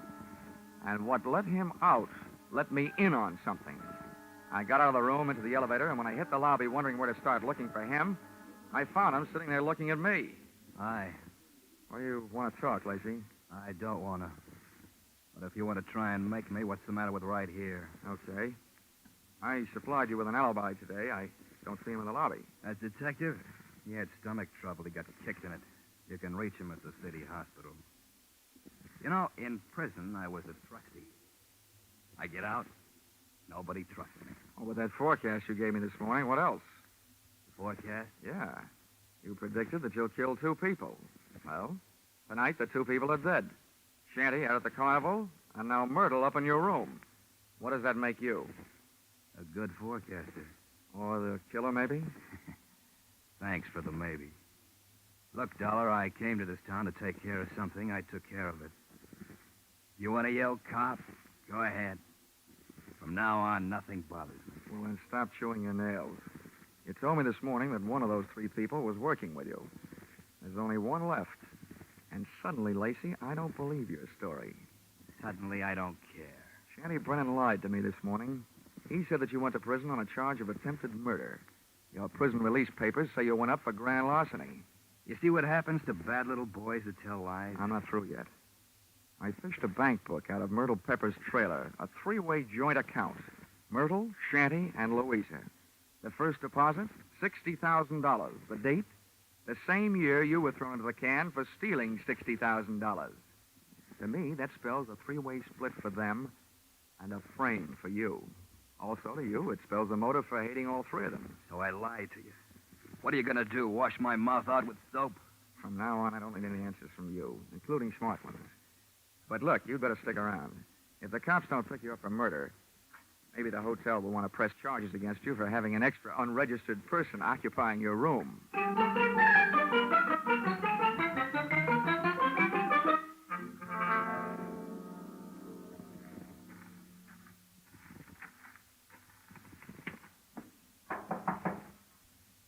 Who is it? Johnny Dollar. Oh, wait a minute. Miss Carter. They arrested him? Tell me, did he escape? He's at the hotel, and the cops are on their way down there right now. I hope he's more talkative with them than he was with me. You talked to him? Yeah, I had a long, one-sided conversation with him. There's one thing I still can't quite figure out. Whether he really intended to kill Shanty and Myrtle or not. Myrtle? Yeah, strangled. Myrtle. Poor little angel. Of course he meant to kill him. He hated him. He hated us all. Well, you can hardly blame a fellow for being annoyed, framed on a grand larceny trap by 3 old chums. But you've got the wrong idea, Louisa. What I meant was, did he ever really intend to kill him himself? Or did he just intend to set off the greatest chain reaction since the atom bomb, and just sit back and watch the 3 of you try to beat each other to it? Well, that's crazy talk. Yeah, like a fox, maybe. He made his threat to me, knowing I'd carry it back to you. I say you because you're the only one left. You see, he set himself up as a patsy. He'd been framed by you once before. To me, it looks like Carter Lacey learned a few things about wrong people during that 8-year stretch. Namely, that they never trust each other. You're absolutely nuts, Dollar. I think you'd better get out of here. Go peddle your insurance. The cops will take care of Mr. Lacey. I don't think they will, Louisa. Why not? Myrtle was strangled. That's the kind of murder a man would commit. Well? But there was a set of deep fingernail marks on her throat. And Carter Lacey bites his nails. So maybe you'd better get yourself a manicure before the police arrive. Thanks for the advice. Stand right there, Dollar. This time I got the gun. Hold everything, Louisa. Carter! This is a standoff, Louisa. Point that thing someplace else before I point mine up your snoot. Okay, Dollar, get out. What's the matter with you, Lacey? Are you cracking up? Your plan was going along fine. First, Myrtle tossed Shanty to her snakes. Then Louisa took care of Myrtle.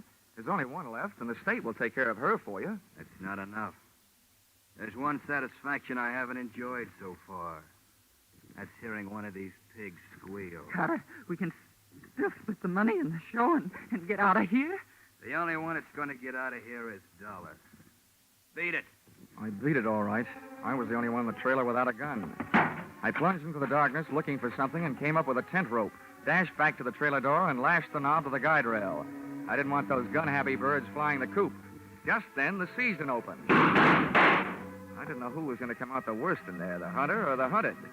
The only key I had to the situation was the key to the car, the one I'd picked up earlier in the day. The car churned the trailer through the carnival back lot and out into the highway. When I hit the cement, I started spinning the rubber.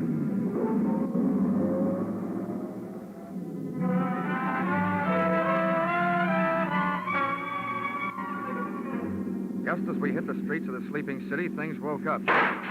Whoever was left back there snapped a shot at me through the trailer's front window. The second shot was my cue to try to ruin their aim by playing rockabye trailer, swinging the car from one side of the street to the other. Just as the not-so-sharp shooter made another try, I picked up just what I was looking for, a game of tag with a police patrol car.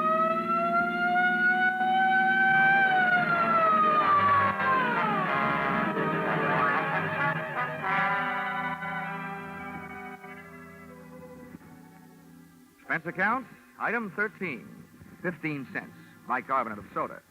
Those Midway hot dogs I'd had for supper were no thoroughbreds.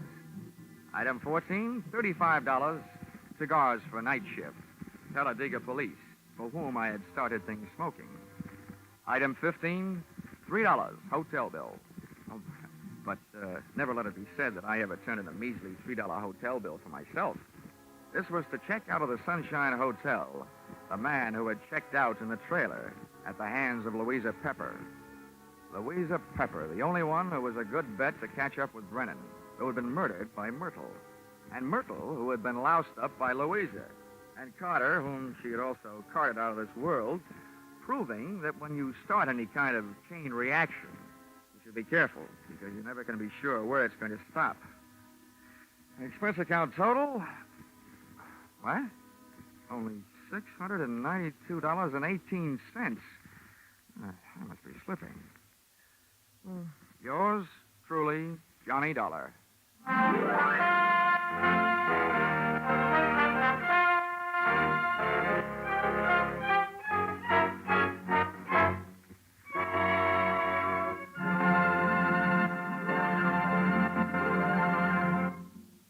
The madman of music is moving.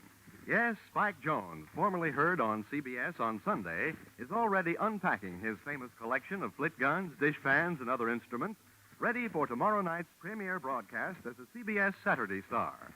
Hear the Spike Jones Show on most of these same stations tomorrow night at 7 o'clock Eastern Standard Time, when it joins Vaughn Monroe, Gene Autry, Gangbusters, and Sing It Again as a regular Saturday night CBS feature.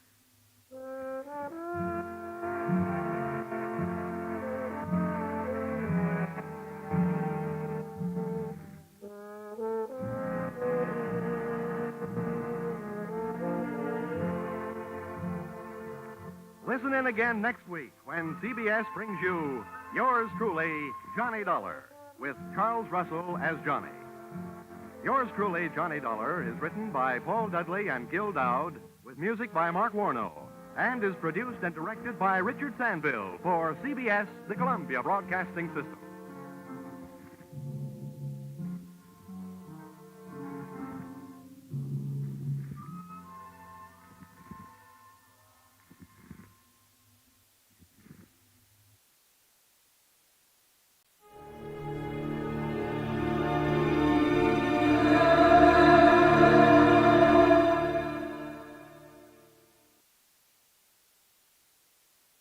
St. Peter's listening.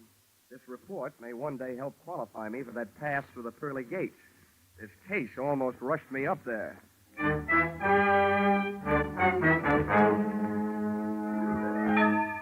This is another adventure of America's fabulous freelance insurance investigator, Johnny Dollar. At Insurance Investigation, Johnny Dollar is just an expert. At making out his expense account, he is an absolute genius.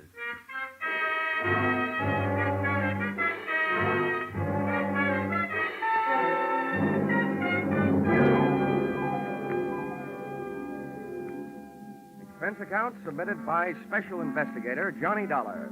To Special Investigator Johnny Dollar. This one's on the house. I wouldn't even bother itemizing it, except that the whole thing is probably tax deductible. The following is an accounting of my expenditures during my investigation of Bonnie Goodwin. Or, she was under 21, but that didn't mean she was involved with nothing but minor vices. Or, murder ain't minor. Expense account, item 1. $12.40, Scotch whiskey and cigars consumed at surprise party arranged for me by one Mr. King Hart at my apartment in Hartford, Connecticut at 1:25 in the morning.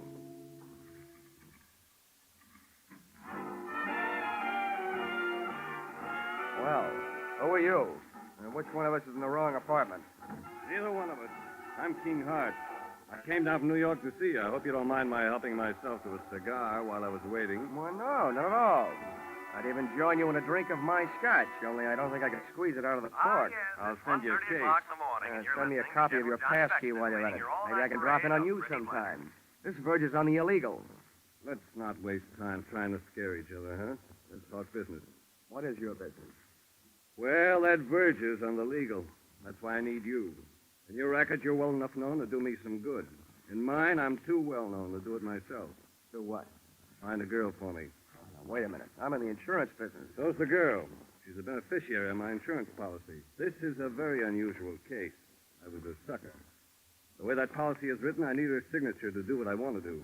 Change the beneficiary? Yeah. I'm all set to marry an honest dame. She's lovely. Well, I'll tell you, Mr. Hart. I make it a habit to work for big insurance companies, not individuals. Sorry. How come? I can't look up your credit rating in Dun & Bradstreet. Look it up in this wallet. Go ahead. Don't be bashful. Mm-hmm. Yeah, well, you're solvent. Corners of these bills look like a tally on a baseball scoreboard. One run on the first, and then 3 goose eggs. Help yourself. Not so fast. Your money may be okay, but about your story. What about it? Look, there's any number of good licensed private detectives that you could have gone to. Philip Marlowe, Sam Spade, and Richard Diamond. And he would not only have solved your case, he would also sing you a song. Why did you come to me? I thought you had me straight. I don't like detectives. I'm allergic to coppers, pro or semi-pro. So's the girl. Look, Dollar, all you have to do is find the girl, get her signature on the form, and bring it back. Is that so tough? My wisdom tooth still finds it a little tough to chew. I'd like to see the policy. Sure, I brought it with me. Here you are. Wow, this is a motive-sized policy. $100,000. How'd you ever get it, Mr. Hart? When I took it out, I was a haberdasher. Uh-huh. Specializing, no doubt, in bulletproof vests styled by Hart, Schaffner, and U.S. Steel? Oh, yes. Beneficiary, Bonnie Goodwin. That's her. Well, before I can start looking, I should know why she stopped being around. Chicago. You'll find that and a lot of other stuff about her stapled to the back of the policy. My, you're the very model of efficiency. I should be. As a model prisoner, I ran the accounting department at Leavenworth for 5 years. Thanks for not being bashful about your past. Makes it easy for me not to be bashful about asking you for something. What's that? My assignment in writing. I just don't want anybody to get the wrong idea about my association with you. That's okay. All right. You'll pay for the ticket. I guess I'm ready to take the ride. How much? A $3,000 retainer, and I'll bill you for my expenses. It's a deal. And don't hesitate to travel first class. Don't worry, Mr. Hart. Don't worry.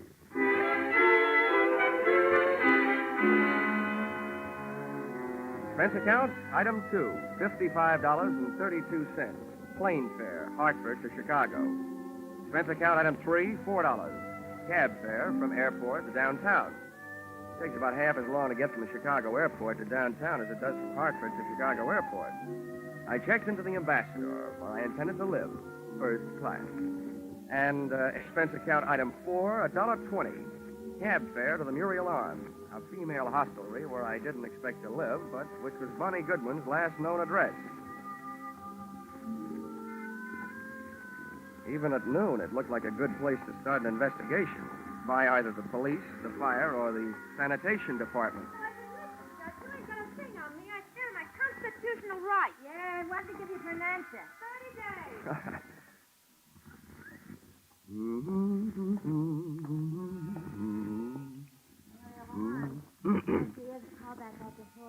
Hello, Muriel Arms. I'm sorry, Miss Graham left a no disturb until 2:30. Hello, Muriel Arms. Call back after 2:30, please. Pardon me? Muriel Arms. No, she isn't. She'll be back in 5 days. Hey! Yes, sir. Where can I find the room clerk? That's me. Oh, good. I'm looking for a girl who used to live here. Her name's Goodwin. You remember her? Oh, the little princess? Yeah, I remember. I'm trying to forget her. Well, I'm trying to find her. You know where she went from here? No, and I don't care. One of the girls said you saw her hanging around Emma's place. That's over on West Street. You'll hear it before you see it. I'm sorry, mister. That's all I got time for. These calls are piling up. Hello, Muriel Arms.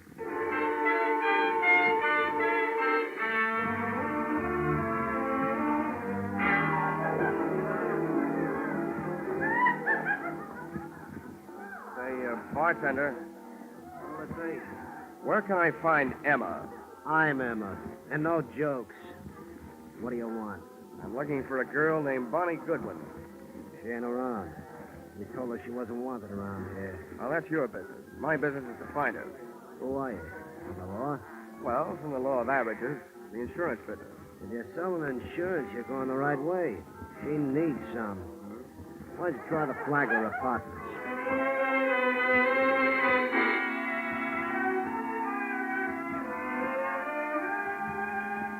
Not only did the Flagler Apartments fail to produce Bonnie Goodwin, but so did about 18 other wayward way stations scattered from the Loop to the far north side.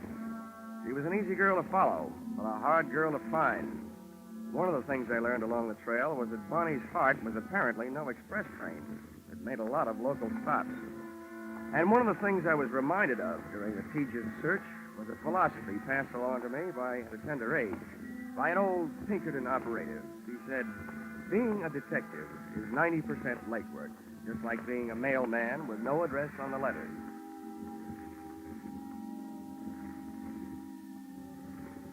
Expense account, item 5. $14.95, shoe leather. My brogans and my nerve ends were worn to a frazzle by 8 o'clock that night when I went sniffing up my latest lead, which took me to the desk of a tasty little flea bag on Dearborn. Oh, it felt like you were picking up a 7-year itch just walking into the lobby. Hiya, Sonny. Are you looking for somebody? Yeah, and if I don't find her soon, I think I'll just sit still and let her find me. One of your guests, Bonnie Goodwin. You know her? As much as I know any of them, I guess. Is she still here? No. Well, do you know where she is? No, all I know is she moved out of here. As I asked her to this morning. Tell me, what makes this kid so popular? She makes me nervous.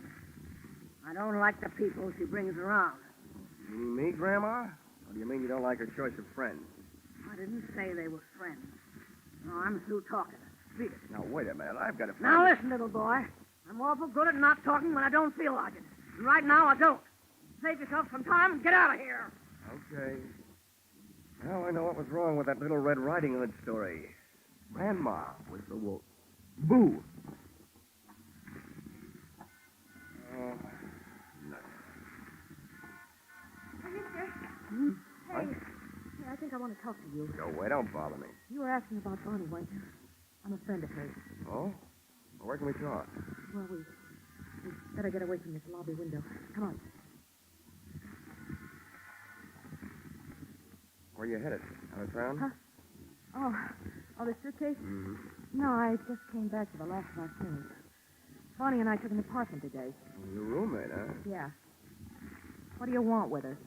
Wait a minute. Can you think of any good reason why 2 men should be following you? Where? Don't turn around. Where can I meet you? You're not going to leave me. Just long enough to get where we're going. Where's a good place? The hangover house on North Park. Who do I ask for when I get there? What's your name? Janie Page. Why can't I go with you? I want to find out who's being followed, you or me. Now, there's a hack stand. You take the first cab, Yeah. I'll take the second. Bill and Darby take the third, and then we'll know.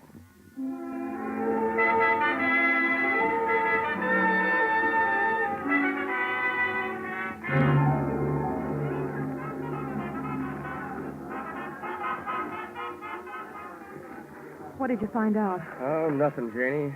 Those guys pitched me the biggest curve since Lefty Grove.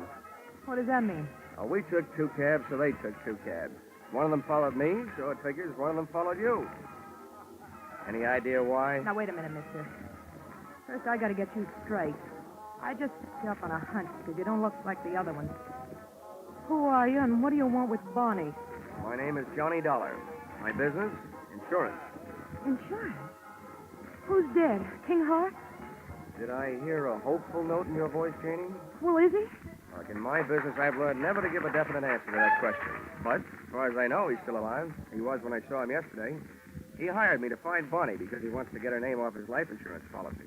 As simple as that. That skunk. After what he put her through. You can file this question under N for none of my business, but just what did he put her through? He built her way up, and then he dragged her way down. And she's still too good for him, for anybody who works for him. I'm getting out of here. Maybe I told you too much about my business. Just enough. You're trying to help King Hart take away the only thing he left her. If I have my way, she'll never sign away the money from that insurance policy. Good night.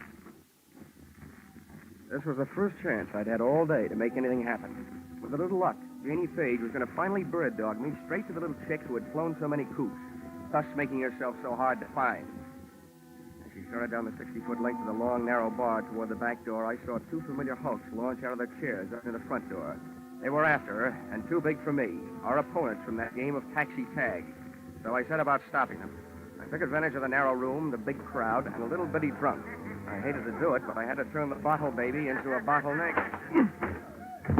I hope he was too numb to care. Hey, lay off the little guy. Come on, let me through here. Get out of our way. We're coming through.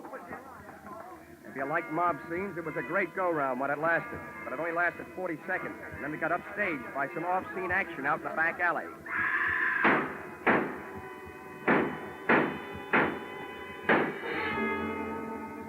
The crowd went out to look.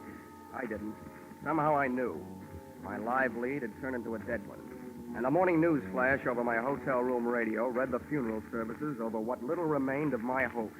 Guns roared on Chicago's north side again late last night when 6 slugs tore the life out of a 105-pound brunette in an alley shooting reminiscent of the early 30s. Listed at the city morgue as dead on arrival, the body was identified as that of 19-year-old Bonnie Goodwin, ex-girlfriend of the notorious hoodlum King Hart.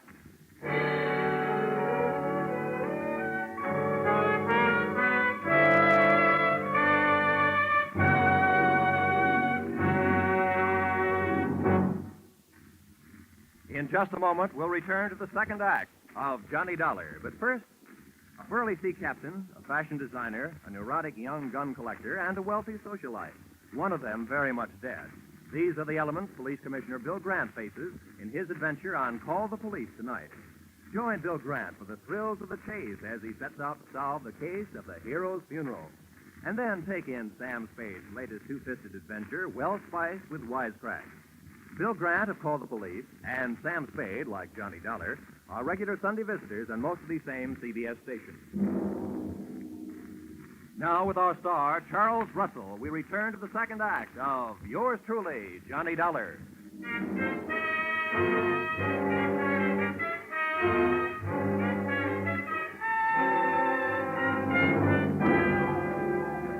In an alley shooting reminiscent of the early 30s, listed as dead on arrival at the city morgue, the body was identified as that of 19-year-old Bonnie Goodwin, ex-girlfriend of the notorious hoodlum King Hart.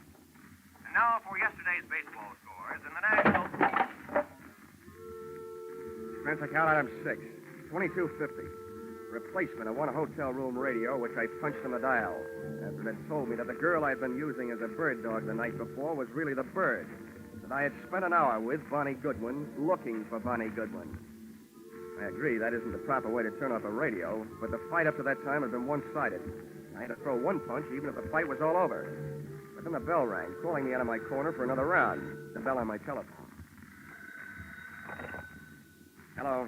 Hello, Dollar. Yeah? This is King Hart. I just got in town at the airport. Well, 9 a.m. News travels fast. You got private lines to the major morgues of the country? A friend of mine phoned me last night. Joe Emma. What the devil happened, Dollar? I'm not sure, Hart. It could be that you used me for a leadoff man on a relay team. You hire me to find that girl, then hire some gunmen to follow me. And when I find her, boom. Now, wait a minute, Dollar. From now on, it looks like you don't have to worry about who's going to collect on your insurance. Do you, by any chance, collect on hers? It's out of my line these days, and flying 800 miles just to be at the scene of the crime has never been one of my habits. I'm not so sure you just flew in, but I'm dead sure that I'm not on your payroll any longer. Dollar, listen to me. You listen. I didn't follow through last night because I didn't want to be picked up as a material witness. First, I'm going out to prove a few things that'll keep me from being picked up, and then I'm going to make my report to the police. Aren't you turning the gun, Dollar? You know more about guns than I do, but I learned a lot about Bonnie Goodwin while I was tracking her down yesterday. And one thing I learned, I like her kind better than I do yours. There wasn't anybody around to help her last night when she needed it. But I'll bet she had plenty of help making her first big mistake. Probably from you.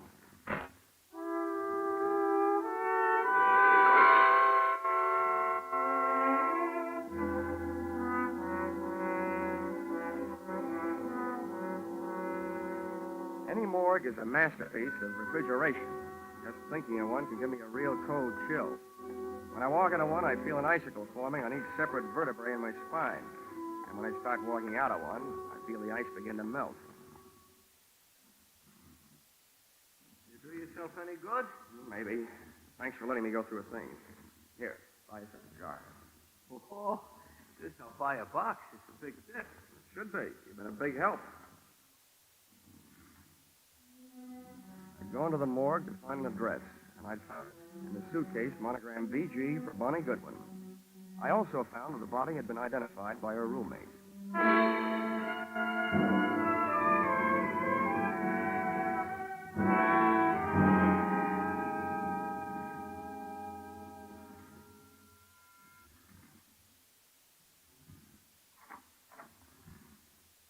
What do you want? I was a friend of Bonnie Goodwin's. I want to talk to you about her. You're no friend of hers. I knew them all. Leave me alone. There's nothing to talk about. She's dead, isn't she? Yeah. I have a pretty personal interest in it. Why? I was with her just before she walked into the alley. And you might be interested to know that she was using your name. How do you know? You don't know my name. It's Janie Page. You're packing. I might be unpacking. When you pack, you fold things on the bed. When you want, you put them on hangers as you take them out of the bag. Now, you know where you're going? You better close the door. Well? I don't have to be a quiz kid to figure out that you're leaving because you're scared. Probably running away from the same thing Bonnie didn't have a chance to run away from. I'd like to find out what it is. Bonnie didn't have any big brothers looking out for her. What's your angle? I'll break it down for you. About 10% of my interest is keeping myself from being implicated in what happened last night. The other 90% might get me a merit badge in a Boy Scout troop. I'm just trying to do my good deed for the day. I'd like to see somebody get paid off. Who's your candidate? King Hart? He's one of the people she was afraid of. For a little girl, she had a lot of people after her. She double-cross too much, talk too much, or just know too much. She knew too much. About what kind of thing? Kind of thing smart people stay away from. Wasn't she? Couldn't. For a girl being mixed up with the wrong people is an incurable disease. She just waited out. Mm-hmm. I see what you mean. You can't throw a bad reputation into reverse. You can stand a compliment. You strike me as being a gal who might have a better chance than most of busting for this unsmart set. I can't figure you out. What do you really want from me? What are you doing here? Who are you working for? I always feel sorry for you kids. Particularly the nicer ones. Oh, who knows? Maybe I'm just being selfish. Maybe this is a good chance for me to show off in front of heaven. I'd like to revise those percentages I gave you. From now on, let's call it 10% me, 10% Boy Scout, and 80% you. Well, now that I've cut you in for most of the profits, I'll get some help. I haven't got much to give you, but I think it was King Hart. Why? That insurance policy? That'd be one good reason. And the others? She brushed him. He wanted to marry her, but she brushed him. He was crazy jealous. King Hart claims he was in New York at the time of the shooting. If he can prove it, he's clear. But assuming that he did have some gun work to do in Chicago, who would he hire to do it? A guy named Joe Emma, by any chance? Joe Emma. He'd be more interested in shooting King Hart. They split up over Bonnie Goodwin. Emma wouldn't leave her alone till after Hart got out of town. Is that enough reason for him to kill her? I don't know. I don't know how jealous he gets. There's only one other thing I'd like to know. What? How I'm going to help you. I want to do something more than just help you pack. Hey, how does this sound? You and Bonnie are about the same type, same build, same hair, close enough to confuse anybody in a dark alley. Hey, what have you got going? If I could get a little story published on the first page of the evening paper to the effect that the body in the morgue, originally identified as Bonnie Goodwin, is not Bonnie Goodwin, that it was identified in error and actually is you, Janie Page, I think we can sweat Bonnie's killer out into the open, trying to finish the job. Hey, what are you trying to do to me? I'll get killed. No, you won't, because you won't be waiting here for them. I will.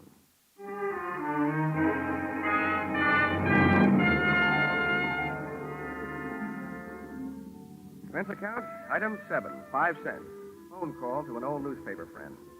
Expense account, item 8, another nickel, one evening newspaper. Which proved to me the power of having old friends, and which I hope would prove to me the power of the press. The story, including the girl's address, was right above the weather report. And it looked like a fair night for Chicago, but a stormy night for me.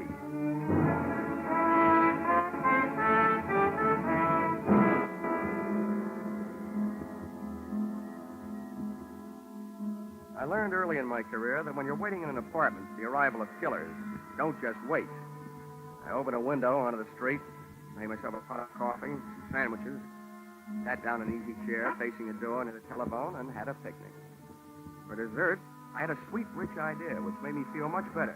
When a little after 10, I heard a car pull up outside.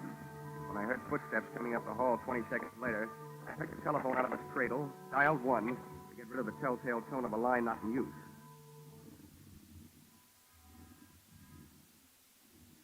Come on in. It's unlocked.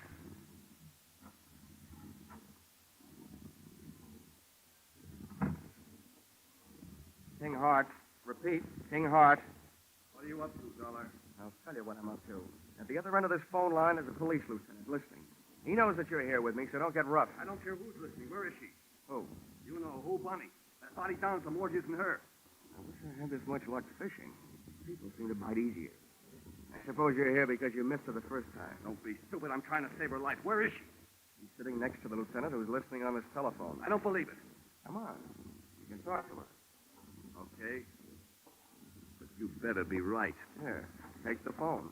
Right over the head. Oh!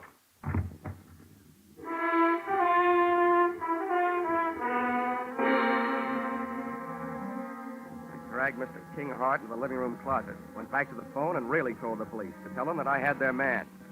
I still had the phone in my hand when the apartment door opened, framing two masses of manhood, one of whom I knew. So this time, just to play safe, I said into the live phone, Joe Emma, and help her. Shut the door, Angie. Yeah. It ain't our insurance sale. Who you talking to with that telephone? Police. I just gave them your name. Hang it up. Okay. Pretty smart trick, I suppose. But I got news for you. What you just did ain't even evidence. But you ain't gonna be around to corroborate it. We ain't gonna be here when the cops get here. Now, where is she? If you're looking for Bonnie Goodwin, your search is narrowed down. You've got the whole rest of the world to look because she ain't here. Smart. Now, where is she? Hey, Emma. She's hiding in that closet there. The knob just moved. Huh? That's where you got her. Okay, Angie, stay on this guy. I'll take care of Bonnie. On out, sweetheart. I'm coming, Joe! Where are you?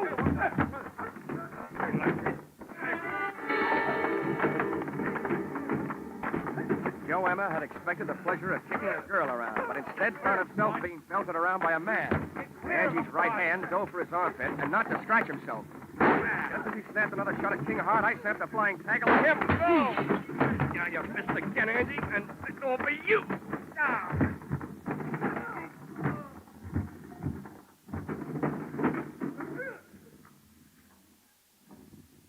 Congratulations, King. It's a delightful right hand you throw. Never mind that. Where's Bonnie? She's dead, Hart. I planted that newspaper story that she's still alive. I didn't read any newspaper story. I just came from the city morgue. The date they got isn't Bonnie Goodwin. I never saw her before. Isn't Bonnie? Well, then why did... Oh. Emma kills her roommate in the dark alley by mistake. So Bonnie switches identities to make herself officially dead so she can live longer. Where is she? I want her back. You thought all you wanted was to get her name off that insurance policy. That isn't true. I wanted an insurance investigator to find her. What else could I tell you so you take the case? I want her back. She'll have to make up her own mind about that. For you, I'm not playing Cupid. I'll tell you what I'll do. You tell me all the sweet, pretty things you want to say, and I'll repeat them to her.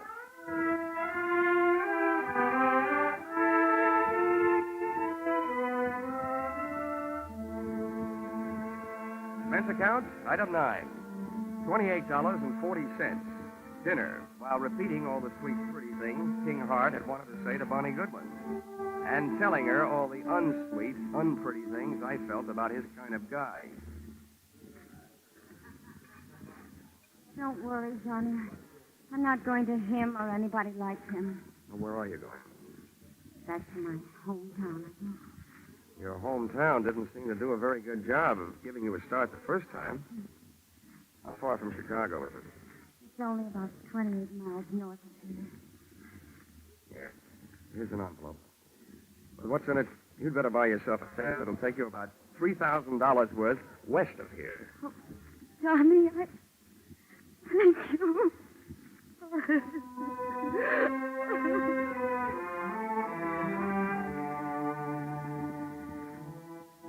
Expense account, item 10, 20 cents.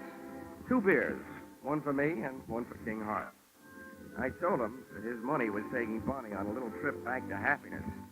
And he told me that if I ever expected to collect any expense money from him, I knew where I could go. Expense account total, $163.55. You'll notice that this is very low, but remember, I'm paying this one myself. Yours, very truly, Johnny Dollar.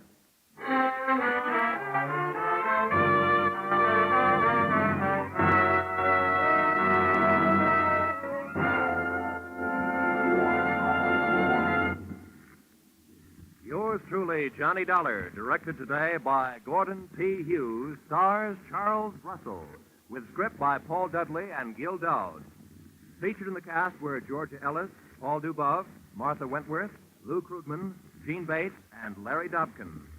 The special music is written and conducted by Leith Stevens.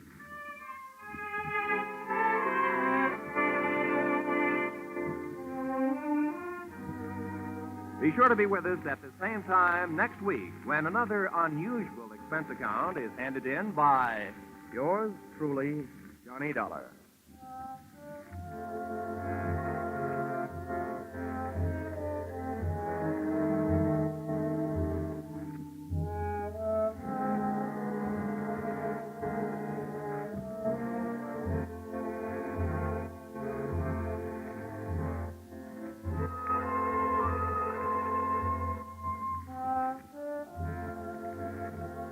Cheek to cheek, I'm in the mood for love.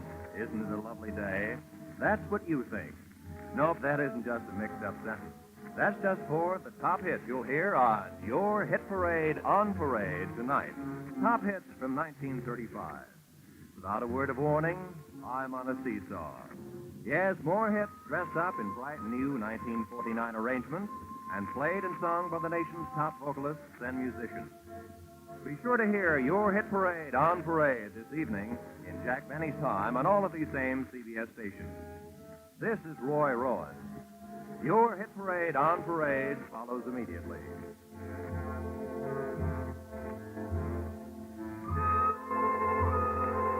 This is CBS, the Columbia Broadcasting System.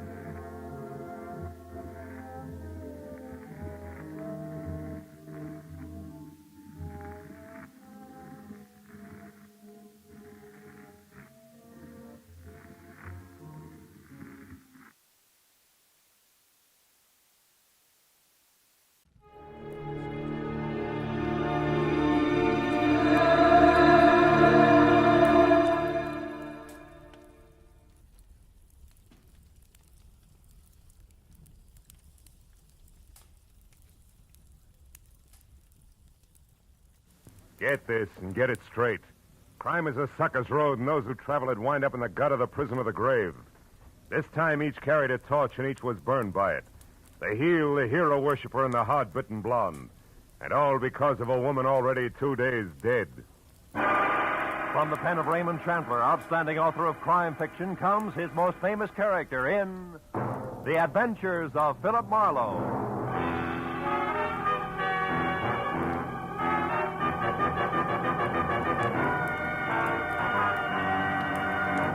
In just a moment, tonight's story. But first, a message from the Ford dealers of America. Tonight, more than 110,000 enthusiastic motorists own new 1950 Fords. Here's what Donald L. Gibson, a pilot from Kansas City, says about his 50 Ford. As a pilot, I'm naturally interested in engines, and that's why I bought a 50 Ford.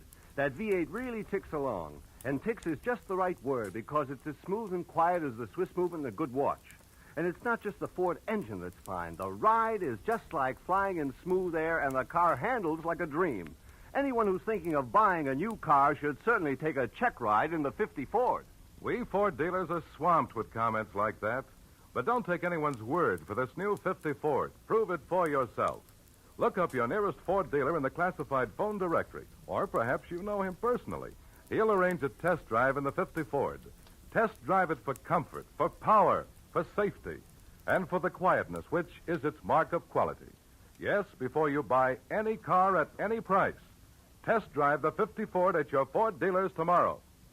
Now, with Gerald Moore, starred as Philip Marlowe, we bring you tonight's exciting story, The Torch Carriers.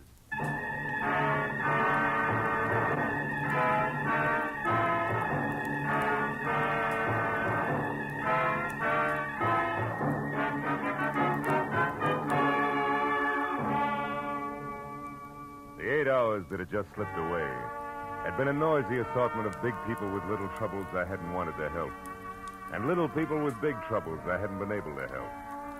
So by the time it was all over and I was heading for home, a cozy, quiet cocktail lounge at the Wilshire Gardens Hotel seemed like a good idea. When I was there, up at the bar with one down and one to go, the strain that had been with me all day began to ease up. But even as I relaxed, the tension between the couple sitting at my left became more and more apparent. I looked down the bar. The girl was young, pretty, and obviously afraid of the little man with her, who had only asthma where a voice should have been. Now, have I made myself clear? I don't know what you're talking about. Now, look, sister, Larry Sola doesn't go for people snooping after him, nothing. And neither do I. It gives me work to do that's sometimes rough on a party. Brave boy. All right, little man, you've had your busy day. Hey, take your hands off. As soon as you relax. Okay, get your mitts on. Now, gentlemen, please, no fighting. I can lose my license for it. Now, you leave at once. Wait a minute, Baldy. You heard him, Buster. Okay. I said what I come to say anyhow. Walter, stop playing. You all right, miss? Yes, thank you. Are you sure? Would you like another drink? No, thanks. I think I'll go back to my villa. Oh, you're staying here at the Wilshire Garden? Yes, Villa 12. It's just around the corner. Maybe I better see you as far as the door. Little pal of yours might still be around. Well, thank you. It's all right. Come on. This is really very nice of you, Mr. Marlowe, Philip Marlowe. What about you? What?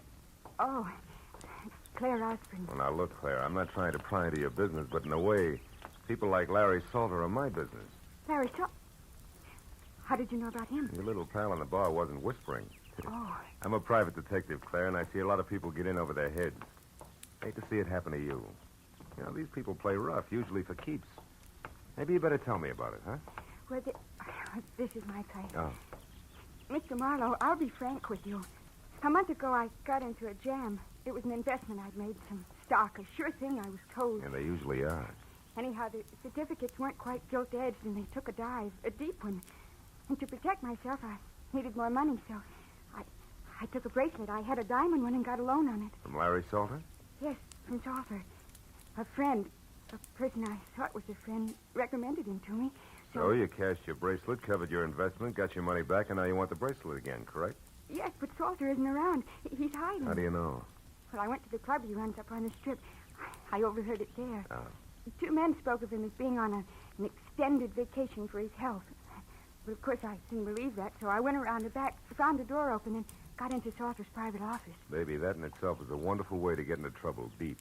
Yes, I know, but I just had to find out where Salter could be located so I could pay him and get my bracelet back. Huh.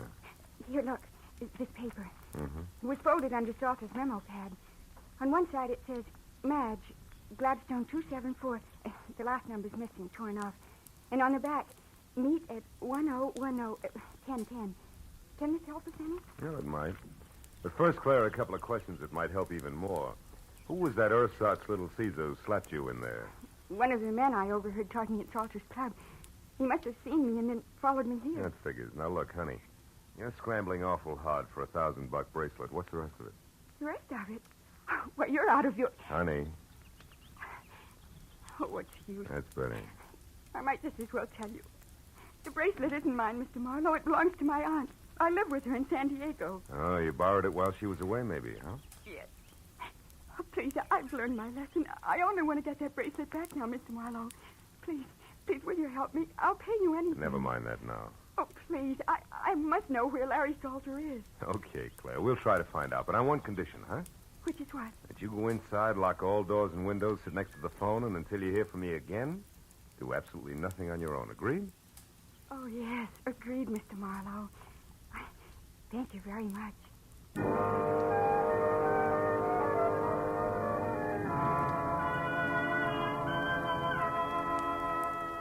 Maybe it was because the sweet young kid had the kind of voice you could still hear long after she was gone.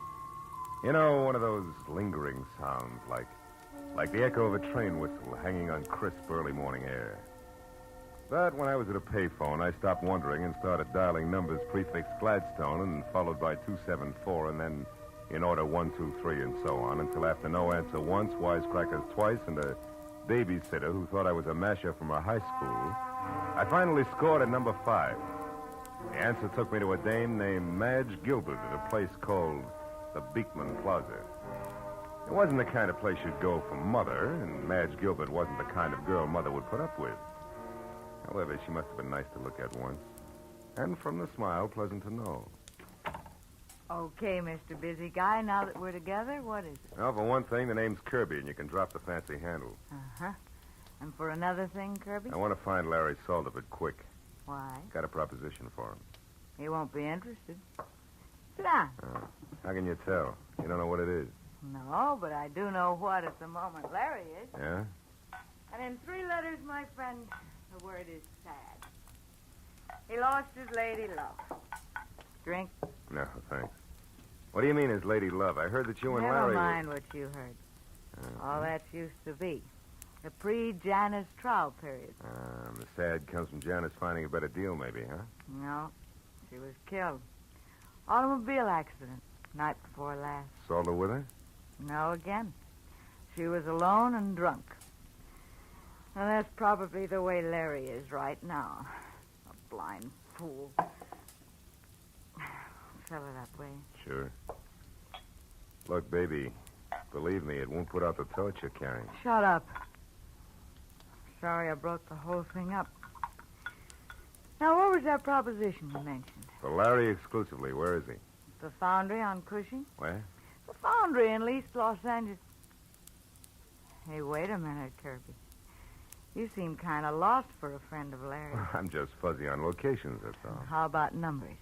The address down there, what is it? Come on, fast. 1010. Unless it's been changed recently. It hasn't. Okay, busy guy, you're still all right. Thanks. And if you play it real close, I think you'll be, too. See you, Madge.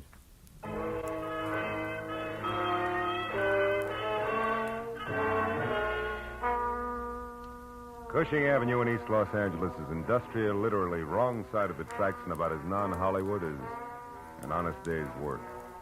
And all the way there, I kept blessing the dumb luck that had made me answer 1010 for the address before I'd even had time to think. When I pulled up and parked away from the place, I hoped that luck would continue. Because ahead was the foundry, or what remained of it, and in no sense did it look like friendly territory. I found a metal staircase climbing from what had once been a loading ramp up to the yard foreman's office, where a single staring, unshielded light inside said that somebody was home. And when I'd quietly gone up those stairs, I saw through a glass door who that somebody was. Larry Salter, alone next to a telephone and pitching darts at a smiling face on a calendar across the wall that read January 1928. And I knocked with the barrel of my .38 on the dirty glass door. Told me to come in without looking up. Make yourself at home, neighbor. Be with you in a minute. Aha! I did it. Her front tooth have been trying for that all night. So glad you made it. Now, it won't be on your mind while we talk. About what? Bracelets. Bracelets. Neighbor, this is an iron foundry. What you want is a jewelry shop. Let's save each other a lot of time and level, huh? I'm a private detective named Marlowe Salter, and at the moment working for Claire Osborne, who now has the price of a bracelet. Wants it back in a hurry. Do we do business? No, we don't. And it's not because I don't like you, neighbor. But? But because, 1, I never heard of any Claire Osborne. And 2, bracelets are stuff for second-story men, which I am not. And 3, you ought to get yourself a pair of sneakers, stupid. You've been followed all the way through the yard, up the stairs, and into this room. An old gag, Salter. No gag.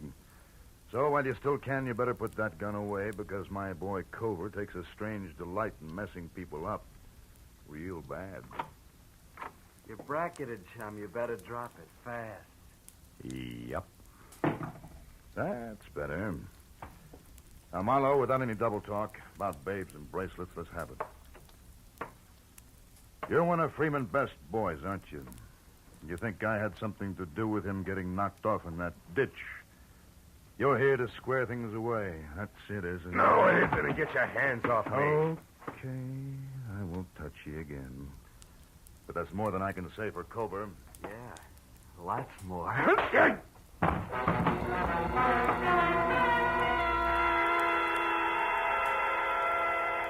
Oh. It was a toss-up whether Culver's gun on the side of my head or the side of my head on the floor had done the damage. But either way, it didn't seem to matter. Because I couldn't make it back any further than Larry Salter's voice. It sounded like it was coming from the bottom of the well. Even though I could see him talking into the telephone. Okay, my place later. It's 8100 North Lucerne in Hollywood. But then, I couldn't even see that anymore.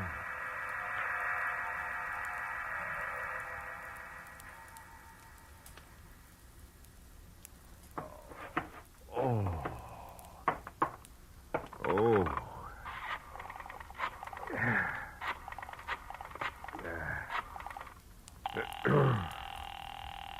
Oh.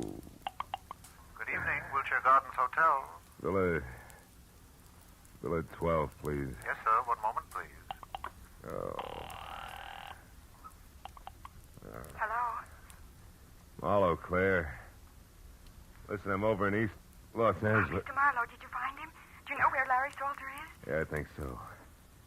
8100 North Lucerne. It's up in Hollywood near you. Now listen, Claire, about the bracelet. There is no bracelet. What? There was no trouble on the stock market and no loan made. Why do you want to know where Salter is? What do you want from him? His life. Goodbye, Mr. Marlowe. Wait a minute, Claire. Claire, listen to me. Oh, my head. Oh. I wouldn't try it, What? chum. Hey, Culver, listen, Shut up. You don't have to go no place until Larry Salter comes back and says so. Now relax, chum.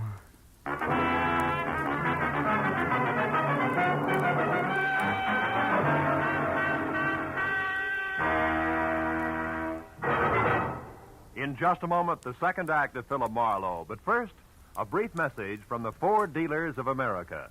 Over 100,000 motorists are experiencing the engineering leadership built into the 50 Ford. As owners, they already know that it's the one fine car in the low-priced field, and it's personal experience that counts in buying a car. That's why the Ford Dealers of America are issuing this special invitation to test drive this new 50 Ford for yourself. In the classified phone directory, you'll find the name of your nearest Ford dealer. Perhaps you know him personally. He'll be delighted to arrange a test drive tomorrow. So get behind the wheel and test drive it for the comfort of its midship ride and its unmatched roominess. Test drive it for the power and quietness of the only V8 in the low-priced field, the kind of engine found in America's costliest cars, yet priced lower than 10 different six-cylinder cars. Test drive it for the safety of its own king-size brakes, largest in the low-priced field. Before you buy any car at any price, you'll find it to your advantage to test drive the 50 Ford at your Ford dealers tomorrow. Now, with our star, Gerald Moore, we return to the second act of Philip Marlowe and tonight's story, The Torch Carriers.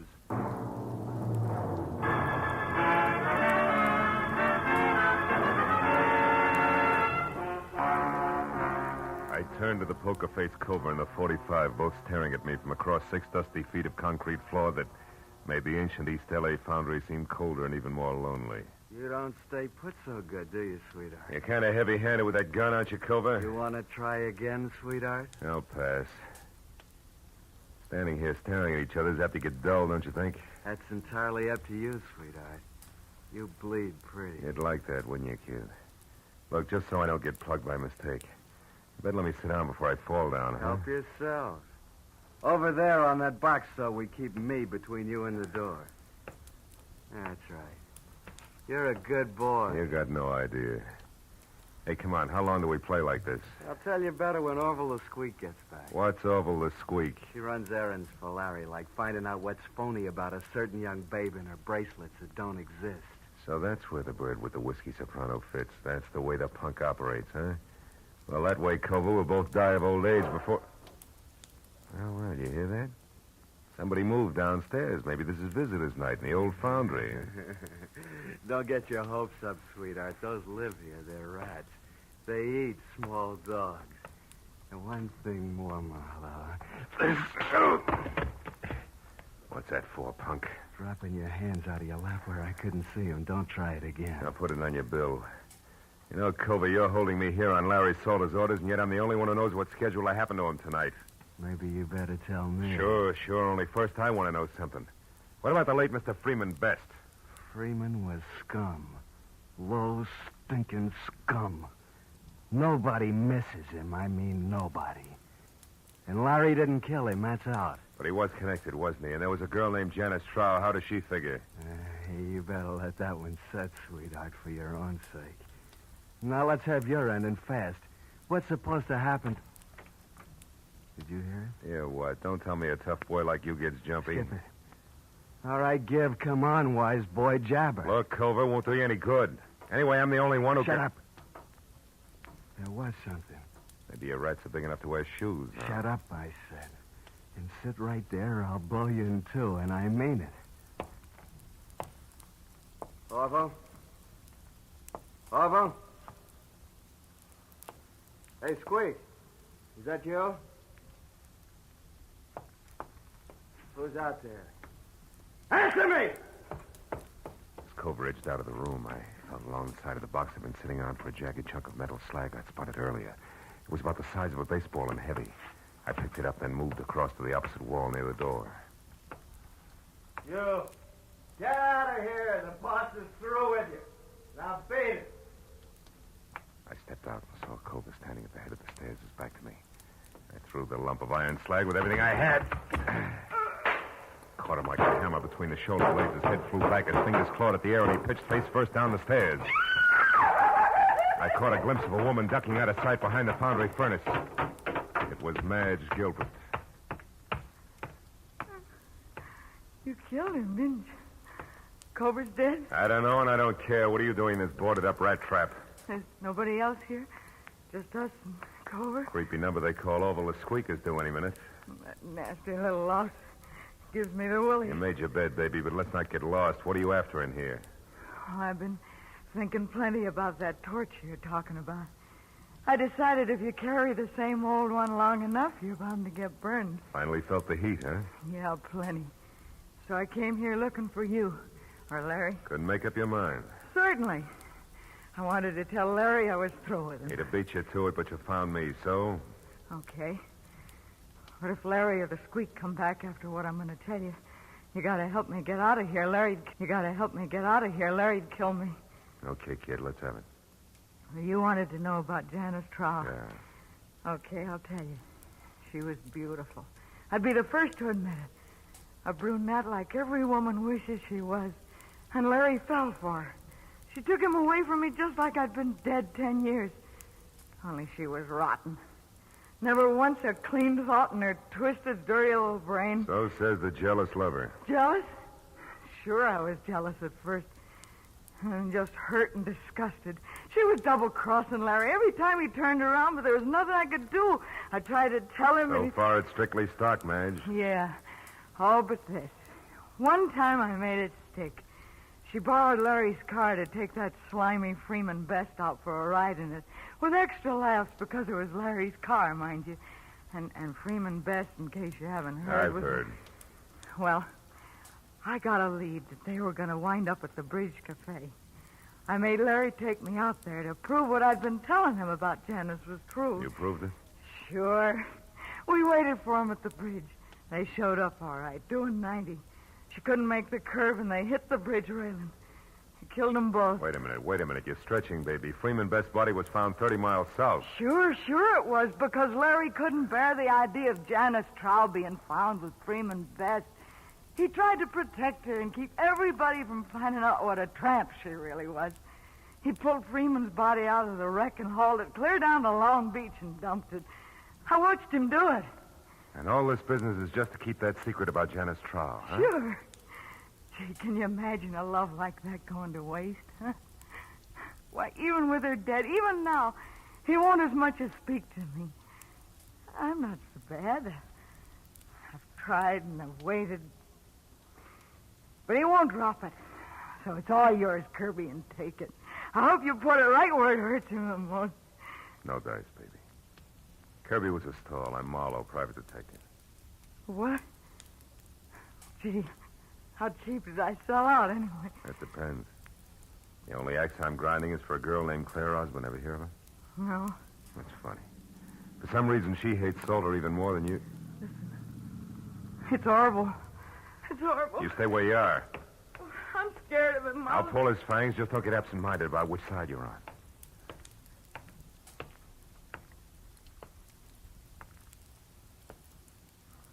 Hello, Orville.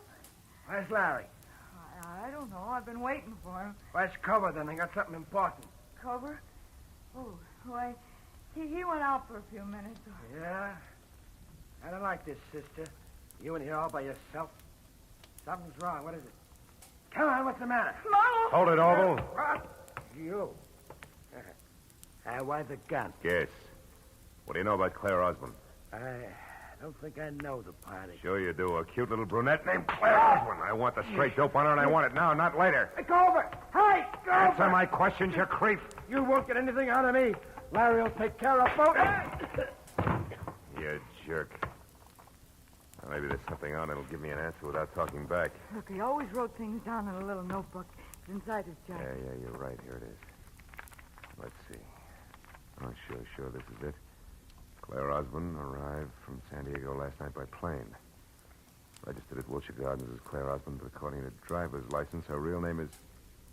For Pete's sake, no wonder. I'll see you, kid.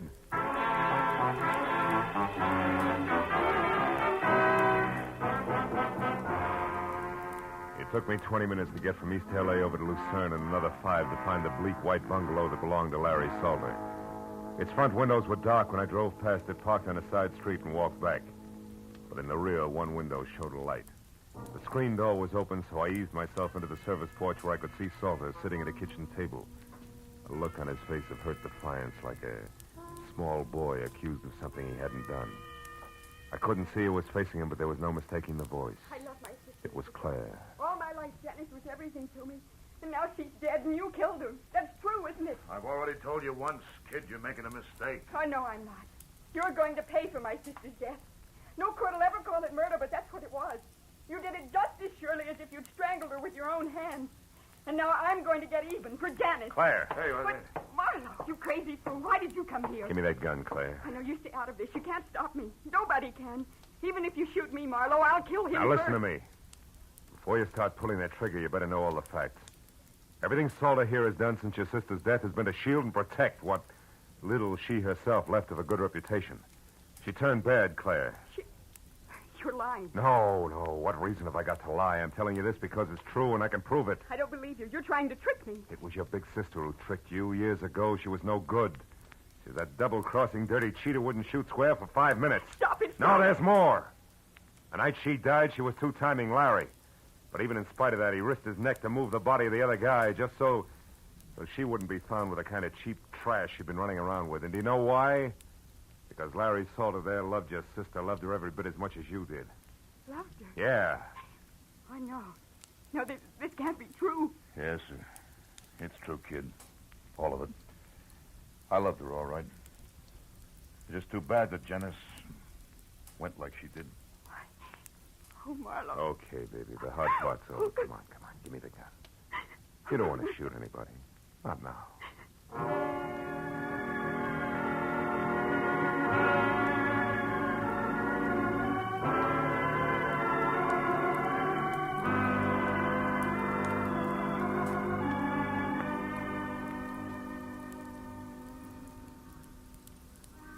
Feel better now, Claire?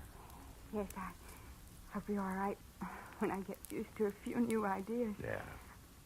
What's going to happen to me now? Well, that's pretty much up to you. How do you mean? The world spins like mad, honey. You have to keep up or get lost. Like I was tonight. Mm-hmm. I was lost, Marlowe, terribly. everything I had any faith in was gone. Yeah, I know. That's because you had blind faith, Claire. You know, that's okay for kids, but you're a big girl now. Oh, yes, I get it. From now on, it's me, on my own 2 feet, and my eyes wide open. Well, take it easy, baby. It's fun to close them once in a while.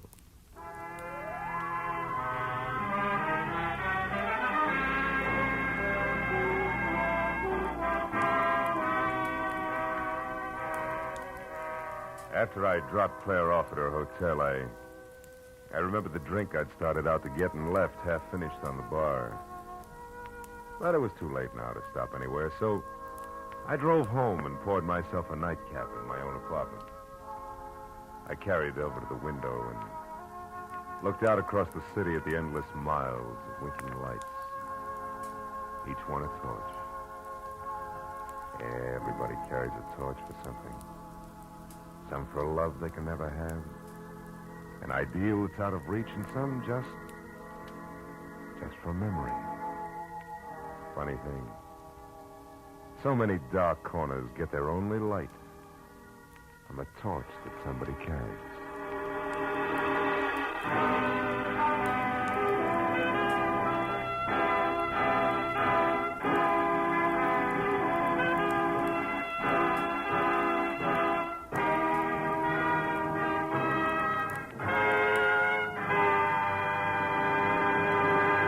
Philip Marlowe will be back in just a moment. But first, here's a message from the Ford dealers of America.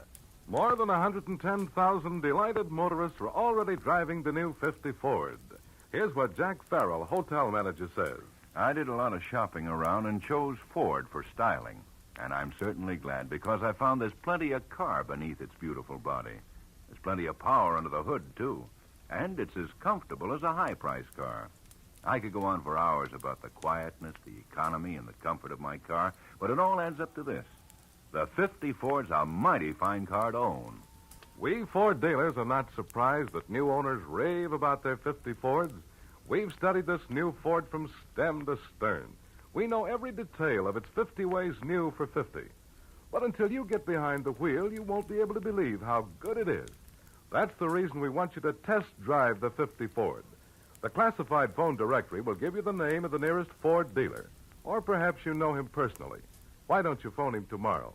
Before you buy any car at any price, you owe it to yourself to test drive the 50 Ford. Be sure and be with us again next week when Philip Marlowe says... This time, everything that happened from the orange-haired man with a map past the oaf with a pitchfork to the body at the covered bridge was wrong. Dead wrong.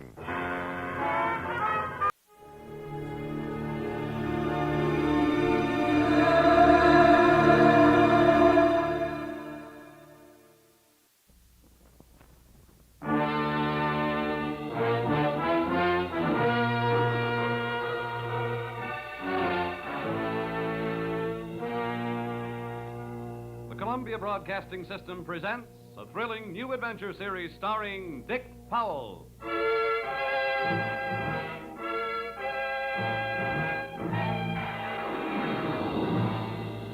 I'm an insurance investigator. My name is Johnny Dollar. What? You heard me, Johnny Dollar, and I can pad an expense account with the best of them.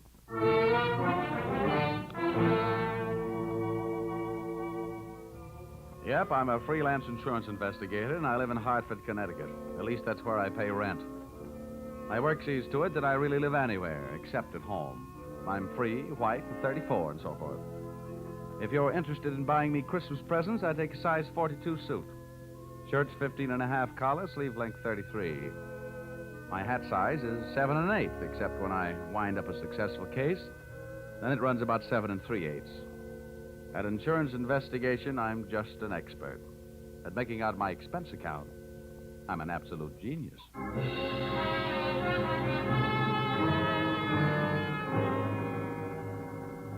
Expense account, submitted by investigator Johnny Dollar to Home Office, East Coast Underwriters, Terminal Building, Hartford, Connecticut. Attention, Austin Farnsworth, General Manager. The following is an accounting of my expenditures in the investigation of Mildred Brooks III for your company. Expense account item 1. Cab fare to your office in answer to your original call, 75 cents. Tip to driver, $1. Expense account item 2. Shoe shine, 25 cents. You'll remember I got my shoes scuffed when I unsuspectingly walked into your private office. Milford! No, you must not, my boy.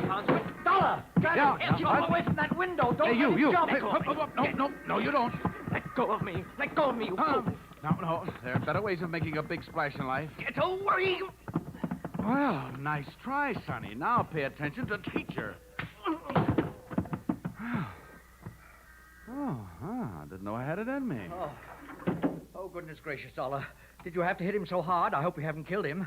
He isn't too strong, you know. Don't worry. There. Now, Mr. Farnsworth, would you mind telling me on whose head have I the dubious pleasure to be sitting? That, sir, is Milford Brooks III. His policy with this company is in the amount of $2 million. Wow. Yes. And the boy seems bent on committing suicide. Dollar, I want you to stop him. What do you want me to do? Threaten him with death? Anything. The conditions of his policy are such that we would be forced to meet with a claim in the event of his suicide. Oh, I say, Dollar, sitting on his head that way, aren't you in danger of smothering the boy? Smothering him doesn't worry me, but these crew haircuts don't make very comfortable cushions. I'll move down a little. Now, there. Okay. So far, I know this kid is insured for $2 million and that his policy pays off on suicide. What else? 1/2 hour ago, Milford Brooks walked into this office and changed the beneficiary in his policy. Then, sir, he proceeded to demand, not request, mind you, but demand a loan of $500,000. Quite a touch. When I explained to him that there were no provisions for a loan in his policy, he threatened suicide. Which would cost you $2 million. So all we have to do is keep him alive, huh? And he's managed to make that no small problem. His choice of a new beneficiary is downright frightening. One of the most notorious gamblers in the East. His name is Hatcher, Harold Hatcher. Ouch. Oh, do you know him? Sure. That kid's been a post office pinup boy for a lot of years. Well, that's the situation. I'm engaging you to protect Milford Brooks' future. Dollar, I want you to protect the boy. Give him something to live for. You know, an interest in life. An interest in life? Well, then, let's see. I know. Here. This should help. What's that you got there? Well, it's what's commonly referred to in the more successful of bachelor circles as my little black book. Oh. Well, now, let's see. Ruby? No. Her favorite expression is to drop dead. Bernadine?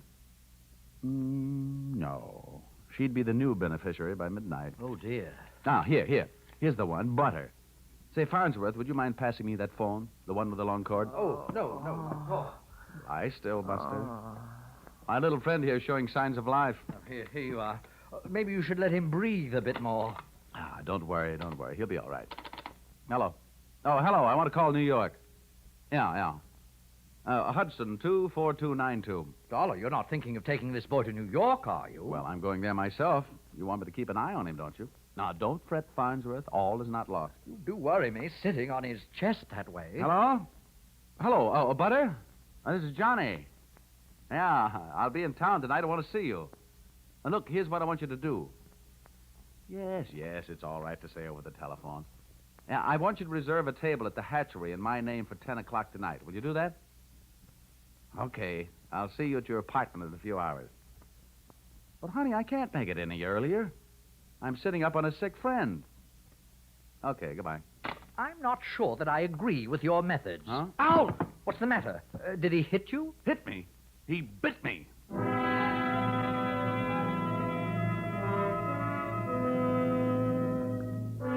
Expense account, item 3. Liquor, $18. Keeping Mildred Brooks III peaceful seemed to be the immediate problem. And a bottle of rare old brandy seemed to be the immediate answer. I poured most of it into him, and by the time he started to tick again, he'd gone through the unusual process of going to sleep sober and waking up enchanted. I loaded him into my car, and we headed for New York. As we passed through New Haven, he opened one eye, looked up, saw the Yale Bowl, and gave 3 cheers for old Eli. Ray. Oh, old Yale would sure be proud of you. Why anybody would want to insure you for $2 million is more than I can figure. My daddy loved me very much, and my mother loved me very much. Now, that's nice. And not only that, but I love somebody very much.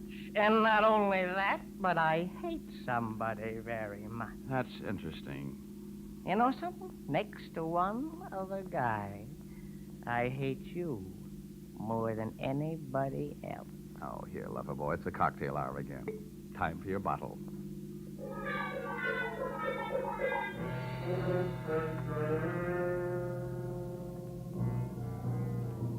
Rolling along the Merritt Parkway, I felt very much alone with my thoughts. And believe me, they weren't very pleasant company. The way it stacked up for me, Brooks had built up a fat gambling debt with Harold Hatcher and had been forced into making him his beneficiary. The suicide threat that he was holding over the insurance company was a little tougher to figure, unless he was trying to finance a trip for himself to get away from the man with a murder motive, Hatcher. My hungry little mind nibbled away on those unsavory morsels of food for thought all the way to Butter's apartment.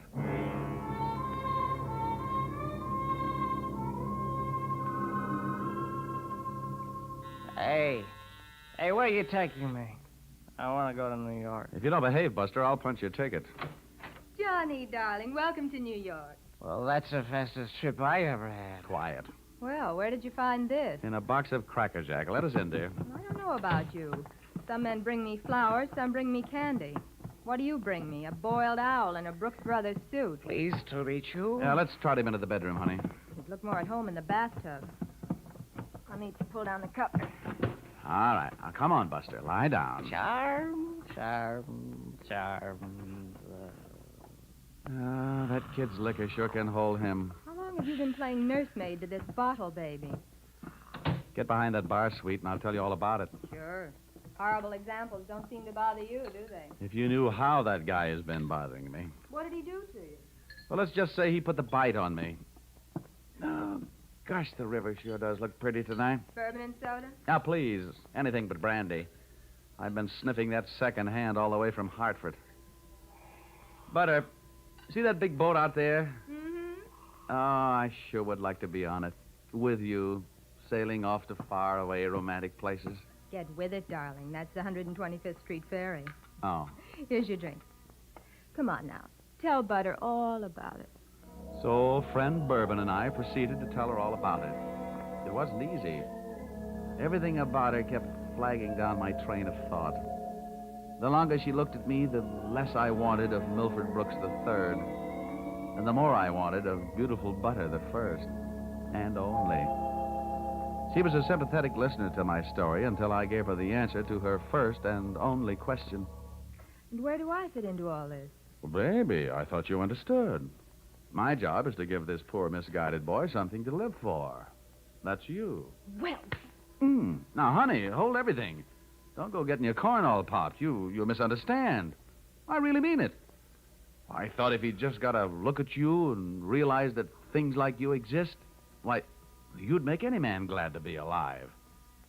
Oh, come on now, Butter. Melt a little. I wouldn't let anything happen to you. You know that. Did I hurt you? Oh, no, I'm getting used to it. People have been taking pokes at me all day. I'm sorry. Ah, that's better. You want some more bourbon? I want some more you. Well, help yourself.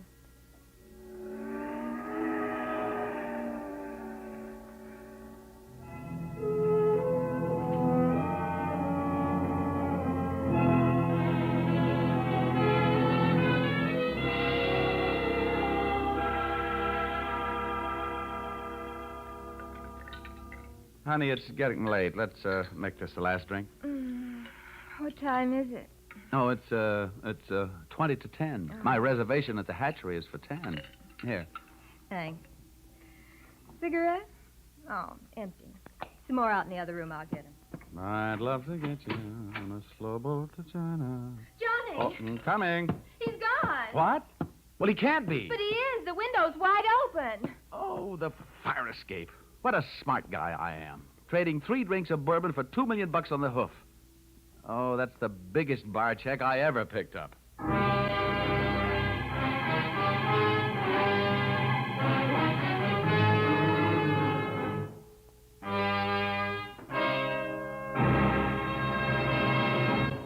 That's a big bar check for anyone to pick up. As a matter of fact, it's a bigger bar check than you've ever heard of anyone picking up before.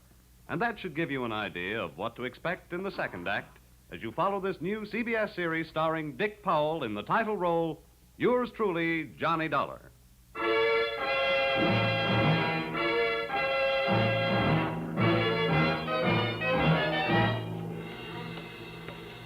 Well, nobody could say I wasn't working fast. I'd only been in town for an hour, and I'd already succeeded in losing Milford Brooks III. I spent another hour of his all-too-short life expectancy unsuccessfully shaking down the neighborhood for him. And then, feeling very much like a bloodhound that had flunked his sniffing exam, I went back to Butler's apartment.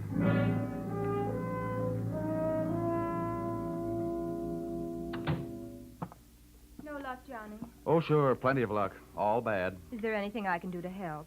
A kiss for luck. What are you going to do? Nothing. Just a little phone call.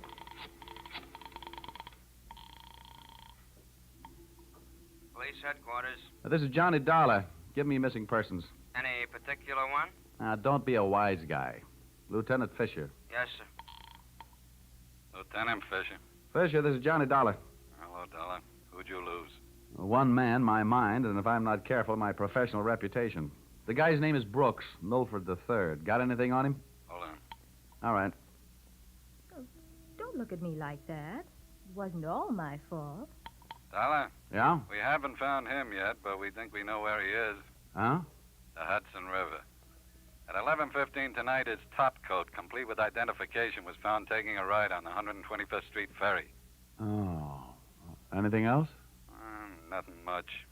A package of matches was found under the coat, monogram. You don't happen to know anybody whose initials are HH, do you? H.H.? Yeah. There's always Horace Height. Wise. Thanks, Fisher. I'll check back with you later. I'll be. H.H. Harold Hatcher. What are you mumbling about? Bad news? Looks like about $2 million worth. They found Milford's coat on the 125th Street ferry. You and your faraway romantic places. Very funny. I'll see you later, honey, maybe about 11.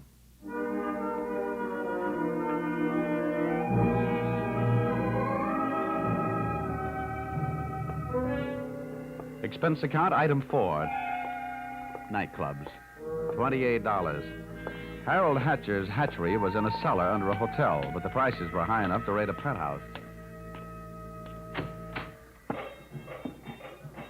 The club was draped in too much satin, its lady customers in too little. The decor was French provincial, the music was Brazilian, and the food was from Dixie. The drinks looked weak and the waiters looked strong. All in all, the joint was a sight for sore eyes, for making them sore. The only pretty thing in the place was a blonde. She came strolling up to my table, her hips unconsciously sending subtle little messages back to the rumba band. She opened her mouth, slid her tongue over her lower lip, and let a few warm, soft words slide out. Looking for someone? Well, you'll do until the real thing comes along. Sit down. Thanks. I won't have a drink. Well, I didn't ask you. My name is Janelle. Janelle? Wow, that's a nice name. I understand you were asking about Mr. Hatcher. Well, I asked if he was in. The waiter said he wasn't. Do you know him? More than somewhat. What do you want to see him about? A mutual friend, Milford Brooks. Uh-huh. I know most of the quiet-closed boys around here, so you want a cop. You don't look like the type that would be a society friend of the Brooks family, so what are you? I'll ignore that. Is Hatcher around? He might be. Well, then come on. Where's his office? The top of those stairs. Can I expect any trouble getting in? You won't have any trouble. How do you know? Because Harold sent me down here to look you over. Oh. I think you're all right. So, I've won myself the good housekeeping seal of approval, huh? Keeping a house with you would meet with my approval. I ran for my life. Had a slow walk up the stairs. When I located the door to Hatcher's office, I knocked once and went in. Come on in. Thanks. Oh, I'm Johnny Dollar. I was hired by East Coast underwriters to protect the interest of a kid named Milford Brooks III. Now, what's that supposed to mean to me? You know him, don't you? Well, he isn't exactly one of my boozing buddies. How much money does he owe you? Yeah, we've got him on the books for a few bob. Why? They picked up his top coat tonight on the 125th Street ferry. He wasn't in it. It might have been suicide, or it might have been a knockover made to look like a suicide. What's your choice? What do you get off asking me about my choice? Where were you between 11 and 11:30 tonight? What's it to you? I thought you might like to rehearse some answers. The law will be asking some questions real soon now. I don't know why I should tell you, but I was driving around in my car getting some air. Oh, now you'll have to do better than that. They found one of your match folders under Brooks' coat. You're out of your mind. Let me ask you. The kid owed me a couple of $100,000. You think I'm going around knocking off my own assets? Hatcher, I don't know whether you're stupid or bright. Don't worry about it. I know. What about that insurance policy? What insurance policy? Now, look, Hatcher, we're big boys. We both know that changing a beneficiary in an insurance policy is a legal transaction. That means witnesses. That means it isn't secret. What are you talking about? But you and East Coast underwriters and I know all know that Brooks made you the beneficiary in his policy and that you stand to come into $2 million when they fish out his body. I don't know anything about it. Motives don't come much bigger. I'm telling you, this is all news to me, and you and nobody else is going to make me move off that story. I feel the same about mine. It doesn't take a genius to know that Brooks didn't love you $2 million worth. There's only one logical reason for his making you the beneficiary. You forced him into it. Who'd believe anything else? Who cares? They'd have to prove it. And, brother, that can't be done. Now, how would you... Yeah. Okay, Rocky, thanks for the news. Take the inspector into the bar and buy him a drink. I'll be right down. Dollar, did you turn me in? They're here, huh? Yeah. No, I didn't turn you in. I'm not a cop. Here, have a cigarette. Thanks. Here's a light. Well, come on. Maybe they just want to sell me some tickets to the policeman's ball. For a guy in a hot spot, Hatcher was certainly a cool customer. I followed him out of the office, down the stairs, and back into the club. Janelle was sitting there right where I'd left her. And I thought to myself, now there's a gal who should never sit down. She looks so pretty standing up. Janelle, buy Mr. Dollar a drink. I have to go play 20 questions with some fellas in the bar. Sure, baby. Anything you say. Anything. I'll see you, Dollar. Yeah. How'd you make out? Well, you can never tell about a guy like that. He's a smart boy, strong, silent type. Wouldn't talk, huh? A real close-mouth act. About what? Oh, just a little doodad. $2 million life insurance policy. Wait a minute. That young Brooks kid? That's right. I knew it. Tried to tell him he'd get into trouble, but he wouldn't listen to me. Oh, you knew about it, huh?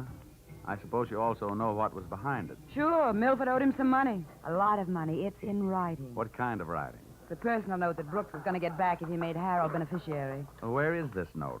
Do I look like the kind of girl who'd put the finger on her boyfriend? You look like the kind of girl who'd do anything if she wanted to. Thanks. I'll give you a slight hint. It's in his office. You'll find it in the inside pocket of one of his suits in the wardrobe. What are you waiting for? I'll watch. What are you waiting for? I'll watch the bar. Nothing, sweetheart. Nothing at all.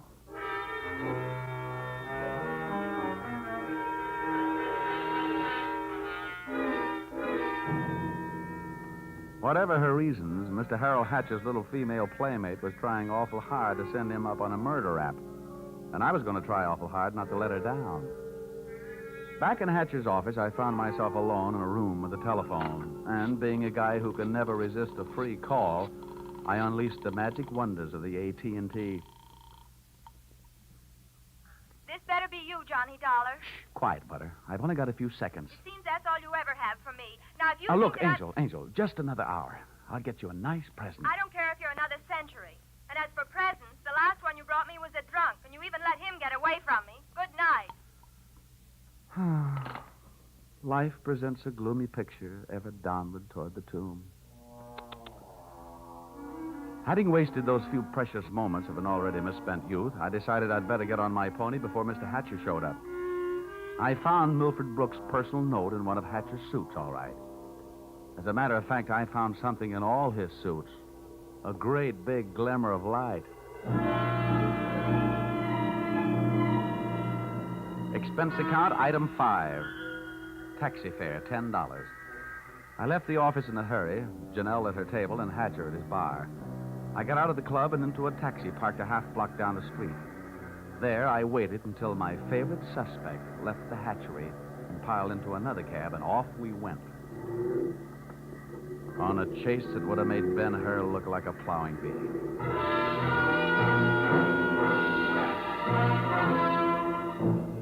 We skittered over to Lexington and headed uptown. At 72nd, the cab turned right and pulled to a stop. My driver was on his toes, and his toes were on his brake.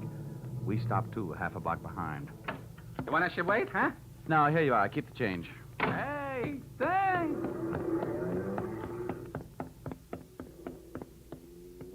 It was a garage that belonged to a residence on the parallel street a block away. The living quarters upstairs were dark enough to look interesting. I indulged in a bit of genteel breaking and entering. Entering that old barn didn't take much breaking. I crept up the stairs. They sounded like they were left over from an old ghost story. And so did the first voice I heard when I stopped halfway up.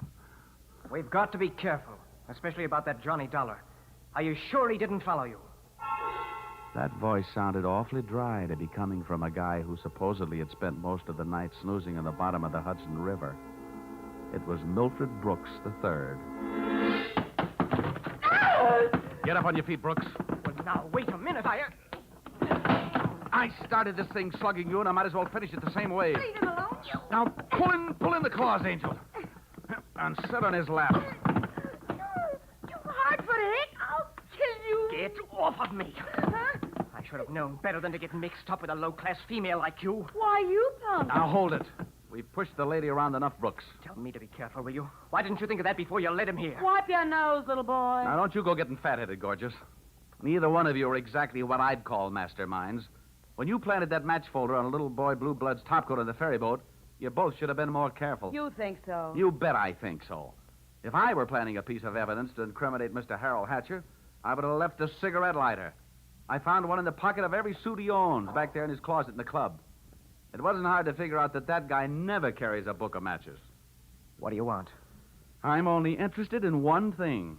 Saving the insurance company $2 million. And, Buster, I think you've done it for me. Dollar, This is insurance fraud. It has been ever since you put on that fake suicide attempt. Trying to extort $500,000 out of the company. Dollar, wait a minute. Ah, come on. We're leaving. You heard him, Dollar. Harold. Hatcher. He said, wait a minute. He wants to talk. Yeah, everybody wants to get in on the act. How did you get here? When the police in this town think maybe a guy's jumped off a ferry boat and nobody's seen him do it, they check the counters on the turnstiles at each end. In the case of Brooks, as many people got off that boat as got on. Well, it makes sense. They'd hardly hold the guy because somebody lost a topcoat. How did you know we were here? You know me, baby. You never go any place I don't know about. Okay, Brooks, you felt like talking. Now I feel like listening. Get it up. Well, I don't know what you mean. I know what you mean, Hatcher. One, he gave you a big, fat $2 million motive for murder. And two, he did his best to make it look like you did murder him with that broken-down match cover plant on the ferry boat. It's just that simple. And you, baby? Harold, please. You put him up to it, didn't you, you cheap little muscler? Trying to get rid of me, will you? No, Harold. Now, calm down, Hatcher. You don't need any gun around here. They're tame. Well, maybe I'm not. Since so many people have gone to so much trouble to hand me a nice, easy way to make $2 million, maybe I'll just go ahead and make it. I'll show these amateurs how these things are really done. Come on, Brooks. How'd you like to go for a nice, cool, half a ferry boat ride? No, Hatcher. No. Look, it's her fault. I'll give you anything you You're want. wrong, sonny boy. You're going to give me everything. No. No. You can't. Let me out of here! Brooks bolted for the door. Hatcher snapped a shot at him. And I hit Hatcher with a do-or-die tackle from behind. The gun flew out of his hand. No, you don't. I beat him to it and swung it straight into his skull.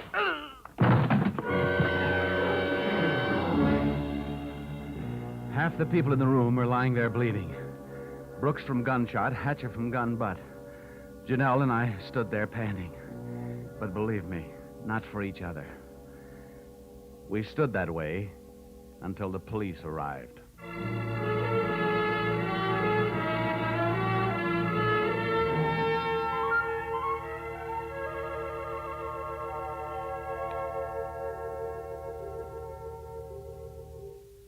Dollar, it's beyond me.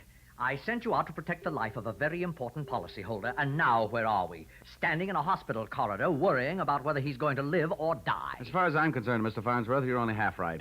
I'm just standing in a hospital corridor. Oh, Dollar, you're heartless. Well, if you'd been bitten where he bit me, you wouldn't care if he lived or died either. I'm getting out of here. Well, where are you going? It'll be explained in my expense account under miscellaneous expense. Oh, don't fall over when you come to an item for $318. $318? For what? Not for what, Farnsworth? For whom?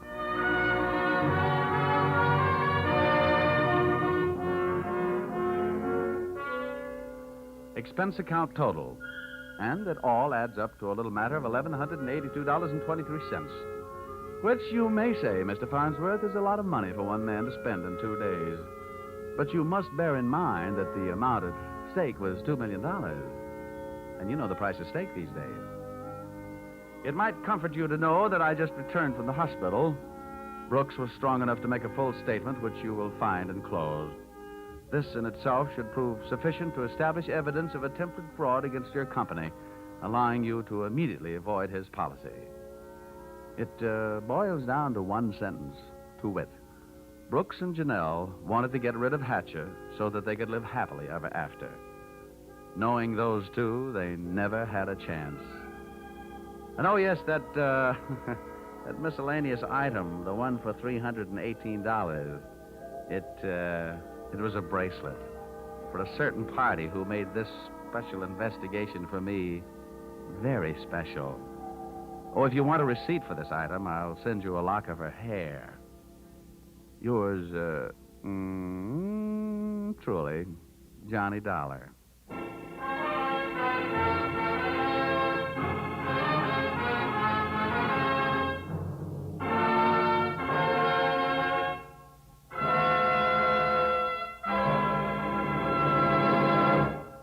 So, with the final signature on his expense account, Dick Powell as Johnny Dollar has just closed the books on his first adventure in this new CBS series.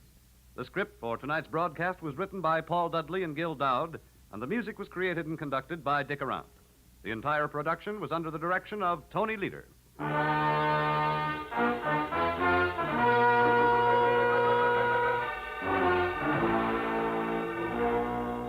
Be sure to tune in again next week when the expense account covers Special Investigation Singapore, another unusual adventure starring Dick Powell in...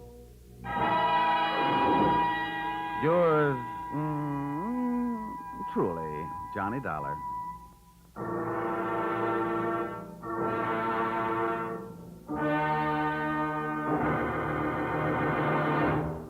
This is CBS, the Columbia Broadcasting System.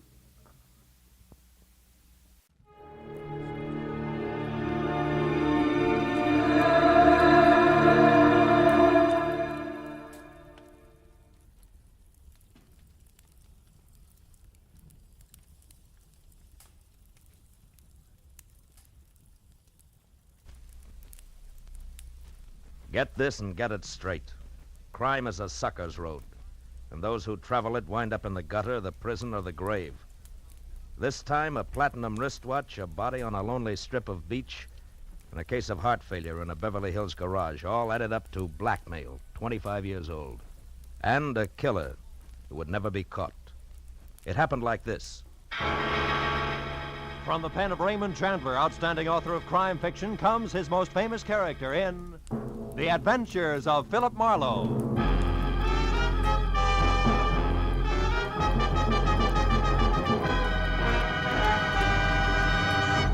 In just a moment, tonight's story. But first, a message from the Ford Dealers of America. The whole country's talking about the great 1950 Ford.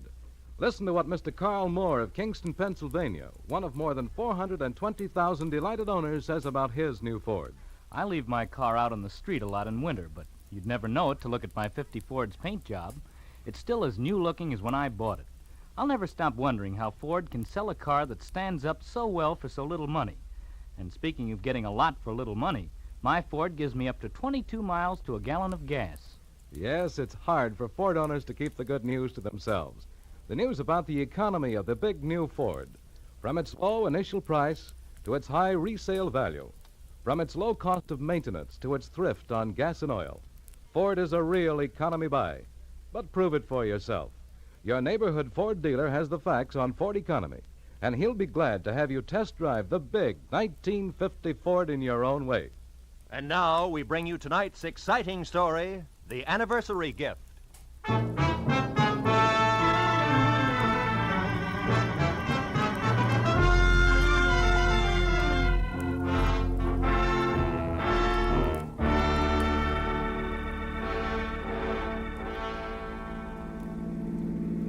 We turn left at the next corner, cabby. Okay. Boy, this Beverly Hills in a sunny afternoon is really something, ain't it? Yeah. Wide streets, classy homes. Boy, these jokers got it made. Some life. Nothing ever gets to them to bother them except the income tax, maybe. Yep. Here it is, mister. 8834 Beverly Road. What a joint. Yeah. Wait for me, huh? Sure, mister.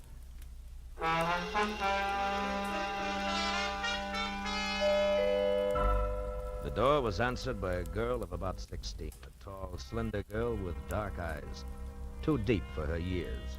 Oh, come in, won't you? I believe Dad's expecting you. She led me across a living room as dignified as the lobby of a bank to a door that she opened. If you'll wait here in the library, I'll tell Dad you've come. The library of Stanley Towner, my new client, was as somber as his living room, except for one thing. Over a fireplace that half filled one wall was a life-size portrait of a woman, a most beautiful woman. Could have been a painting of what the girl who had just left would look like in another 25 years. I was still staring at the picture when Stanley Towner came in. That's a portrait of Margaret, my wife. We lost her 1 week ago today. I'm sorry, Mr. Towner. Well, we'd been expecting it for over a year. The doctors had warned us, but even when you're braced for a blow like that, Yes, I know what you mean. It was her heart, Marlowe. She was coming home from a shopping trip in Westwood last Tuesday evening when it happened. She had her own car and was just pulling into the garage here when the attack seized her. Catherine, my daughter, and I both heard her car hit the garage wall. We ran out and found her. The doctor did everything possible. But Wednesday morning, she was dead. I'm sorry. It's all right, Mr. Towner. I must tell you all this because the reason I called you here has to do with Margaret's death. I don't understand. I've got to get Margaret's watch back. A what? A watch? Yes, a wristwatch. It's, well, I'll try to explain. I loved my wife very deeply, Marlowe. Now that I've lost her, the most important thing in the world to me is the preservation of her memory. Can you understand that? Well, it's natural that you'd cling to things that remind you of her, Mr. Towner.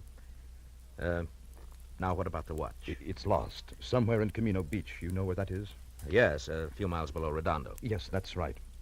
Well, the day Margaret died, I had taken her watch with me to have it repaired. I went down the coast on some business, and on the way back, I stopped at Camino Beach for lunch. A place called the Trade Winds. You had the watch with you when you went in? Yes, in my overcoat pocket. I came out and got in my car and was halfway back to my office before I realized it was gone. I've got to get it back, Marlowe. How much is it worth? In cash, about $500, but to me, now, it's worth 20 times that. What's the watch like? It's a Benris, platinum, and set with emeralds. Mm-hmm. I gave it to Margaret on our 20th wedding anniversary. There's an inscription on the back to Margaret from Stanley with eternal love. I know that watch is somewhere in Camino Beach. Can you find it and bring it back here to me? There's nothing more you can tell me? Unfortunately, that's all there is. I'll do my best, but I can't guarantee a thing.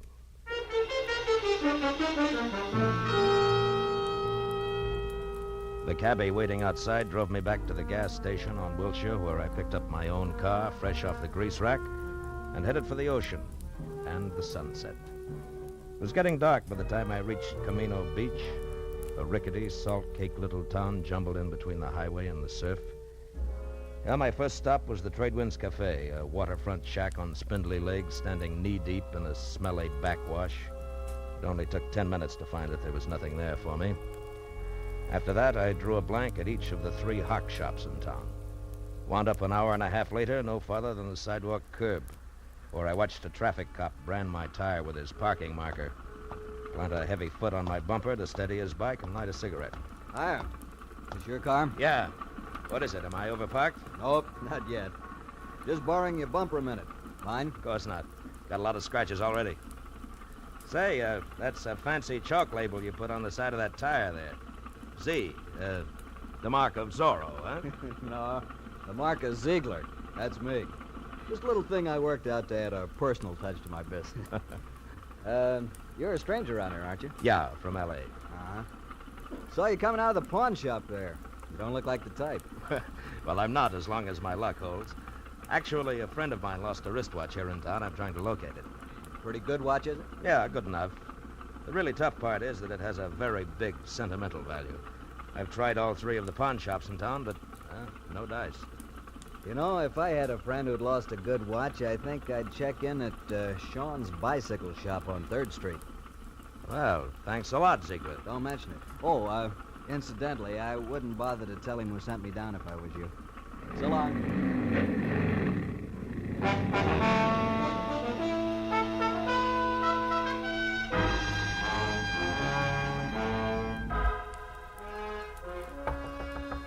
Hello. Hello, anybody there? Hello, Sean? What do you want? I'm closed for the night. I'm, interested in a lady's wristwatch, Mr. Sean. How do you know? And just how does that bring you to a bicycle shop? Look, we both know your offense, so let's not waste time on that. The Well- watch I'm after is platinum, set with emeralds, and has an inscription on the back. To Margaret from Stanley with eternal love. A bright sentiment, I'm sure. Have you seen the watch? No. Look, Sean, either I beat your tongue as limber as a St. Bernard's ears, or you accept this $20 in exchange for some straight information. Peacefully. Now take your choice and take it fast. $20. Kind of a choice is that? But I don't have the watch buckle. But you have seen it. Oh, yes. 5-6 days ago, a fella brought that watch in here, wanted to know what it was worth. I said 500. He laughed in my face. Who was this guy? You mentioned something about $20. Oh, yes. Here. All right, now give. Yeah, that's better. His name is Chip Menashe. In summers, he works in the concessions in the pier. In winters, he's nothing more than a beachcomber. Lives in a little room out on the pier behind the shooting gallery, and that bucko is your $20 worth. It had better be, Shane, or I'll be back for my change.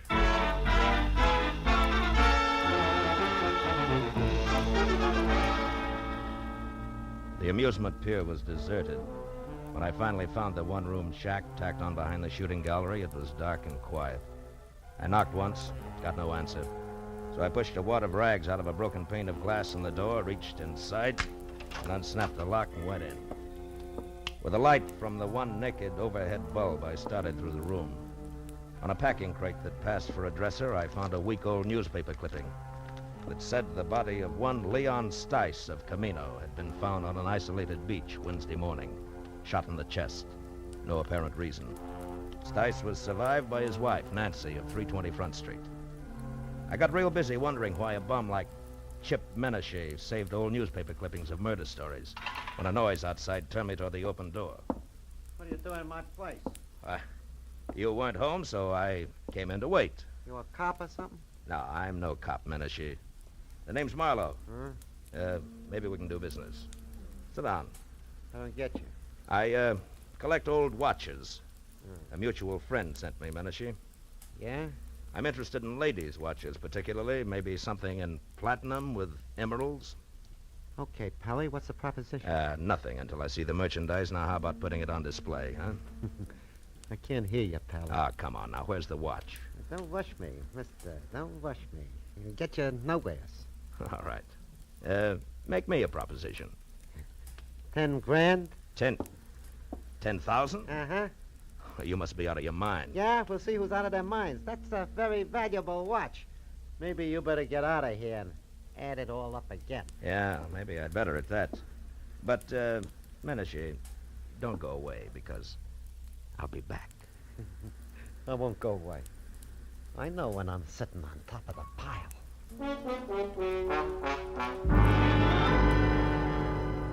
As I walked away, a hunch kept whispering to me that the body of a guy named Leon Stice, found on a lonely beach, was somehow tied in. So I decided to pay a call on his widow. I drove down Front Street to number 320. But there was nobody home. As a matter of fact, the only sign of life on the entire block was a red a neon Pelican in a blue neon martini glass above the door of a bar across the street. So I walked over and went in. A couple of questions later, I found Nancy Stice sitting alone in the back. The offer to buy a drink was the only introduction I needed. Sure. You can buy me a drink. Hey, Charlie. Okay, Nancy. I'm an old friend of your husband's, Nancy. I just heard. That louse didn't have no friends. Yeah, Nancy. Something for you, mister? No. Here, keep Thanks. Mud in your eye. Nah. I got nothing against Leon Stice. Except 25 years of living with him in a Camino Beach rat hole on nothing. That's all. Any idea why he was killed? For the role he was carrying. After what you just said, that makes no sense. That's the way it was. And I didn't get one red cent of it. It was all gone when they found him.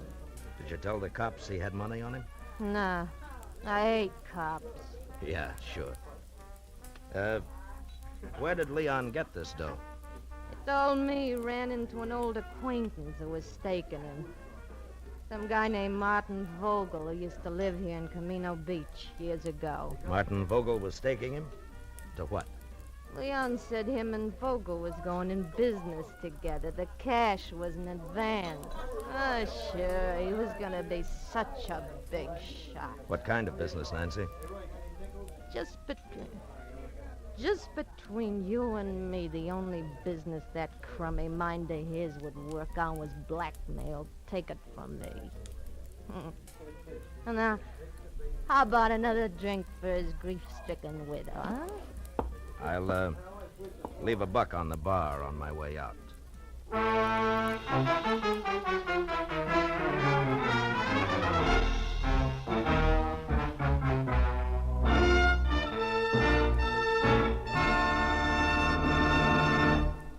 In just a moment, the second act of Philip Marlowe. But first, a brief message from the Ford Dealers of America. From coast to coast, Ford owners agree the big new Ford brings you more for your money. More in comfort, more in performance, and more in economy. But only through personal experience can you appreciate the restful ease of Ford's famous midship ride and the luxurious comfort of Ford's non-sag foam rubber cushion front seat. Only by driving this great car can you enjoy its smooth power and solid roadability. And only by getting the facts about Ford's economy can you understand that so powerful, so smooth riding, and so beautiful a car can cost so little to buy. To run and to maintain. But see what the new Ford gives you. Find out how much it saves you. Yes, before you buy any car at any price, it will pay you to stop by your local Ford dealers.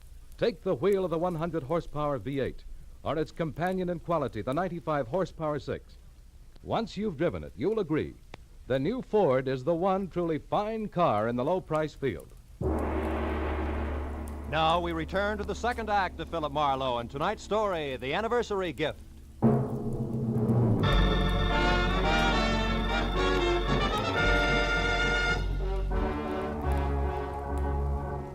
I left the Pelican Club, got into my car, and started for the local law on the chance that I could learn something more about the new question mark I'd picked up named Martin Vogel. 10 minutes later, I parked my car under the cracked globe that oozed sick purple light over a weather-beaten sign, Camino Beach Police. A fat sergeant huddled over what could have been the original teletype machine. When I presented my credentials, he jabbed a fat finger at a dirty glass door marked Captain Elvin Bush, Chief of Detectives. Inside, a small old man, neat in a clean white shirt, groomed silver hair, and a gentle smile, was strapping on a shoulder holster when I put my license on his desk. When I stopped talking, he got up and extended an almost delicate hand. I certainly hope we can help you, Mr. Marlowe. Martin Vogel, you say? Yes, it might have been a long time ago, Captain, maybe even 25 years, if he was mixed up with the police at all. Do your records go back that far? Oh, yes, by the apple crate load. And I mean that literally, Mr. Marlowe. You see, in Camino Beach, police files, fixtures, and furniture are somewhat lacking. City appropriations only go where they show.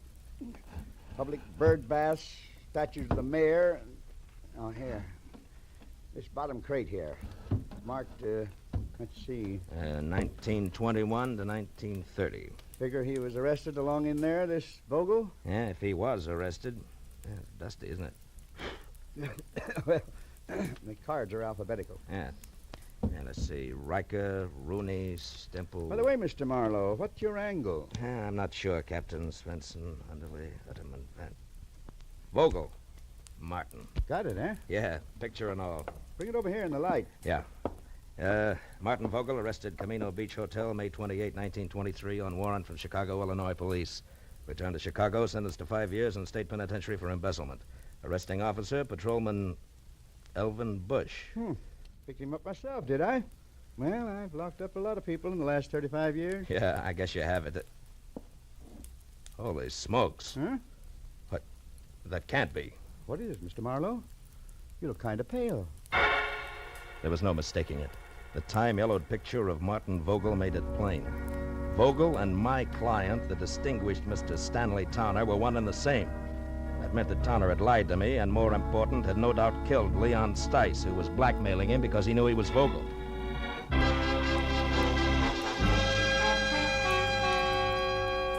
I left Captain Bush piled into my car and pointed it back for the amusement pier, where one way or another I was going to get Chip Menashe to fill in a few remaining blanks for me.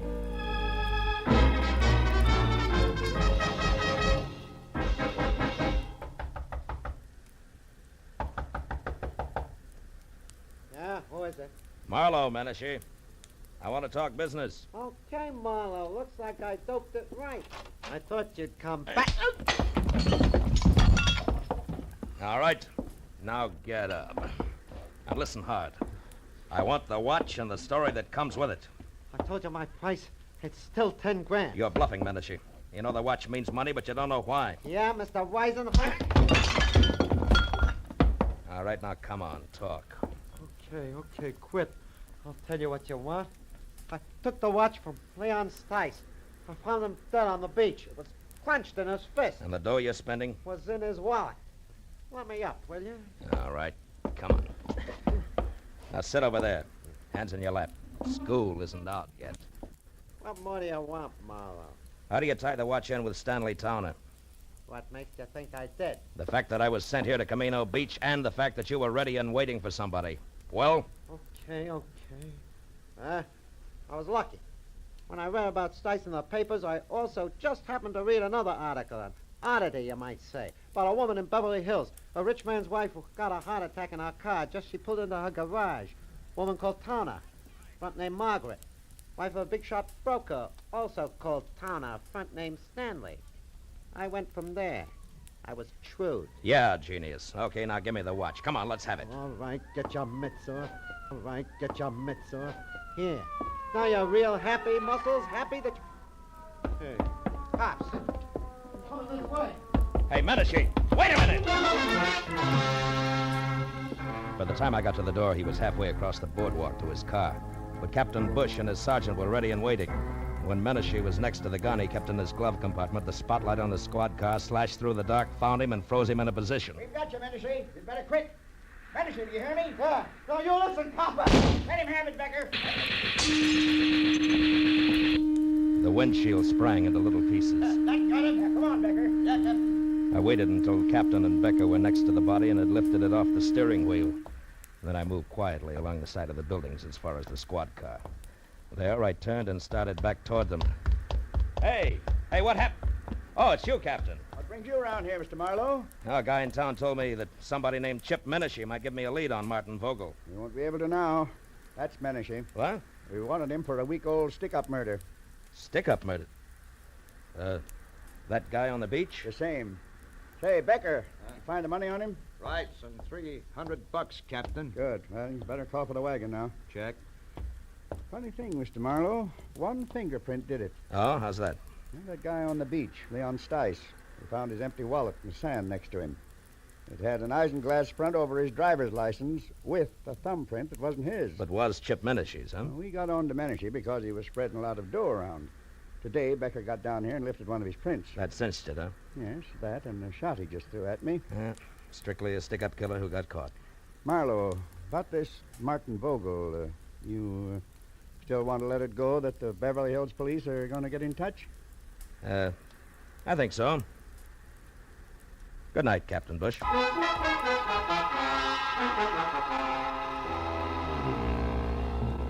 The ride back to Beverly Hills was an uncomfortable hour and a half, cold and empty. I was glad that I had things to do like stop and start and shift gears. It kept me from thinking too much about a lot of things and a lot of people I wish I'd never heard of.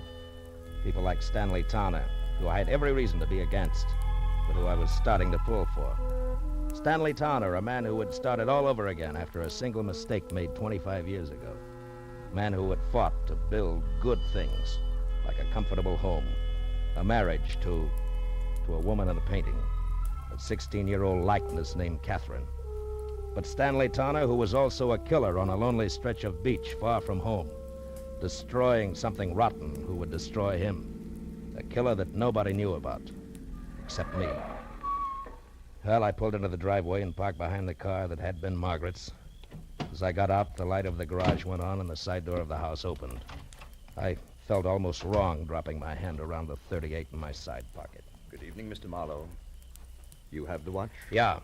I had quite a tussle getting hold of it. I imagined you would. Menashe's dead, Mr. Towner. Menashe? Who is Menashe, Mr. Marlowe? The reason you hired me? The man who called you and dangled this bait? Yeah. You were right. It's a beautiful watch, Mr. Vogel. Vogel?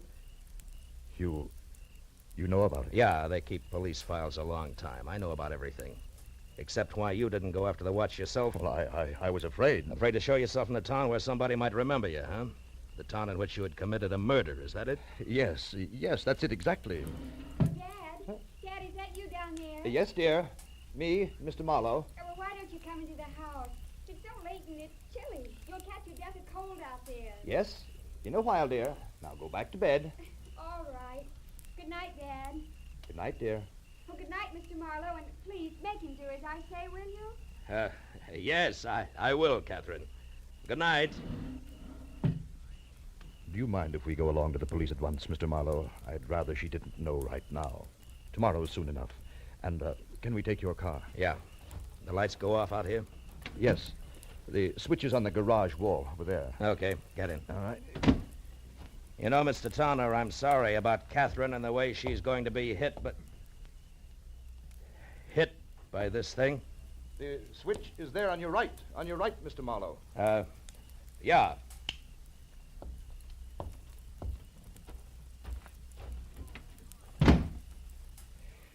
It was a very nice house. Mm-hmm. Mr. Towner, you certainly loved Margaret a lot, didn't you? Completely, Mr. Marlowe. And her memory, too? Why do you ask? Something that makes me awfully happy. Mr. Towner, you didn't kill Leon Stice. Marlowe, what are you saying? That you never lost your wife's watch at Camino Beach. You never had it. She lost it herself. Lost it when she struggled with Leon Stice just before she killed him for your sake. For you and Catherine and everything you've worked for. No, Marlowe, no. Yes, Margaret had a bad heart. She knew she didn't have long to live. Also, she knew that Stice was blackmailing you. It figures, Towner.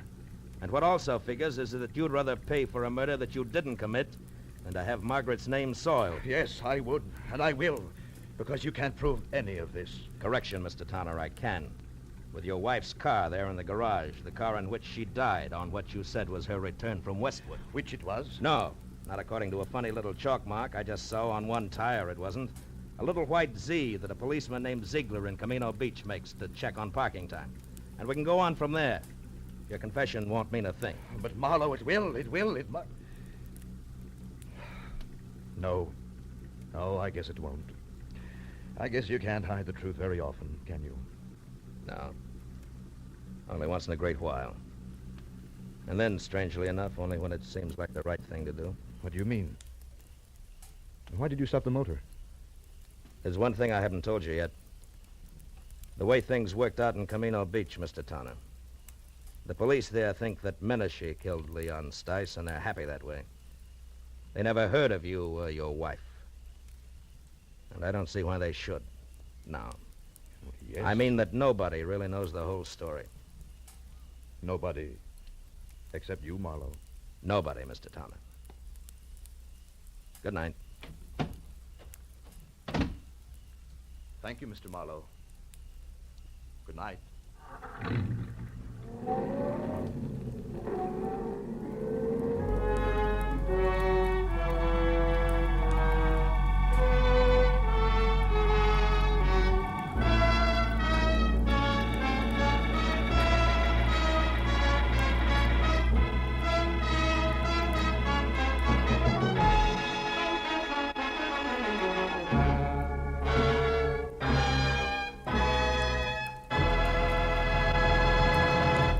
Philip Marlowe will be back in just a moment. But first, a word from the Ford Dealers of America.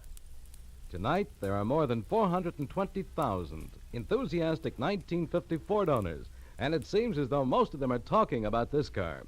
Listen to what Judge Richmond B. Keach of Washington, D.C. has to say about his new Ford. I was so satisfied with my 49 Ford that I decided to get a 50 as soon as they became available.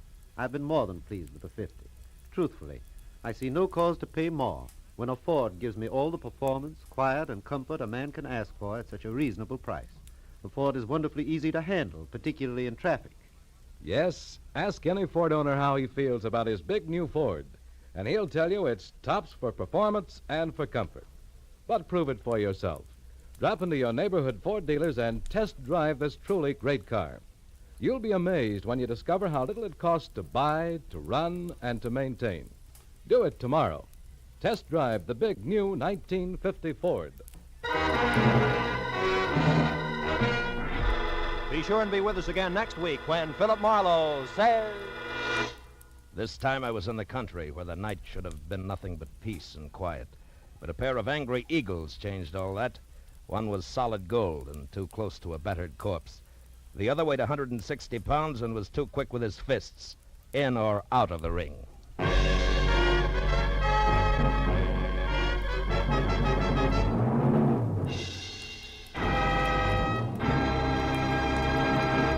The Adventures of Philip Marlowe, bringing you Raymond Chandler's most famous character, tonight starred Bill Conrad, are produced and directed by Norman McDonnell, and are written for radio by Robert Mitchell and Gene Levitt. Featured in the cast were Sammy Hill, John Daner, Gene Bates, Ralph Moody, Larry Dobkin, Harry Bartell, and Edgar Barrier. The special music is composed and conducted by Richard Orant. This is Roy Rowan speaking for CBS, the Columbia Broadcasting System.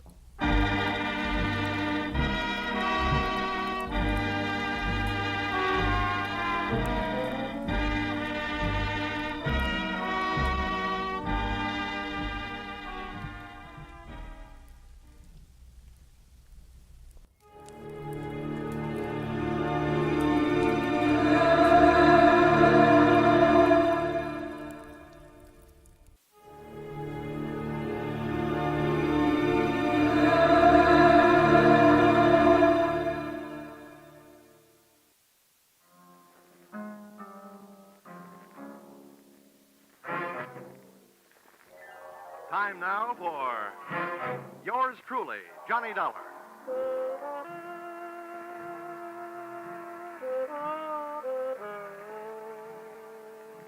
The next half hour has its baggage packed to take a trip with America's fabulous freelance insurance investigator, Johnny Dollar. At insurance investigation, he's just an expert. At making out his expense account, he's an absolute genius.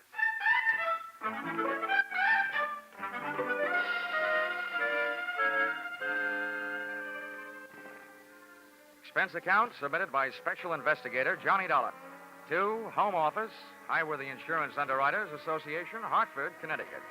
Attention, General Manager Harvey Anthony. Dear Mr. Anthony, here is your problem. The following is an accounting of my expenditures in the case of the $100,000 legs, or who put your company out on the limbs.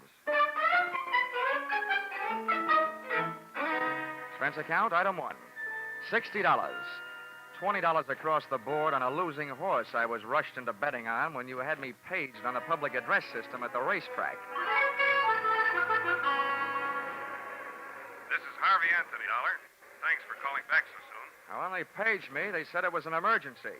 It better be. Why? What's the matter, Dollar? This is my day off. And if I know you, this call is going to make it an off day. If I know you, my friend, you won't mind this assignment. I want you to go out to Hollywood. Act as a bodyguard for a big movie star. Marilyn Major. Oh, not a bad body to guard. What's the deal? We've issued one of those publicity policies. Insured her legs for $100,000. Policy will only be in effect for 48 hours. We want you to stick with her. Just see that she doesn't get mixed up in any hockey games. I get it. She's been notified, so she expects you. When do the 48 hours start? Tomorrow noon. Can you make it? Yeah, with the help of American Airlines. Got enough cash with you to buy your tickets? About that, I'll know right after the next race. I'll call you from Hollywood.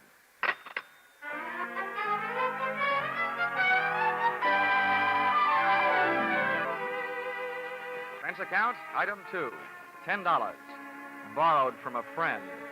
Taxi fare from the racetrack to town, where I cash check to pay, item 3, $186.13. Plane fare, Hartford to Hollywood. Item 4, $350. Cab fare, Los Angeles Municipal Airport to the home of the insured, Miss Marilyn Major, at the Horizon View Apartments on the Sunset Strip. Tip to driver, $1. Miss Major's apartment had the best view of the horizon, it being the penthouse. But her outlook was anything but rosy. I found the apartment door open. First I looked in, then I went in.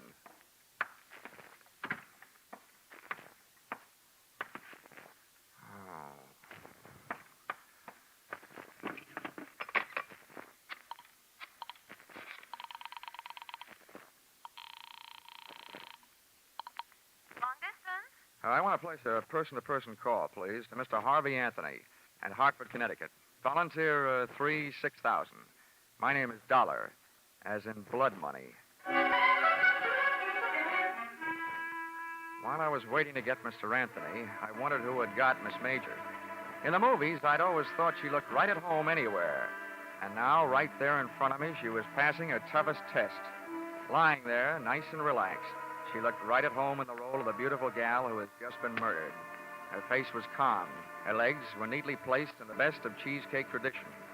The only thing not quite as it should have been was a very real bullet hole, which she was wearing where an earring should have been. But the next cameras that would be taking her picture would be police cameras.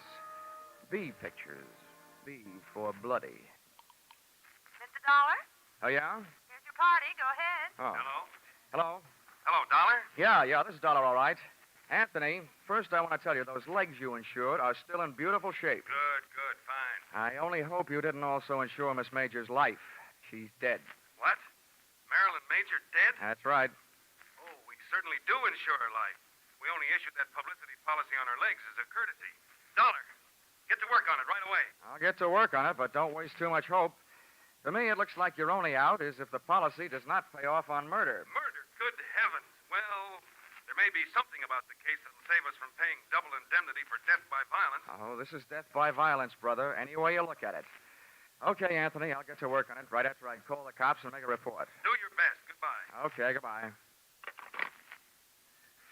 Well, Hang up that telephone, mister.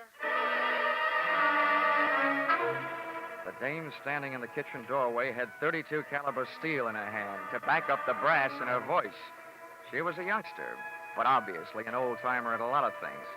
Her hair was the same color as the murdered woman's, smoke blonde, and her dress was tobacco brown, and round and firm and fully packed. I said, put down that phone. Yeah, sure, okay. Now, you do me a favor, will you? If you feel you want your finger near that trigger, how about moving it up to the front end of the trigger guard, huh? Mister, I only heard part of what you said, but you're not calling no police. What makes you think so? That dame in there's done me enough harm. I came here to kill her, but somebody beat me to it, and I'm not taking the rap. Okay, so beat it. Who cares? Then I'll call the police. Somebody's going to eventually. Before I go, I'm finding a few things and taking them with me.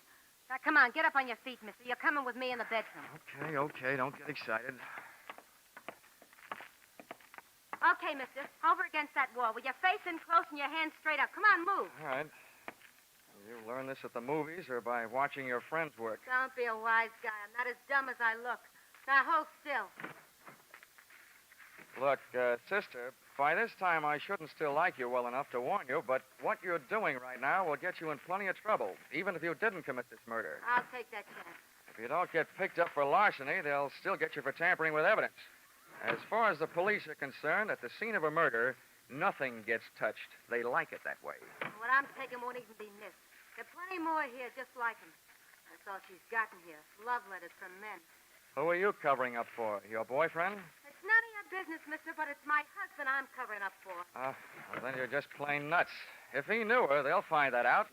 Then if they want him, they'll find him. Yeah, and they'll find him dead. Huh? My husband committed suicide over that no-good dame this morning. Oh. No, I've had enough out of you. Back up. 2 steps. Okay. Now get over there and into that closet. Come on. Too bad. What's the matter? I always feel sorry for a sucker. I felt around in the dark. It was a small closet. That meant not much air. That meant doing something about it. I took my fingernail file, stood it on edge, and slipped it under the door, pressing down the nap of the rug. I did the same with my fountain pen. That would at least allow a small supply of air to sneak into my stuffy little cell. And then I glued my ear to the thin wooden panel that separated me from the bedroom. It wasn't long before my captor apparently completed her search. I heard her pass the closet door and head for the front room. I didn't hear her dial the phone, but it didn't take me long to realize that's what she was doing and who she was calling. Give me the police. This is an emergency. Hello? Hello, police. I want to report a murder. All right. Hello? There's been a murder. The movie star Marilyn Major in the penthouse. The Horizon View apartment on the Sunset Strip. Never mind who I am. I've caught the murderer. You'll find him locked up in the closet. From the moment she hung up, I could only guess what was happening. I heard a man's footsteps rush in and then his voice. Blackmail me, will you, you cheap little dog? That's what I'm paying you for these letters. Now I'm taking them with me. I didn't think I had the time to spend picking the lock on the closet door, so I started kicking. The girl who had just tried to turn me into the cops was lying on her face in front of the telephone stand, and a covey of bullets had turned the brown silk on her back into wet red lace.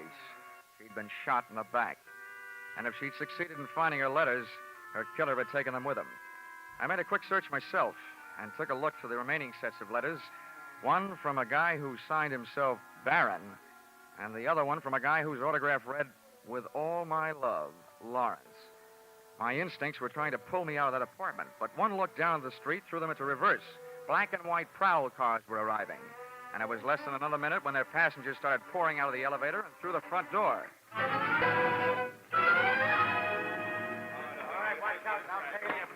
All right, come around. It's in the bedroom closet, boys. Make sure you don't stand in front of that door. Okay, Lieutenant. Never mind the closet, Lieutenant. It's empty. I kicked my way out. All right, let's see your hands. Get them up. I swear I'm going to buy some stock in a gun company. Everybody's got them. Miller, get around behind him. Check him for weapons. Yes, sir. He's clean, Lieutenant. Okay. Who are you? Johnny Dollar. And if you lend me back my right hand, I'll give you my ID. It's in my wallet. Keep him up. Miller, get his wallet. Yes, sir. Here it is.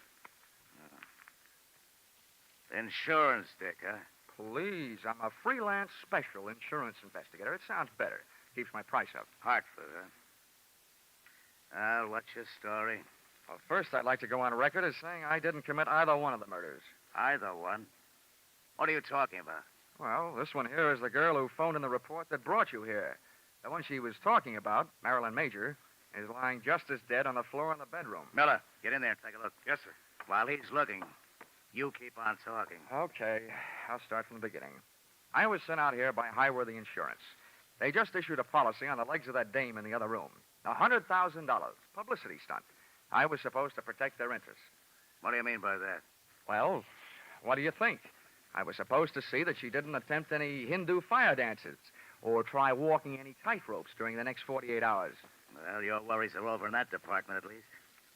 What else? When I got here, the door was open. I walked in and found her, dead. Any way to prove that? Any witnesses? Just one. She's lying there behind her. Uh-huh. Over the phone, she accused you of the murder. That's the wrong kind of a witness. No, Lieutenant. The wrong kind of dame. She knew I didn't do it. She was somewhere in this apartment when I arrived. Then why did you say it? I can hardly ask her. Listen, Lieutenant. She did tell me that she came here to get some letters. Her husband had written them to the Major dame. She said she was trying to protect him. From what? Who knows? Maybe she just wanted him arrested in peace. The guy committed suicide this morning. We can't check your story with him, can we? You've got a lot of dead friends. How did this one here get that way? I'm not sure. While I was in the closet, I heard her call you. And then a man came in and yelled something about blackmail at her and shot her. And naturally, he had disappeared by the time you kicked your way out of the closet. That's right. This story of yours may win some kind of a prize, Dollar, but not for me. I'm not a judge. That's one thing in my favor. Hey, Lieutenant, I got something. The dame is dead, all right. And look what I found in that closet. A fingernail file, a fountain pen with a name on it, Johnny Dollar, and a .32 caliber revolver jammed in a shoe. Well, Dollar, that combination puts you in a kind of jam, too. Look, Lieutenant, I think I can make you see things my way if you let me go through my story once more.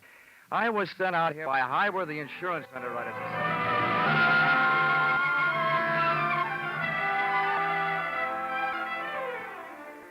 Expense account, item 4, $3. Candy, gum, cigarettes, and magazines to make cell number 36, Los Angeles City Jail, less like a no place and more like a home. There's something about a jail door closing on you that sounds very final.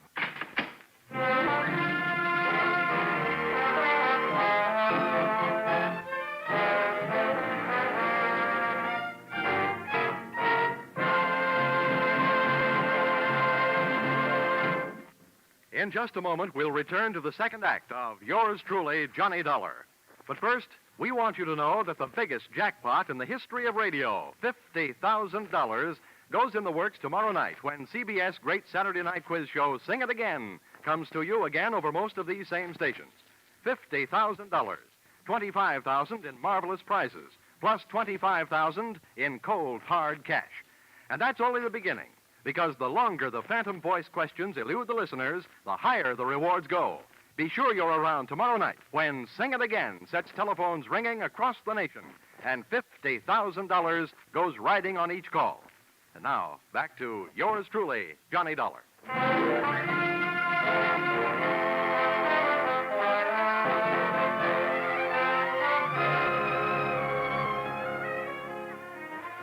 When I accepted this Hollywood assignment, I visualized spending much of my time gazing upon bars, but not the kind offered by cell number 36. The guy who said stone walls do not a prison make had never been a guest in the Los Angeles City Jail. He had a better chance of getting out of Bartlett's quotations than I had of getting out of there. But, as we keep saying in the insurance racket, never say die.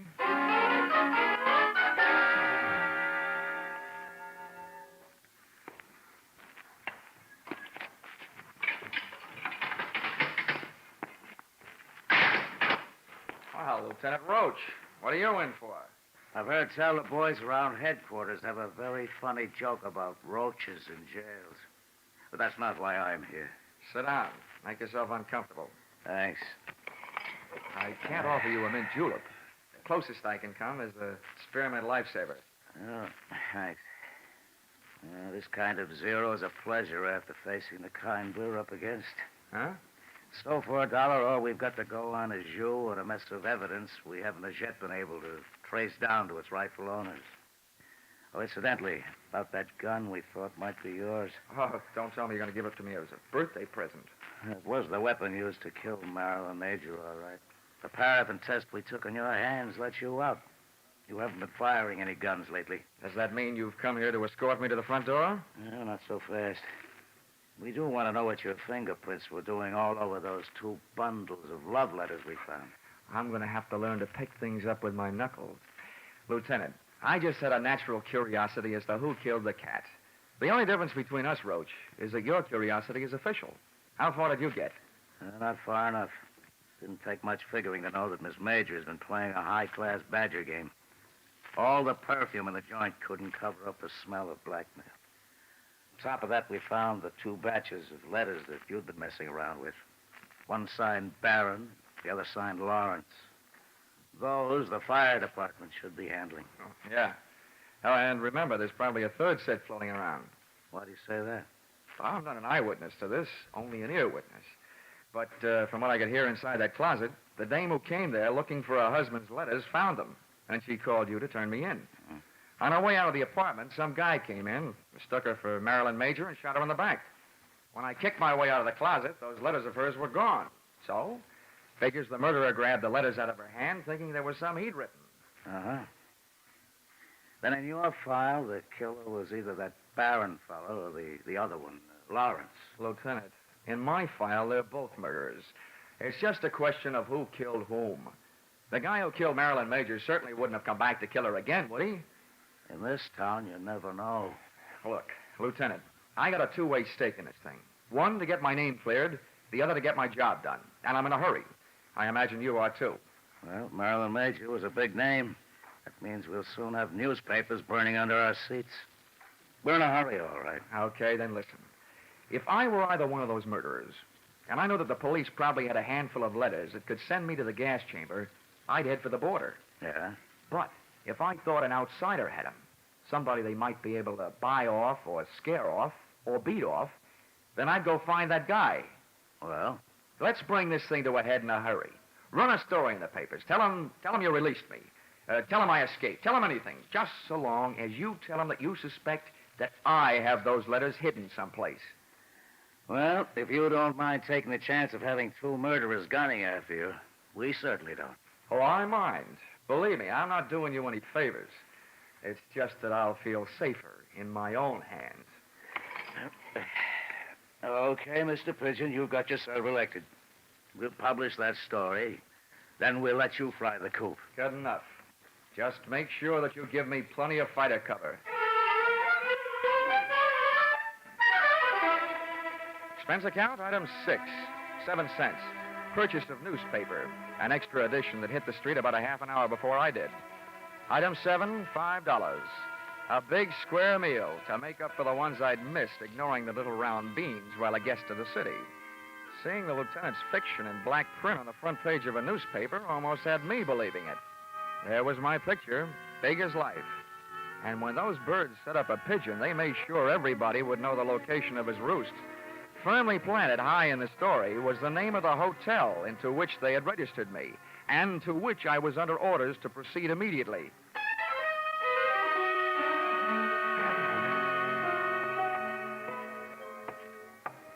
As I walked down the hotel corridor to my room, I felt an icy chill and a flight of goose flesh headed south down my spine. Come in, darling, and close that door. I expected company, but not your kind. At first, I thought I'd gotten into the wrong room. This kid looked right at home. And she used some of the clothes from a half-packed overnight bag to make her look it. Oh, you're Johnny Dollar. Yeah. Thanks for saving me a calling card. Who are you? Alice Hill. That doesn't mean anything. Who are you? Alice Hill. That doesn't mean anything. Otherwise known as Mrs. Lawrence Hill. Oh, Lawrence. Oh, the last time I saw that name, it said with love, but not to you. That's why I'm here. I want those letters. Why aren't you carrying a gun? It'll be here if we need it. We? Yes. My husband's down in the lobby. Look, if you give me those letters he wrote, I'll pack up my little bag and leave, and everybody will be very happy. Yeah? I think I know the next line, but go ahead. I hope you keep on being that smart. My husband was watching for you when you came in, so he knows you're up here. Naturally, he knows I'm here, and he's on his way up. We want those letters. This isn't just a Badger game. This is the World Series. If I don't give you the letters, your husband busts in here, shoots me, and I get written off under the unwritten law. Neat, neat, neat. It's a handy law. You're right. It's covered a multitude of sins. Where are the letters? Where's your husband? What's the matter with you? What do those letters mean to you? Well, right now, they look like my only hold on the future, Mrs. Hill. How do I know that you and your dear Lawrence won't kill me after you get them? Do you want me to take your word for it? Well, I'll have to trust Lawrence. He'll know what to do. I already know. There's nothing else for him to do. Look, Mrs. Hill, why don't you wise up? Your husband is ready to commit one murder to remove the evident motive for another. And he's dragging you into this with him. You'll wind up an accessory before, after, and during the fact. You're running up a blind alley as fast as you can run. And it's too late to turn around, so I'll just have to keep running. Ah, well, here he is. Lace up your track shoes, lady. The race is on. Come in. All right, sit still. Freeze, both of you. It's okay, Alice. You can hold off on the dog and pony show. Save it for the witnesses when they arrive. Don't waste it on Lawrence and me. Lawrence. What? Oh, so this must be Barron. You all through? That depends on that gun in your hand. Where are the letters? Letters. Yeah, I'm beginning to feel like a mailman when he's late getting around in the morning. There's one thing I want to know. Where did an ugly part-time Romeo like you find all those pretty words you wrote? Look, don't get me sore. I'll blast you, letters or no letters. That's the tone I was trying to bring your voice up to, Mr. Barron. No letters is exactly what I've got to offer. He's lying. He admitted to me that he hasn't. He's trying to blackmail you, Barron. That's what he's doing. Who are you? Never mind. My husband's in the same boat you are. I read the papers. Lawrence, huh? That's right. He'll be here any second. Between us, we'll figure out something. Now, stay away from it, Dollar. I'll answer it. Yeah, good idea. If a man answers, hang up. It'll be Lieutenant Roach. Wait a minute. Okay, answer it, Dollar. But the first wrong word fires this gun. Oh, you can believe me. Nothing but right words are on the tip of my tongue. Hello? Whoever was on the other end of the line decided not to talk and hung up. So I started an imaginary conversation with Lieutenant Roach of Homicide. While I was talking, I was thinking. Barron's voice was the voice I'd heard when I was locked in the closet. That made him the guy who shot the girl who turned me in. By the process of elimination, Lawrence Hill was elected murderer of Marilyn Major. During my talk, which made no sense, and my thoughts, which made plenty of sense, I was checking the length of cord on the phone. I needed Barron a little closer, so I started tossing enough dangerous words into the mouthpiece to draw him closer, threatening me with his mutters, his looks, and his gun. He moved into range, and I moved into action. I heaved the base of the telephone straight into his face. I moved in with my knee right after it. Stumbled back, letting go of the gun, which I kicked under the bed. Then I made a break front out of the dresser next to the bed, using his head to break the front. The water from the cracked-up pitcher hit him in the face, but it didn't do him any good. Hey, get out from underneath there. Get away from that gun. Come on. While I got a hold of your ankles, I got a good mind to do this thing right and heave you out the window. Let go of me. Come on now, stand up. You. All right, how much do you want? We don't want any trouble. Just let me out of here. We'll pay you anything. My husband's an important man. So am I. I've had all the pushing around I'm going to take. From now on, I'm the dealer, and your hand is to shut up. All I want to do is get out of here. Oh, no, you don't. I baited you. You tried to bait me. Now we'll both sit here and bait your husband. That must have been him that called this room and hung up when he heard my voice. One thing I didn't bother to tell you. Your husband couldn't have known I was up here until then, because I came in the hotel the back way and came up here the back way. Elevator and all. What do you mean? You baited me. Why do you think the police put my name, my address, and my picture in the newspapers? To draw autograph owners? Oh. Oh is right. Now get over there in the corner while I retrieve Mr. Barron's gun from under the bed before some mouse crawls out of the woodwork and tries taking a shot at me. Go on, get going. Turn around. Okay. Now, if you don't want me shooting runs in your stocking, don't make a move while I'm under the bed. I feel like something that old maids hope for. Lawrence! Where is he? On the floor. He's got a gun. Shoot him. Kill him under the bed. No, Lawrence, not him. Don't worry. He's under the bed. Under the bed and taking no chances.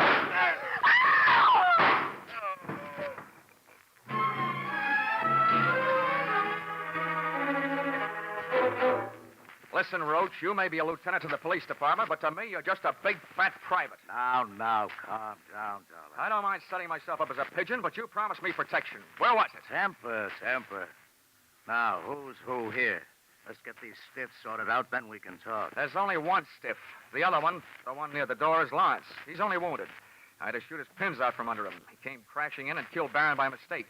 That's Barron over there by the bed. Ah, another case of mistaken identity?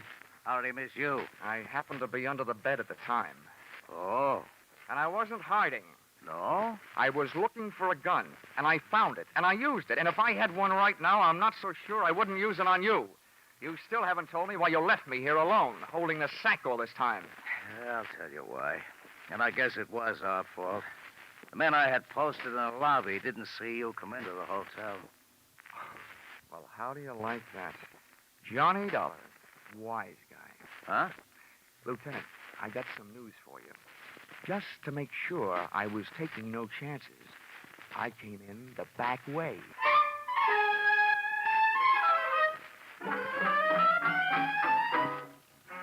Expense account, item 8, $62. Hollywood Entertainment. Seeing what there is to see at Ciro's. Item 9, $105. Seeing to it that one of the things I saw at Ciro's had a good time with me at the Mocambo. Item 10, $186.13. Plane fare, Hollywood back to Hartford. Item 11, $1. Ticket to the movies, back in Hartford, to study the last motion picture of Marilyn Major, so that in the future I'd be sure to steer clear of her kind of a woman, who is too much of a jinx for my kind of man. Expense account total, $948.76. Signed, yours, truly, Johnny Dollar.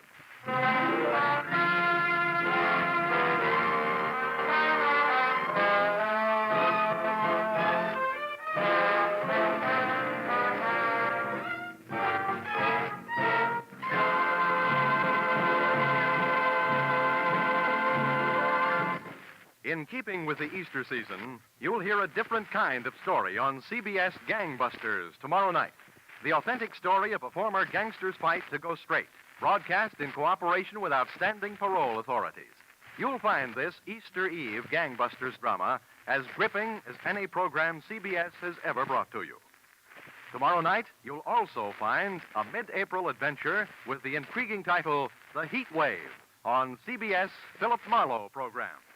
Gangbusters and The Adventures of Philip Marlowe are regular Saturday night features on most of these same CBS stations.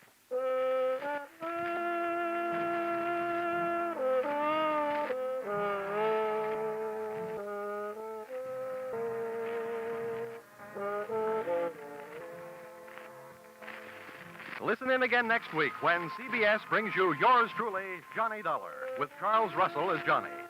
Written by Paul Dudley and Gil Dowd with music by Mark Warno, yours truly, Johnny Dollar, is produced and directed by Richard Sandville for CBS, the Columbia Broadcasting System.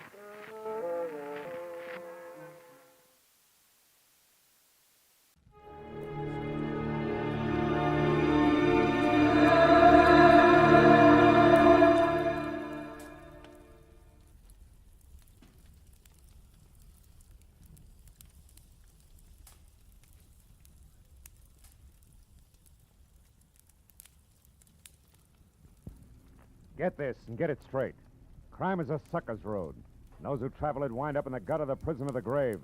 There's no other end. But they never learn. From the pen of Raymond Chandler, outstanding author of crime fiction, comes his most famous character in The Adventures of Philip Marlowe.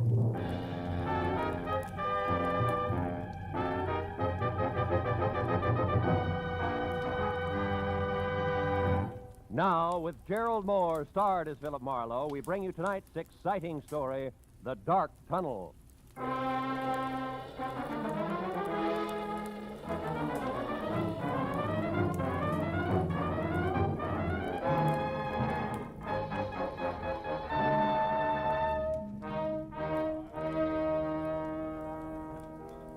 So, after being hitched 1 month, Marlowe, 30 days, where am I? I don't know. Where are you? Out in the cold, and with enough unpaid bills, Marlowe, to choke an elephant. Fur coat, hats, shoes, dresses, the works. Furthermore, she tells me it's only the beginning, sweetie pie. Yeah, well, that's tough, Louie. I'll see you, huh? Hey, hold I, on. How about another scotch, Marlowe? Oh, no, It's only 10 o'clock. One for the road on me, huh? Now, listen, Hey, Mike, Johnny Walker twice. Okay. Unless, of course, I'm bending your ear too much, Bill. Oh, how could you say a thing like that? Look, Louie, I've had a long day. I want to go home. Fair enough. I'm glad I bumped into you. I'll see. You drive west, don't you? Yeah. Would you mind dropping me off, huh? No, Louie, it'll be a pleasure. Swell. Skip the drinks, Mike. Make up your mind, will you? Well, like I was saying, Phil, first it's her mother moving in on us, then it's both of them drinking my special stuff like it was water, then these clothes I already mentioned. So I ask myself, what'll it be next, Louie? What do I get for an answer? All right, Louie, what do you get? Divorce, my only out.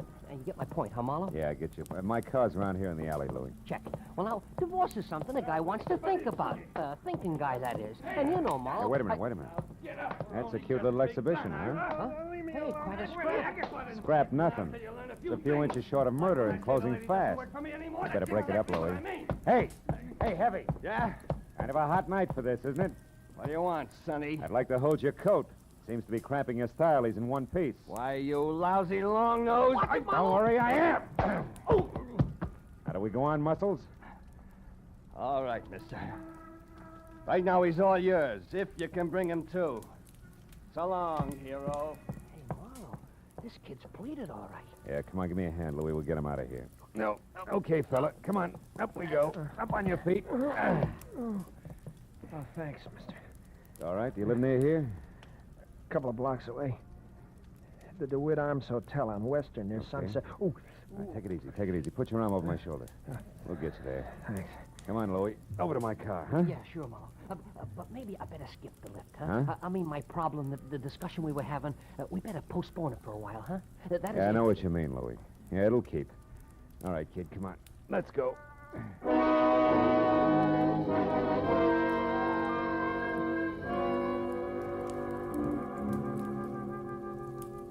The DeWitt Arms on Western was one of those cheap stucco and neon sign little hotels where the lobby floor is threadbare carpet and cigarette butts. The furniture is chained in place, and there are always the usual number of John Smiths on the register. By the time we were there and in the dingy, cramped room, number 111, it was no bigger than a cell. I knew that the boy with the swollen face who leaned heavy on my shoulder was 25. Answered to Ira Clausen, and he knew that I was a private detective without a job on my hands. Then I began to learn a little more. That slick guy in the alley, Mr. Marlowe, his name's Link. Austin Link. He runs the New Blossom Dance Land on North Hoover. Well, what has he to do with this Julia Thayer? Well, I'm not sure. It was the last place she worked just before she dropped out of sight a month ago. I don't think I'll need this towel anymore. I feel pretty... Ooh, take it easy. Take it easy. You better stay on your back, kid. Oh, yeah. Anyhow, Mr. Marley, I went to the New Blossom Dance Land tonight to see if I could pick up any kind of a lead on Julia. Where she went, or why, anything at all. Uh-huh, and you found out what? In Austin Link's office, in a desk drawer, this newspaper clipping. Mm-hmm. It's a month old, like Julia's disappearance. But otherwise, it doesn't make any sense to me. It was stapled to this picture of Julia. Here. Guess it was used in an ad for the dance hall or something. Hey, she's a pretty girl, isn't she? That clipping, what's it all about? Well, I'll read it to you. You mind closing the window first, Mr. Marlowe? I think I'd rather have it hot in here. Yeah, I know I would. Every jerk thinks he's Valley. All right, go ahead, kid. Well, the headline is Faye Patilio killed in car wreck, and then mystery surrounds death of famed gangland woman. Faye Patilio. Hollywood's glamorous first lady of crime in the rackets. Yeah. It says she was killed late last night when her car plunged from Lookout Mountain Road at a hairpin turn. However, the police are puzzled by the fact that although the 40-year-old redhead was in her own car, she was not found at the wheel, but in the back seat where, according to the condition of the wreck, she could not have been thrown. Furthermore, no sign of any driver dead, injured, or otherwise was or has been found. I know all about that one. Now, look, is that all you have to go on? Well, not quite, Mr. Marlowe. There's one thing more. What? Just before Link caught me in his office and I ran and hid, as far as the alley where you found me, Yeah. I overheard him talking to someone on the phone about Julia. I have no idea who it was, but Link was very respectful, and he was given a private telephone number. A number he was to remember, not write down. You know what it was? Yeah. Washington 7017. Wait, 7017. That's it, Mr. Marlowe. That's not quite, Ira. That's only half of it. What do you mean? You and Julia, why you want to find her, what she means to you, why you haven't gone to the police. Well? I'd rather not say, Mr. Marlowe, if you don't mind. Okay. Suit yourself. Well, good luck, kid. When you're on your feet again, play it a little neater, huh? You'll stay on your feet a lot longer that way. Mr. Marlowe, wait. Hmm? Please. I want you to work for me. I'll tell you everything. That's better. May help, kid. Anyway, it can't hurt. No. Not any more than it has already. Began back home, Mr. Marlowe, a couple of years. The story Ira Clausen told me I'd heard before. So had anybody who'd spent more than a weekend in Hollywood. Only the names were different. Julia Thayer had loved Ira loved Julia, all this in Cedarville, Oregon. Then the snapper. Someone says Julia's not only beautiful, but has talent. She's wasting her time in Cedarville. Julia believes this, packs her bags, scrambles for movie land, where she falls flat on her face, which isn't quite as gorgeous in Hollywood as it was in Cedarville. And it's no dough, lots of pride. You got to eat to live, so you get a job. That was where the New Blossom Dance Land came in. And when the letters quit coming on the home front, Ira started to worry. He knew that Julia needed help. Mr. Marlowe, and followed one lead after another. Got as far as the alley where I collected you. Okay, kid, I think I've heard enough. Then you'll help me? Yeah, I'll try. Call you later.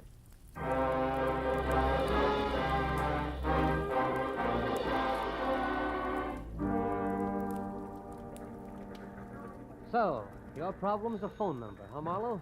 Washington, what was it? 7017. Hey, Callahan, that's a handy book. Newspapers need handy books, Marlowe. People clam up too much these days. I blame the movies myself.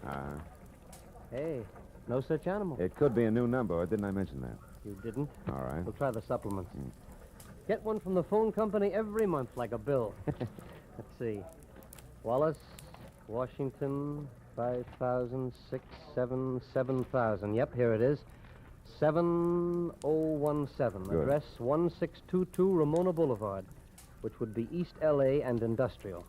Listings Southern City's warehouse. Ring a bell? A cannon. Southern City's warehouse is just one of the interest of L.A.'s answer to whatever became of the big bootleggers. I mean Joe Stapp, a very smooth, very nasty man. Yeah, this I've heard. Now tell me, Callahan, does he also happen to own the New Blossom Dance Land over on North Hoover? He does? Now you tell me, Phil. There's a story I could use here? Oh, no story. Uh-huh.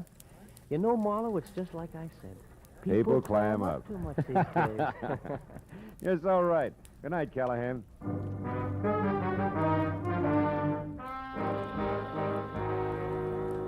If the good gray reporter hadn't mentioned Stapp's prohibition background, I would have chalked the warehouse off as the kind of 9-to-5 place that couldn't possibly help. But on the hunch that Stapp might live in a lush penthouse atop a stockpile a la Chicago 1929 style, I pointed my car for East L.A. and the Southern City's warehouse.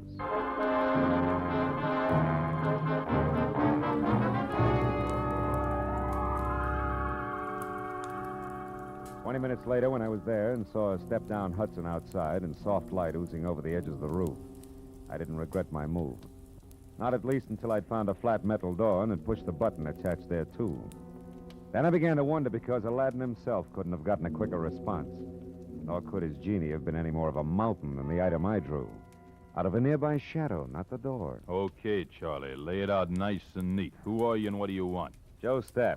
Name's Marlowe, occupation private detective, now you. The handle's Pork. I work for Stapp and... Hey, now wait a minute. What's it to you who I am? Shamus is close enough to cop the stink. And I'll beat it before I start thumping on your boy Wonder and turn you into something vest pocket size. Steady, Pork. Seems to be the trouble. Who are you, mister? His name's Marlowe, Mr. Stapp. He's a private... He'll answer for himself, Pork. Go ahead, Marlowe. What do you want with me? What's it about? Fay Patilio. Fay Patilio? Shut up, Pork. Fay Patilio is dead, Marlowe. So is conversation about her. Anything else? Yeah, something else. Girl who used to work over at the New Blossom Dance Land, Julia Thayer. Know where she is? Why she disappeared? No, and I don't care. Why should I? Because you used to go places with her. I've gone with 100 girls, Marlowe. Julia was no different, except for one thing. She gave me the brush. Well, good night, Marlowe. Sorry I couldn't have been more help. I won't be long, One Pork. more thing, Joe. You mind telling me who Julia dropped you for? Not at all. A pretty boy, Dean Coty. Julia thought he was better looking than a mink coat. Where can I find him? Can you throw that in? Surely. Forest Grove Cemetery, Marlowe. Oh? He was burned to death in an accident at some cottage, poor boy. Well, good night, Marlowe. Pork here will walk with you as far as your car. That's real friendly. Let's go, Charlie, and no funny business. Oh, I wouldn't think of it, Pork. You got height, weight, reach, and artillery on me. Yeah, and I'll gladly use them all. That's your buggy there? Yeah, that's it. Well, it's been a nice stroll, Porky. Charming. Just so it stays that way, Charlie, remember to keep away from here, huh? Here, the dance land, and the Silver Lake spot. The Silver Lake, huh? Yeah, Porky, I'll remember. Every word of it.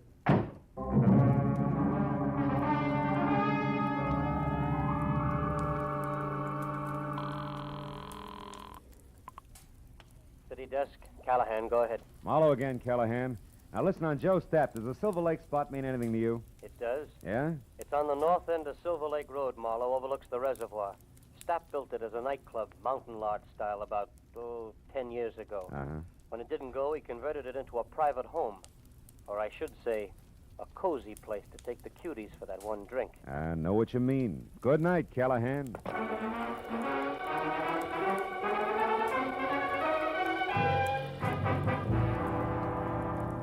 Silver Lake Reservoir was only a mile off Lower Sunset Boulevard, but the setting could have been a street in Switzerland.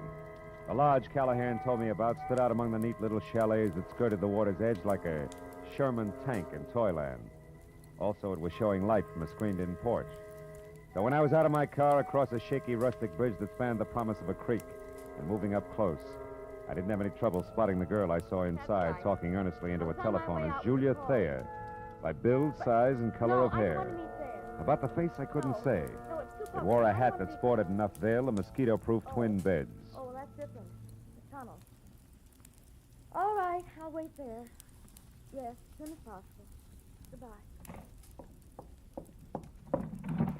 Hello, Julia. Who are you? What do you want? Quite a bit, honey. But for a starter, let's say that I'm a private detective named Marlowe, working for a guy who's worried sick about you. Ira Clausen.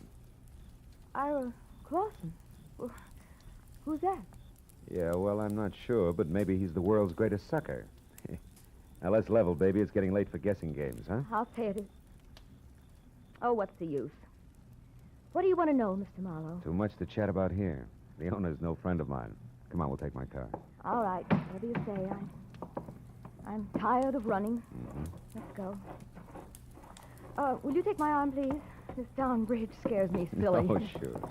Just watch your heels on those loose planks, huh? You okay? Uh-huh. I think I'm going to be just fine, Mr. Marlowe.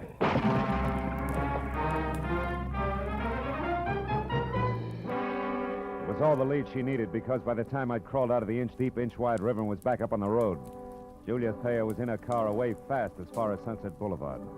So I went to the phone back in the lodge and got through to my client at the DeWitt Arms Hotel and brought him up to date in a hurry, including the latest question mark. The tunnel? Why, of course I've heard of it, Mr. Marlowe. Matter of fact, I've been there. Why? Well, it's where Julia's heading right now. Now, what's the location of it, Ira? Ira! I'm still here, Mr. Marlowe. Yeah. You sound real different. I don't get it. What's up? Very personal business, Mr. Marlowe. You see, I'm Ira Cody, not Clausen. Dean Cody's... Brother, Mr. Marlowe. Brother who's out to get the girl responsible for his burning to death. Julia Thayer, the cheap scum. So Marlowe played Patsy. Oregon, the boy-girl pitch. You made it all up. Every bit of it. Mr. Marlowe, before I needed your help. Now I don't anymore. Get lost.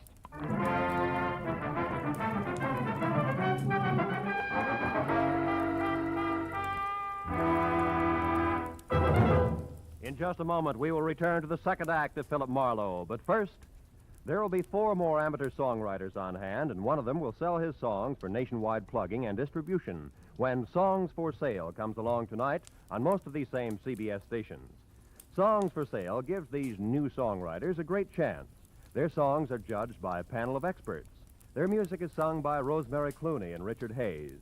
They're made to feel at home under the guidance of the experienced showman Jan Murray. For an hour of fascinating fun behind the scenes of Tin Pan Alley, here's Songs for Sale tonight and every Friday on CBS.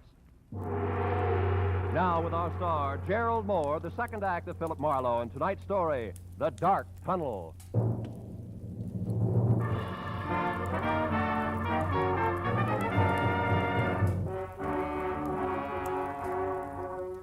I stood there for a minute after Ira Cody hung up and tried to figure my next move, while the phone in my hand quietly buzzed sucker. A pair of haywire lives was scheduled for a smash-up, and I'd let myself get mixed up right in the middle. Now my only chance to do something about it was to find out fast what was meant by the tunnel. I started out of the place, but only got as far as the front door. You going somewheres, cutie? That rod makes you 6 feet taller, doesn't it, Porky, huh? I don't like you, Charlie. You played a dirty trick on me. Trick? What are you talking about? When I slipped and mentioned Silver Lake, it made Mr. Stapp mad at me, and I don't want Mr. Stapp mad at me. That I can understand. Now, look, you feel like talking this out? No. Oh, listen, you dumb ape. It's for your own good. Something's going to happen tonight that'll make your boss a lot madder than he is now. I'm the only one who... You're just trying to trick me again, but it won't work. Not this time. First, we lift your gun. Now, get going. We'll take your car. Porky, you're going to hate yourself for this in the morning when Stapp finds out. I doubt it. You see, Charlie, it's his idea. Now get going.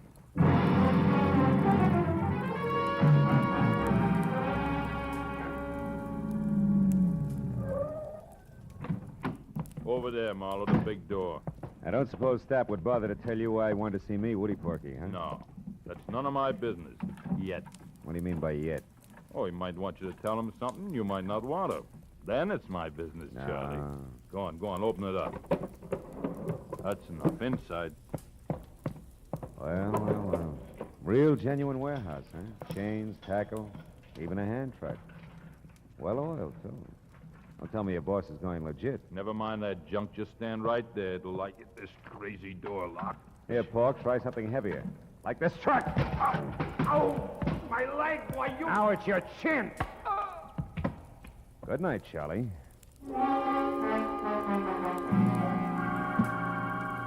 I fished my own gun out of Pork's pocket, tossed his .45 off in a dark corner, and rolled the Hulk himself out of sight behind a stack of crates. Then I went over to an elevator in the corner. On the way into the warehouse, the light I'd seen earlier from the roof was still there, so I decided to try the penthouse. I walked quietly down a thick carpeted hall to the only door. When I knocked, it was with a barrel of my .38. Come in. Well, hello, Marlowe. I've been waiting for you. A gun? Hey, how come... Pork? Pork! Save it, Joe. Oh, that dumb cluck. Yeah, big wheel like Joe Stapp ought to afford better help. Now, I'm holding the gun, so I'll ask the questions. What and where is the tunnel? A tunnel is a hole, Marlowe, usually in the ground. Delivered, Joe. It's got a lot to do with your girlfriend, Julia. Julia? Oh, that's a hot one. I went to all this trouble to haul you in here for the same reason. Then I'll put down the gun and let's talk. It makes me nervous. I'm not interested in your nerves. I'm interested in your talk. All right. Now, you've got a long nose, Marlowe, and poking it around, you might find out enough to get real curious and call in the cops. That I can't afford. Uh-huh. So I'm going to level with you, tell you what you want to know, just so you'll lay off. Got a deal? I'll let you know. All right.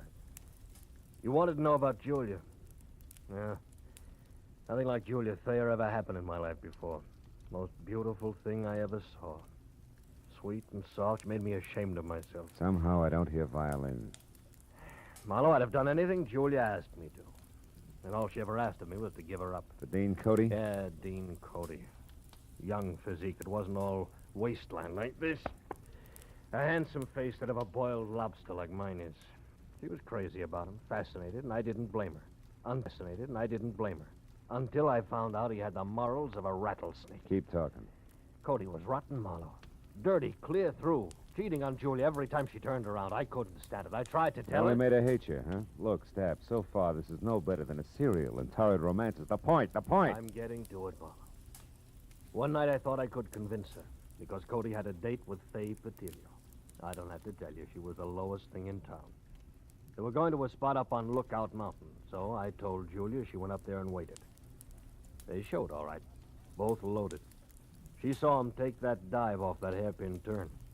When she got down to him, they were both dead. Wait a minute. You told me Dean Cody was burned in the cottage. Sure. That's what I'm still telling you. Julia was so far gone over that louse, she pulled his body out of that wreck, hauled it all the way down to that cottage at Malibu, and then set fire to the place. So the world would never know he's going with a tramp like Faye Patilio, huh? Yes. How'd you like to have that kind of loyalty on your side, Marlowe, huh? Anyway, after Cody was gone... Cody's young brother's in town, Stapp. He thinks Julia's responsible for Dean's death, and he's going to kill her. What? They're scheduled to meet at that tunnel I asked you about. Now, where is it? Stapp, I asked you. I heard you. Tunnel's an old abandoned underpass in back of the New Blossom. But we're not going there, Marlowe. We're going to sit tight and let it play as is. Are you nuts? Not anymore. Julia was out of her head that night. Something went wrong when she started that fire. She got caught in it herself, Marlowe. You mean she was burned? Yeah. Her face. It's bad. She'll never be right again, no matter how much plastic surgery. Yeah, but there's no reason to let her be murdered. That's a matter of definition. You see, Julia's still in love with the memory of Dean Cody, Marlowe, so we'll just forget it and let it play itself out. We'll forget nothing. I got the gun, Stapp. But you're going to drop it, aren't you? Otherwise, I'll have to drop you. Oh, fine. I remember you, Austin Link, Knuckles in an alley. Drop it. That's right, Nosy. What's the word, Joe? Get him out of here, Link. Get him out of my sight. I don't care where you go. Come on, Slick. Let's go. Just sit on him for a few hours. We'll talk it over then.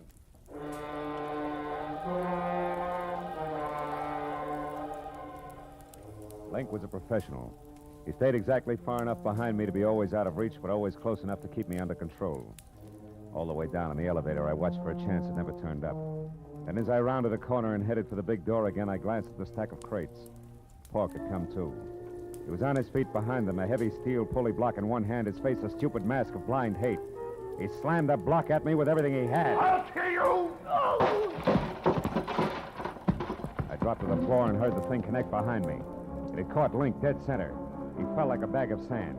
Before Pork realized what had happened, I charged the stack of crates, threw my shoulder against it, made it to the door and out in one dash. My car was sitting where I'd left it. I heaved a sigh of relief and piled in.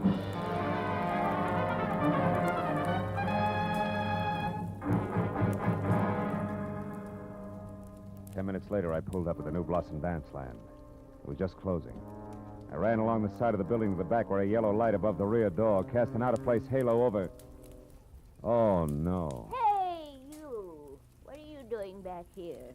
This is for employees only. Yeah, well, I'm employed. Listen, do you know where the tunnel is? The which? I can see what you mean. The tunnel. It's an old underpass. There's an entrance to it back here someplace. Oh, that, sure.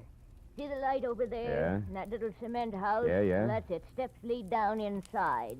But why? Nobody ever uses that anymore. Well, I tell you, I got a date in there with a couple of screwballs. Oh, well, you'll be right at home. Good night, dearie. A baker's dozen steps led down into the thick darkness littered with newspapers, weeds, and wine bottles, all long dead. As I eased down inside, I heard voices, low and tense, amplified by the rolling, hollow echo in the tunnel. At least I'd made it in time. When I got to the bottom, I could see the two of them silhouetted against the dim glow at the far end. I pressed my back against the wall, thought about my empty shoulder holster, and moved toward them. And you killed him, didn't you? You're making a mistake, Ira. A terrible mistake. No, you killed him, all right. You and that beautiful face of yours that he couldn't resist. Why are you hiding it behind a veil? You used to be so proud of it. You killed Dean just the same as if you'd shot him. But you're not getting away with it, Julia. I'm going to square it up for him right now. Ira! What? Marlowe, how did you find this place? I found plenty beside that, Ira. Give me that gun. No, you're not going to stop me. Even if you shoot, I'll kill her first. I don't have a gun, Ira, but I got facts. Before you shoot anybody, you better listen. Julia wasn't responsible for Dean's death. He was. Everything she's done since then has been to protect what little good there was left of his crummy reputation. You're a liar. I can prove it. Dean went bad, Ira, all bad. He was a low, double-crossing cheat. You're lying, you're lying! The night he died, he was two-timing Julia. But in spite of that, she risked everything to move his body from a smashed-up car. So nobody would ever find out what really happened to him. It's true, Ira. Stop it! You liars, both of you! I won't let you say things like that about my brother. You don't care if he's dead, Julia. You'll do all right. You've got the kind of beauty all the men go for. And you, Marlowe... Shut up, you crazy punk. Stay back. Admit you're a liar, Marlowe. Admit it or I'll kill you. I swear I'll kill you along with Julia. You'll be doing me a favor. You haven't seen my face lately, have you, Ira? I never want to see it. I think you better, kid. Got a match, Marlowe? Sure. Here. Look, Ira. You can't be Julia. I was burned, Ira. It happened to me when I tried to hide the kind of rotten trash that Dean had been mixed up with. The only reason she did it was because she loved him, maybe more than you did. Now, come on, kid, let's have that gun. You don't want to kill anybody. No. I don't want to kill anybody. Julia, I'm sorry. Ira! Let him go, Julia. The hard part's over now. He'll be all right. I'll look in on him after a while just to be sure. But, what about you, huh? What about me? I'll be okay, Marlowe. After I've done some thinking. This shock, I think it's what I needed. Goodbye. It's a dark tunnel, honey. Think you can find your way out alone? Yeah? Yeah, I'll find a way out alone. One of these days.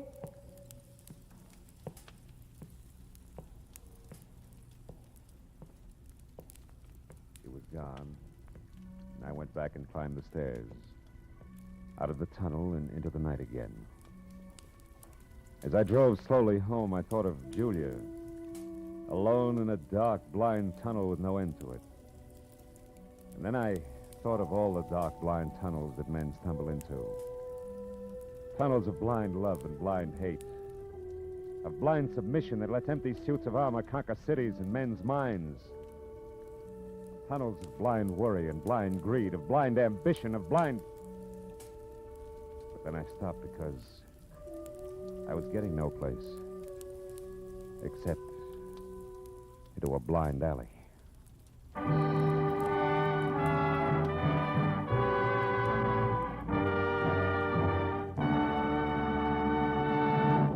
The Adventures of Philip Marlowe, bringing you Raymond Chandler's most famous character, star Gerald Moore, are produced and directed by Richard Sanville and written for radio by Robert Mitchell and Gene Levitt.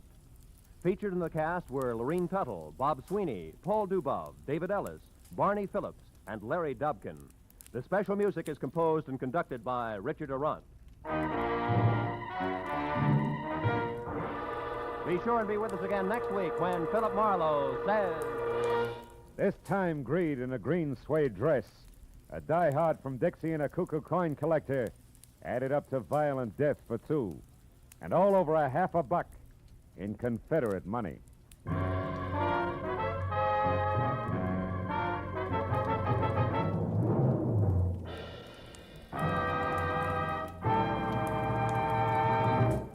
Every Friday night, CBS brings you stories taken from the files of parole boards of the 48 states. With only the names changed, these stories give in complete detail the events of a criminal's life up to the time he is up for parole.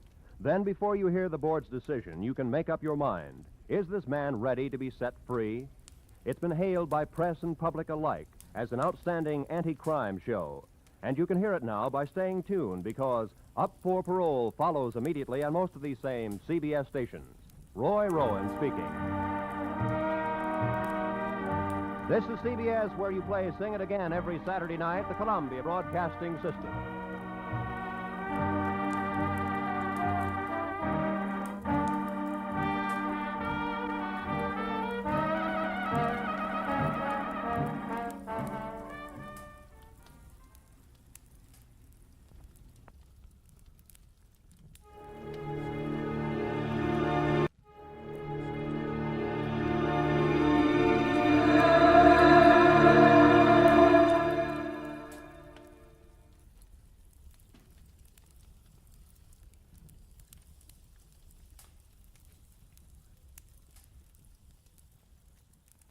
When the will was read, everybody figured she'd been crazy when she wrote it. And that included me. But I changed my mind after spending a night on an island with a pig, a cat, and an ape. Because in reality, they were people. From the pen of Raymond Chandler, outstanding author of crime fiction, comes his most famous character as CBS presents The Adventures of Philip Marlowe.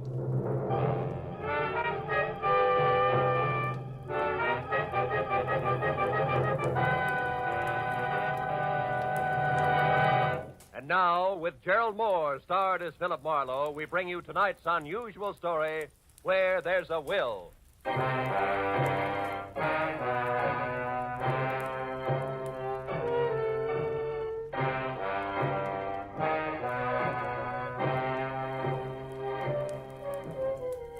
had spent the whole day on a noisy job which had concerned itself with a lot of people who talked a lot and said nothing.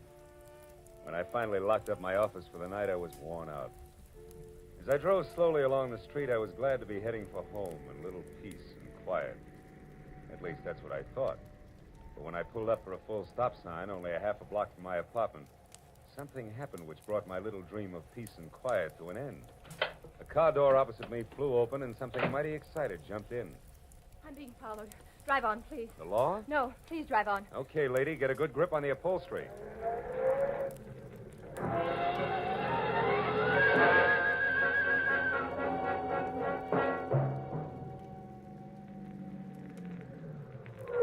There, that ought to do it. Now, what's the... Say, you look a little pale and beautiful. I'm always pale when my heart's in my mouth. Well, then why don't you swallow once, take a deep breath, and tell me who was after you? There isn't much to tell. He was a nasty little man, that's all I know.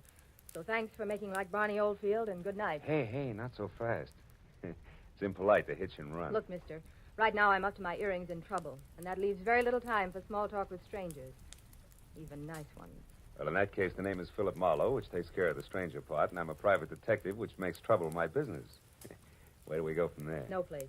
$300,000 worth of hidden bonds, a screwy old lady, and a sculptor with a red beard are too much for any one-man police force, Mr. Marlowe. So again, good night. Before I could say anything, she was out and gone.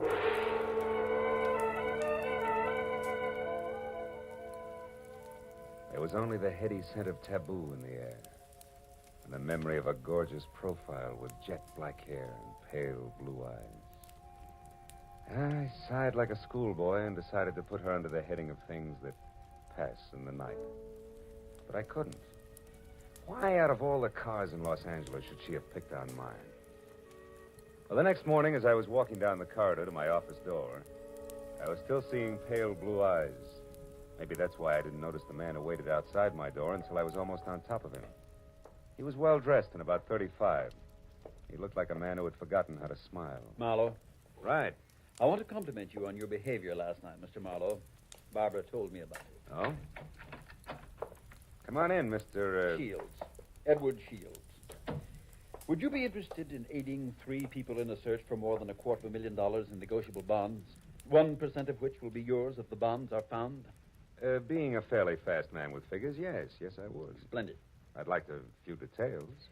Well, Mr. Marlowe, my aunt, Bernice Mayhew Shaw, died, leaving her entire fortune to charity, with the exception of the bonds I mentioned. Those are to be divided equally among 3 of us, the sole heirs, if we find them within 24 hours. That sounds like something you dream about after a midnight snack of pizza and pig's knuckles. Perhaps. But you didn't know my aunt. Beside myself, the beneficiaries are Barbara Haynes, the girl you met last night. She was Aunt Bernice's personal secretary. And another nephew, Harlan Crane, who, at the moment, happens to be a sculptor. Happens to be? 6 months ago, he was a sailor. Before that, a writer, without even a rejection slip to his name.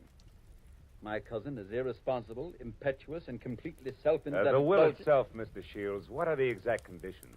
At precisely noon today, the 3 of us are to meet with Luther Willard, my beloved aunt's lawyer, who will give us each a large sheet of tissue paper covered with specific markings. Individually, the sheets mean absolutely nothing. But combined, one over the other, the transparent sheets form a coherent map to the location of the bond. But why all the intrigue? My dear departed aunt had a peculiar sense of humor. In addition to this, she was never particularly fond of any of us.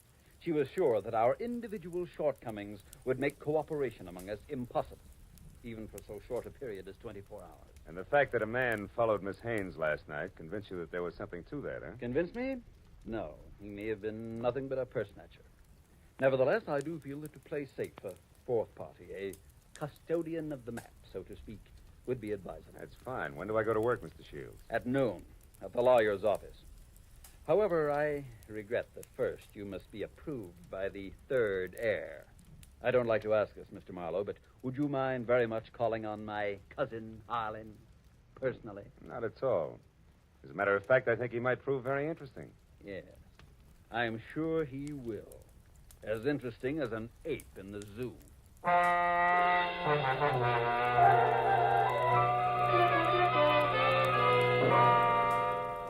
felt like saying, look, Shields, I'm not as gullible as I look.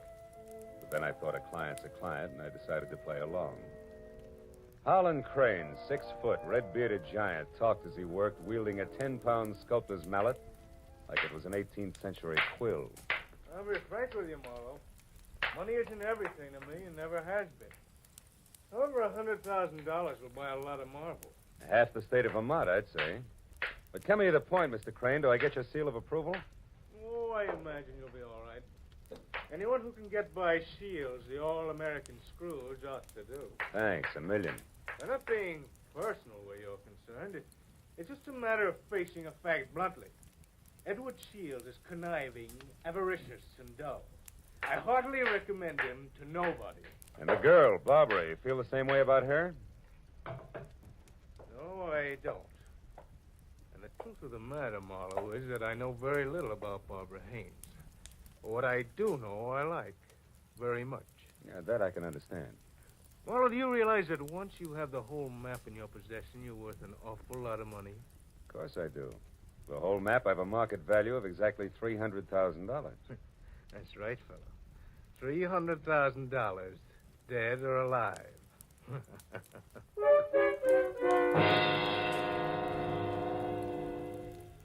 I know it was small of me, but I didn't exactly see the joke. And things got less funny as time went on. Later, as me and my trio got off the elevator at the lawyer's office, old Luther Willard, Aunt Bernice's attorney, was waiting for us, so excited he could hardly talk. I've been held up. What? Yes, a little man. He wanted the map. Little man, dark complexion? Yes. Had a scar on the side of his neck. Are the maps all right? The maps? Oh, yes, they're all right. Now, wait a minute, everybody. Give him a chance. Mr. Willard, tell us exactly what happened. This is Mr. Marlowe. We told you about him, Mr. Willard. Of course, yes. Come into my office. You see, I was putting some papers into my safe when this little man stepped up behind me and demanded the maps. Were they in the safe? No, thank heavens. Make yourselves comfortable. The please. maps, Mr. Willard. Where are they now? Well, right here, where they were all the time. Here under the blotter on my desk. Clever of me, wasn't it? Wax seals, still intact. I'll take all three of them right now, Mr. Willard. That is, if there are no objections. All right, then I guess we can be on our way. Hold on, Mr. Marlowe. There are still two things you people must know. First, in the event the bonds are not recovered within the 24 hours, I am instructed to open another sealed envelope, which I'm happy to report is kept in my bank vault. That envelope contains a complete and simplified map and is to be turned over to a designated charity. And second, if any of you die before the allotted time is up, the bonds are to be divided among the surviving persons. And if none of us survives, Mr. Willard? Why, in that case, the bonds again go to charity. You see, Harlan, your aunt was a very generous woman.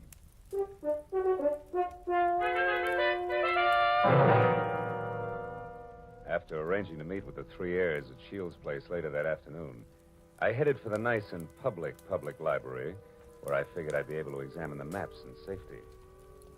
By placing the three maps exactly one over the other, I saw that the bonds were hidden on the larger of two squares of land called Twin Islands, which were the personal property of the late Bernice Mayhew Shaw, and located in Indian Lake in the San Bernardino Mountains.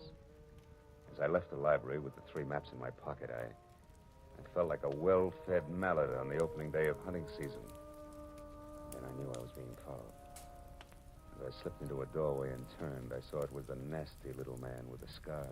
All right, you, we're through playing tag. Oh, let me go. Ooh. Not yet, Shorty, not until you talk loud and clear. No, don't hit me, please. Please hit me down. I'll tell you everything. All right. If you're sure you can get it all straight the first time, there. Now, the whole story, beginning, middle, and end. Yeah, like you say, whole story. Okay. Starts like this. Oh!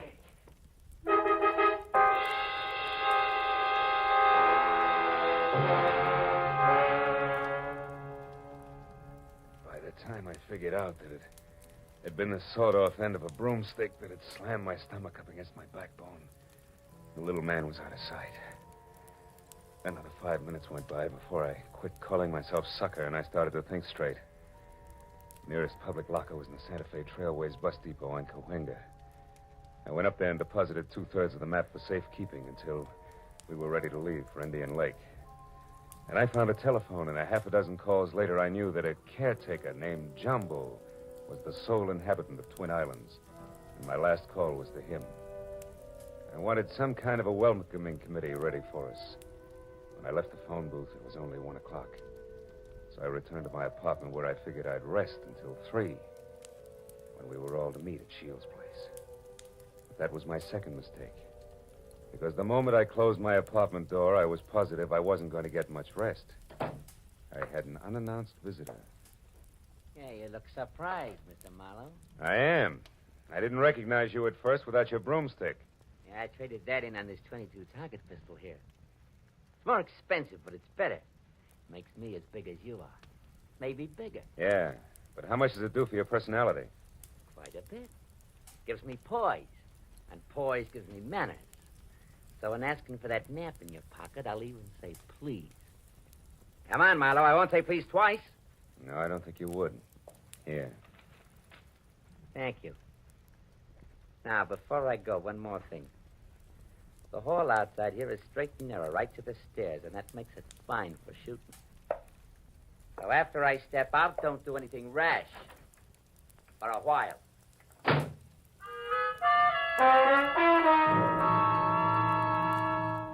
So, loving life as I do, I didn't do anything rash for a while. In fact, I could have whipped up a nice 7-minute frosting before I moved at all. Then I phoned the three heirs to get together at my apartment. When I finally had them all seated in front of me, I related the saga of the little man, including my premonition that one of the three present was signing his paychecks. Of course, I got nothing but Cupid-doll innocence out of any of them. So after adding that we'd get underway just as soon as the missing 1/3 of the map was returned to me, I threw my trench coat over my arm and told them I was going for a walk. But before leaving them, I reminded them that whoever was behind the little man could fire him, because I would never have kept all three maps in one place anyway, unless all of the heirs were on hand to watch one another. And then I left. I hadn't walked more than a half a block up Franklin when I stopped at the sound of Barbara running after me. Phil, I'm scared. Harlan and Shields are acting like a couple of wild men, calling each other every name under the sun. What'd you expect? Chit-chat about the weather? I quit acting like a bobby soxer within squealing distance of Sinatra and try a cigarette. It'll calm your... What is it, Phil? Why are you smiling like that? What's wrong? Nothing's wrong, Barbara, nothing. It's just that I found this in the pocket of my trench coat when I went for my cigarettes. It's the map. That's right. The missing third. It's back already.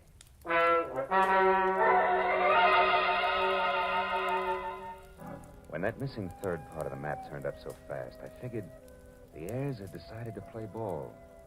But I made a mental note to keep my eyes on them anyway.